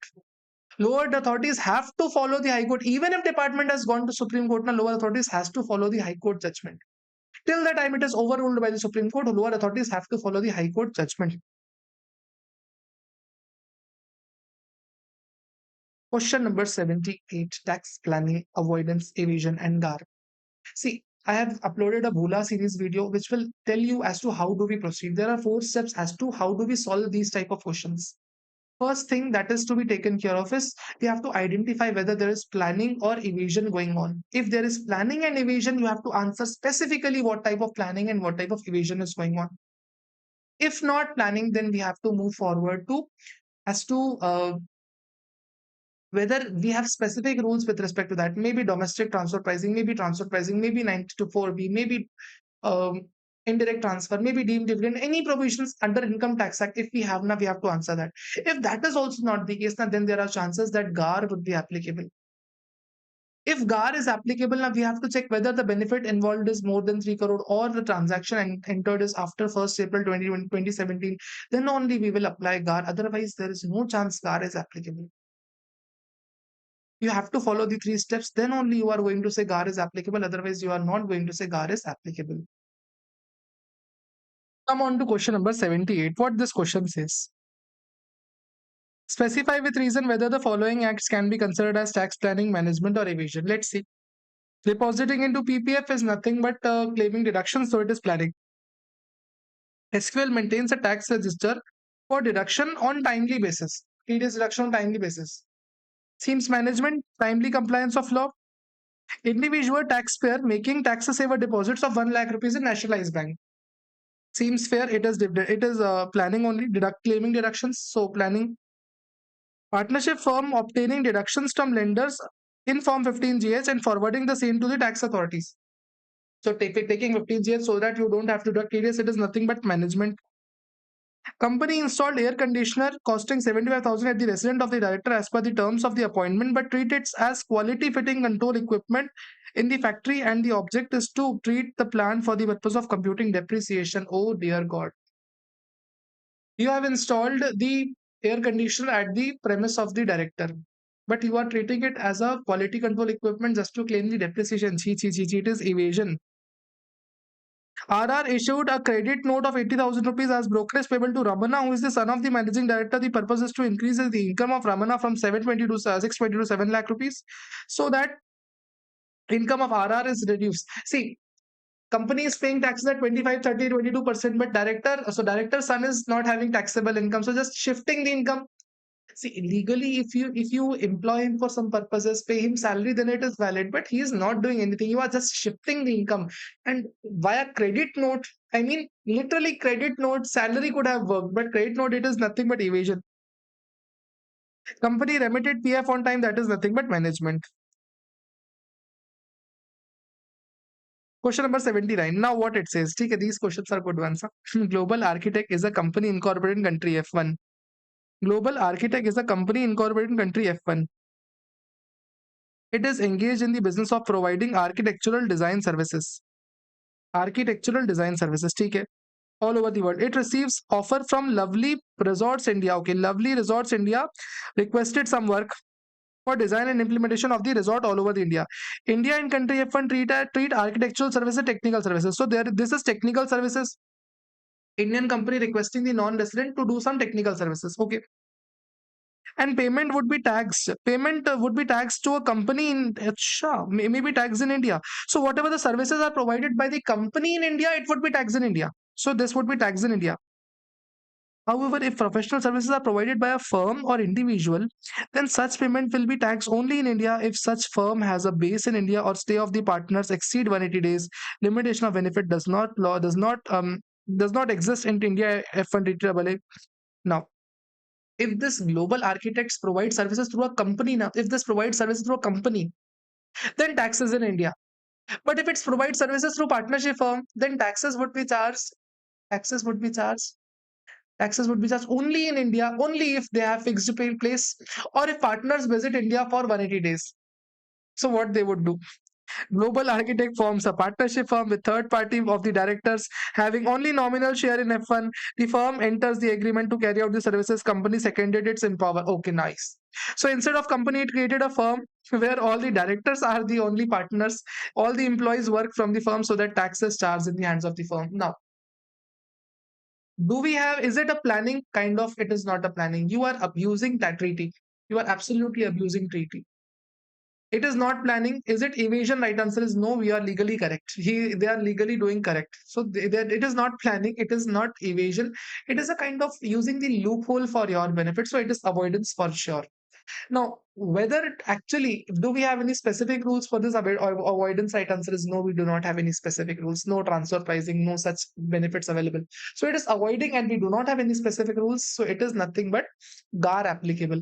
Now, why GAR would be applicable? Because the entity that they have created, a partnership firm they have created, is does not have commercial substance. They do not have commercial substance. So ultimately, GAR would be applicable in this transaction.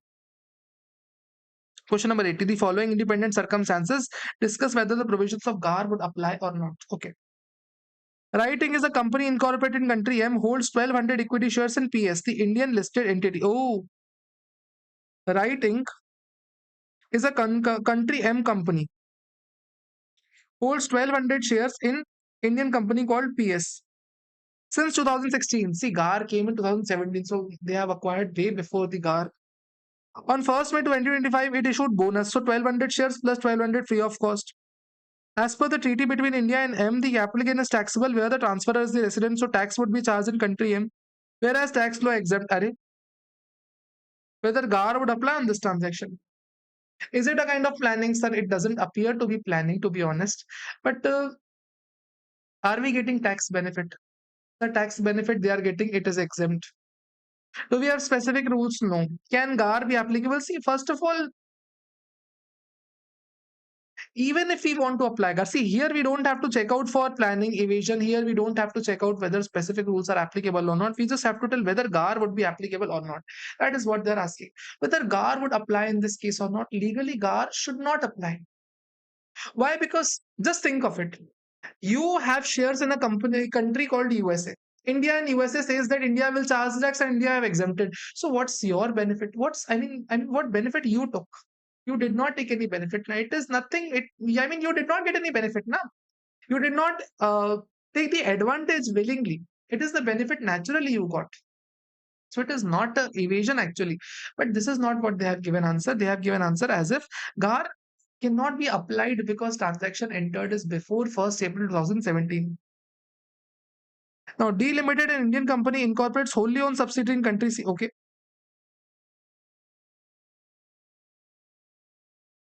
D Limited is an Indian company, incorporates wholly owned subsidiary in country C. Acha, company C, country X. Okay. Which is the low tax jurisdiction? No tax. Invest 1 crore of equity share capital. Out of the capital, company gave loan to the a loan is given, just 1 crore loan at the rate of 5% now. Is it GAR applicable? Just think of it. First of all, whether GAR would be applicable or not, sir. Whether this company has commercial substance or not, whether this company transaction is done at arm's length price, right answer is no arm's length price applicable. Second thing, are we misusing the provisions of Income Tax Act? Mhm. Whether transaction is bona fide or not, mhm. Transaction is not having any commercial substance, to be specific. Location is there just to take the advantage. Location is there just to take the advantage, but GAR would still not be applicable because benefit is less than 3 crore. I told you always take the 3 steps. We do not have any planning. We do not have any specific rules. But even if there is avoidance happening, now, benefit should be more than 3 crore. And here loan is given just 1 crore. Benefit would be, I mean, just a 5 or 6 lakh. Yaar. Why would GAR apply? No GAR applicable. Question number 81 now. Management of KKT Private Limited plan to acquire 5 JCBs for the business purpose. Total depreciation is 30 lakh rupees. However, there is a choice with the management that they can lease over the machinery. So they can buy machinery and claim depreciation of 30 lakh, or they can lease out the machinery and claim the lease rentals of 36 lakh. The company claims deduction. Arey Baba, if you buy anything, now that's up to you.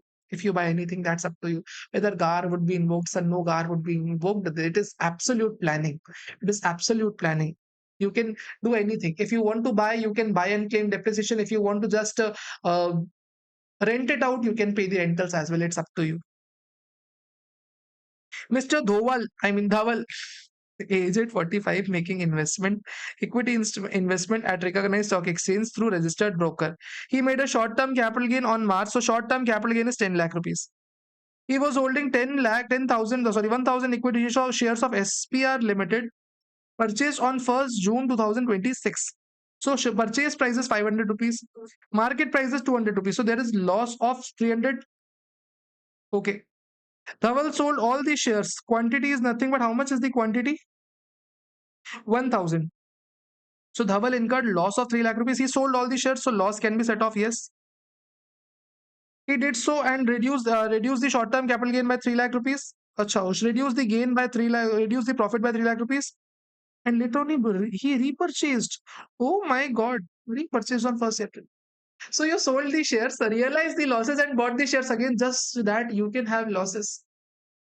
You had losses, you realized the losses, and then you bought the shares again just to claim your losses. Is it allowed, sir? It is called tax harvesting. It is very much legal. It is a planning only. I have told this in the GAR video as well. It is planning. So it is absolutely allowed. Now, question number 82. How many questions do we have actually? 84 questions. 3 more questions. Okay. Under the treaty between India and country X, the capital gain of the sale of the shares of Red Chili, India and country X. Capital gain on the sale of Red Chilies, an Indian company. There is a company called Red Chilies. Are taxable in country X, provided that transferor holds 10%. Up to 10% if it is held now, then tax would be charged by country X. But more than 10%, then tax would be charged in India. Let's see. Now, country X Limited, X Limited, there is a company. Invest in Red Chilies through 2 subsidiaries. Oh, so if less than 10% is charged, it would be taxed in the country X. So they created 2 subsidiaries, subsidiary 1 and subsidiary 2. Incorporated country X, each is holding 9.95, combined 19.9. The Red Chili subsidiaries. To claim the exemption of less than 10%, whether GAR would apply. See, first of all, is it a kind of planning? Right answer is no, it is not planning. It is not planning. You are not claiming any deduction, legitimate exemption. You are not claiming any regime. It is not planning. Is it any kind of evasion? Legally, you are doing correct. So it is not evasion. Do we have any specific rules? No, sir, we do not have any specific rules. Whether GAR would be invoked, ideally GAR should apply. GAR should apply. Whether tax benefit given? No. Transaction date given? No. So GAR would for sure apply. And since why would GAR apply? Because ultimately this transaction has no commercial substance. These entities do not have any commercial substance. Subsidiary 1, subsidiary 2 do not have any commercial substance. GAR would apply. Question number 83. Discuss whether whether GAR would be invoked. See, directly we have to answer whether GAR would be invoked or not. That's it. Let's see. Red Limited, an Indian company, incorporates Brown Limited as the wholly owned subsidiary under no tax jurisdiction. Red Limited is an Indian company, has a wholly owned subsidiary in Brown Limited, and where it is incorporated, there are no taxes applicable.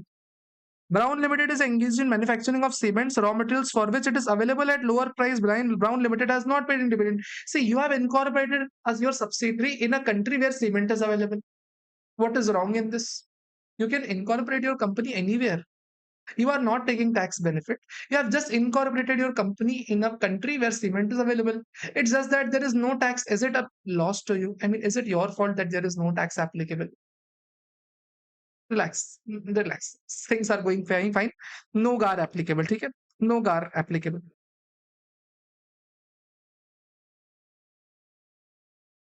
Yellow Limited, Indian company. Let's see. Yellow Limited, an Indian company, is the wholly owned subsidiary of Pink. So Pink is the parent, and Pink's wholly owned subsidiary is Yellow. Okay.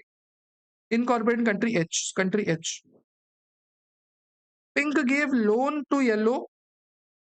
Loan is given. DTAA between India and country H gives exclusive rights to tax the interest the resident state. So resident state is the Pink. So Pink will charge the taxes. Okay. Pink will charge the taxes. Country H provide exemption on the interest receivable by the resident country exempts. So our country has agreed that tax will be charged by our country, and our country has exempted in our tax laws. What's my advantage? I am not doing anything. Government is doing everything. Okay. Now what this point says, country H provides tax exemption of interest receivable by the resident company from any entity in which resident company holds not less than 10%. Okay. Pink Limited does not have P in India. Yellow Limited is able to claim the deduction of the interest. See, Yellow Limited is able to claim the deduction. Along with that, it is able to claim the exemption as well. Now, tax benefit enjoyed is 1.5 crore in India, and their tax benefit is 2 crore. See, in India, we have to check for tax benefit up to 3 crore. In India, tax benefit is less than 3 crore now. Indian entity should have tax benefit more than 3 crore. Okay? So that's allowed to us. So it is up to 1.5 only, no GAR applicable. Question number 84. Critically examine in the following case laws whether GAR would be invoked or not.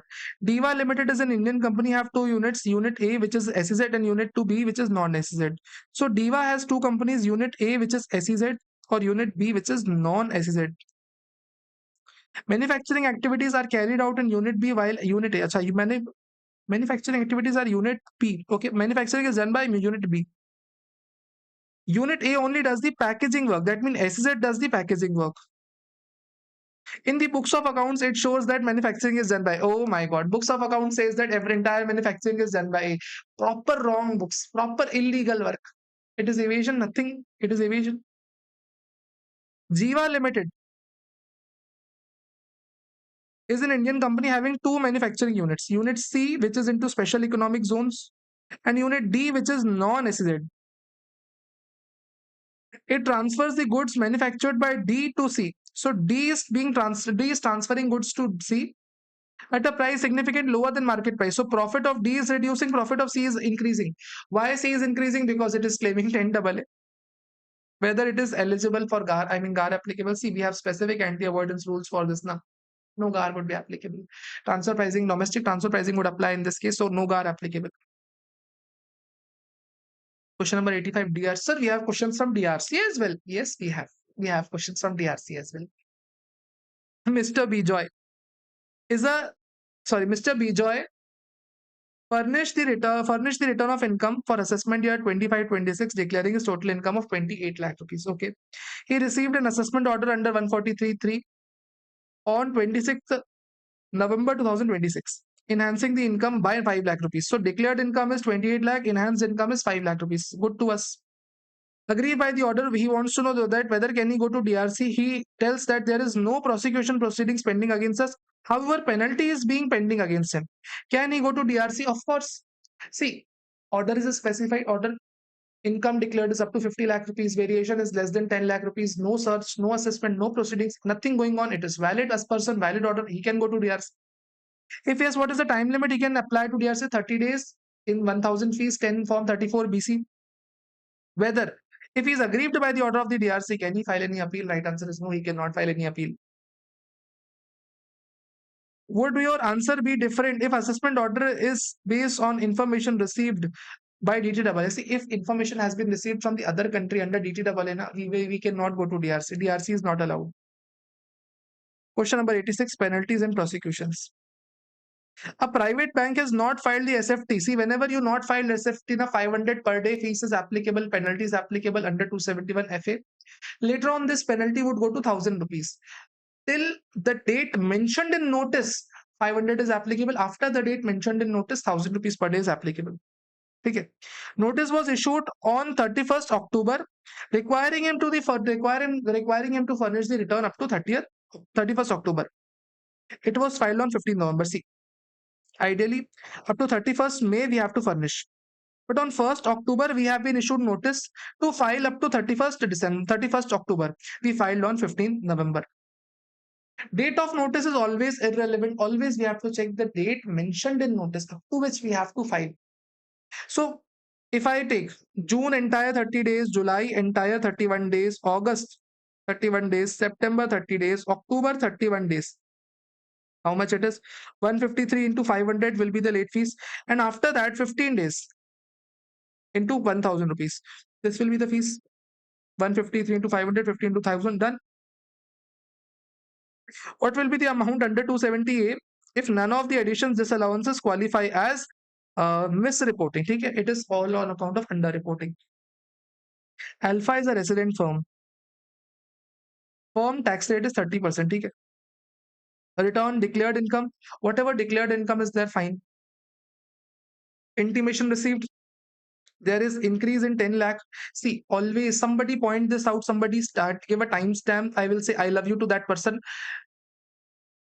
Whenever there is increase on account of intimation, whenever income is increased on account of intimation, it would never qualify. It would never qualify as underreporting. It is never penalized. Increase in income on account of intimation never qualifies as underreporting. From intimation to assessment, increase is 17 lakh rupees.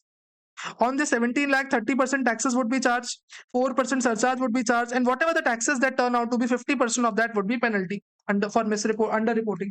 17 lakh into 30% into 1.04 into 50%, that means 265, 200. This is the amount of penalty. Let's check out. Yes. Now later on increase is 19 lakh. Same thing would go for 19 lakh divided by 17 into 19. 296 400. This would be the tax amount. See, 19 lakh into 30% into 1.04 into 50% will give us the penalty. 296 400. Now, Beta Limited is a trading company. Turnover of Beta for 23-24 is 400. So Beta's turnover is 30. The tax is 30%. Increase on account of intimation, no penalty. Increase on account of scrutiny, 4 lakh. 4 lakh divided by 19 into 4 lakh. See, 4 lakh into 30% into 1.04. Whatever the tax turns out to be, 50% of that would be charged as penalty. So 4 lakh into 30% into 1.04 into 50%. 62,400 would be penalty. And increase on account of income escaping assessment is 8 lakhs, so just twice of that. 124800. See, ideally you are doing this difference, but this difference would not be legitimate. Finding out the difference and then calculated taxing on them is not allowed always. Always understand. We are using this difference formula because tax rate is same. There is no marginal relief involved. There is no surcharge involved. There is no slab rate involved. But if slab rate is involved, you have to calculate taxes on this 81 lakh, then taxes on 62 lakh, and then find out the difference. If any individual has been given taxes on 81 lakh, taxes on 62 lakh, then find out the difference. Here we are finding out the difference of income and then applying taxes. In that case, you will not be allowed to do that. If there is marginal relief involved, if there is any surcharge involved, if there is any individual slab rate system, then in that case, you have to do it differently. Of course, they have not been asked by now, but yes, if they are asked now, you have to solve accordingly. Miscellaneous provisions, what this is. Fearless General Finance Investment Limited is a residuary non-banking company which accepts the deposits or deposit certificates and repays the same after the time along with interest. Okay. So Fearless General Finance Company is a NBFC. It accepts the deposits and repays the deposits. See, whenever you accept loan, accept a deposit, or accept advances in respect of immovable property, more than 20,000, whenever you receive, now it should be via account paycheck, demand of electronic clearing system. And whenever you repay more than exceeding 20,000 rupees, now it should be via account paycheck only. These provisions are not applicable to bank, post office, cooperative banks, but these are applicable to NBFC. So this NBFC cannot receive in cash. Remember, let's see. Mr. A as an individual deposited 15,000 rupees. Mr. A deposited 15,000 rupees for 48 months via bearer check. So bearer check they deposited, allowed. Another 15,000 rupees. See, date is not relevant. First 15,000 might be deposited 4 years back. Next 15,000 is deposited after 6 years, 7 years, 9 years. We don't care.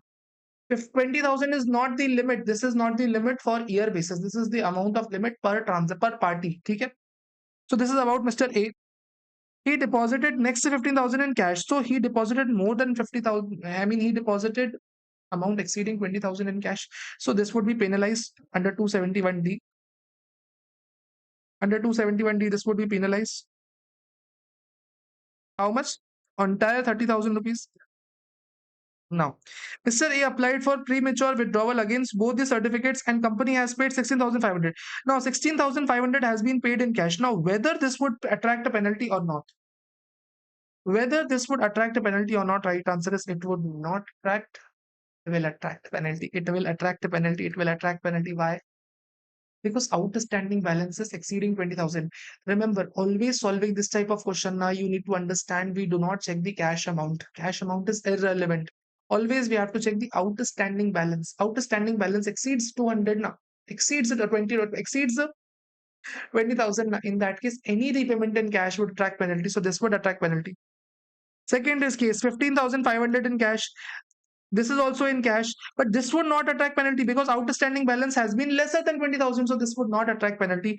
Important questions. Put a star mark. This will help you a day before exam. Question number 89. See, circumstances where assessing officer can resort to provision attachment and what is the period and what assessee can do. See, whenever penalty under any section exceeds 2 crore rupees, penalty is likely to be imposed more than 2 crore rupees with CIT approval plus reasons recorded in writing plus interest of revenue of involved, department can provisionally attach your property for 6 months. Can this be extended? Right answer is yes, this can be extended. How long this can be extended? Sir, 2 years or 60 days from completion of assessment, whichever is later. Now, in this process, now this extension can be only done when approval of CIT is received plus interest is involved, interest of revenue is involved. During this process, if assessee wants its property, can he get that? Right answer is yes, he can get this property by furnishing bank guarantee equaling to FMV of the asset.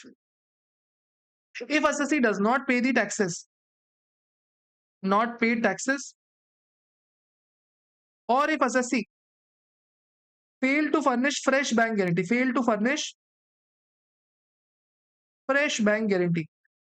in that case, this bank guarantee would be invoked and department will take away your money. Question number 90.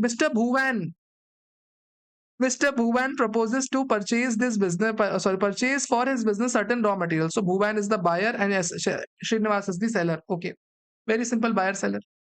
In view of the scarcity of the product, Srinivas insists on cash. He says make cash payment.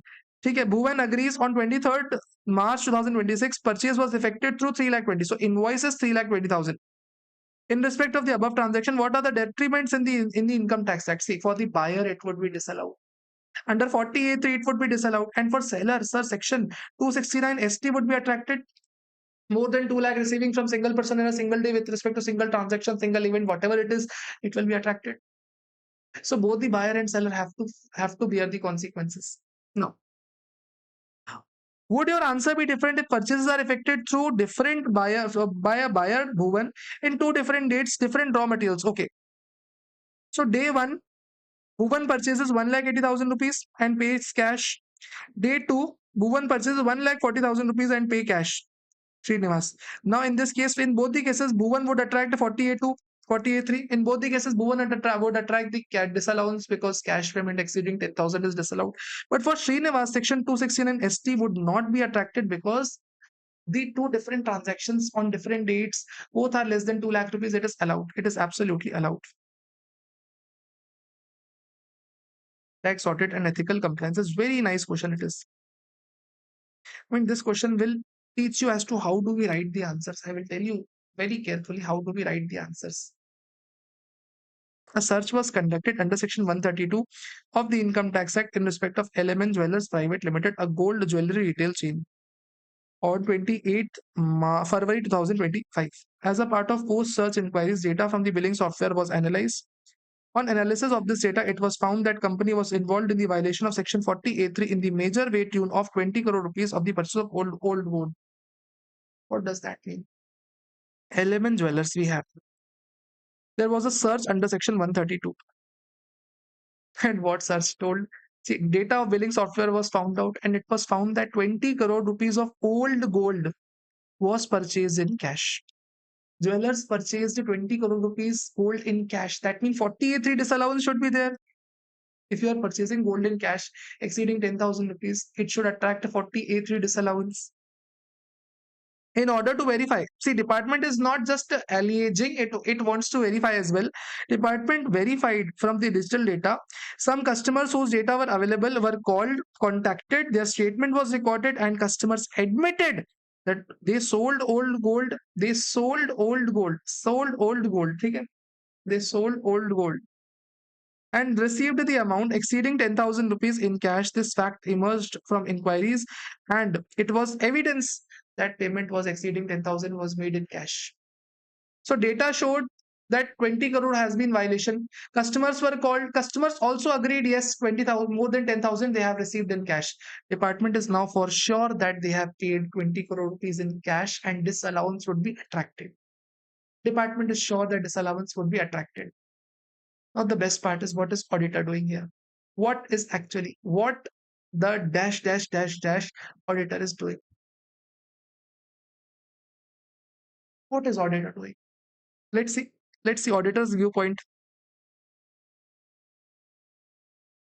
However, the auditor had mentioned yes in response to statement in clause A of 21D on whether the expenditure covered is 48.3 read with rule D have been made by account paycheck demand draft electronic clearing system. Auditor says yes, yes, yes, yes. Every payment is done via account paycheck demand draft electronic clearing system. Auditor says every payment has been done via account paycheck demand draft electronic clearing system. Auditor agrees to everything. Wow, wow. What type of auditor it is? Auditor submitted that standing instructions were given by the management to the entity that payments exceeding 10,000 should be only through account paycheck, and a copy of these standing instructions have been seen. See, auditor is saying that he has seen the standing instructions.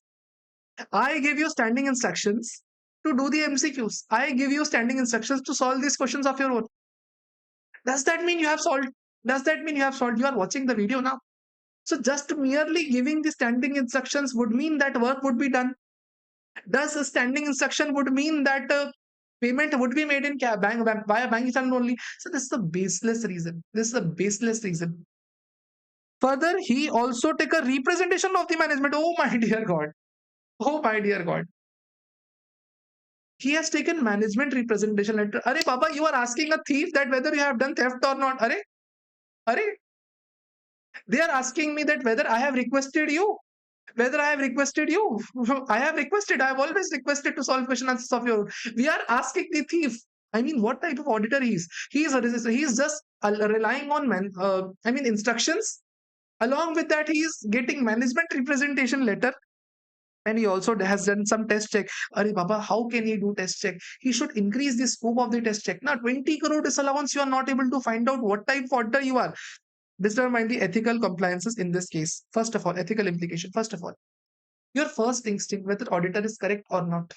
Your first instinct would come out that auditor is incorrect. Your first instinct would come out that auditor is incorrect, and that is what the essence is. But that is not how we are going to answer. Whenever you solve these type of questions, whether it is appeal, assessment procedure, whether it is indirect taxes, whether it is law, whether it is audit, whether it is any kind of theoretical question where some legal text is involved now, your answer should involve three parts. First part should be legal text. Legal text implying it might be of one paragraph, it might be of two paragraph, it might be of three paragraph, depending upon marks, but your main marks is on legal text. In this case, our legal text comprise section 40A3. That means if we pay any person to any payment to a single person in a single day exceeding 10,000, it should be disallowed. It should be paid by account, paycheck, demand draft, electronic clearing system. This is the first paragraph. Second paragraph, auditor is required to report any disallowance under clause 21D of the tax audit report 3CD. He has to test check, he has to verify the things, and he has to report accordingly. Any disallowance, any payment made in cash, he has to report. Second paragraph. Third paragraph, which is not known to many, but ICAI has issues guidance as to how to do tax audit. Auditor might not be able to check every transaction. So in that case, now what he should do is he should do the test check basis, but depending upon business, he can do the test check basis. These are the three legal paragraphs which are going to fetch majority of your marks. In every question, in every assessment question, appeal question, DRC, whatever question you are solving now, which involves theory, first two or three paragraphs should be legal text only. Upcoming paragraphs would be in the given case where you would relate this paragraph to your answer. What does that mean? See, here you have to tell in the given case, auditor, the company has made this non-compliance of 20 crore rupees, where auditor has just relied on management representation letter. Auditor has just seen the instructions. Auditor has done the test check basis. You have to relate this to what you have written. Second paragraph or second part. In addition to that, if question carries more marks, then just add a salt of your own. Just add a pinch of salt of your own. You have to tell, see, since business is risky, I mean, major risk in the jewelry business is purchase of old gold. How can auditor rely on test check basis? He should have increased the scope. This you have to write extra. If question is of more marks, you have to write this mirch masala extra. Once you write this, now at last you have to tell that auditor is guilty under clause 7 and clause 8. If you are doubtful whether clause 7, 8, either write both, either write don't. You don't have to write wrong clause number. That's important. So in this manner, if you are writing now, there is nobody who can reduce your any marks. If I show you paragraph 1, which is legal text 40A3, paragraph 2, 21D, paragraph 3, guidance note. Now in the given case, there is a violation. Auditor has taken management representation letter. Auditor has seen the instructions. Auditor has not understood the business. After that, he should have done more detailed analysis. He should have done more test check basis. He has not obtained sufficient appropriate audit evidences. He has been grossly negligent as well. Therefore, he would be guilty under clause 7 and clause 8 of part 1 of second schedule. Done, sir. I hope you understood how do we write the answers. Come on to next question, that is question number 92. Beautiful question. It is a good question. It is a good question. Good question. XYZ is a partnership firm consisting of three partners, ABC, and a non-working partner, D, engaged in the business of manufacturing and selling electric kettles. Manufacturing means additional depreciation. And for a partnership firm, we do not have alternate regime. So there are greater chances of additional depreciation. Sometimes wonder just after changing my look, I have started to glow a lot. No change in that, to be honest. I have not changed the lights. I am as it is, but I have started to glow. I don't know how. I don't know how. Okay, sir. Okay, sir. Okay, okay. Let's get back to the business. The following information is furnished for receipts of payments. See, just telling. Whenever you solve these type of questions, now, something that should come to your mind that the sir is putting so much efforts. We have yet not subscribed, and even if we have subscribed, we are not sharing this video with others. Do you think that you are doing justice with me? Do you think that you are doing justice with me by not sharing this video? Do you want me to cry? Sir, focus, focus, focus. We have subscribed. We will share it to 3 or 4, 5, 6, 7, 10 students. The more number of students we know, we will share this video with. Sir, we will share. Don't worry. Just you focus on question. Okay, sir. Take it. Yeah, hi. Okay, let me focus. Okay. Turnover is 280. Whenever you are a partnership firm and your turnover is 280, can you get presumptive taxation? Sir, you can get presumptive taxation if 5% of your total receipts are in cash. If 5% of your receipts are in cash, then you get presumptive taxation. Seems fair. Seems fair. You can get presumptive taxation. That's okay to us. How much? 14 lakh can be in cash. Consideration for transfer of lot in Delhi. Not relevant. Cash receipts in first.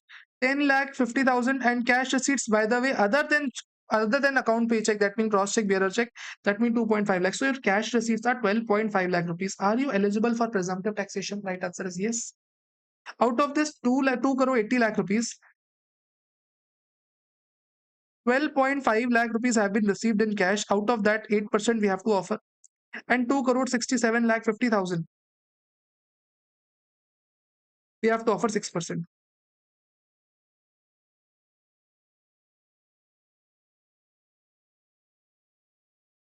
16,05,123,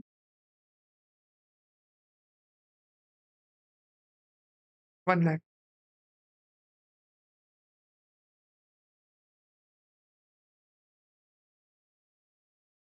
This is the presumptive income. This is the presumptive income. If we go for presumptive taxation, we are allowed, reasonably we are allowed. Let's see. Sales consideration by the sale of plot, ठीक है. Received in cash, okay. Total payments 195, okay, fine. Cash payment out in question number, point number 6. Each payment does not exceed 10,000 rupees except a salary to a clerk of 12,000 rupees, which is debited to P&L. Seems fair. Net profit as per P&L 865, seems fair. 15% interest on capital of 10 lakh rupees. Authorized share capital, okay, 60,000 is the remuneration, seems fine. The firm has a brought forward loss of 75,000. If you have brought forward loss, you can set this loss 75,000. You can set this loss off. Okay, firm gets books of accounts audited every year. The plot was acquired on 12 lakh rupees. CII is given, so we don't care now. 57 lakh is the sales amount. 12 lakh is the cost. So 45 lakh is the capital gain on plot sales. Firm does not want to get books of accounts audited whether it can get it done or not. Simple. Go for presumptive taxation. 17.05 minus 75 plus 45. This will give you total income 1705 minus 75,000 plus 45 lakh. 61.3 lakh would be your income. Wow. 17.5 minus 75,000 and 45 lakh. That's it. What ifs the second part? Compute the total income of the firm, assuming that instead of 2 lakh from the firm, it received 4 lakh rupees via account paycheck. Now, let's see what changes have been taken place. Let me see. Let me tell you. Lawmaker says instead of this 2 lakh, assume it as 4 lakh rupees. Now, what changes? Out of this 2.8 crore, 14 lakh in cash is allowed. Our total cash payments are more than 14 lakh. That means our presumptive taxation is gone now.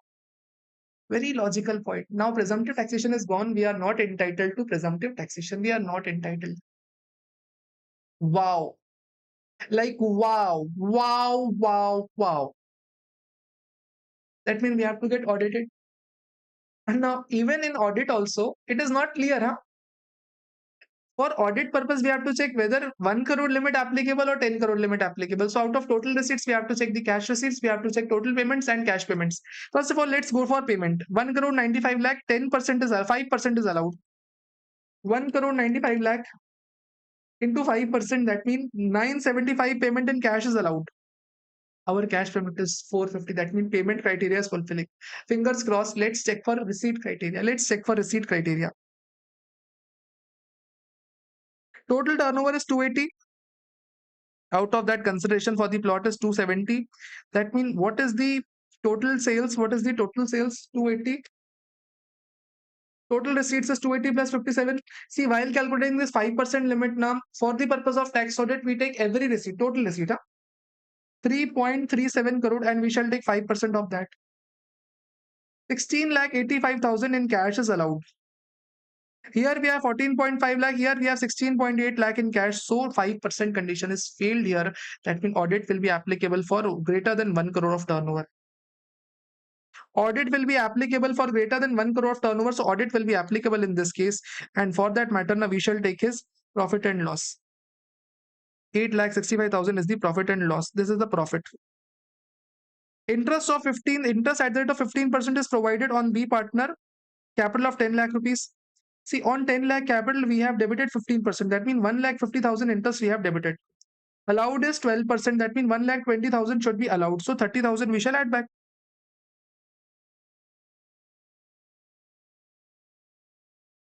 Remuneration paid to the partner. See, remuneration is paid to the partner. So 60,000 per partner for 12 months for 4 years. I mean, for four partners, 12,000 for 12, 60,000 per month for 12 months for four partners. Pay to each partner, even to non-working partner, you are paying remuneration. How bad person you are? 60,000 into 4 into 12. So 28.8 lakh rupees is the remuneration we have to add. Perfect, sir. Two more things, sir. Two more small tucha things. Two more small things. Okay? Cash payment includes 12,000 rupees paid to a clerk. So 12,000 into 4, that means 1.44 lakh will be added here. Last thing, sir, consideration for the transfer of the plot is credited to P&L. This 57 lakh is also a part of P&L. So this 865 includes this sales as well. So this has to be taken care of. 57 lakh to be reduced. This will give us the profit for remuneration. This will give you profit for remuneration. Let's see. 865 plus 30,000 plus 22 lakh, 28 lakh 80,000 plus 1 lakh 44,000 minus 57 lakh.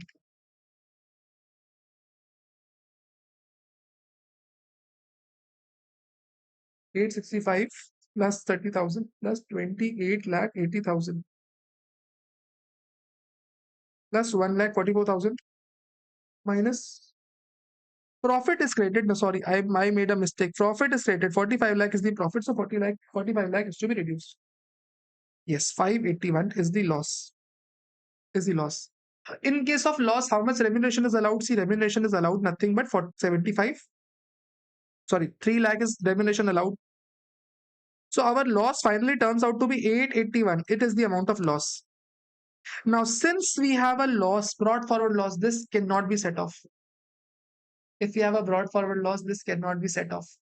Because in case of loss, you have to carry forward. Now, you do not have any business income. Capital gain income, you have 45 lakh rupees. Now, current year loss can be set off against capital gain income. Brought forward loss cannot be set off. Current year loss can be set off. So, how much our total income would be? 36 lakh 19,000 will be our total income. Let's see. Fingers crossed, fingers crossed, fingers crossed. The way, okay, fingers crossed. Correct. Answer. Simple. It was a good question. To be honest, it was a good question. Come on to question number 93. See, one of the question number 93 has a one issue. Okay. I mean, to be honest, this was my mistake. This was my mistake. I take complete charge of that mistake. Somebody might point this out in the comment section. See, what is in micro and small enterprise? See, micro and small enterprise for Jan 26 attempt was any enterprise which has PP of 1 crore and turnover of 5 crore. This was the micro enterprise, and small enterprise PP was 10 crore and turnover was 50 crore. This was the definition. This was the definition. And the same question was asked in Jan 26. And suggested answer came in March only. Just after results, 4 or 5 days, suggested answer came. I did not see at that point of time what are the amended limits for May 26. I did not see. So these limits have been changed. These limits have been changed. And for May 26, the amended limits are 10 crore, 2.25 crore for micro enterprise. Sorry. My bad. 2.5 crore for PP, 10 crore for turnover, 25 crore and 100 crore. This is the final limit. This is the new limit. While I did not see the answer, while I did not see the suggested answer, at that point of time, there were old limits in my head. Therefore, I did not change the limits. I did not change the question. This question is answered based on old limits. So you might ignore this answer. You might ignore this question. Okay. Second question, you might ignore this. In this entire process now, they have asked you as to how do we check it? How do we check that whether it is a micro enterprise or not? There have been conditions prescribed. I personally don't think these are relevant. This Jan 26 tax audit question was a bit a kind of anomaly. Once in a lifetime being asked for DT paper, they are asking audit information. So I don't expect this to be repeated again, but still, you can seek the status of the enterprise, whether they have been covered under MSME. Obtain the list of the suppliers which fall within the definition of MSME. Verify their books of accounts, whatever details that you have. Verify whether interest payable is on the check test check basis. Check out the additional information. Verify that whether interest payable is as per section 16 debited to P&L reported in clause 22 or not. Verify the payment whether required to be paid for micro whether within time or not. You have to check these things for determining the clause 22. Yes, that is the case. The old limits you have to ignore. You have to consider just the new limits, and this answer has been given with old limits. You can ignore this answer. To be honest, this part, first part you can ignore. This tax audit criteria you might consider. Okay. Come on to next chapter, that is black money law. Black money law. Deepak, age 45, is settled in California, USA since 2015. Prior to that, he has always been in India. He has acquired a residential property in California in 2009. Okay. So he is an Indian citizen. Since 2015, he is in California. So as of now, in current year, he is non-resident. Can he be covered in black money law? Only if the asset acquired, the year in which asset is acquired, he was resident, then only we can cover him under black money law. 20,000. Okay. He kept the money. Acha, he had a house. 25th June 2009. He had acquired a house of 20,000 rupees, and he had a bank of 10,000 rupees. Okay. In 2010.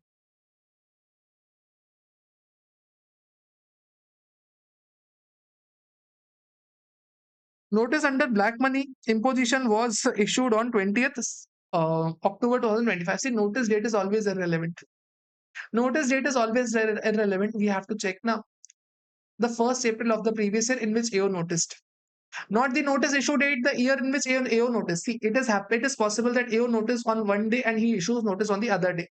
We have to check the date in which AO notices of that previous year. We have to take the 1st April. The fair market value of the residential property was, as on the 1st April 2025, was $25,000. So 1st April 2025, we have to check 1st April. So 25,000 is the FMV. FMV 25,000. Whichever is higher, we shall take. So 25,000 is the value of the house. On 1st April 2026, ignore. 20th October, ignore. Bank deposit along with accrued interest is 12,500. So bank deposit is 12,500. We shall take higher, 12,500. Wait a second. Up. On 1st April 2024. When 12,800 on 1st April 2026, ignore. 12,700, ignore. Exchange rate for conversion, we shall take the 1st April 2025, that means 71. So 71 into 71. This is the amount of the total income under black money law. We have to check what they are asking. Compute the value of undisclosed foreign asset chargeable tax in the hands of the Deepak under black money law. They are asking just the assets. They are asking the assets, not the income. House is correct, 25,000 into 71. But this bank, 10,000 is the money deposited, 2,500 is the interest amount. So we will not tax this interest as of now because they are not asking interest. They are just asking assets. Assets are just 10,000 into 71.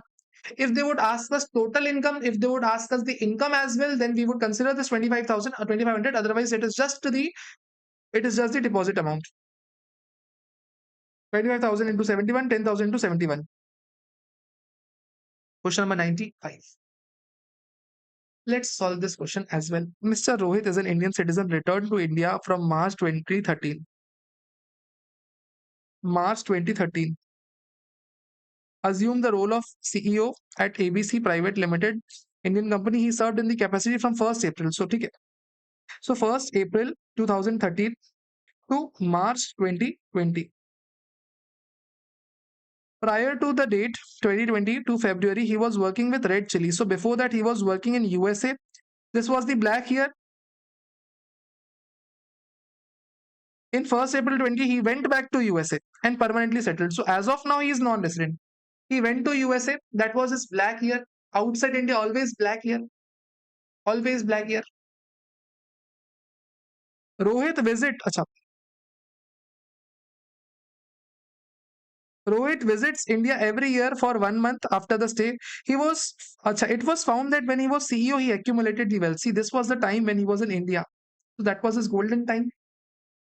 Time in India is always golden time, irrespective of the government, but wherever else he is staying, that is the black time. But issue here is now, whenever somebody is in India, he accumulates wealth. Out of nowhere, when somebody becomes Indian, he accumulates wealth. Outside, he might never have any wealth, but in India, he accumulates wealth. So let's see how much wealth he has accumulated. Listed shares acquired in USA on 10th December 2012. So in 2012, he had listed shares. See, he is resident in current year. He was resident, he is non-resident in current year. He was also non-resident in the year in which asset was acquired. So again, this has to be ignored. This cannot be covered under black money law. Acquired apartment in London in April 15. So at this point of time, can this be covered? Yes. Current year non-resident, in the year of acquisition, he became resident. Establish a leather manufacturing unit in Malaysia. April 2020, leather manufacturing unit in Malaysia, April 2020. Now, in this case, will this be covered under black money law? Right answer is it will not be, because it is after going to USA. So this cannot be covered because at that time also he was non-resident. He also earned income by taking commission from various foreign buyers located outside India during the previous year. He also had commission. Wow, while being an Indian, he also earns commission as well. The above undisclosed income assets came to the assessing officer in April 2025. He issued notice under July. It is possible that he notices in April, issues notice in July. In this case, previous year is 24, 20, 25, 26 only. 1st April 2025 will be the valuation date for sure. What if he notices in March and issues notices in April? Then what would happen? Then the year of March would be applicable. Huh? Date of notice is relevant. Always understand.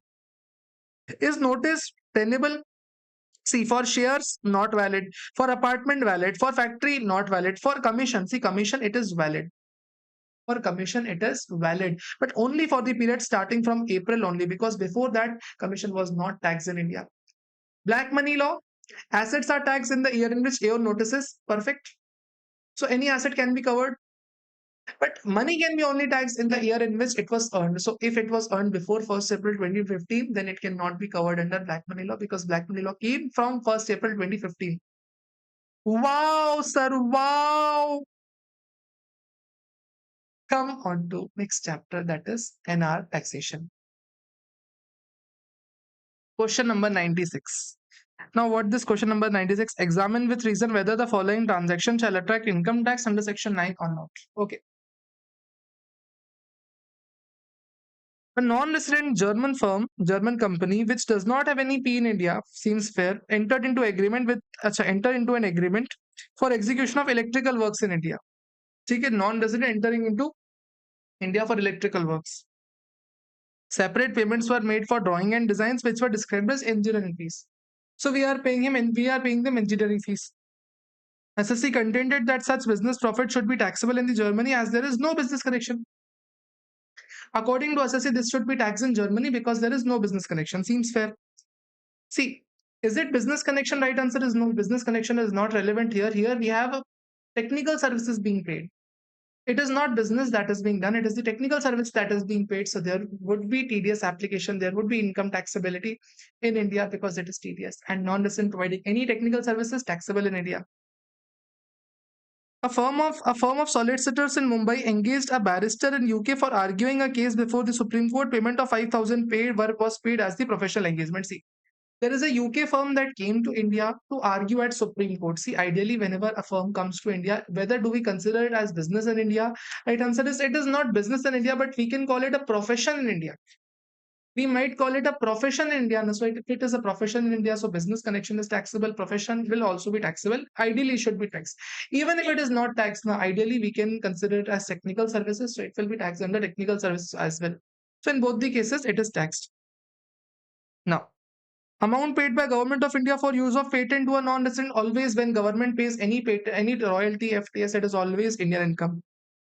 Science Engineering Services or Science Engineering is a non-resident foreign company entered into collaboration agreement on 15 June 2024 last year with an Indian company which is in receipt of 8% debentures of 20 lakh. Okay. So they provided us the technical service, and as an Indian, we are giving them debentures. We are not giving them money, but we are giving them debentures. Okay. By issuing debentures, 20 lakh rupees in consideration of the technical know-how. See, whenever you issue debentures now, debentures is tax in India. Whenever you pay the debentures, it is as good as you are paying FTS, so it will be tax in India. In addition to that, whatever the interest that you are paying on debentures, that shall also be tax in India. Done, sir. Question number 97, Singatel Limited. Singatel Limited, very, very repeated question. Singatel Limited is a company incorporated in Singapore. So we have a company in Singapore, holds 55% of its share in the Godavari. 55% of the shares are held by Godavari. So there is a company called Godavari who holds 55% in Singtel. That means Indian company has a subsidiary outside. Can we say that it is a subsidiary, so it will have a poem in India? Subsidiary is different. Any number of shareholding would not determine the poem. This Singtel may not become resident just because it is the subsidiary of an Indian company. No, subsidiary parent are two different concepts. Management and control is different concepts. If this company is controlled by Indians, if this country fails ABOITS, then it will become resident. Otherwise, it would become non-resident. Singtel has presence in India. Let's see whether it is fulfilling ABOI test or is it failing the ABOI test. If all the conditions, all the 5 conditions are fulfilled, that means it is a non-resident. Sir, what conditions? Out of the total assets, less than 50% assets in India. Out of the total employees, less than 50% employees resident of India. Out of the total employee cost, less than 50% cost of employees is on Indian employees. 50% is up to passive income. And at last, majority board meeting happen outside. All the conditions to be fulfilled. Now, fixed asset, India 120, Singapore 80. Intangible asset 50, 200. And other assets 40 and 120. If you do the Indian assets, now it would be 210. If you do Singaporean assets, it will be 400. Overall assets are 610 and Indian assets are 210. That means, can I say out of the total assets, less than 50% are Indian? So assets less than 50% are Indian? Done, sir. Done, sir. Perfect. Second thing, income from operations. Income from operations. Okay. We shall do it later on. Okay. Number of employees. 70 employees are Indian and 90 employees are Singaporean. Okay. So 160 employees, out of that 70 are only resident. So employees less than 50% fulfilling, yes. Payroll expenditure on Indian employees 8 crore, Singaporean employees 12 crore. That means 20 crore. Out of that 8 crore is Indian. So that means payroll cost is lesser than 50% as well. Wow, sir. Wow. What about the income? What about the passive income component? Let me solve that for you as well. The above figure, acha, income from operations 25 and 50. 25 and 50. These are the income from operations. Okay. Income from operations. Okay. This figure includes, see, these are inclusive figures. As of now, we don't require that. Interest dividend. So 20 and 15. Totaling all the portions in blue will give us the total income. 25, 50, 20, 15. So overall, our total income would be arrived. 75 plus 15 plus 20. 110 will be the total income. Total income will be 110. Fine, sir. Seems fair. Seems fair. Out of that, how much would be the Indian income? How much would be the Indian income? That is important.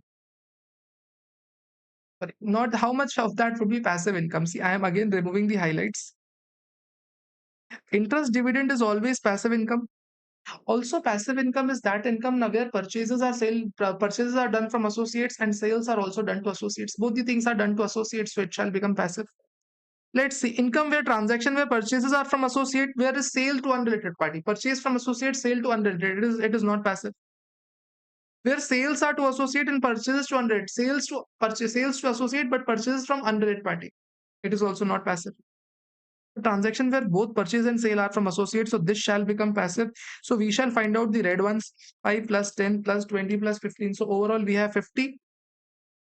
That means out of the total income, up to 50% is the passive income. Yes, so income criteria is also fulfilled. All the 4 criteria are fulfilled. After all, resident, try and determine the residential status out of the 8 board meetings, 5 are held in Singapore. So 5 out of 8 meetings are outside India. That means board meeting criteria is also fulfilled. All the 5 conditions are fulfilled. Therefore, company meets the ABOI test, which means company has active business outside India. company is a non-resident. Done, sir. Done, sir. Perfect, sir. Perfect, perfect, perfect. Question number 98. XYZ, an Indian company, is engaged in business of manufacturing and packaging raw material. Its manufacturing facility is in India. Okay. XYZ. Okay. XYZ is the wholly owned subsidiary of Flix. Okay. Flix is a company, wholly owned subsidiary.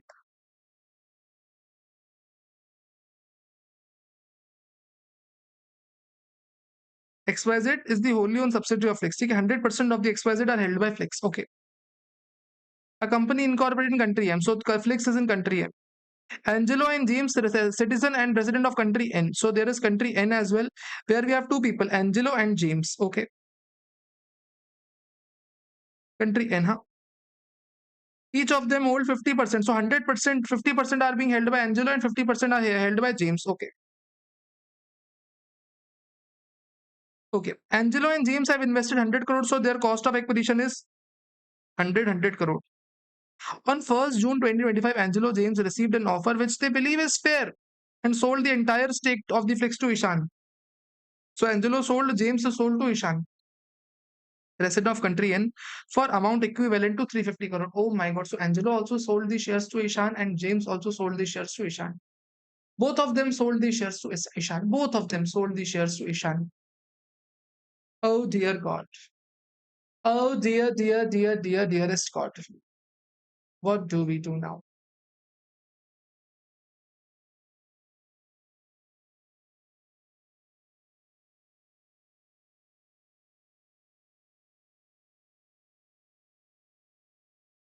₹350 crore is being sold. 350 crore is being sold. Accounting period of Flix is Jan to December. The relevant balance sheet has been given for 3 periods. See, assets sold outside India. Seller is non-resident. Buyer, who is Ishan Kishan, is also non-resident. Will there are any capital gains? We have to check whether this Flix derives value from Indian assets or not. That is what we have to check. Important factor. After the transfer date, balance sheet is not relevant. We need to first of all find out what is the valuation date. On what date we are going to do the valuation. Always first step is finding out the valuation date only. On which date exactly we have to value the assets. That is important. It is either balance sheet date or transfer date. We are aware that if changes in book value of the asset from the balance sheet to the transfer date, if it is more than 15%, then we shall take transfer date, else we shall take the balance sheet date. Here we have book assets of Flix. Of course, we have to value, we have to check everything in this foreign company. Okay. So this foreign company's book value of the assets are 1000 crore and it increased it to 1300 crore. That means increase is more than 15%. Therefore, our entire working will be done on 1st June. See, determining the valuation date is really important. Step number 1 is very important. Determine valuation date. That's it. Second thing that you have to do is now determine the golden ratio. What is the golden ratio? FMV of Indian assets divided by FMV of the total assets of this foreign company.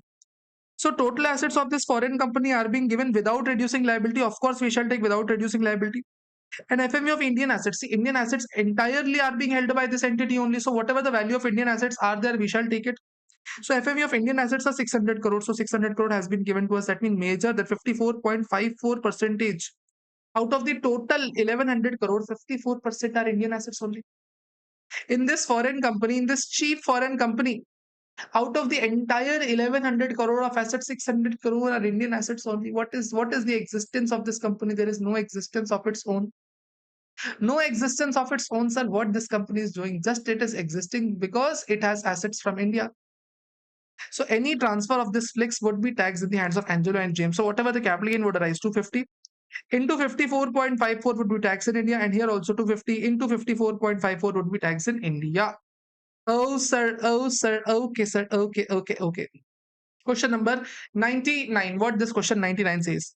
Mr. Robart is a non-resident, operates ships for carriage in India, passengers, livestock from Dubai, Mumbai, Chennai. It provides the following information. See, shipping business is nothing but 44B. Whatever the specified sum is there, we have to offer 7.5% of that. No expenditure allowed. This is what we already know. What is the specified sum? Freight received in India or freight received for goods from India.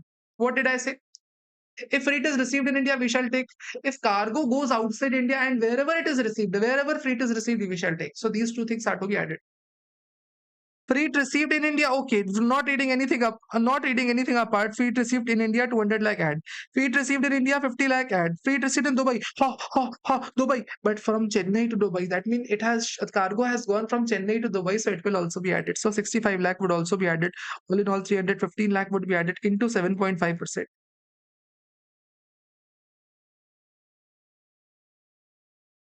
23.625 lakh. Expenses ignore.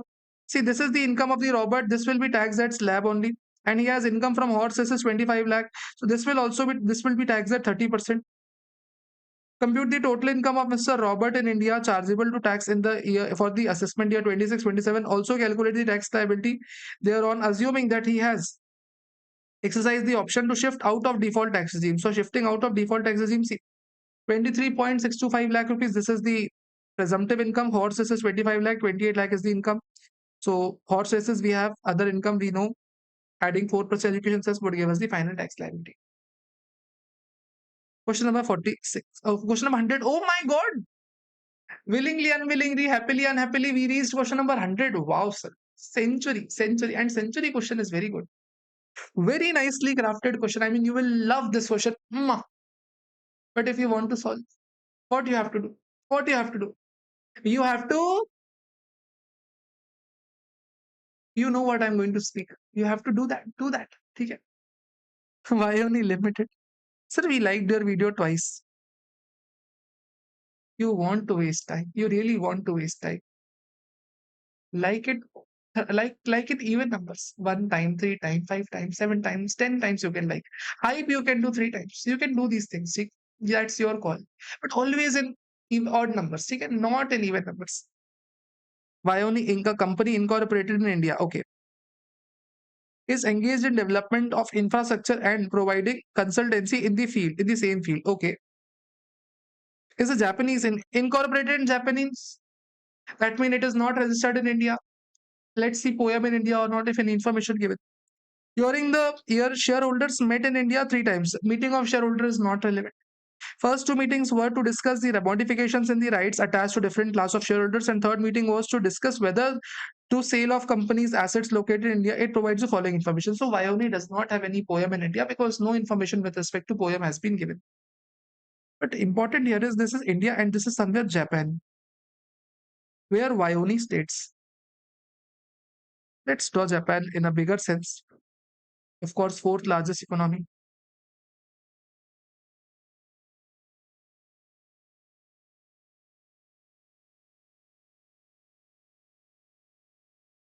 This is the income of Vioni. Dividend declared by Miyani, a Japanese-based company, 54,000 rupees. So there is a company, Miyani, who paid dividend to Vioni. Will this be taxed in India? A non-resident earning anything outside India will not be taxed in India. But sir, Miyani holds 70% of the total assets in India. That means, sir, Miyani derives substantial value from asset located in India. Foreign company deriving substantial value from asset located in India. See, if there is any gain on sale of shares of Miyani, it would be taxed in India. For sure, it would be taxed in India. But any dividend distributed by this foreign company is not taxed in India. Any capital gain on this would be taxed in India, but dividend on this company will not be taxed in India. So this 54,000 would not be taxed. Fees for technical services received from Government of India. Okay. 454. Okay. Technical service. Government of India utilized such thing for the development development project carried out by it in Nepal. Oh my God, sir. Oh my God. Government did some developmental projects in Nepal. Okay. And for that matter, it paid the technical fees to Vioni. Point here is, will this be taxed in India? Right answer is yes. Government paying FTS royalty for any purpose, India, outside India, anything. It is always taxed. It is always taxed. Interest received from O unit located in IFSC. See, if IFSC unit pays any interest, it is exempt in the hands of the non-listed. 26 June 2025, Vioni sold 5,000 equity shares held by it in a company, 89 rupees. So sale is 89 rupees. These shares were bought by Vioni for 64 rupees. 64 is the cost price. Both the purchase and sales were through recognized stock exchange, fair market value 70. So 70 we shall take 19 rupees into 5,000. 95,000 will be our profit. You are required to compute the total income of the Vioni for the assessment year 26-27, briefly explaining the relevant provisions of the Income Tax Act.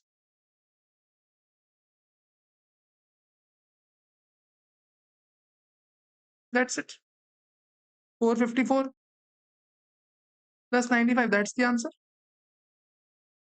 What was there? Huh? What was special in this? I mean, nothing special. Question number 101. Let's solve this as well. T-Rex or Trex. The company located in country follows the following incomes of India during the year. Compute the total income and tax liability of Trex, assuming that it does not have POEM in India. No POEM in India, that means it is a non-resident company. For sure, it is stated in the question, it is non-resident. Interest of 285 earned on debentures of 30 lakh rupees issued on 1st August in consideration for providing know-how for the purpose of business in India.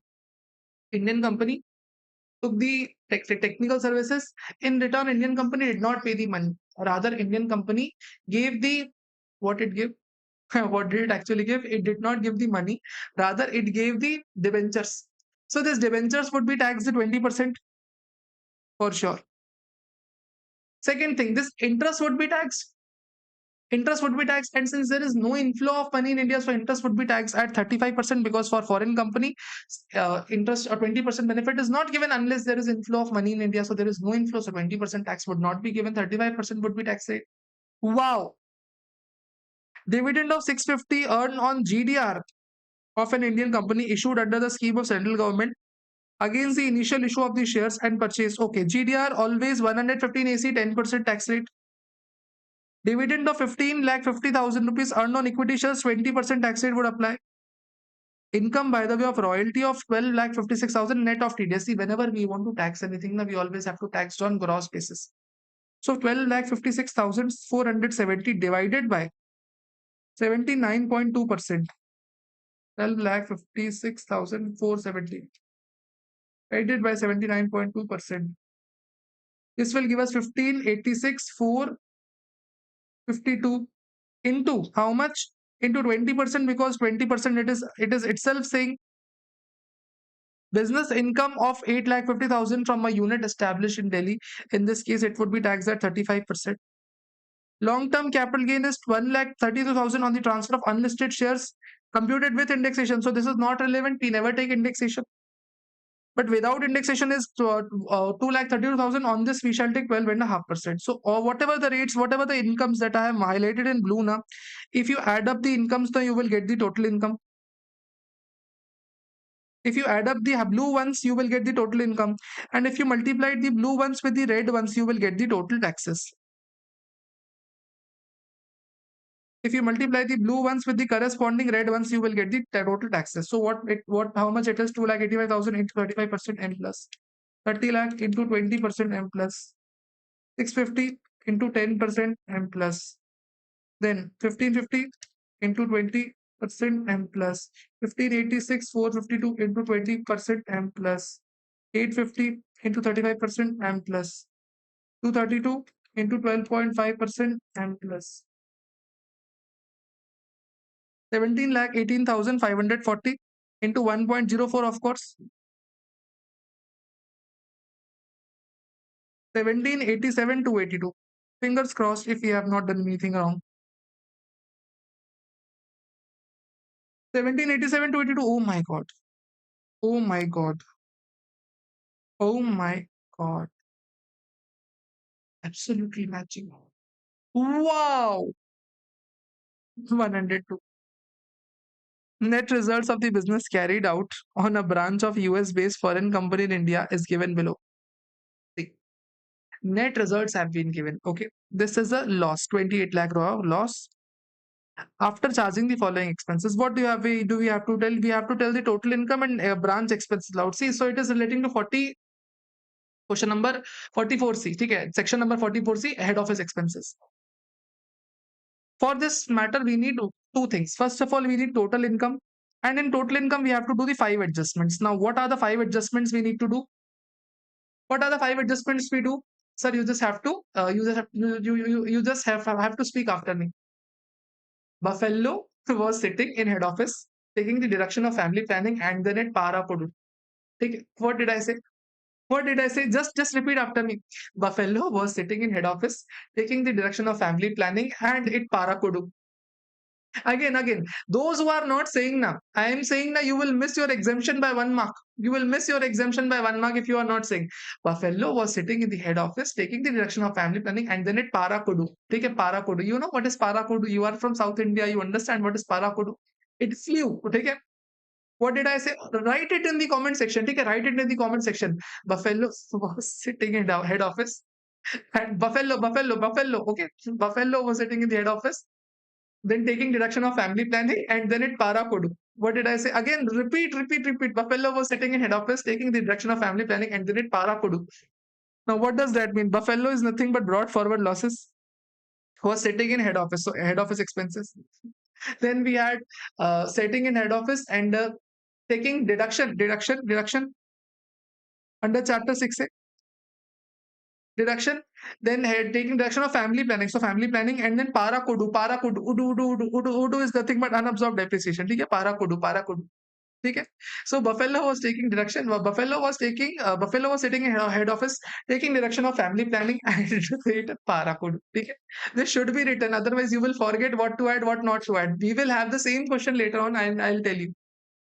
Now, are we given with the total income? Important point is the total income is not given to us. If total income would have been given to us, we would have done just 5 adjustment and then relax.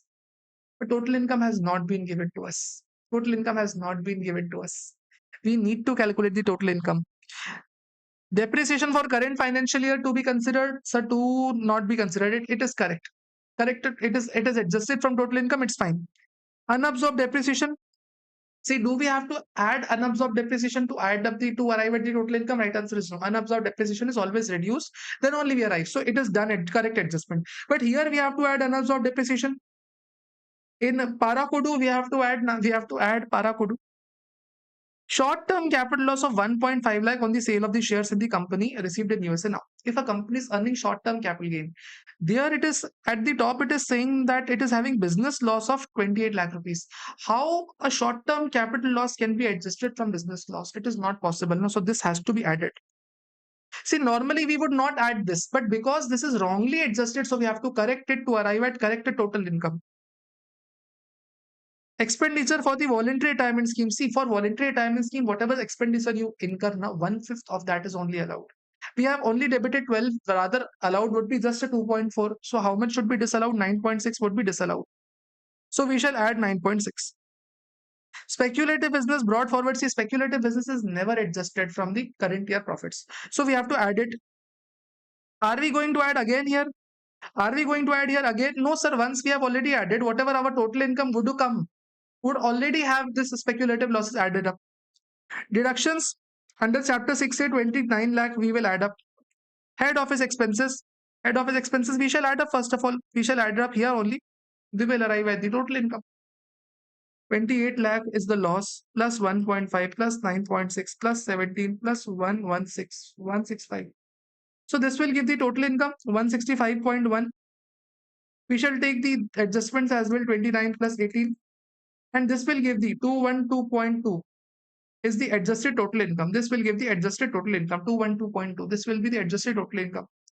On this 5% is allowed to us 10.605 or actual head office expenses 165, whichever is lower. So we will get 10.50, 10.605. This is the allowed head office expenses, and reducing this will give us the final answer. So 165.1 minus 10.605.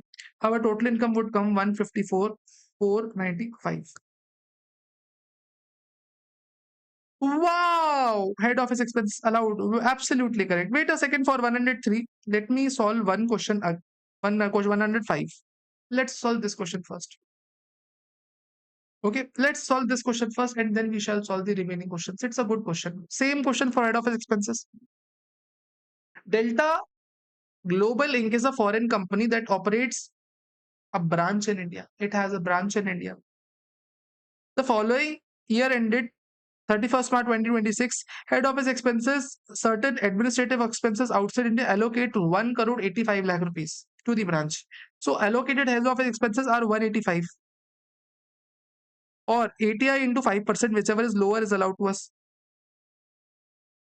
The adjusted total income for assessment at 26-27 is a loss. See, ATI has been given as a loss. See, whenever we are given with ATI, which is a loss, any ATI which is given as a loss, always understand we do not take this ATI. We shall take the average of last 3 years ATI. The assessable total income and other details for the preceding three years are given below. So assessable total income we shall take. In this total income we shall do 5 adjustments. What 5 adjustments? Did you write in comment box? Buffalo was sitting in the head office taking deduction of family planning and then it para kudu. Then it para kudu. Are we going to add depreciation? Right answer is no. Buffalo was sitting in the head office taking the deduction of family planning and then it para kudu.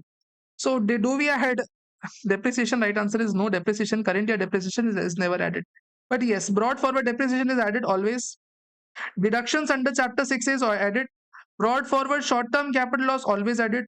Long-term capital loss, sir, these are current year losses. These are not added. Always brought forward losses. That means Buffalo is to be added.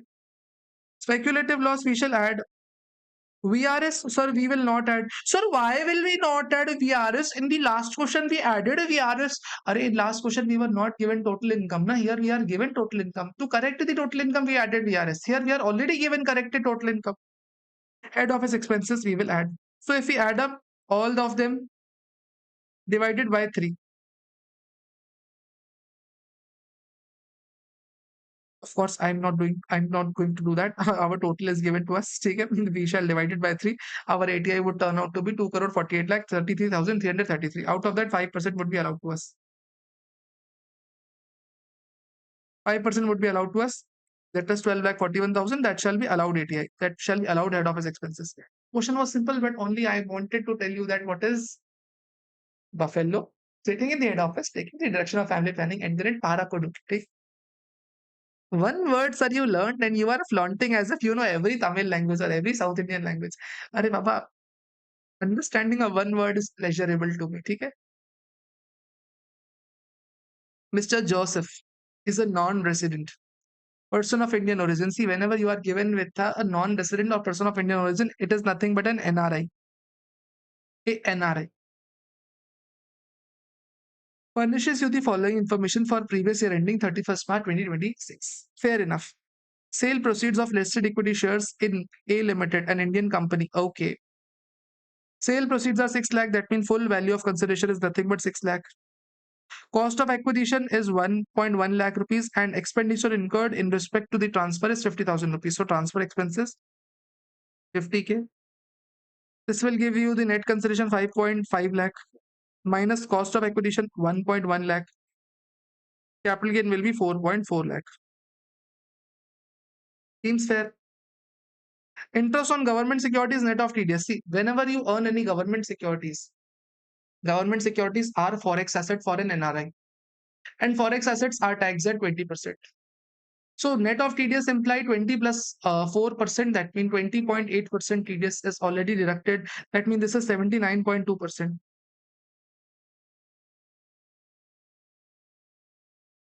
So 102,272 into 20%, it would be taxed. This government securities would be taxed like that. Interest on deposit with public companies. Okay? Whenever you have interest on deposit with public companies now, so public companies are taxed. I mean, these are also forex asset. This forex asset would be taxed at 20%. 325, 123 into 20%. Yes. Interest on deposit with the private companies. See, private companies are not forex assets. Private companies are not forex assets. Remember, private companies' deposits are not forex assets. It should be taxed with the normal provisions of income tax. But sir, we have section 115A, which says if any non-resident invest into securities of India and he earns interest, then 20% is the tax rate. We know that. But for that, forex should come into in picture. These deposits were made when he was resident. Are Baba, he invested in the money because when he was resident, so there is no benefit of triple money. So this 555,000, this would be taxed at the rate of slab only. Fresh investments were made 220. Oh my God, this capital gain, we will have exemption as well, 115F. Capital gain into cost of new asset divided by net consideration. Capital gain is nothing but 4.4 lakh. Cost of new asset is 2.2 lakh, and net consideration given to us is 5.5 lakh. So how much will be 4.4 divided by 2.2 into 5.5? Wait, 4.4 divided by 5.5 into 2.2. 1.76 lakh is the exemption. So what will be the taxable capital gain? Capital gain 2.64. Now, what will be the tax rate? Sir, tax rate on forex asset is flat 12.5%. Is he going to get any exemption? And at the 1.25 lakh exemption, is he going to get? Right answer is absolutely no. Exemption is only allowed if you do not opt for special provisions. If you opt for special provisions as an NRI, no 1.25 lakh benefit is given to you. You are required to compute the total income of Joseph, gross amount payable for assessment year 26-27 in accordance with the special provisions prescribed under Chapter 12A. Applicable to non-resident. Okay, Joseph has opted out of default tax regime and he has no other income. The applicable tax was deducted. Ignore 234 ABC and first proviso. Inflation index is given, not relevant. See, whatever we have done, a 264 into 12.5%, 112272 into 20%, 325 into 20%, and 555 into slab. You will see the same answer: 264, 112272, 325, 555. This will give you the total income. Long-term capital gain 12.5%, investment income at the rate of 20%, and other income at the rate of slab rate. This will, adding 4% will give us the final total income. Easy peasy question. Easy peasy question. Messrs. Bittu. Messrs. Bittu. A notified FIA, ठीक है, Bittu Inc. has furnished the following details regarding to the income in the financial year 25-26. Short-term capital gain. Sale proceeds of equity shares of A Limited. Sold on 10th Feb 2026. Cost of acquisition purchase was made on 8th September 2025. So it is short-term capital gain. STD paid at the time of both purchase and sale. So sale is 1690, cost is 66 lakh. That means capital gain is nothing but 10 lakh 90,000. And this capital gain is listed, so capital gain will be 111A. Perfect, sir. 111A capital gain would be 10 lakh 90,000. Seems fair. Now the other information. Sale proceeds of equity or shares of B sold on 29th December 2025. Cost of acquisition same year. STD not paid. So this is normal STCG. 1150 minus 565. So 5,85,000 would be the capital gain, and this would be taxed at normal STCG. And this would be taxed at 30%. The above one would be taxed at 20%. And this would be taxed at 30%. Now, long-term capital gain on the sale of the securities, purchase of securities. The sale of securities, purchase of securities have been given to us. That means entire capital gain is 26 lakh rupees. See, whenever any FII have any long-term capital gain, it is taxed at 12.5% as of now. 12.5% as of now it is taxed. CII irrelevant. Then interest. Interest on securities. Interest received from Indian company on investment in RDB. FII receiving interest on RDBs. FII investing getting any interest on RDBs that is not taxed at the rate of 5% irrespective of the date. 115A is not applicable as of now to FIIs. It is not applicable. This benefits of a lower tax rate where we check the loan agreement date is not relevant for FIIs. So this is not relevant for FII. Therefore, this would be taxed at 20% only. But issue here is it is received. 18.5 lakh is received. So here we have to gross it up as well. Divided by 79.2%. 1850 divided by 79.2%. Sir, are we going to gross up? See, in NR taxation in GTAA, if it is received mention, you have to gross up, but you have to give a note as well. 2335858 into 20%. Dividend and interest, these are also to be taxed at 20% only. If you do that, you will get the answer. For a second, just for a second, I am highlighting certain things in blue and certain things in red. I'm highlighting certain things. This, this and this. All the things add up blue. 10 lakh 90,000 plus 585 plus 26 lakh plus 2335858 plus 225 plus 8 lakh. Our total income is nothing but 7635858. Let me check it as well. 7635860, same to same. Tax, how much we will get multiplying this with percentage? 10 lakh 90,000 into 20%. 585 into 30%. 26 lakh into 12.5%. 2335858 into 20%. 225 plus 8 lakh. 8% interest of commerce. Okay. 139671. This is the tax amount. Let me check it as well. 1391,671. Okay, 1390,671. 1390,671. Answer is same. Are we going to add surcharge to this or not? See, if this FII is a company, then no surcharge, because for company surcharge is only applicable if total income is more than 1 crore. But if it is an AOP, it is surcharge applicable. See, right answer is what should we assume? As a company, as a ink word, whenever ink word is mentioned, now we assume it as a company. But when ICI gave this question, it assumed it as AOP. And answer is given as per AOP only. You will see surcharge 10% added. You will see surcharge 10% added. But sir, isn't it poor interpretation? Right answer is yes, it is poor interpretation. But one thing on your side is ICI has corrected even those answers where they have considered as company. So even if you consider as company and mention that point in the notes and do not add surcharge now, it is absolutely fine. It is absolutely fine. Therefore, I would request you to put a star mark to this point as well and just refer a day before exam. Just refer this point a day before exam. This is an important area which might be tested. Important. I thought it was important. Question number 106, Mr. Manoj, age 47, born in India, left for employment in United States since 2010. Since then, he has been staying in USA and his wife has been staying in Delhi. Oh, very long separation. 2010, since 2010, he has been staying in US and wife is staying in Delhi. Very long separation. 16 years. Lord Ram went for 14 years. Mr. Manoj went for 16 years. Financial year 11-12, Manoj never stayed for from financial year, not more than 30 days in India. Okay. He remitted 40,000 rupees in joint bank account at Punjab National Bank, Delhi branch. Okay. April 2011, wife invested 13 lakh rupees in the listed shares of a domestic company and consideration was paid in US INR terms.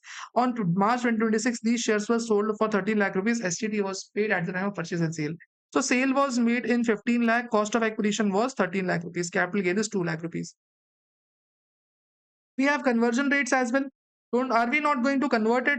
Right answer is we are not going to convert. This first proviso to section 48 is not applicable in case securities are traded on stock exchange.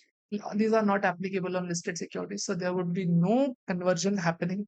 Transaction would be calculated in rupees only, not in terms of dollar. On 10th March 2026, Manoj acquired a vacant land from Tulsi Foundation Welfare Trust under Section 12AB for 30 lakh rupees. So we bought a 30 lakh rupees land and stamp duty value is 40 lakh rupees. Oh my God. So 40 lakh property we are getting at 30 lakh rupees. 10 lakh benefit, it will go to 56 to 10. Yes. Right answer is no. It will not go to 56 to 10. Why? Because sir, 10 lakh is the benefit from a trust and any benefit received from a trust is exempt. So no taxation. Wow. So whatever the cap gain was, now this is 112A. So on this 1.25 lakh benefit would be given to him. If he is not an NRI, now, then he will get 1.25 lakh benefit. So 1.25 lakh benefit is given to everybody. Yes, everybody. In 3 cases, it is not given.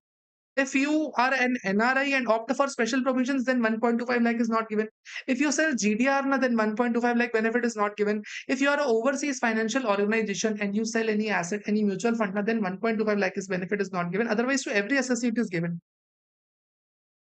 He has the following incomes. Dividend from company, so 55,000 dividend at the rate of 20%, non-resident earning dividend 20% tax rate. Interest credit to NRE account exempt. Royalty of 2 lakh rupees for authoring the books. See, royalty would go to PGBP. 2 lakh rupees of royalty. Remember, royalty, would this be eligible for deduction? Right answer is it would not be eligible for QQB, because QQB is only available to residents only. During financial year, he paid the premium of 1.5 lakh for his insurance in India. So 80C he would get 1.5 lakh.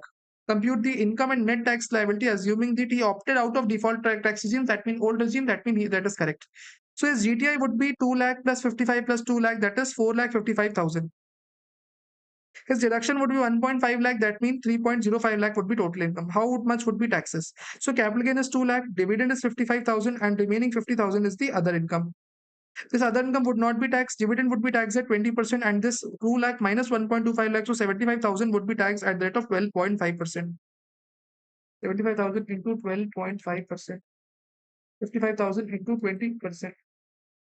20,375 into 1.04. This will be the tax amount. Now, important point here is NRI do not get basic exemption limit benefit. 20.375 into 1.04. This will give us the answer. Very simple, very fair. Oh, come on to question answers of double taxation avoidance agreement. Now, what is important in this DTAA? Two or three important pointers I want to tell you before understanding. Okay? Somebody please put a timestamp here. Conversion rules. If transaction is given in foreign currency, now what will be the conversion rules? Always understand if there is any business income, if there is any house property income, if there's any IFOS income, except interest, dividend on securities. This shall be converted with year-end rate. This shall be converted with year-end rate. If we have any other income like salary, we have interest, we have dividend, we have taxes, we have house property, we have, sorry, not house property, like we have capital gain, extra, etc. This would be taxed last date of preceding month of accrual or receipt. See, if interest is received on say 15th April, so we shall take 31st March rate. If interest is accrued on 31st April, then we shall, sorry, interest is accrued on 20th April, we shall take 31st March. If 15th March, then 28th Feb. If 28th, if 15th Feb, then 31st March. So last month's, preceding month's last year rate we shall take. And what will be the rate? Buying rate, huh? We shall take telephone, I mean TTBR, okay? Buying rate, telephonic transfer, buying rate we shall be taking. This is the basic fundamental. Two more things I want you all to understand. First of all, whenever there is DTAA between the two countries, and when there is no DTAA, if there is no DTAA, relief under Section 91 is given. Okay. How Section 91 relief is given? We need to calculate the doubly tax income into foreign tax rate or average rate of tax, whichever is lower. If there is DTAA, that means Section 90 relief would be given. That means taxes in that country versus doubly tax income into average rate of tax in India. This will give you the, whichever is lower will give you the relief. Almost there is a slight difference, otherwise answer would be same, but slight difference is there. Okay. This is the relief, the difference between the relief. Two common areas where most people do the mistake. First of all is 80D. You can buy for parents. Allowed. 25,000 normally, but 50,000 rupees if parent is senior citizen plus resident as well. Senior citizen plus resident as well. Similarly, 80C not allowed for parents. Remember, huh? If you buy any kind of LIC for parents, department doesn't allow that. Basic difference. I think that will help you to solve the entire questions. Let's try solving question number 107. Question number 107, Mr. Mahesh, age 50, CEO of Silver India since 2009. Okay. Interest.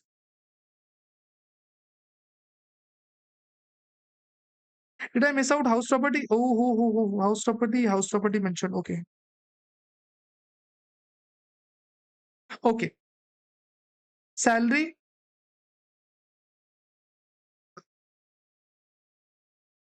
Salary in India is 23 lakh rupees before standard deduction. See, standard deduction is 50,000 oblique 75,000. Let me check which regime is opting. Compute the total income and net tax liability, assuming he pay tax under BAC. So 28 lakh minus 75,000, this would be his 22 lakh 25,000. This would be his salary.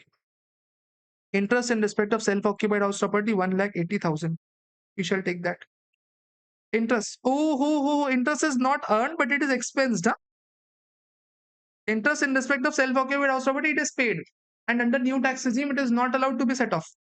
Self-occupied house property, any interest you pay, it is not allowed in new tax regime. Old regime, we could have got set off, but under new regime, we will not get.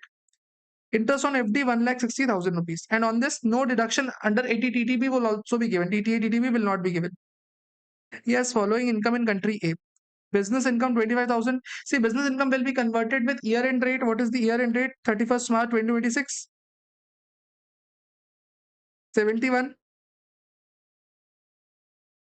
25,000 into 71. 17 lakh 75,000. Rental from house property 4,500. Oh, 4,500 rental from house property. Municipal taxes in respect of above income not allowed. So 450 municipal taxes reduce. 4050. In India, we just tax 70%. So 2835 is the house property in India. Now, this will be converted with year end rate. Again 71. So house property would be 201285. Okay. Dividend was deducted in paid in March 2026. So whenever you have dividend, now this will be converted with last year and last month's end rate. So dividend March, that means 28 Feb will be the rate conversion. 28 Feb, huh? 70. Do not take it. This is 28 March, so do not take it. So 10,000 into 70, this will be 70,000. Short-term capital gain of 5,000. On the sale of the shares of the domestic company, sales proceeds were credited. Acha, on 28. Oh, capital gain was done on this date. Sir, we never take the date of transfer. We shall always take either year-end rate or preceding month's last date rate. So again, we shall take it 570 only. So this will be 3,50,000.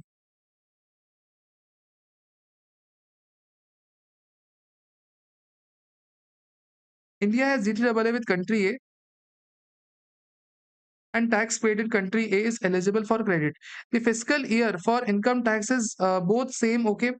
Country A tax rate is 20%, and in respect of all the income, he paid taxes on 25th May 2026 for the incomes of the year ended 31st March 2026. Okay, seems fair. See, where there is GTAA, important thing, huh?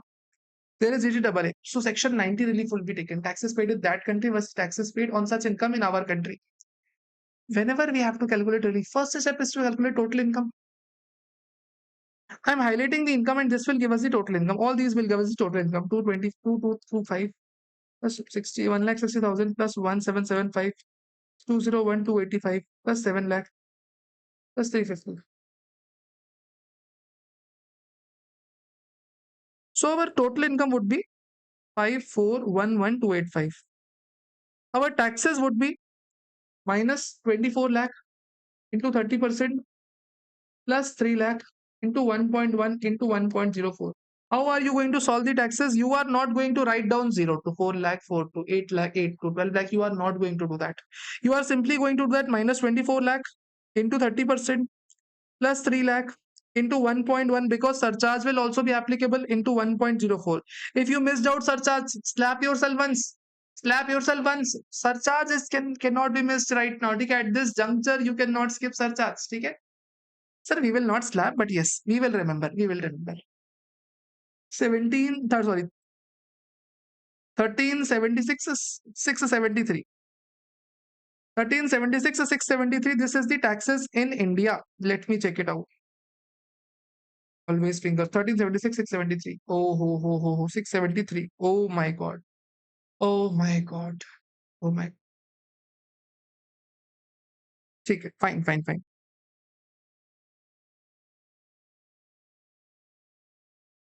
Now this is the total taxes. Now we need this far we have done. So we shall calculate average of tax as well. Divided by 5411285. So 25.4408%. This is the average of tax.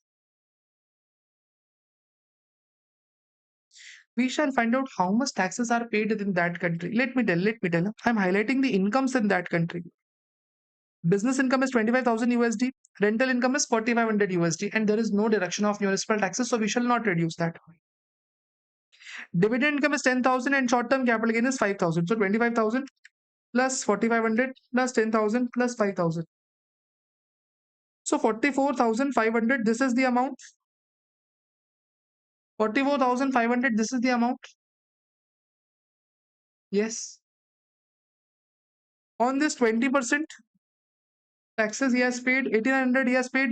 When he has paid, sir, he has paid on, it is mentioned here, 25th May. 25th May he has paid, and 25th May since he has paid, this shall be converted in India on 30th April state rate. Last preceding month's last date, na? So 30th April, what is the rate applicable? 72. So this will be 72. Taxes paid in India will be taxes in that country is 640,800. And taxes paid in India, how much? See, such income is taxed in India. How much of such income is taxed in India? I'm highlighting in red 70, 75, 201, 7 lakh and 3050. 70, 75 plus 201, 285 plus 7 lakh plus 350. Such income, how much it is taxed? 30 lakh 26,285. This is being taxed. And on this, 25.4408% is being taxed. So relief is 769911, whichever is lower. Let's check. 769911 and 640. Oh my God. Oh my God. Oh my dear God. Question number 108. Very nice question. Very nice question. Mr. Ram Prakash is a resident Indian aged 58, has business interests in India and in some foreign countries as well. Very nice question. You can put a triple star to this. Fantastic question. Literally fantastic question. He derived income from two nations, X and Y, with which India does not have DTAA. Both the nations India does not have DTAA. Very fair. That's okay to us, and that's okay. Not an issue at all. Fine. Gross rental receipts from commercial properties. See, 250 and 250. Whatever the gross rental receipts are, now we shall take 75% of that.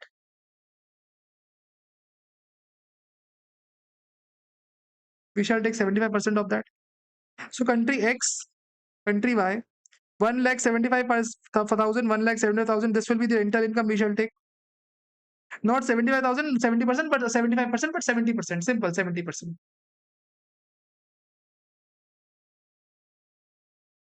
Share income from partnership firm losses. The partnership deed is not evidenced by instrument in writing. What does this mean? See, if partnership firm, there is no deed, there is no profit and loss. That's it. No deed, no profit and loss. I mean, no partnership at all. Whatever incomes are there will be taxed in the hands of the partner. Whatever the losses are there will be allowed to partners only. So X's losses is 120. Y's losses are 130. Business income, how much it is? 280, 340, 180. X, Y, Z. See, these are rental. These are business incomes. So 240, sorry, 280, 340, and 180. Short-term capital gain in country X, okay. STCG, country X, 1080. Long-term capital gain in Delhi, 37 lakh.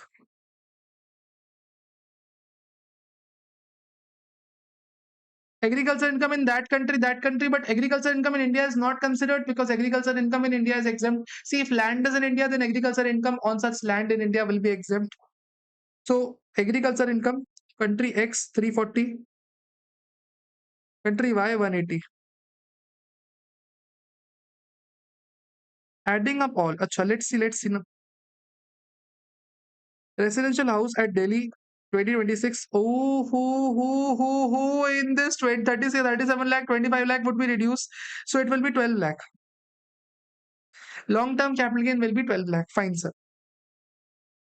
So this will give us the total income, I guess. 175, 175, wait, 280, 340, 180, 1080, 12 lakh, 840, 340, 180,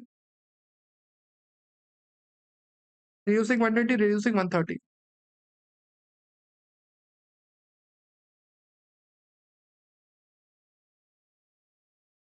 Add the blue ones, reduce the red ones.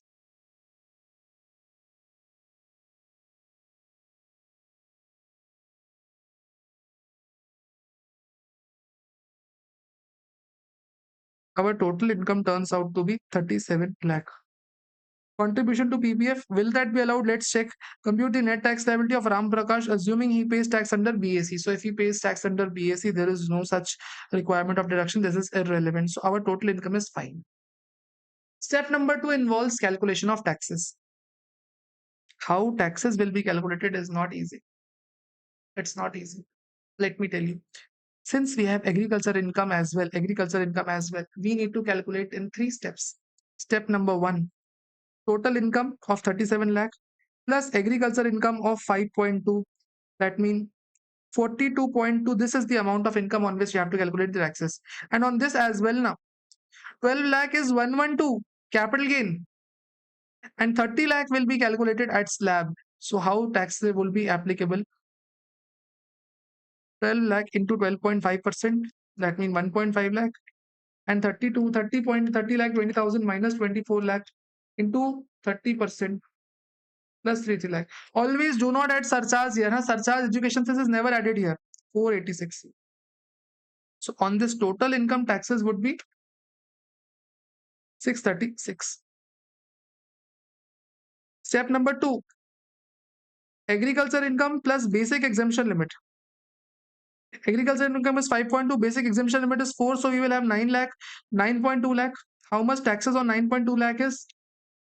1 lakh 20,000 into 10% plus 20,000. 32,000 is the taxes on this. Difference between the two. 604 into 1.04. This will give us the final tax liability. 628,160. 628,160. 628,160. This is the final taxes applicable in our hand. Removing this figure for you can rewind and watch it. Okay. I want some space. I want some clear space. 628,160. Let me cross check it for you. Total income is correct. 628,160 is absolutely correct. Meanwhile, we can find out the average of tax as well. This is the basic protocol. We have to solve it. 16.9773%.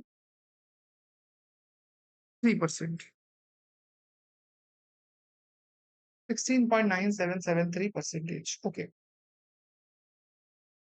Now we want to calculate the relief. How relief is calculated? As per country X and country Y, we need 3 things. W tax income into average of tax or foreign tax rate.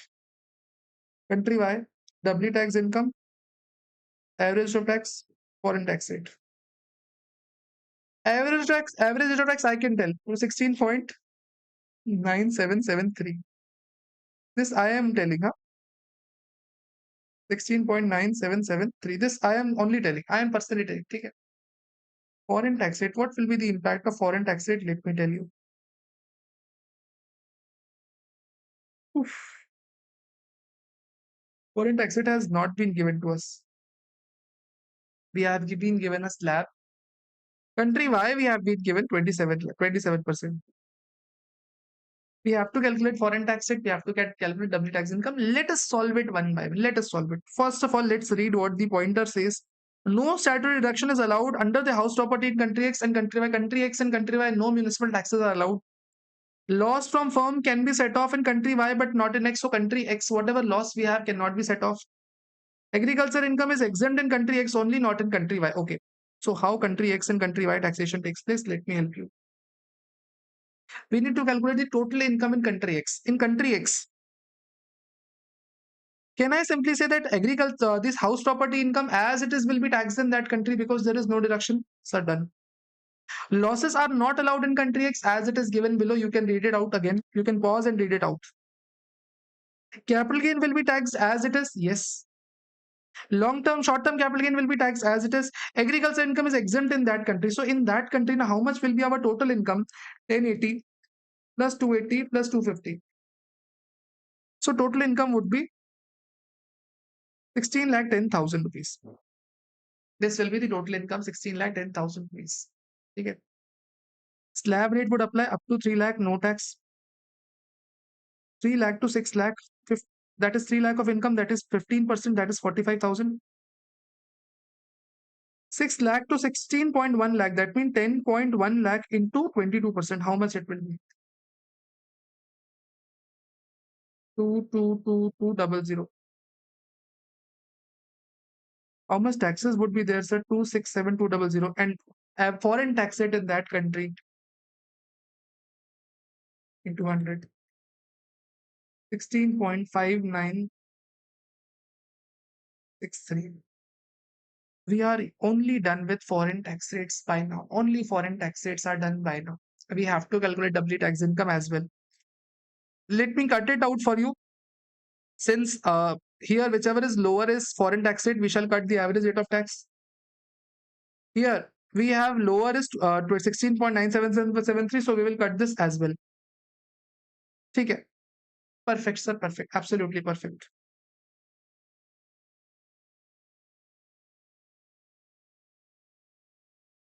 We need to calculate doubly tax income. Wait a second, one by one, every step to be done one by one because one step will cost you entire marks. Country X, rental income. 250 is taxed in that country, but in India, how much we are taxing, sir? In India, we are taxing just 1.75 lakh. If you can see, 1.75 lakh is only taxed in India. So double taxation is happening only on 1.75. So double T tax income would be 1.75.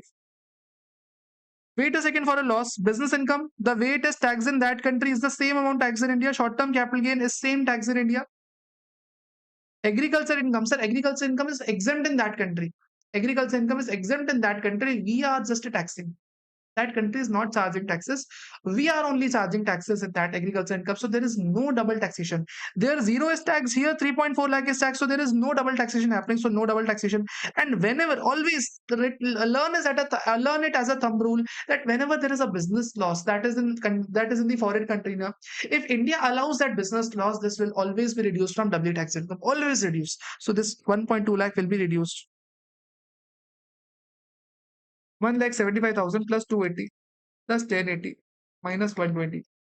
So W tax income in country X would be 1415000 into 16.5963%. 234,837. This is the amount of relief in country X. Country Y. Let's go one by one. 250 is tax in country Y. 250 is tax in country Y. But in India, 175 is only tax. So double taxation is happening on this only. Business income tax as it is in both the countries. Agriculture income, here we have doubly tax happening because in that country also agriculture income is taxed. In India also agriculture income is taxed. So overall, these three we will be adding, and this 130 we would reduce. 175 plus 340 plus 180 minus 130. 565 into 16.9773%. Relief in country wise 95,921 plus 234,837. How much will be the relief? 330,758. 330, 755, 758. Of course, 2 or 3 rupees would be okay. Oh dear God. Oh dear God. Very nice question. Very, very, very nice question. Come on to next question. Question number 109. Miss Meera, age 28, resident individual, provides management consultancy to small and medium-sized corporations in India and abroad. She regularly travels country K for providing consultancy services to her clients. It provides the following information to you in respect of its income for assessment year 20 previous year 25-26. Okay. In India, income is 35.4, expenses are 9.6. So business income in India, 35.7 minus 9.6, 35 lakh 70,000 minus 9 lakh 60,000. So 26 lakh 10,000 is the business income in India. Seems fair. Country K 12 lakh, expenses 9.2.5. So business income in country K will be 9 lakh 50,000 rupees. Rent received from shop is 55,000 into 12. So 12-month rent will be 55,000 into 12, 660. And in India, 660 rent is to be taken at 70% only. So 462 would be the rental income. Expenses are not allowed in India. See, whatever it wants to tell now, we must be very clear as to what we have to do. We have to solve the total income first. Then we have to arrive at the taxes. And later on, then we have to find out the average rate of tax, foreign tax rate, and at last W tax income. We must be very clear as to what we have to do. 26 lakh 10,000 plus 9 lakh 50,000 plus 462. So 40 lakh 22,000 is the uh, Indian income. Expenses not relevant. Additional information. Let's see. See, here we need to check. You are required to compute the total income taxable. So total income we did, tax payable. So taxes we shall calculate. In India, we shall calculate the taxes. Which regime she is opting? Assuming that she chooses to pay tax under default regime, ignore the section 44 ADA. There is no double taxation avoidance agreement. Solve in two decimal places. Okay. So 4022,000 minus 24 lakh into 30% plus 3 lakh into 1.04. 44 lakh 22,000 minus 24 lakh into 30% plus 3 lakh into 1.04. Taxes are 8 lakh 18,064. Average rate of tax in India is 20.3397%. This is the average rate of tax in India. Now, country K provides two options to the SSC as far as taxation of income from management consultancy is concerned. In country K, there is two options. Option one is flat 20% without deduction of any expenses. That means 12 lakh into 20%. That means 2.4 lakh. This is the first option. Option number two, 37% tax after expenses. So 12 lakh minus 2.5 lakh. That means 9.5 lakh into 37%. It is 3 point something, 3 lakh 50,000 something. So this 37% is not valid. We shall opt for 12 lakh into 30%, 12 lakh into 20%. Country K taxes rental income as flat 27% after giving standard deduction of 20% of regular expenses. No other deduction is allowed. So their rent is 66,000. Standard deduction is 20% given. So 20% deduction is given. What will be the income after deduction? 528 is the income considered there. And there 27% taxes are being charged. 140, 142, 560. This is the taxes amount. Now, what are the total taxes there? So total taxes are nothing but 240 and for 142, 560. What is the total income there? 12 lakh and 528. 240 plus 142, 560. Total taxes will turn out to be 380 to 560. And total income will turn out to be 17 lakh 28,000 rupees. Average rate of tax in that country turns out to be 22.1338, sorry, 1389%, 1389%, 22.1389%. Although this is not relevant because our average rate of tax is lesser, so we shall take the average rate of tax only. Things seem fair. Things seem fair. We got average rate of tax. Now we need doubly tax income as well. Carefully understand. I am highlighting this with business income is taxed at 12 lakh there. But here we are taxing 9.5. So what is doubly taxation? Double taxation is only happening on 9.5. 9.5 is the doubly tax income.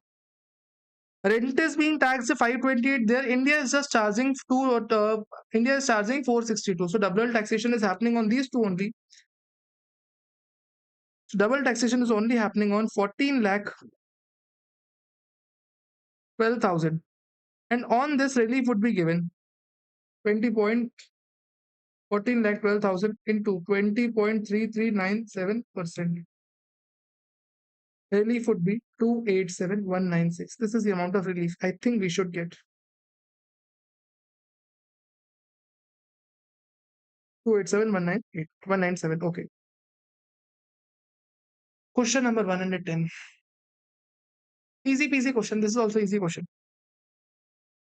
Miss Ritika was 30 years old. Okay. The resident individual started her business of printing mobile skins and covers in India. Okay. India and abroad. She frequently visits country Z and to see her overseas clients. Okay. Sale of mobile skin for 12 crore skins. Oh my god, 12 crore worth of skins. I mean, there is too much craze of skins in India. But in country, it's just 15 lakh. Huh? Only Indian people are crazy about skins, not the other people. Okay. Expenses incurred in the above income is 10.2 crore and country Z is 39 lakh rupees. So what will be the income? Business income in India, take 12 crore 48 lakh minus 10 lakh 20,000. So 10 crore 20 lakh. So what will be business income in India? 124,550,780 minus 10 crore 20 lakh. Income would be 2 crore 25 lakh 50,780. This is the amount of income in India. 1550 minus 9 lakh, that means 650 business income in country Z.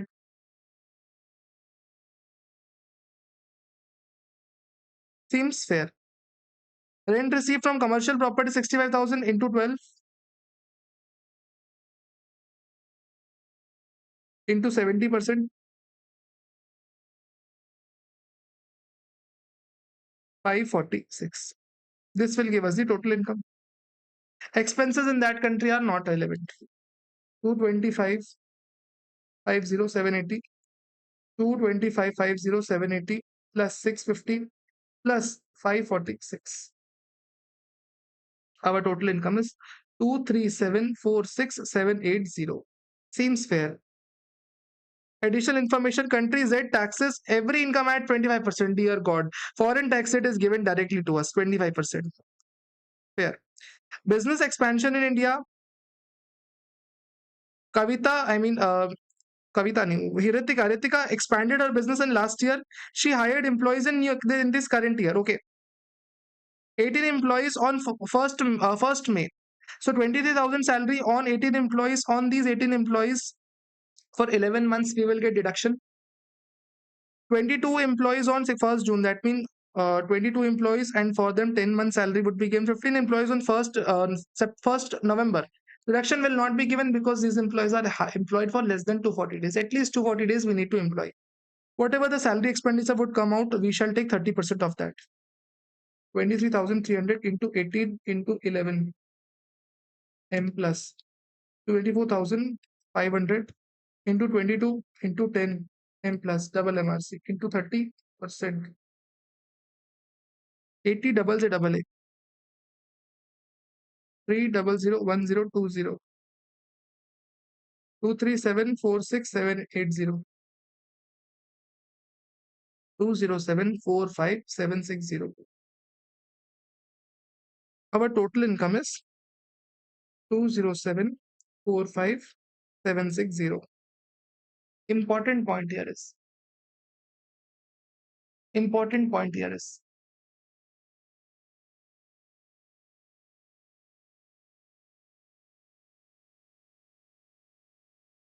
we cannot simply charge taxes on that. To be honest, we cannot simply charge taxes on that. We might have a marginal relief implication because this SSC is just above the 25% surcharge. Up to 2 crore, 15% surcharge is applicable. Above 2 crore, 25% is applicable. We need to calculate. So this is calculated in 3 steps. First of all, taxes on this. So on first step, we shall reduce 24 lakh into 30% plus 3 lakh into 1.25 we shall do. No education cess, and this will give us the step number 1. 207,45760 minus 24 lakh into 30% plus 3 lakh into 1.25. 72 lakh 55 4,660. This is the step number 1. Step number 2, tax on 2 crore plus 7,45,760 extra. So whatever extra we have, we might forgo that. Tax on 2 crore will be calculated minus 24 lakh into 30% plus 3 lakh into 1.15. Minus 24 lakh into 30% plus 3 lakh into 1.15. This is 6417123 plus 745 760. 7162 760. See, if we pay taxes with 25% surcharge, we pay higher. But if we pay lower, if we want to pay lower, we might pay lower as well. We might get some marginal relief here. What is the amount of marginal relief we would get? 72 54 660.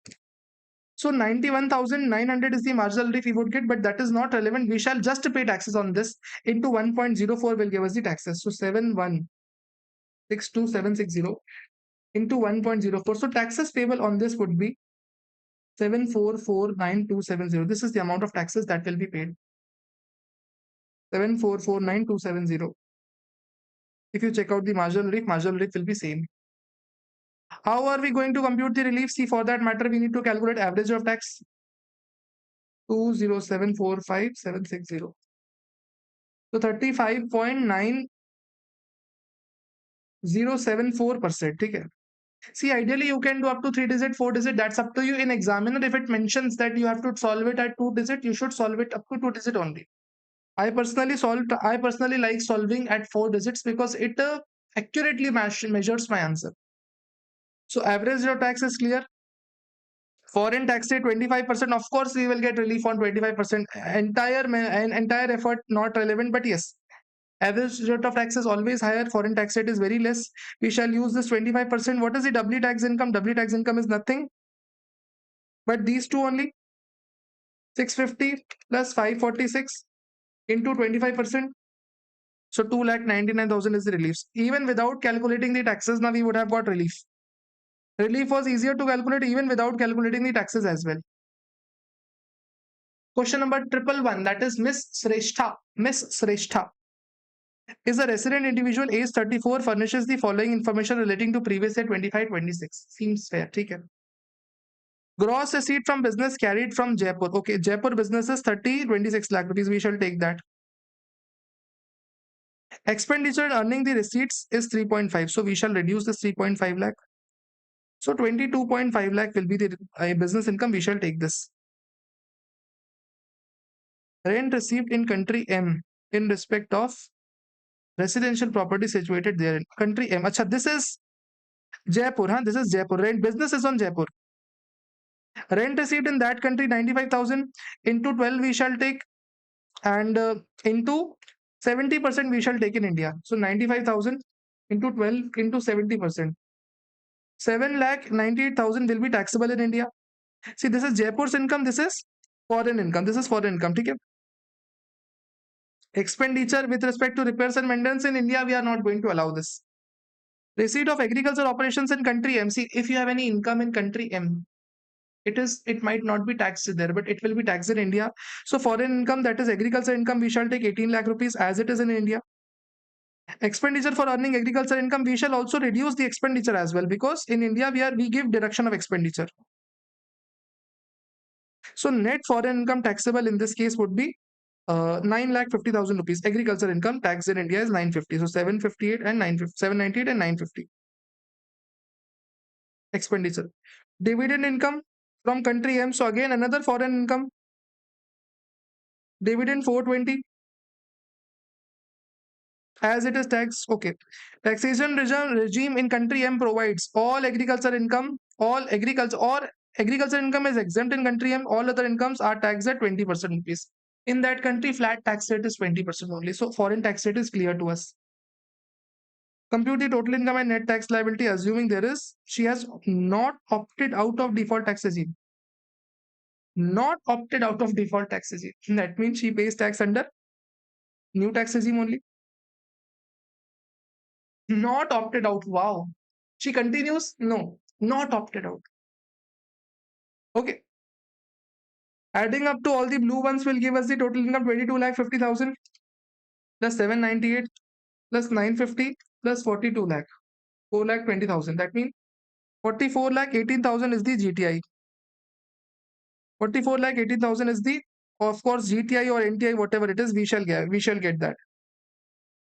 Taxes on that will be calculated minus 24 lakh into 30% plus 3 lakh into 1.04. So minus 24 lakh into 30% plus 3 lakh into 1.04. Taxes are 941,616. These are the taxes amount. These are the taxes amount. This is the total taxes payable on us. Now we need to calculate average of tax also. 4418. So 21.3132% average of tax. And foreign tax rate is how much? 20%. Very nice. 20% will be beneficial to us. So we will go for 20%. Seems fair. Now, what is doubly tax income? That is important here. Somewhere doubly tax income is being tested here. Now listen. We have rental income in country M. 95,000 per month. How much rental income annually turns out to be 95,000 into 12? 1140. And we get deduction as well because in the bottom line it is said after deducting expenses. So minus 525. That means 6,15,000 is the rental income tax in that country, whereas India is charging 798. Foreign country is charging 615, whereas India is charging 798. So double taxation is only happening on 615 now. So I'm highlighting it in this neon color. 615 is the double tax income on rental basis. Now, agriculture. Now, what all income we have? Agriculture income. See, agriculture income is there in double taxation happening. In that country, agriculture income is exempt. In India, we are taxing. So there is no double taxation happening. Dividend, any double taxation happening? Yes, sir. 420 tax there as well. 420 tax here as well. So whatever this is, this I have highlighted in neon. 615 plus 420. This is the double tax income. 10,35,000 into 20%. So 2,07,000 will be the relief amount. Oh dear God, 2,07,000 rupees. Thank God, thank God, thank God. It is matching. That's the bliss to our ears. Question number 112. Mr. Rizvi is an Indian resident, RNOR, age 35. Nice. Works in Valley Oil Fields, country S, as superintendent in charge of emolument. Okay. Acha, at an emolument of 9,500 AED per month. In order to look after his ailing mother residing in Mumbai, India, he shifted with his family on 1st July 2025. Okay. And he started his consultancy business in India before shifting to India. He let out his house property in country S at a rent of 30 to 50 per month rent on this. Achha. So till 1st July he was getting salary, but after 1st July he would get rental income. Listen, huh? For 3 months he would get a salary of 9,500 per month, and for 9 months he would get a rent of 3,250 per month. Very nice. The details of the income in INR for the year ended 31st March 2026 have been given. How much would be the income? See, salary income would be, which regime is opting? You are required to compute the total income of the Rizvi. Assuming he has not entered into double taxation avoidance agreement, he has not opted default tax regime. So old regime he is opting. How much would be the salary income? To be precise, 9,500 into 3 months into 23 rupees minus 50,000 because standard deduction is allowed in India. 9,500 into 3 into 23 minus 50,000. So 6 lakh 5,500. This is the amount of salary in India. House property. 3,250 into 9 months into 23 rupees into 70% because 70% is only tax in India. 3250 into 9 into 23 into 70%. 479.25. This is also income. What are the other incomes? Profit from consultancy we shall take, savings deposit in country as we shall take, savings deposit in Mumbai we shall take, dividend from the Indian company we shall take. We shall add up all the highlighted ones and this will give us the GTI.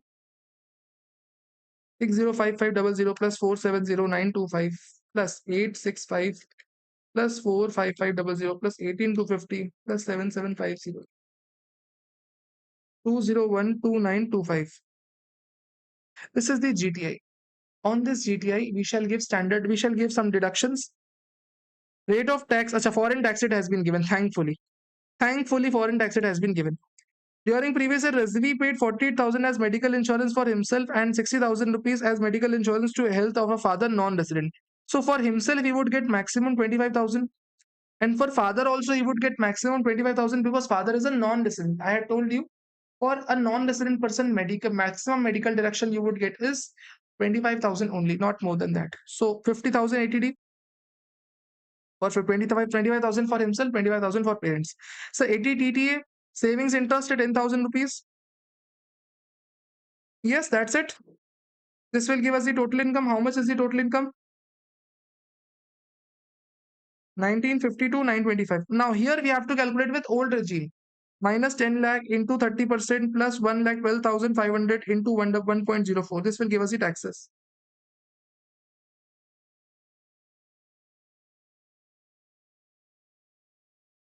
414312. 414312. This is the taxes applicable. Let's check this as well. Thankfully, matching. Average rate of tax we can calculate.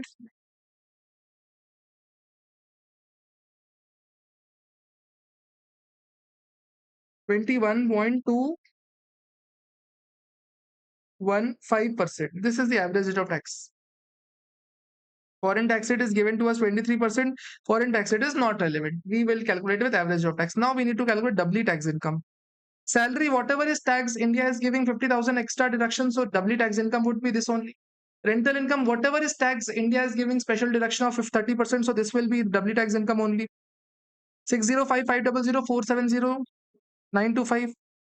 Out of the other income, business income, fixed deposit. So this fixed deposit will also be doubly tax income. Yes, yes. These three ones are doubly tax income. 605500 plus 470925 plus 45,500. 1121925. This is the doubly tax income into 21.215%. So 238,016 is the doubly tax income. 238,016. Oh dear God. Really, really thankful. DTAA also work. Now one big chapter and we are just done with the syllabus. Take care. Just have patience with me. Last chapter, important chapter. That's it. And it will not take more than 1 hour, 1.5 hours to complete. Just be with me. Okay? Question number 130. ABC Limited Canada holds 35% shares in LMN. Okay. Whenever you solve transfer pricing, a humble request to draw a diagram as to how the flow is going on. This will help a lot to understand as to how to solve the questions. ABC is in Canada and there is LMN in India. LMN develops software for both the service. Acha. LMN during their build ABC 120 man hours at 180. Oh, LMN provided services. LMN is holding 35%. So these are associated enterprises. This is an associated enterprise. Okay, fair. LMN build 120 man hours at the rate of 1800 rupees per man hour. That means how much it turns out to be? 2,16,000 rupees. Oh, the total cost for executing the work is 225. Oh dear God. Oh dear, dearest God. Just think of it. I mean, I don't understand business a lot. Whatever I do is charity work, but I understand this thing that cost incurred is 225 and you are charging 216. That means you are selling at a loss. You are selling at a loss. I don't understand. Let's see. However, Element built XYZ at the rate of 2,800 rupees on the similar level of manpower with a gross profit margin of 50% on cost. Element is billing to XYZ at a profit margin of 50%. Arey Baba, what was issue in my love? What was the issue in my love? You are selling goods to somebody at 50% margin, but you are not able to charge even 1% from your associate. What is wrong? Why this difference? Why you are charging 50% from others but not from associate? There are reasons. Let me tell one by one. While Element derives technological support from ABC, there is no such support from XYZ. The value of technological support received from ABC may be taken as 18% of the gross profit. Element says, see, I can charge 50% from him, but I cannot charge 50% from him because it is giving me no technological support. It is giving me technological support. Arey Baba, what technological support? 18% of the GP margin now. So 50% into 18%, how much tech support? So 9%, reduce that, charge 41%. If not 50, charge 41%. If not 50, charge 41%. Even if he is providing technical support, 18%, remove that, charge 21%. Okay, so we cannot even charge 21% because ABC is a big business and we have to offer him quantity discount, which is 10% of the GP margin. See, to others we can sell at 50, but here we can not sell at 50 because now this is a big customer, so we have to offer him 10% discount on GP. Arey Baba, how much is 10% of 50%? Nothing. 5%. Take it off. Charge 36%. Charge 36%. No, sir, we cannot even charge 36%. Why? Because it is rendering services to ABC now. Element neither runs any risk nor any marketing cost. On the other hand, XYZ, all the risks are to be taken care of by us, which is 12% of SGP. See, Element is providing to XYZ at a 50% margin. Why 50% margin? Because when it is sold to Element, when it is sold to XYZ, no marketing cost is done by us. I mean, a risk is consumed by us. Therefore, we are able to charge. But from ABC now, we are not able to charge that. Why you are not able to charge that? Arey Baba, because it is taking care of risk itself. We are not doing any marketing. Therefore, we have to reduce. We can reduce it. How much we have to reduce? 12% of GP. That means 6% we shall reduce. Charge 30%. At least 30% you can charge from associate. No, sir, we cannot even charge 30%. See, Element offered. What Element offered? Sir, Element offered 1 month credit to ABC. Cost of providing may be valued at 2% of gross profit. See, others we are charging 50%, but here we cannot charge 50%, whereas we are giving in credit. Hey? What is this? Others you are able to charge 50%, but no credit. Here you are charging, I mean, you are selling at loss plus credit. Arey Baba, so from others you shall charge more now. From here you should charge more, so we shall add some more percentage. What the percentage we would add? 2% GP. So 1% would be 50% into 2%. That means 31% we should be charging. What is the cost? Cost is 225. 225 plus 31%. Plus 31%, this will turn out to be 294,750. This is the cost involved. This is the amount of margin we should be charging. Question number 114. How question number 114 to be done? NP, an Indian company, has borrowed 80 crore rupees from on 1st April 2025. Let's draw the photo. Let's draw a photograph. NP is an Indian company. On 1st April borrowed from TL. So TL is a company which is giving 80 crore rupees. So for NP, 10%, the company in London at an interest rate of 10% repayable over 5 years. So interest is repayable. How much interest is repayable? 88 crore interest per annum is to be paid. Okay.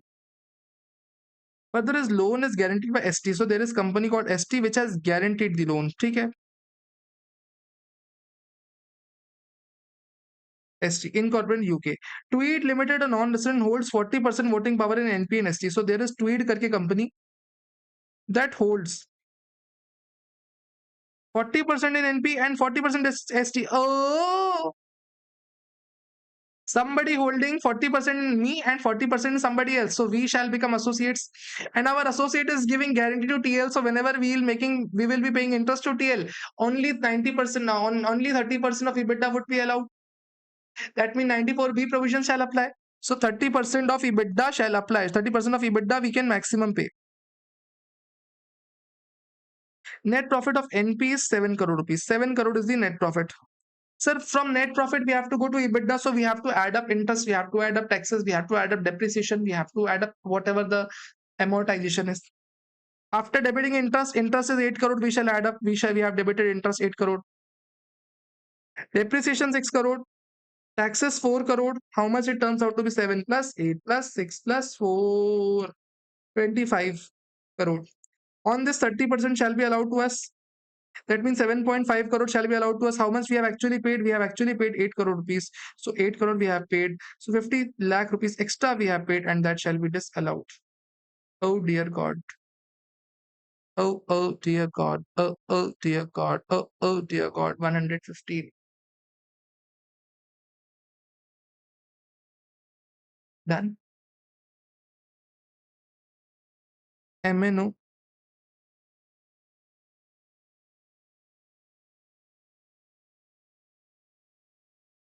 having its registered office in Mumbai, engaged in multiple businesses, has borrowed 200 crore from State Bank. Okay, MNO has borrowed 200 crore from SBI. Seems fair. 100% of guarantee is given by ABC. So ABC is a foreign company. It has guaranteed loans. If somebody guarantees 10% of your loan, then it is your associate. Total borrowing of MNO is 1000 crore. So out of 1000 crore, 200 crore has been guaranteed by one person. That means these two are associate. Removing everything aside, only thing we need to know that these are associate. That is what our essence is. These two are entities are associate enterprises. Now, MNO buy mobile phones from ABC. So of course, ABC being an associate will sell mobile phones. The mobile phones are branded at a royalty of 100 rupees. Is to be paid to ABC. So whenever MNO sells any mobile phone, royalty is to be paid 100 rupees per phone. Okay. Similar mobile phones are sold to other customers in India by ABC, but no royalty. So if ABC sells this to other person, no royalty is charged. Oh, to associate you are charging royalty, but to other person you are not charging royalty. Okay. The credit period to MNO is 2 months. So 2 months credit, 2 months credit is to be given. Whereas other customers credit period is 1 month. Oh, just other customers 1 month credit is only given. Okay. During the year, 10 lakh mobile phones were bought and at an aggregate price of 26 crore rupees. Oh, so MNO bought 2600 crore worth of mobile phones from ABC. The purchase could be assumed as uniform throughout the financial year. Cost may be taken as 10% per annum for ABC. ABC Inc. would have billed 2400 crore, 2400 crore in excluding the interest component for 1 month delay for the supply of the same mobile phone. So, to other person, they would have billed 2400 crore.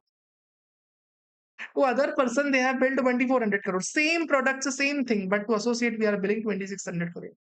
Always, this is the cup method. Always, you shall start with price charge from other price charge from unrelated party. Unrelated party. How much price is charged? 2400. See, ABC is selling to MNO as well, and ABC is selling to unrelated party as well. Unrelated party is 24. Now we have to go from unrelated to related. What are the differences? So there are two differences. From associate, we are charging warranty of 100 rupees plus associate is given 2 months of warranty, or in here we are given 1 month of warranty. So if we give 1 month warranty, if we add 1 month warranty, this will be comparable. We will add 1 month warranty. So what will be the value of warranty? It is mentioned here. It is mentioned here. Purchases assumed throughout the year, the cost of capital is 10% per annum. So out of this purchases, 2400, 10% we shall take. Out of that 1 month warranty, we shall take, that means 20 crore shall be added. So now we have 2 month warranty as well. But sir, no royalty is charged from others, but royalty is charged from associates. So how much royalty we shall add? Just to make it comparable. How much royalty we shall add? 10 lakh mobile phones into 100 rupees, that means 10 crore royalties we shall add. So ultimately 2430 crore should be charged, should have been charged. 2430 crore should have been charged. 2 months 2 months warranty plus uh, 2 months credit period plus royalty. After considering everything, maximum price that they should have charged is 2430. Maximum price that they would have charged is 2430, but they are charging 2600. So 170 crore is the adjustment in arm's length price. If you check out, this is the answer. Question number 16. Come on to next question. That is question number 16. What this says. LP Limited is an Indian company in which Andes, a foreign company, holds 38%. So LP is an Indian company, and there is company called Andes. It holds 38% voting power. During previous year 24-25, Indian company supplied computers to country Z. So this is country Z only at 1100. So LP sold 11,000. Sorry, how many computers? 11,000 rupees per piece. 11,000 rupees, no, CSD per piece. The similar computers have been sold to other people. You are selling at 1400, but you are selling to associate at just 1100. You are giving him a discount. Why? Personal discount, friends and family discount. Oh. During the course of the assessment proceedings relating to assessment in 24-25, assessing officer carried out the primary adjustment. Oh. Assessing officer found this and added 168 lakh rupees to the income. Okay. Being the difference between actual arms sale price of 700 pieces and it was duly accepted. Sir, is it the actual difference? 300 rupees into 700 pieces into conversion rate is 80. How much will be the difference? 300 into 700 into 80. 1.68 crore. Yes, 168 lakh is the correct. This is the amount of adjustment to be done. The assessing officer passed the order primary adjustment on 1st June 2025. So order was passed on 1st June 2025. Now duty is to get this money repatriated back to India within within 90 days. So after 1st June, within 90 days, this money should be repatriated back to India. If it is not repatriated back to India, assessee has to interest offer from 2nd June onwards. Until the time it is not paid, interest will be offered. Can we escape the interest? Sir, we can pay additional taxes. The day we will pay additional taxes, we will be relieved from interest. But yes, till the date we pay additional taxes, till that date now we have to pay the interest as well. On account of this adjustment, the excess money is available with the Andes. Okay, this is with the country Z. In this context, LAP wants to know the implication of this transaction for assessment year 26-27 on the basis of the declared income 300 lakh. And excess money is still lying even today. Okay, 6 months labor rate is 9.5%. See, whatever the difference is, we have to offer interest on that. From 2nd June 2025 to 31st March, we have to offer the interest at a rate of, if transaction is in foreign currency, then labor rate plus 3%. So labor rate is 9.5 plus 3%. This is the amount of interest we shall be offering. How many number of days? Out of 365 days, we can reduce April 30 days, we can reduce May 31 days, we can reduce 1 day of June. So 365 minus 30 minus 31 minus 1.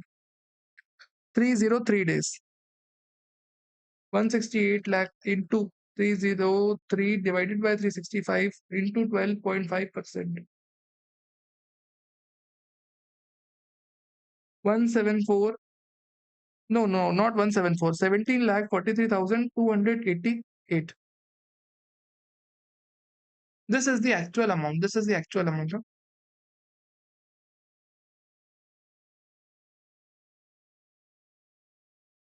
1743,288. This is the adjustment. If you don't, this is the interest that you have to pay for a year. If you don't pay this interest, you have to offer additional taxes on this 18% plus 12% plus 4%. This is the amount of additional taxes you have to bear.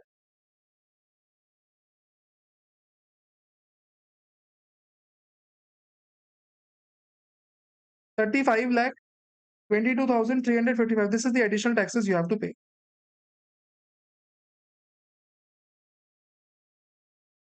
This is final tax, no refund allowed.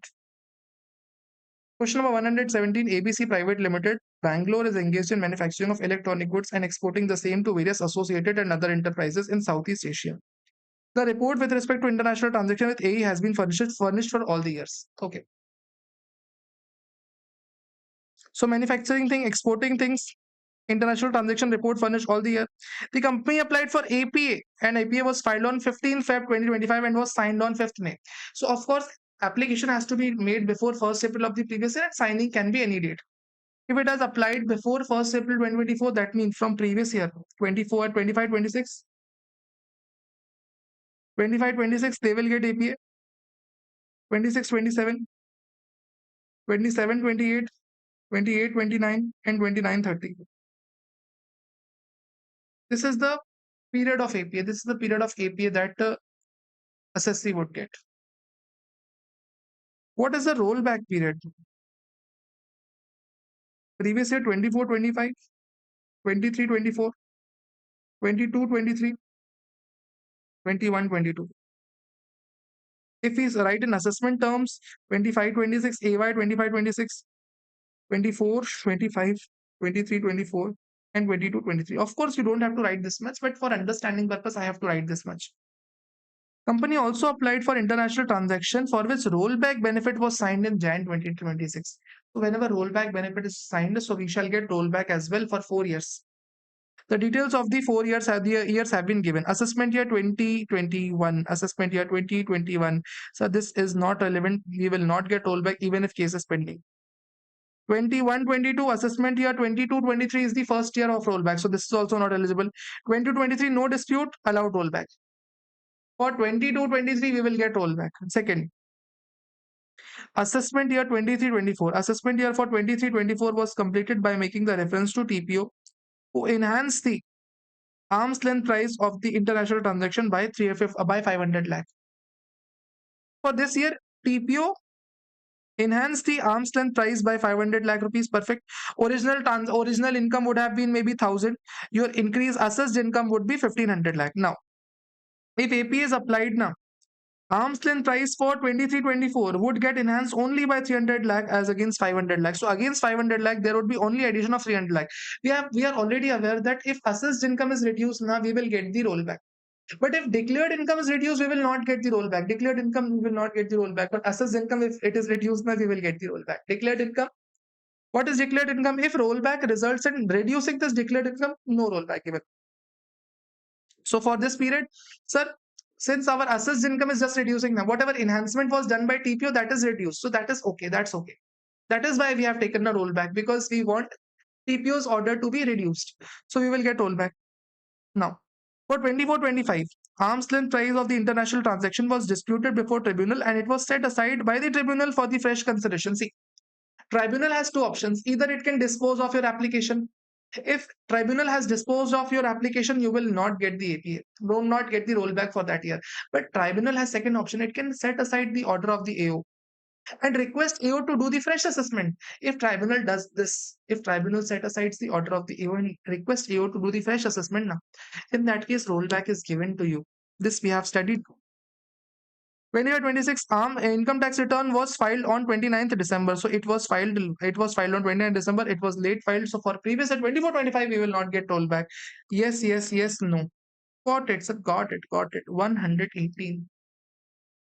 118. Nano Inc., a German company, holds 45% in the High-Tech Limited, an Indian company. High-Tech Limited is an Indian company. Acha. Acha. High-Tech is an Indian company. And there is German company called Nano. High-Tech is engaged in development of software development for the customers across the globe. Clientele includes Nano. So High-Tech works for Nano and other people as well. During the year, High-Tech spent 2,400 man hours for developing software for Nano. So 1,200 man hours and billed at 1,300 rupees. So what is the billing amount? 2,400 into 1,300. So 31,20,000 is the billing amount. Cost incurred by Nano is 20 lakh. So billing amount is this. Cost is 20 lakh rupees. How much margin we have charged on cost? Can we tell? Wait a second. Let's see the information. High-Tech also have undertaking the work for Modi ji. Oh my God, sir, for Modi ji also High-Tech has worked. Wow. 2,700 rupees man hours. The person working for Modi Industries and Nano Industries were same part of the team. The credentials were same. Gross profit margin of 60% on the Modi ji. Oh. So from Modi ji you are charging 60%, but your Nano, no, just how much margin you are charging? The gross profit margin is 60%. Okay, so how much margin you are charging? 11,20,000 divided by 31,20,000. Just a 35% margin, 35.9% margin you are charging from Modi or Nano. Just think of it. From Modi ji, High-Tech is charging 60%. But from Nano, Just 35.9. Why this bhedbhav? Why this bhedbhav? Why this difference? Bhedbhav, I don't really understand. Why this discrimination? See, there is discrimination. When you are transacting with Modi ji, you can charge higher, but from Nano, you cannot charge higher. Why? See, high tech, there are some differences. Nano gives technological support which may be valued at 8%, but Modi ji do not provide it. See, we charge 60% from Modi ji because Modi ji provides it. Sorry, Modi ji provides nothing, but high Nano provides technical support now. So 60%, how much we can reduce? 8% of 60%.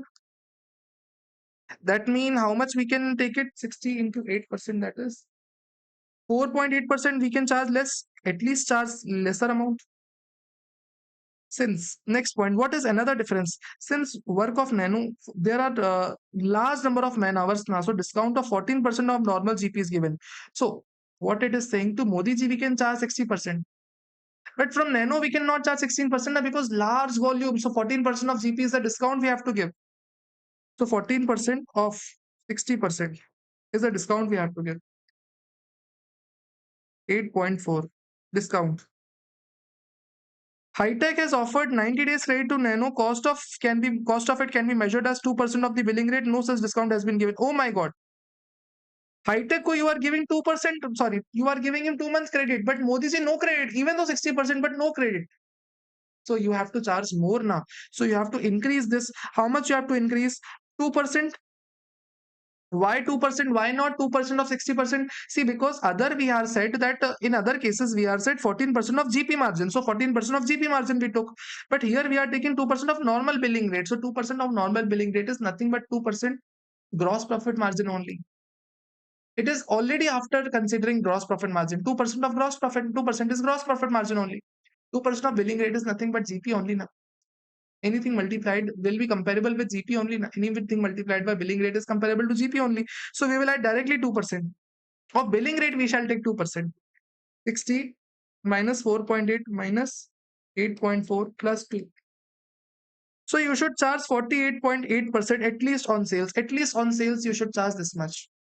So if this is on sales, how much on cost this should be charging? If this is on sales, how much on cost this should be charging? So we shall take 100 minus 48.8. This will give us the margin on cost.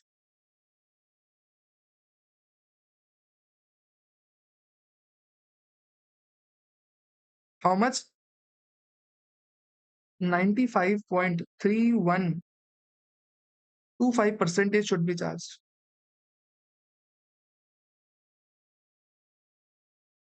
So overall, it turns out to be 39 lakh 06,250. This is the amount of billing that should have been done instead of 31 lakh 20,000. This is the amount of billing that should have been done. Should have been done billing. 39,06,250. Wow! So please don't do this. Please, please, please don't do this. This is not done. You are focusing now. After 11 hours of sitting, you can still focus now. Let me do it. Okay? How many questions are there from transfer pricing? I mean, it is not ending like as if, I mean, it will never end. 127, up to 127 we have to travel. And where are we? 119. Oh dear God. We have to be a bit faster now. Hamar Private Limited Bangalore is engaged in IT enabled services. It has a subsidiary of ABC Inc. in USA. It provides similar services to ABC, a SAC. Okay. Okay. At Singapore. And billing, other information has been given. Listen, listen, very careful. Listen, huh? Hamar is Bangalore. Hamar. It is engaged in providing services to ABC, and it also provides services to SAC. ABC is associate enterprise, the other one is other person. Okay. Information has been given. Compute the arm's length price as per cost plus method that shall be added to the income. $1 is equal to 64. For a second. Whatever price you should be charging, cost plus method you should be charging from unrelated party, that margin you shall be charging from associate as well. Whatever margin you are charging from SAC, same margin you shall be charging from associate as well. Whatever margin you are charging from SAC, same margin you shall be charging from associate as well. So what margin you are actually charging from SAC, that is important. What margin you are charging from SAC, that is actually important. This question has one or two ambiguities. I will tell you, don't worry. How much you are charging from SAC? Billing is 70,000 rupees. Okay, that's fair. How much cost plus we are charging? We have to find out. ABC has provided loan 1 lakh rupees, not relevant as of now. Okay. Direct cost incurred is 100 and 200 rupees per man hour. Okay. Amar provides 9 hours 15 days to ABC and 8 hours for 15 days to SAC. So how much money we are charging from SAC? Sir, 8 hours into 15 days for 100 rupees for direct cost, and 8 hours for 15 days into 200. This is indirect cost.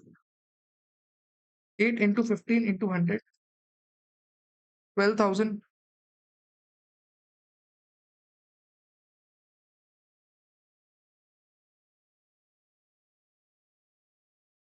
8 into 15 into 200, 24,000. That is 36,000 is the cost. How much on cost we are actually charging? See, if 36,000 is the cost, just for reference, I'm telling you, if 36,000 is the cost and billing rate is 70,000 rupees, how much on cost we are charging? Sir, 34,000 is the margin we are charging on 36,000 cost. How much margin we are actually charging? 34,000 out of 36,000, 94.44% we are actually charging. Did we understand this thing? On cost, on core cost, we are charging 94.44%. This is the basic. Now, important. See, from SAC, we are charging 94.44. But on ABC also, can we charge the same? Can we charge the same? Let's see. Let's see. Warranty was provided to SAC for 2 years, whereas cost of warranty is 1% of direct cost. Whereas, cost of warranty is neither included in direct cost. So we are giving 2 years warranty as well now. See, just try understanding. This is a trickier area to understand. You are providing warranty to SAC. Okay, you are providing warranty to SAC. Therefore, you are able to charge 94.44%. But you will not be providing warranty to associates, so you cannot charge 94. Now you can charge lesser only. Are you getting this point? From associate, you are charging, you are having, you are giving him warranty, therefore you are charging him more. You are charging him more. But here you are not charging any warranty, so you can charge less. So with warranty, your margins will reduce.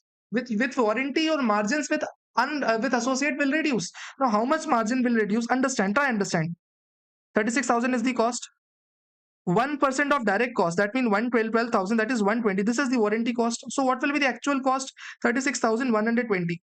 If 36,120 is the cost, what will be our profit? Our profit will turn out to be, just a second, 36,120 minus 70,000. 3,300, 880 is the profit on 36,120 of cost.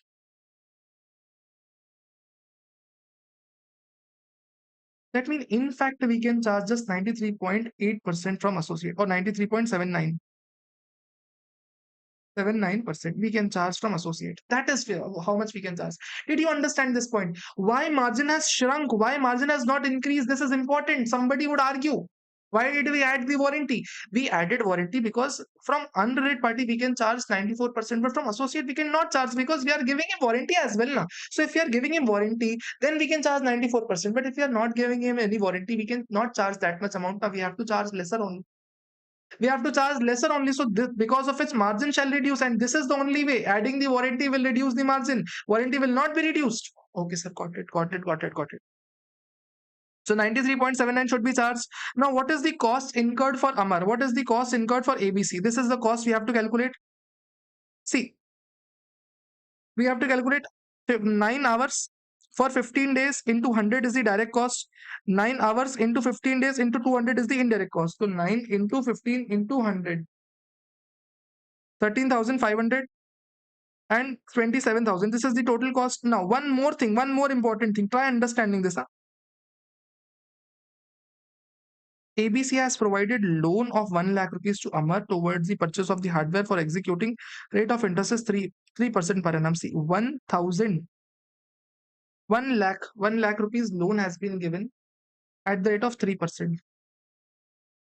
Will this be added to cost? See, loan has been given, so whatever the work that has been done, for whatever period work has been done, interest for that period shall also be charged. For 15 days, interest shall also be charged because that is the cost incurred now. See, if somebody is doing work for us for 15 days, so for 15 days, interest should be charged. So 15 days out of 365 days, interest should be charged, or I should say 0.5 month out of 12 months, interest should be charged. But here they have charged 1% interest. Sorry, 1 month interest out of 12 months. They have considered month interest for entire month, not on daily basis. 3% into 1 by 12. I'm not going to argue why they have done this. We are accepting what they have done. This is not a logical discrepancy. This is just a technical error. Sorry, this is a logical discrepancy. This is based on assumption. We cannot argue on assumptions by ICI. Okay? 13,500 plus 27,000 plus 250. So cost is nothing but 4750. On this 93.79% should be added. 78,969 should be charged. 78,969, 974 should be charged. This is a dollar. How much we are actually charging? We are actually charging 85,000. Already we are charging enough. There is no need of arm's length adjustment. We are already charging him enough. There is no need of arm's length adjustment. There is no need of such adjustment. So no adjustment is required in this case. That's simple. Question number 120. Paras Limited is an Indian company engaged in manufacturing of supreme quality mink blankets. Its total borrowing is 60 crore by the way of loan from Saksham. Okay. So Paras Limited and there is Saksham Limited. Okay. Total borrowing is 60 crore. Saksham imported 5 lakh blankets. Acha. It sold 5 lakh blankets to Saksham at a price of 2,000 rupees. Oh wow. Paras sold similar blankets. Oh, when these blankets are sold to other people, you charge 2,100, but from Saksham you are charging 2,000 rupees. What's the benefit you are getting? Paras Limited received a bank guarantee for availing the cash rate of 9 crore rupees. Oh, so out of this 60 crore loan, 9 crore bank guarantee has been given by Saksham. Okay. For which Saksham Limited is the guarantor. The terms of the trade is to make payment within 1 month from the date of the sale by the Paras, whereas Saksham credit allowed is 3 months. Okay.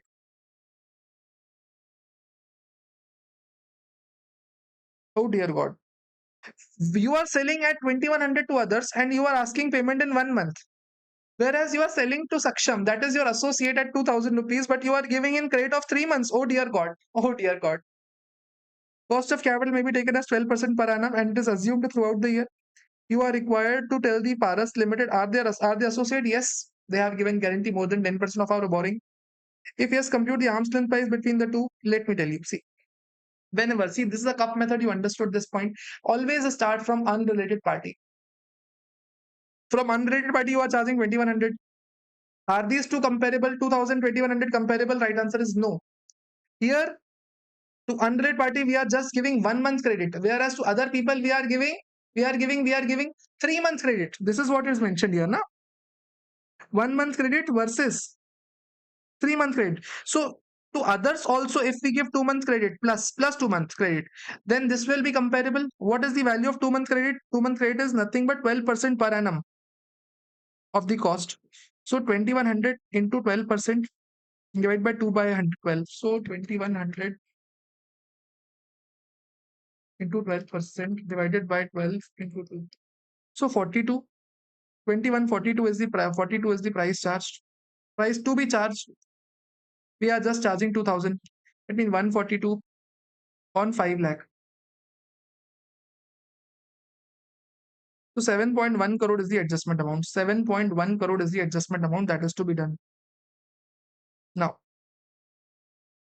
assuming the above adjustments have been made suo moto in the return of income, what is the time limit for repatriation? What are the implications if it is not repatriated? If it is done suo moto, for whatever year you are doing up to 30th November, you can do by suo moto and ROI. From 30th November, you shall repatriate this money up to 28th Feb. In whatever year you are doing the adjustment, within 90 days you have to repatriate. If you do not repatriate, you have to offer interest on that money. How much interest you have to offer? whatever the rate that is prevailing on 1st April of that previous year, plus 3.25% you have to offer immediately from the next date, that is from 1st December. So if you do the adjustment before ROI, from the due date of ROI, from the very next day, interest will be charged. You can be relieved from interest if you pay additional taxes. How much additional taxes? 18.5, 18% into 12% plus 18% plus 12% plus 4% additional tax you can pay on the 7.1 crore and you will be relieved.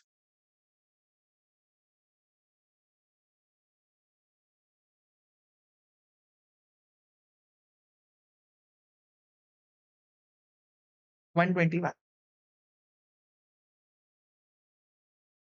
KVS, the SSC has some gold, some sold, I mean, SSC has sold goods, okay, on 12 Jan 2026 to L located in NJA. So KVS is selling to L Limited, which is located in NJA for 10.5 crore. Okay. During the current financial year, KVS charged 10.5 from AJ of New York. So 10.5 crore, 11.5 crore from AJ of New York. And it has also charged 12 crore rupees from KP of London. So 12 crore rupees from KP of London. Okay. For sale of identical goods, and both of them are neither associates. So these are not associates, these are not associate. But person who is in NJA is called associate. Not they are situated in NJ. While AJ and KP were on CIF basis, whereas L was on FOB basis, the value of the ocean fees is 20 crore, 20 lakh rupees. See, we can charge him more because this is on CIF basis. Insurance is to be borne by us, freight is to be borne by us. Therefore, we can charge him extra. But here to NJA located person, we cannot charge this much because freight is taken care of by him, insurance is taken care of by him, everything is taken care of by him. So we shall reduce 20 lakh rupees to make it comparable. Now both of them are on FOB basis. Both of them are on FOB basis. Okay. Now India has double taxation avoidance agreement with USA and UK. Okay. The policy provides after sales service of 14 lakh rupees to all the customers except where procured locally. So we are charging him 11.5 or 12 because we are giving warranty as well now. But to others, non-associate, we are not giving warranty. So warranty can also be reduced. After reducing everything, how much value turns out? 11.5 minus 0.2 minus 0.14. So how much price we should have charged? 11.16 and here it should be 11.56. This is the amount we should be charging. Averaging out the both. 11.56 divided by 2. It means 11.36 average arm's length price. See, 2 arm's length price we shall average it out. 11.36 we should be charging. How much we are charging? We are actually charging very less. 10.5. 11.56 plus 11.16 divided by 2. Am I missing out anything? 11.66 it should be. Okay. 11.66 plus 11.16 divided by 2. What will be the average? 11.41 compared with 10.5. 91 lakh is the adjustment to be done. 95 lakh is the adjustment to be done. Wow, very simple. Very, very easy. Question number 122. Shahi Limited, a domestic company located in special notified zones since November 2015. Okay. Shahi.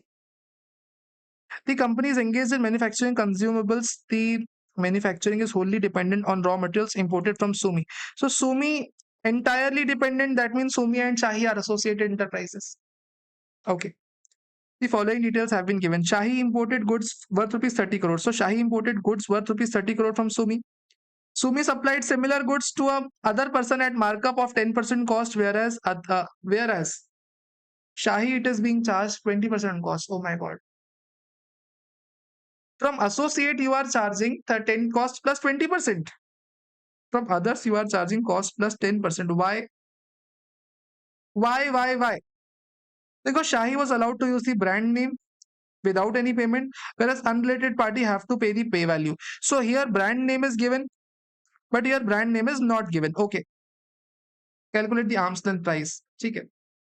First of all, what is the price charged from unrelated party? See, 30 crore is being charged. 30 crore is being charged, which is nothing but cost plus 20%. It should be cost plus 10%. So 30 divided by 1.2 into 1.1. So price charge from unrelated party is 27.5. So 27.5 is the price charge from unrelated party. Sumi, when selling, Sumi company selling to unrelated party is charging 27.5. When it is selling to associate, it is charging 30 crore. Why there is so much difference? Because of brand name. Now, sir, brand name is given to associate, but brand name not given. We can add a brand name as well. 90 lakh rupees we can pay for brand name. This will give us 28.4. This will be the value. Even if we add up the brand value, this is the maximum amount that can be charged now. So this should be the arm's length price now. How much we are actually charging? We are actually charging 330 crore rupees. So 1.6 crore should be the adjustment. That's it. Adjustment. Compute the arm's length price between Shahi Sumi. We calculated. If income is increased by 2 crore, will enhanced income get 10 double A? No. If there is any increase in income, it is not eligible for deduction. What is the penalty if a report if it is under reporting? Will Shahi Limited be liable for penalty for under reporting based on the report of the TPO? See, directly not under reporting. I mean, directly we cannot call it under reporting. It will not be liable for under reporting, okay? Unless there are some facts available that it was genuine under reporting. We cannot simply claim it under reporting. Question number 123.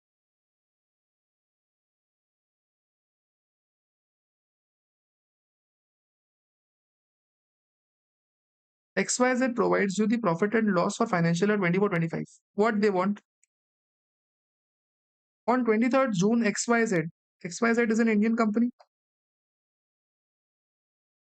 Indian company borrowed 120 crore, okay, from L&T. So 120 crore L&T. Fine. A company in country R. The loan is repayable after 4 years. It has been guaranteed by Sam. Sam has guaranteed this loan and Sam holds 36%. So Sam is our associate and Sam has guaranteed. That means whatever interest we are paying to L&T now, this will be allowed only up to 30% of EBITDA. That means this question is clearly of 94B.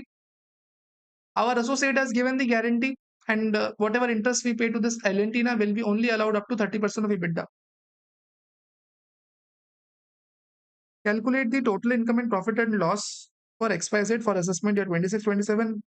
Assuming gross profit is calculated as per the provisions of Income Tax Act, depreciation is also as per income tax rules. Give appropriate reasons for your working, assuming none of the companies into banking business. Seems fine. Seems fine. First of all, we shall work upon for 24-25. Okay. Why? I will tell you later on.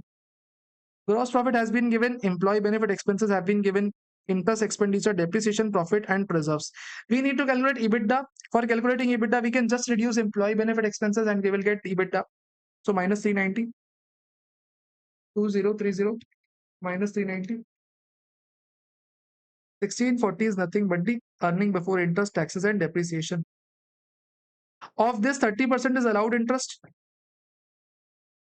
492 is the allowed interest. And how much we have actually paid? Sir, we have actually paid 562. How much extra we have paid, sir? 70 crore rupees or 70 rupees, whatever extra, sir. 70 crore rupees extra we have paid. 70 crore extra we have paid. And if we have paid 70 crore extra, this will be disallowed in current year. And it will be allowed in which year? Allowed in 8 years. Not allowed actually. Carry forward for 8 years. Done for this year. Done for this year. We are done for this year. We only wanted to know the disallowance. For next year, our GP is 1780. Employee benefit expense we can reduce 402.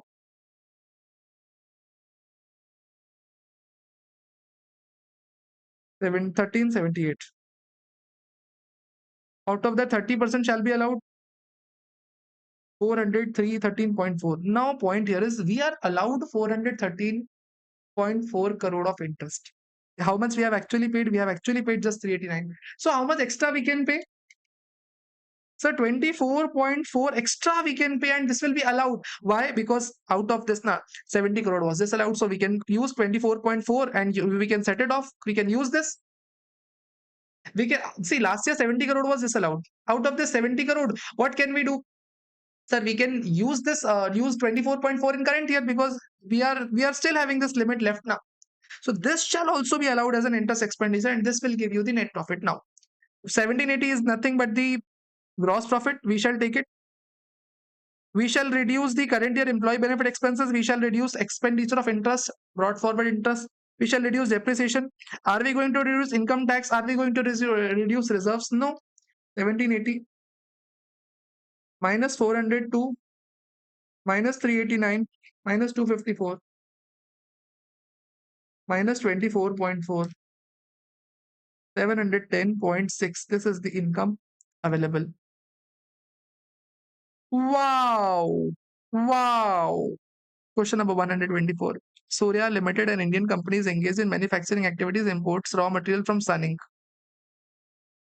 Surya, Indian company, raw material from Sun. Sun has total loan of 1 million pound, out of which guarantee has been 20% given by the Surya. So they have 20% guarantee given. That means these are associate. Huh? These are associate. Simple. During financial year 25-26, Surya imported 60 crore goods from Sun. Okay, this Sun sold goods of 60 crore rupees to Surya. Supplied similar raw materials to other person at 20% markup, whereas Surya provided markup of 25% of cost. What do I do? To others, you are charging cost plus 20%. But from us, from associate, you are charging cost plus 25%. Why, God? Why? Why? Sir, first of all, you don't do overacting. We'll be okay. We'll be okay. We'll understand the question once you stop overacting. I cannot resist myself. TK, you have to bear it. I cannot resist myself. Now, Surya was allowed to use the brand name of Sunning. TK. Surya is getting brand name. That is why maybe 5%. Why? That is maybe why. Annual value of brand value is 100 lakh rupees. So brand value is 100 lakh. TK. Surya was given credit of 2 months, whereas Sun Limited allowed 1 month. Okay. So 2 months credit is also given to others. Just 1 month credit is given. Okay.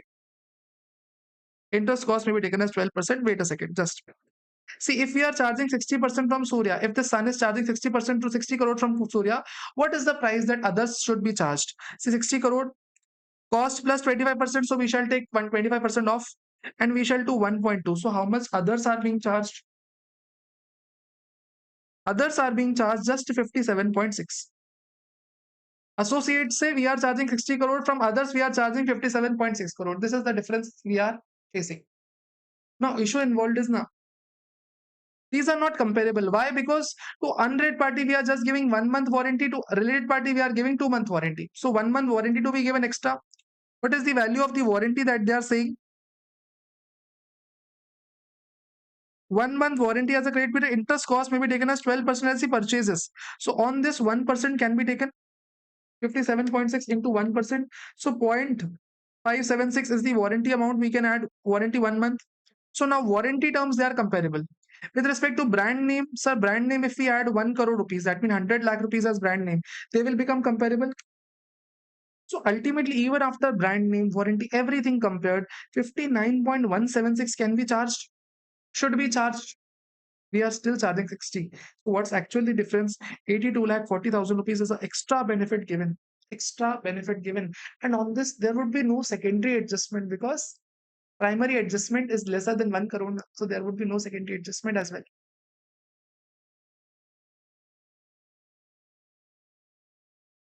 You are required to compute the arm's length price. We calculated arm's length price. What is the due date of furnishing 92E report? See, whenever there is a transfer pricing audit to be done, it shall be done before 31st October 2000, 31st October of the assessment year. What is the amount of penalty if report is not furnished? 1 lakh rupees. Question number 125. Diamond Lux BV is a foreign company incorporated in Belgium. See, we called Belgium. Okay? Belgium. Okay? But the educated people from Europe call it Belgium. Belgium. Belgium. Bonjour. Okay, focus. Okay? Diamond Lux BV. You must be wondering, I'm some kind of crazy person. But to be honest, these are the tricks to get your attention. You must be seeing somewhere else. You must be focusing somewhere else. But because of this, your focus is now on me. And now I can say, if your concepts are weak, you can go for power batches as well. I'm just telling you, if you are having an attempt now, but if you have any juniors, the way we study in the class now, in the same way we study in power batches as well, on regular batches as well. If you have any juniors, do share with them. Or if not juniors, you can share this video with others as well. This is a small charity you can do. If I am making this much effort, you can do this much charity, but just by sharing, subscribing, commenting, liking, hyping, small penny efforts. Okay, now. It is engaged in diamond mining and trading business of raw materials. Okay. It sells raw materials globally. It sold raw materials to Indian buyers in special notified zones. So it sold special notified zones of 100 crore. An exhibition took place in Gujarat where it display uncut unassorted diamonds. So this display special notified zones of 10 crore activity. Okay. Diamond Lux wants to opt for safe harbor rules. It want to declare 3 crore. On this 100 crore, it want to declare 3 crore. On this 2 crore, on display income, it wants to declare 2 crore. Whether so Diamond Lux BV is eligible for safe harbor rules? If yes, then whether 3 crore, 2 crore profit is correct or not. See, first of all, if there is a foreign company which is into business of uncut, unassorted diamond business, if it displays diamond business in India, it is not considered as business connection only. This income is not Indian income, no taxes required. Even 2 crore is not required to be paid. Even 2 crore is not the income, not income. Okay. So even 2 crore is not the income. On display income, there is no such taxation implication. But on the sales income, how much will be the tax treatment? So minimum they have to offer 4%. If they offer lesser than that, they have to undergo the calculation of ALP by the TPO reference assessment, whatever that is going to take place, that will take place. If they offer safe harbor rules, no objection. At least 4% it should offer, not less than that. First of all, you have to mention that safe harbor rules exist. Then CBDT has exercised safe harbor rules. Then this is company doing both the businesses. Then you have to tell the display business does not amount to business connection, and at last you have to tell that it is not required to offer any income on the display income, and on the sales of diamond it has to offer at least 4%. Question number 26, a good question. Indiana Limited is an Indian company which is into manufacturing and trading of electronic projectors. Indiana Limited has following stakes in the foreign countries: 30% voting power in Star GmbH. So Star GmbH, 36%. So can 30%? Can I say this is associate? Yes, sir. It can appoint 6 directors in the Moon American company out of 15. So in Moon, it can appoint 6 out of 15 directors. See, we must have power to appoint majority of the board of directors. Majority. We must have power to appoint the majority, not even less than majority. So Moon is not associate.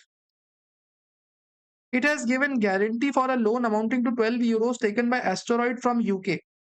The value of the total borrowings in euro is 150 million and book value of the total assets is 160. Okay. So loan total is 150, guarantee is 12 million, so less than 10% guarantee. So Asteroid is also not associate. Asteroid is not associate. So first step, Star is associate, not Moon, not Asteroid. Okay. Transaction with Star GmbH. Indiana bought 1,000 electronic projectors from Star GmbH at 15,000 per unit for resale in India. This is Indiana bought from Star 1,000 projectors at the rate of 15,000 at for resale in India.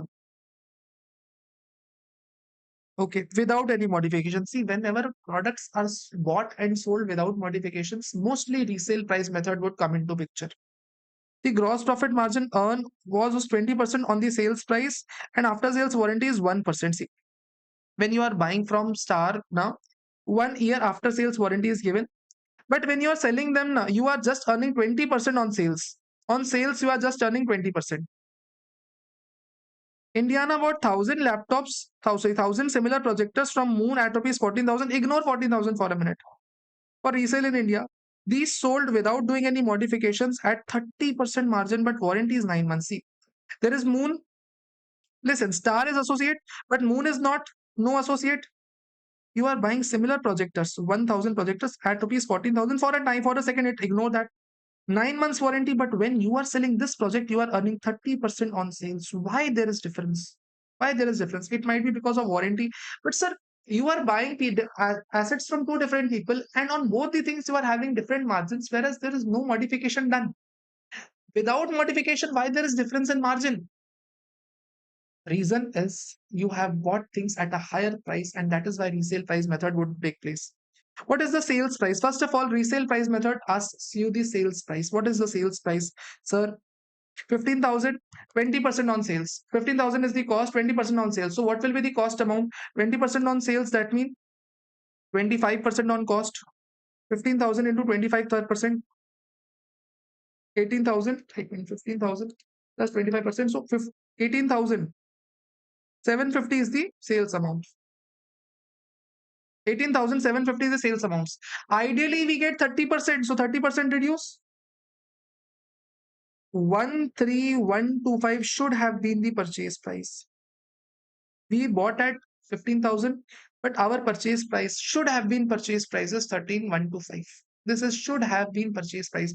But these two are not comparable now, because here we have 9 month warranty, here we have 12-month warranty. What's the value of the warranty?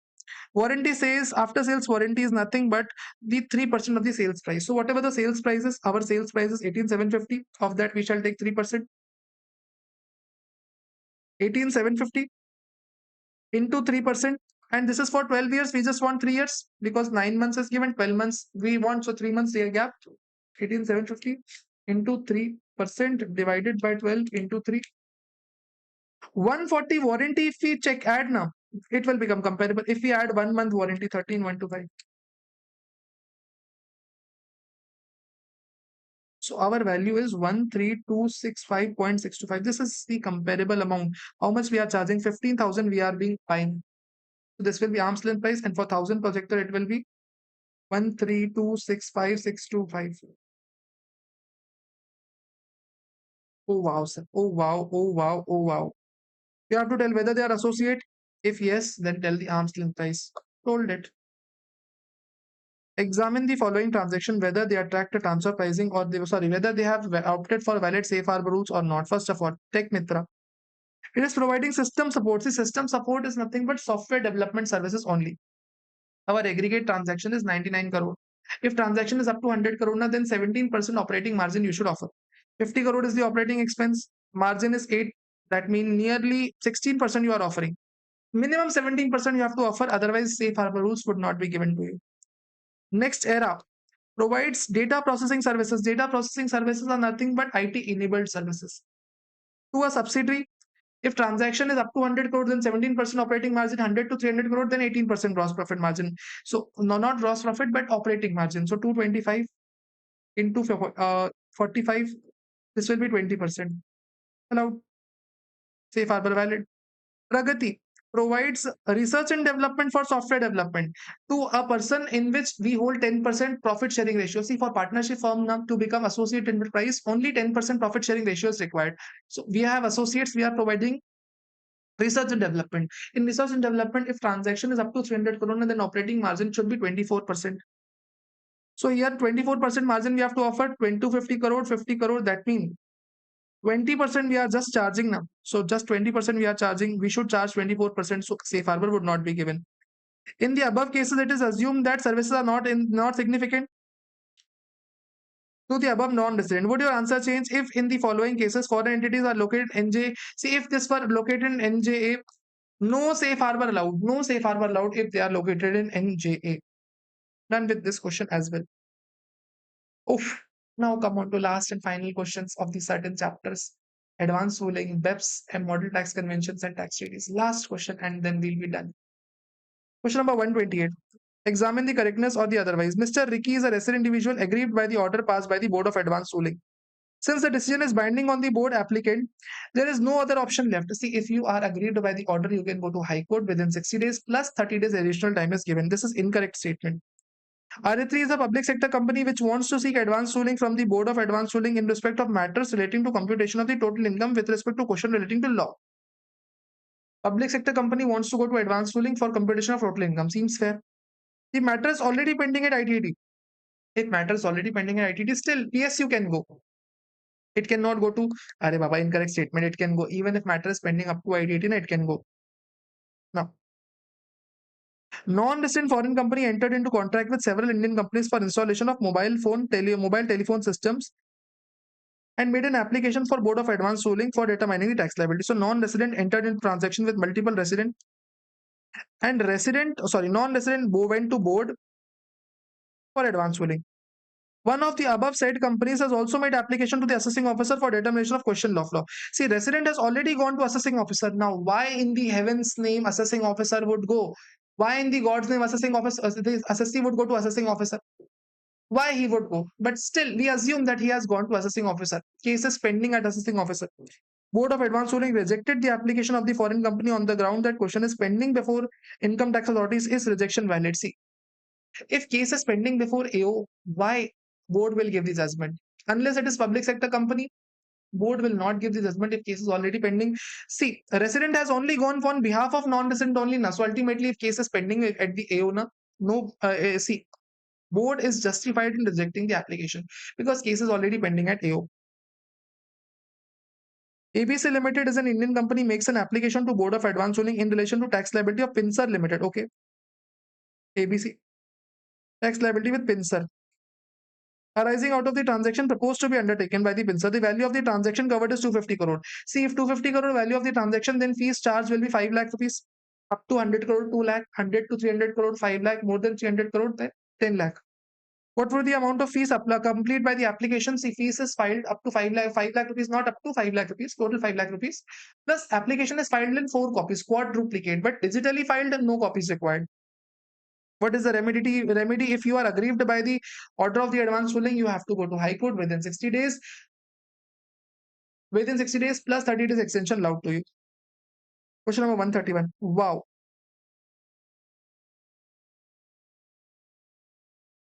ABC is an Indian company entered into agreement with technical know-how of PQR. ABC is an Indian company entered with PQR. A company registered in country A. PQR has a sister concern XYZ, sister concern in country A, which has obtained advance ruling on the same matter with MNC.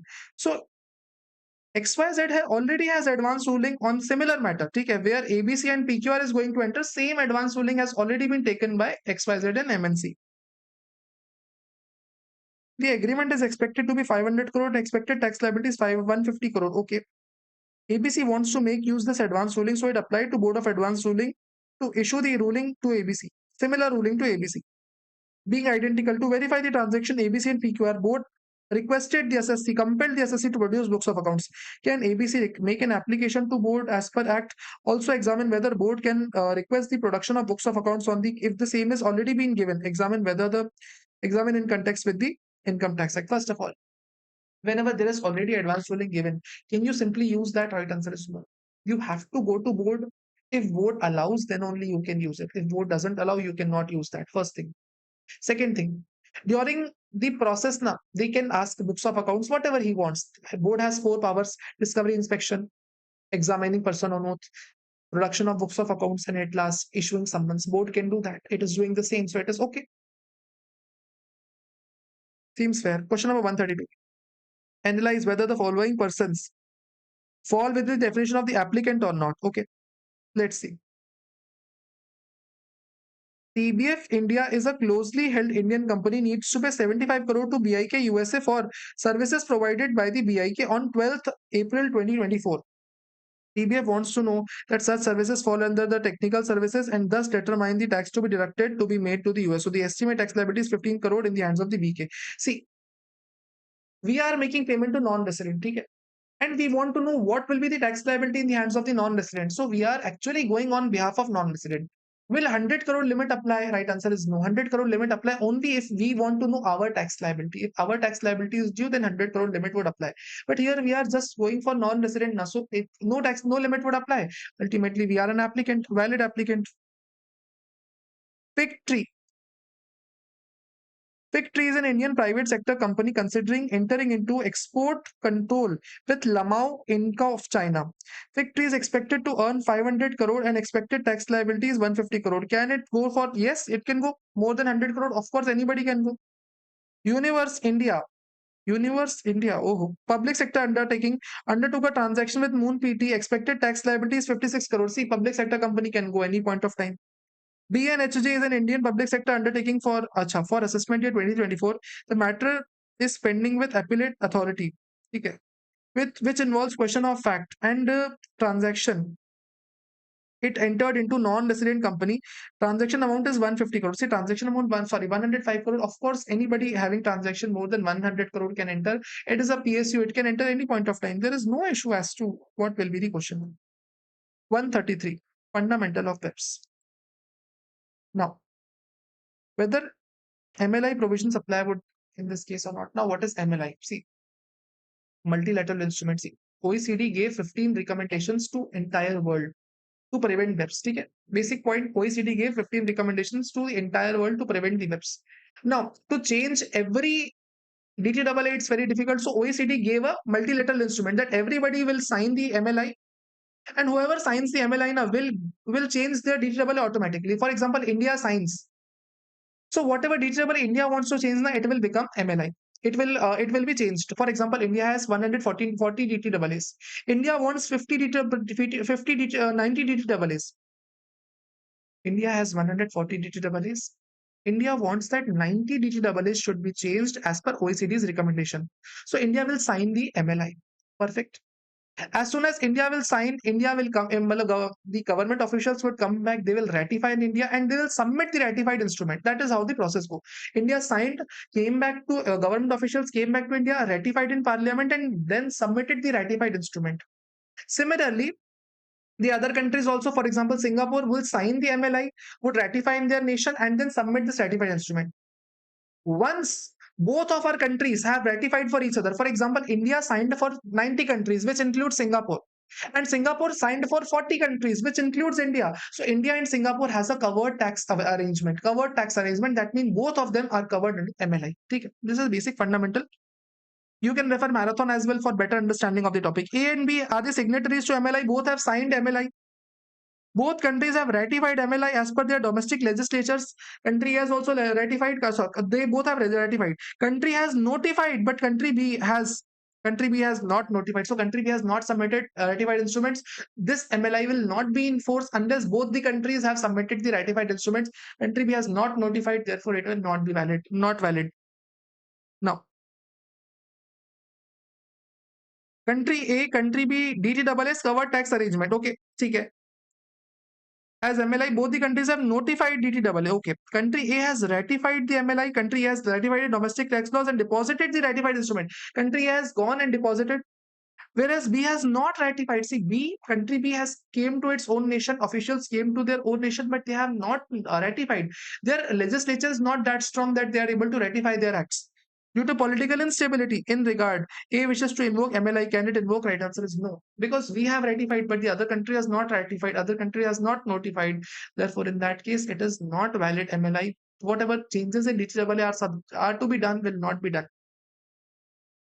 What do you mean by base erosion profit shifting? Remember, shifting of profits from high tax paying countries to low tax paying countries by taking advantage of tax treatments or loopholes in the taxation implications. What are the adverse effects of BEPS? There are 4 adverse effects. First of all, higher admin cost and lower tax revenue for government. Second thing, underfunding of public enterprises. Third thing, integrity of tax system is undermined, and at last, local players face more competition. What are the significant action plans recommended by action plan number 1? OECD recommendations on action plan number 1. See, what was action plan number 1? Big companies like Google used to operate in India, but no taxes in India. So OECD recommended 3 things. First of all, change the meanings of the PE. I mean, redefine the PE, permanent establishment. Old PE rules are irrelevant. Change the meaning of the PE. Also consider the dematerialized format of a company in PE. This is the first recommendation.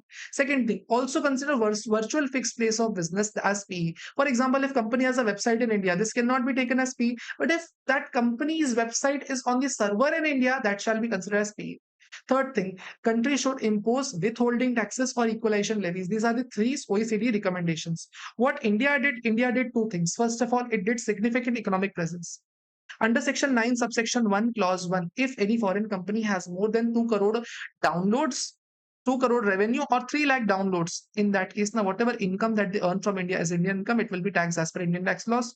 Second thing, what India did as per Finance Act 2016, it introduce equalization levy. Whatever advertisement revenue we paid to somebody outside, we shall deduct a 6% equalization levy. In that case, now whatever equalization levy we shall not deduct now. Sorry, well, see, we shall deduct 6% equalization levy, but that has been abolished from 1st April 2025. So these were the action plans that we did.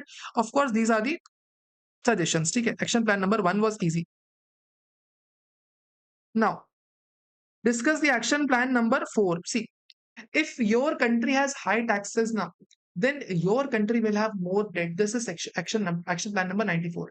What suggestion was there? See, suggestion was there, multiple suggestion. First of all, there were group rules, how much interest you should allow to an to a organization, that you should fix. Second thing was, sorry, fixed rule, how much interest you should allow. Group rules, how much as a group you should pay. Third thing, targeted rules were also suggested, that as per banking regulations, how much interest should be allowed to be outside of your country. These were the suggestions given by OECD. What India did, India only did 94B.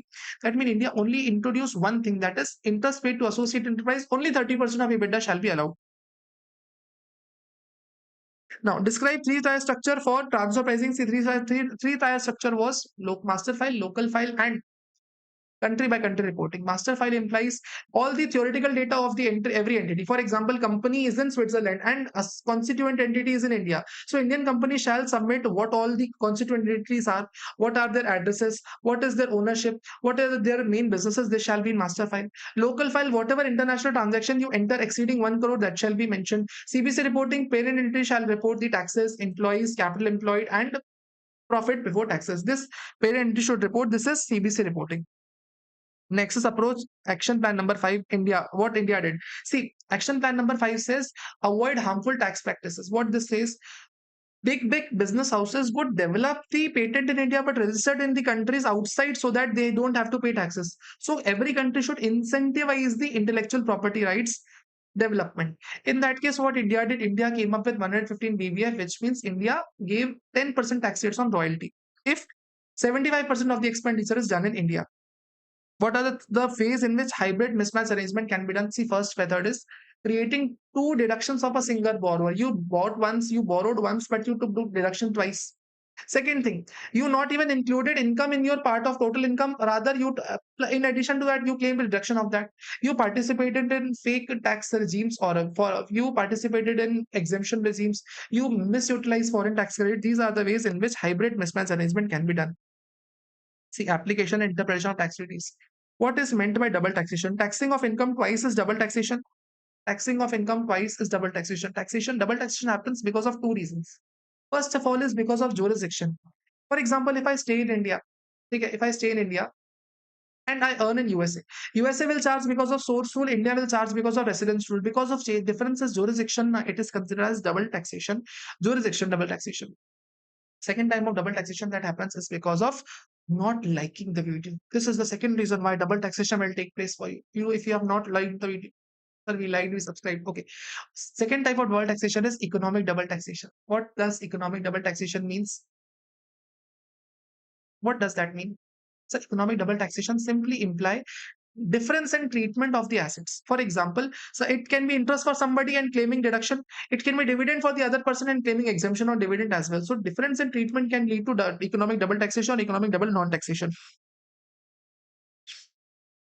In addition to allocating the taxing rights, what are the other consideration of the treaty? See, what is the benefit of the treaty they are asking? First of all, if there is India and France DTAA, who is going to tax a specific income is being told by DTAA. This is the first benefit. That means allocation of taxing rights. Who is going to tax that? What all benefits, what other benefits treaty provides? Second benefit is, sir, collection of taxes, assistance in collection of taxes, dispute resolution. Then third thing is capital import neutrality, export neutrality. If we buy from India, if we buy from any other country, there should not be any biasness as to from where we are buying. Okay. Then if we are exporting, there should not be bias based on tax rates. Then we have promotion of economic trade and investment. At last, every type of different taxpayer should be treated equally. This is the benefit of the treaty. These are the benefits of the treaty. What are the general rules of VCLT? See, what was the general rule in VCLT? See, what was the general rule of interpretation for VCLT? Whenever you read a treaty, what things you should take in mind? See, first of all, read the relevant rules. Treaty should be read in good faith. See, interpretation, of the treaty shall comply, including preamble and annexures, agreements, subsequent agreements, any instrument signed later on, any subsequent agreements between different parties, or any subsequent practices. See, subsequent things you have to check. Rules, treaty shall be read in good faith, and annexure and preamble you have to read. You can cut this question. Question number 143. What are the extrinsic aids to treaty? See, what are the extrinsic aids to treaty? How can you read a treaty? First of all, if there is other treaty, you can read that. International articles you can refer. For example, you can refer international codes. Then we have preamble, we have subsequent conducts, subsequent agreements, we have dispute committee reports, we have protocol. These are the things you can refer as extrinsic aids. Question number 144. This is about most favored nation clause. Now, for example, India, China, Russia, Brazil, and South Africa. India entered this pact on 1st April 2020. Two example, okay, where they all have agreed that whatever interest that they will be paying to each other now will be taxed at the rate of 10% only. India agreed that whatever interest will be charged between the five now will be taxed at just 10% only. Later on, India entered with somebody else, for example, USA, on 1st April 2024. And where India charged just 5% taxes on USA. Lawmaker says that if you are a part of most favored nation, okay, later on, you entered into agreement with a third party, whereby you limit your taxing rights to the third party and you ratify that as well. In that case, what will happen? This lower tax rate shall be benefited. This shall be given to other parties as well. So you are a part of MFN. You enter into transaction with third party, whereby you limit your taxing rights with third party, and you notify in your country about that tax rate. Then in that case, this lower tax rate shall be benefited to every other party of the most favored nation as well. What is for meaning of the following terms? Meaning of contemporaneous exposito and meaning of purposive interpretation. Contemporaneous exposito implies you shall always read the treaty at the time it was concluded. Always interpret the meaning of the treaty, understand the essence of the treaty at the time it was concluded.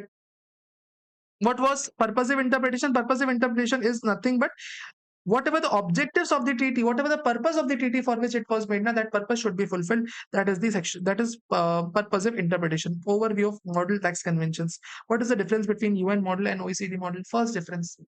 UN model is between developing countries or one of them is developed, whereas OECD model is only between the developed countries. UN model has 31 articles, OECD model has 32 articles. UN model focuses on source rule plus resident rule. Majority is on source rule, whereas this OECD model focuses only on resident rule only. When does it become necessary to apply tiebreaker rule and how do we apply? See, when a person becomes resident of the two countries, he becomes resident of India and resident of France as well. Both the countries he become resident. Then we have to find out actually where he is resident. Because if he is resident of India, India will tax. If he is resident of France, France will tax. How we shall decide? We shall decide his permanent home. Wherever his permanent home is, we shall make him resident. If he has permanent home in both the countries, then we shall go to second step, where his personal economic relation are close. If they are close in both the countries, we shall make him resident. If we shall check on the third step. Where is his habitual abode? If he has habitual abode, that means ordinarily where does he stay? If he stays in both the countries, we shall find out his nationality. If he is national of both the countries, we shall find out based on the mutual agreement procedure between the two countries. So 5 steps: permanent home, then economic relations, personal economic relations, then habitual abode, nationality, and MAP. For companies, we shall check the POEM and incorporation status. What is meant by interest and technical services? Always understand. Interest means income on debt claims of every kind. If I have given you money, whatever income that I get extra, that is interest. My money can be mortgaged or not. My money can be secured or not. My money can be profit participating or not. Not relevant. Any income on debt claim of every kind, that is nothing but interest. What is meant by technical services? It is nothing but MTC, managerial, technical, and consultancy services. That's it. Section 149. What are automated digital services? See, automated digital service is nothing but online teaching services, online gaming, digital content creation, social media services, advertisement, intermediary services, and search engines. You can remember 4 or 5. That's enough. What is meant by royalty? See, under UN model and OECD model, both the models, royalty means income on intangible assets. If you give away the intangible asset, if you give right to use, if you teach intangible asset, anything is royalty on intangible asset. But on UN model, something extra. Rental of film tapes and rental of commercial equipments as well. Commercial, industrial, and scientific equipments as well. Physical asset equipment rental is also royalty under UN model. What is meant by what is difference between UN model and OECD model based on permanent establishment? Say on based on permanent establishment, what is the difference? Understand. Under UN model and OECD model now, if there is a construction site, for example, if there's a construction site in India and India follows UN model, so construction site for more than 6 months shall become P, but under OECD model it shall become P after 12 months only. First difference. Second thing, insurance collecting enterprise, if any non-resident collects insurance from India, it shall always be deemed to have P even in OECD in UN model. Even if it has P or not, we will assume it to be P under UN model. Third thing, service P concept is in UN model. What does that mean? If non-resident, if foreign company send their employees and those employees stay in India for 183 days, more than 183 days. In that case, whatever income they earn now, whatever the income this foreign company earns now, that shall constitute uh, permanent establishment only. And in that case, this income would be taxed in India. Okay. This is 152 is force of attraction rule. What does that mean? Let me tell you. For example, this is Tesla. Okay. India. If Rahul went to buy Tesla India, whereas on the other hand, USA Tesla sold the car. I went to Indian branch, but USA sold the car and my money went to USA. Lawmaker says that if there is a branch in India, if there is permanent establishment in India, then any sales made via head office na shall also count the sales of permanent establishment only. This resident country can tax it. Okay, India can tax this income as well, even if sale is directly done from this USA. Important point here is this is only applicable in UN model. At last, what is meant by globe rules? If foreign company, if any of the company has turnover greater than 750 million euros, then it should pay minimum of 15% of global taxes. Whatever taxes it should have, the minimum 50%, 15% of their profits, they should pay the taxes. This is the globe rules. This is the part of inclusive framework. That's all from my side. Entire question answers, entire 153 question answers in just limited period of time. I hope you liked it. I hope you enjoyed this. Please let me know in the comment section how was your experience. Apart from that, do share it with your friends because this really helps this video to reach out to more people. If I contributed even something to your journey, do consider hyping the video and sharing it with your friends. Have a great day. All the very, very, very best for your exam. See you guys with some more wonderful, some more knowledgeable content for you all. Bye bye. Have a great day.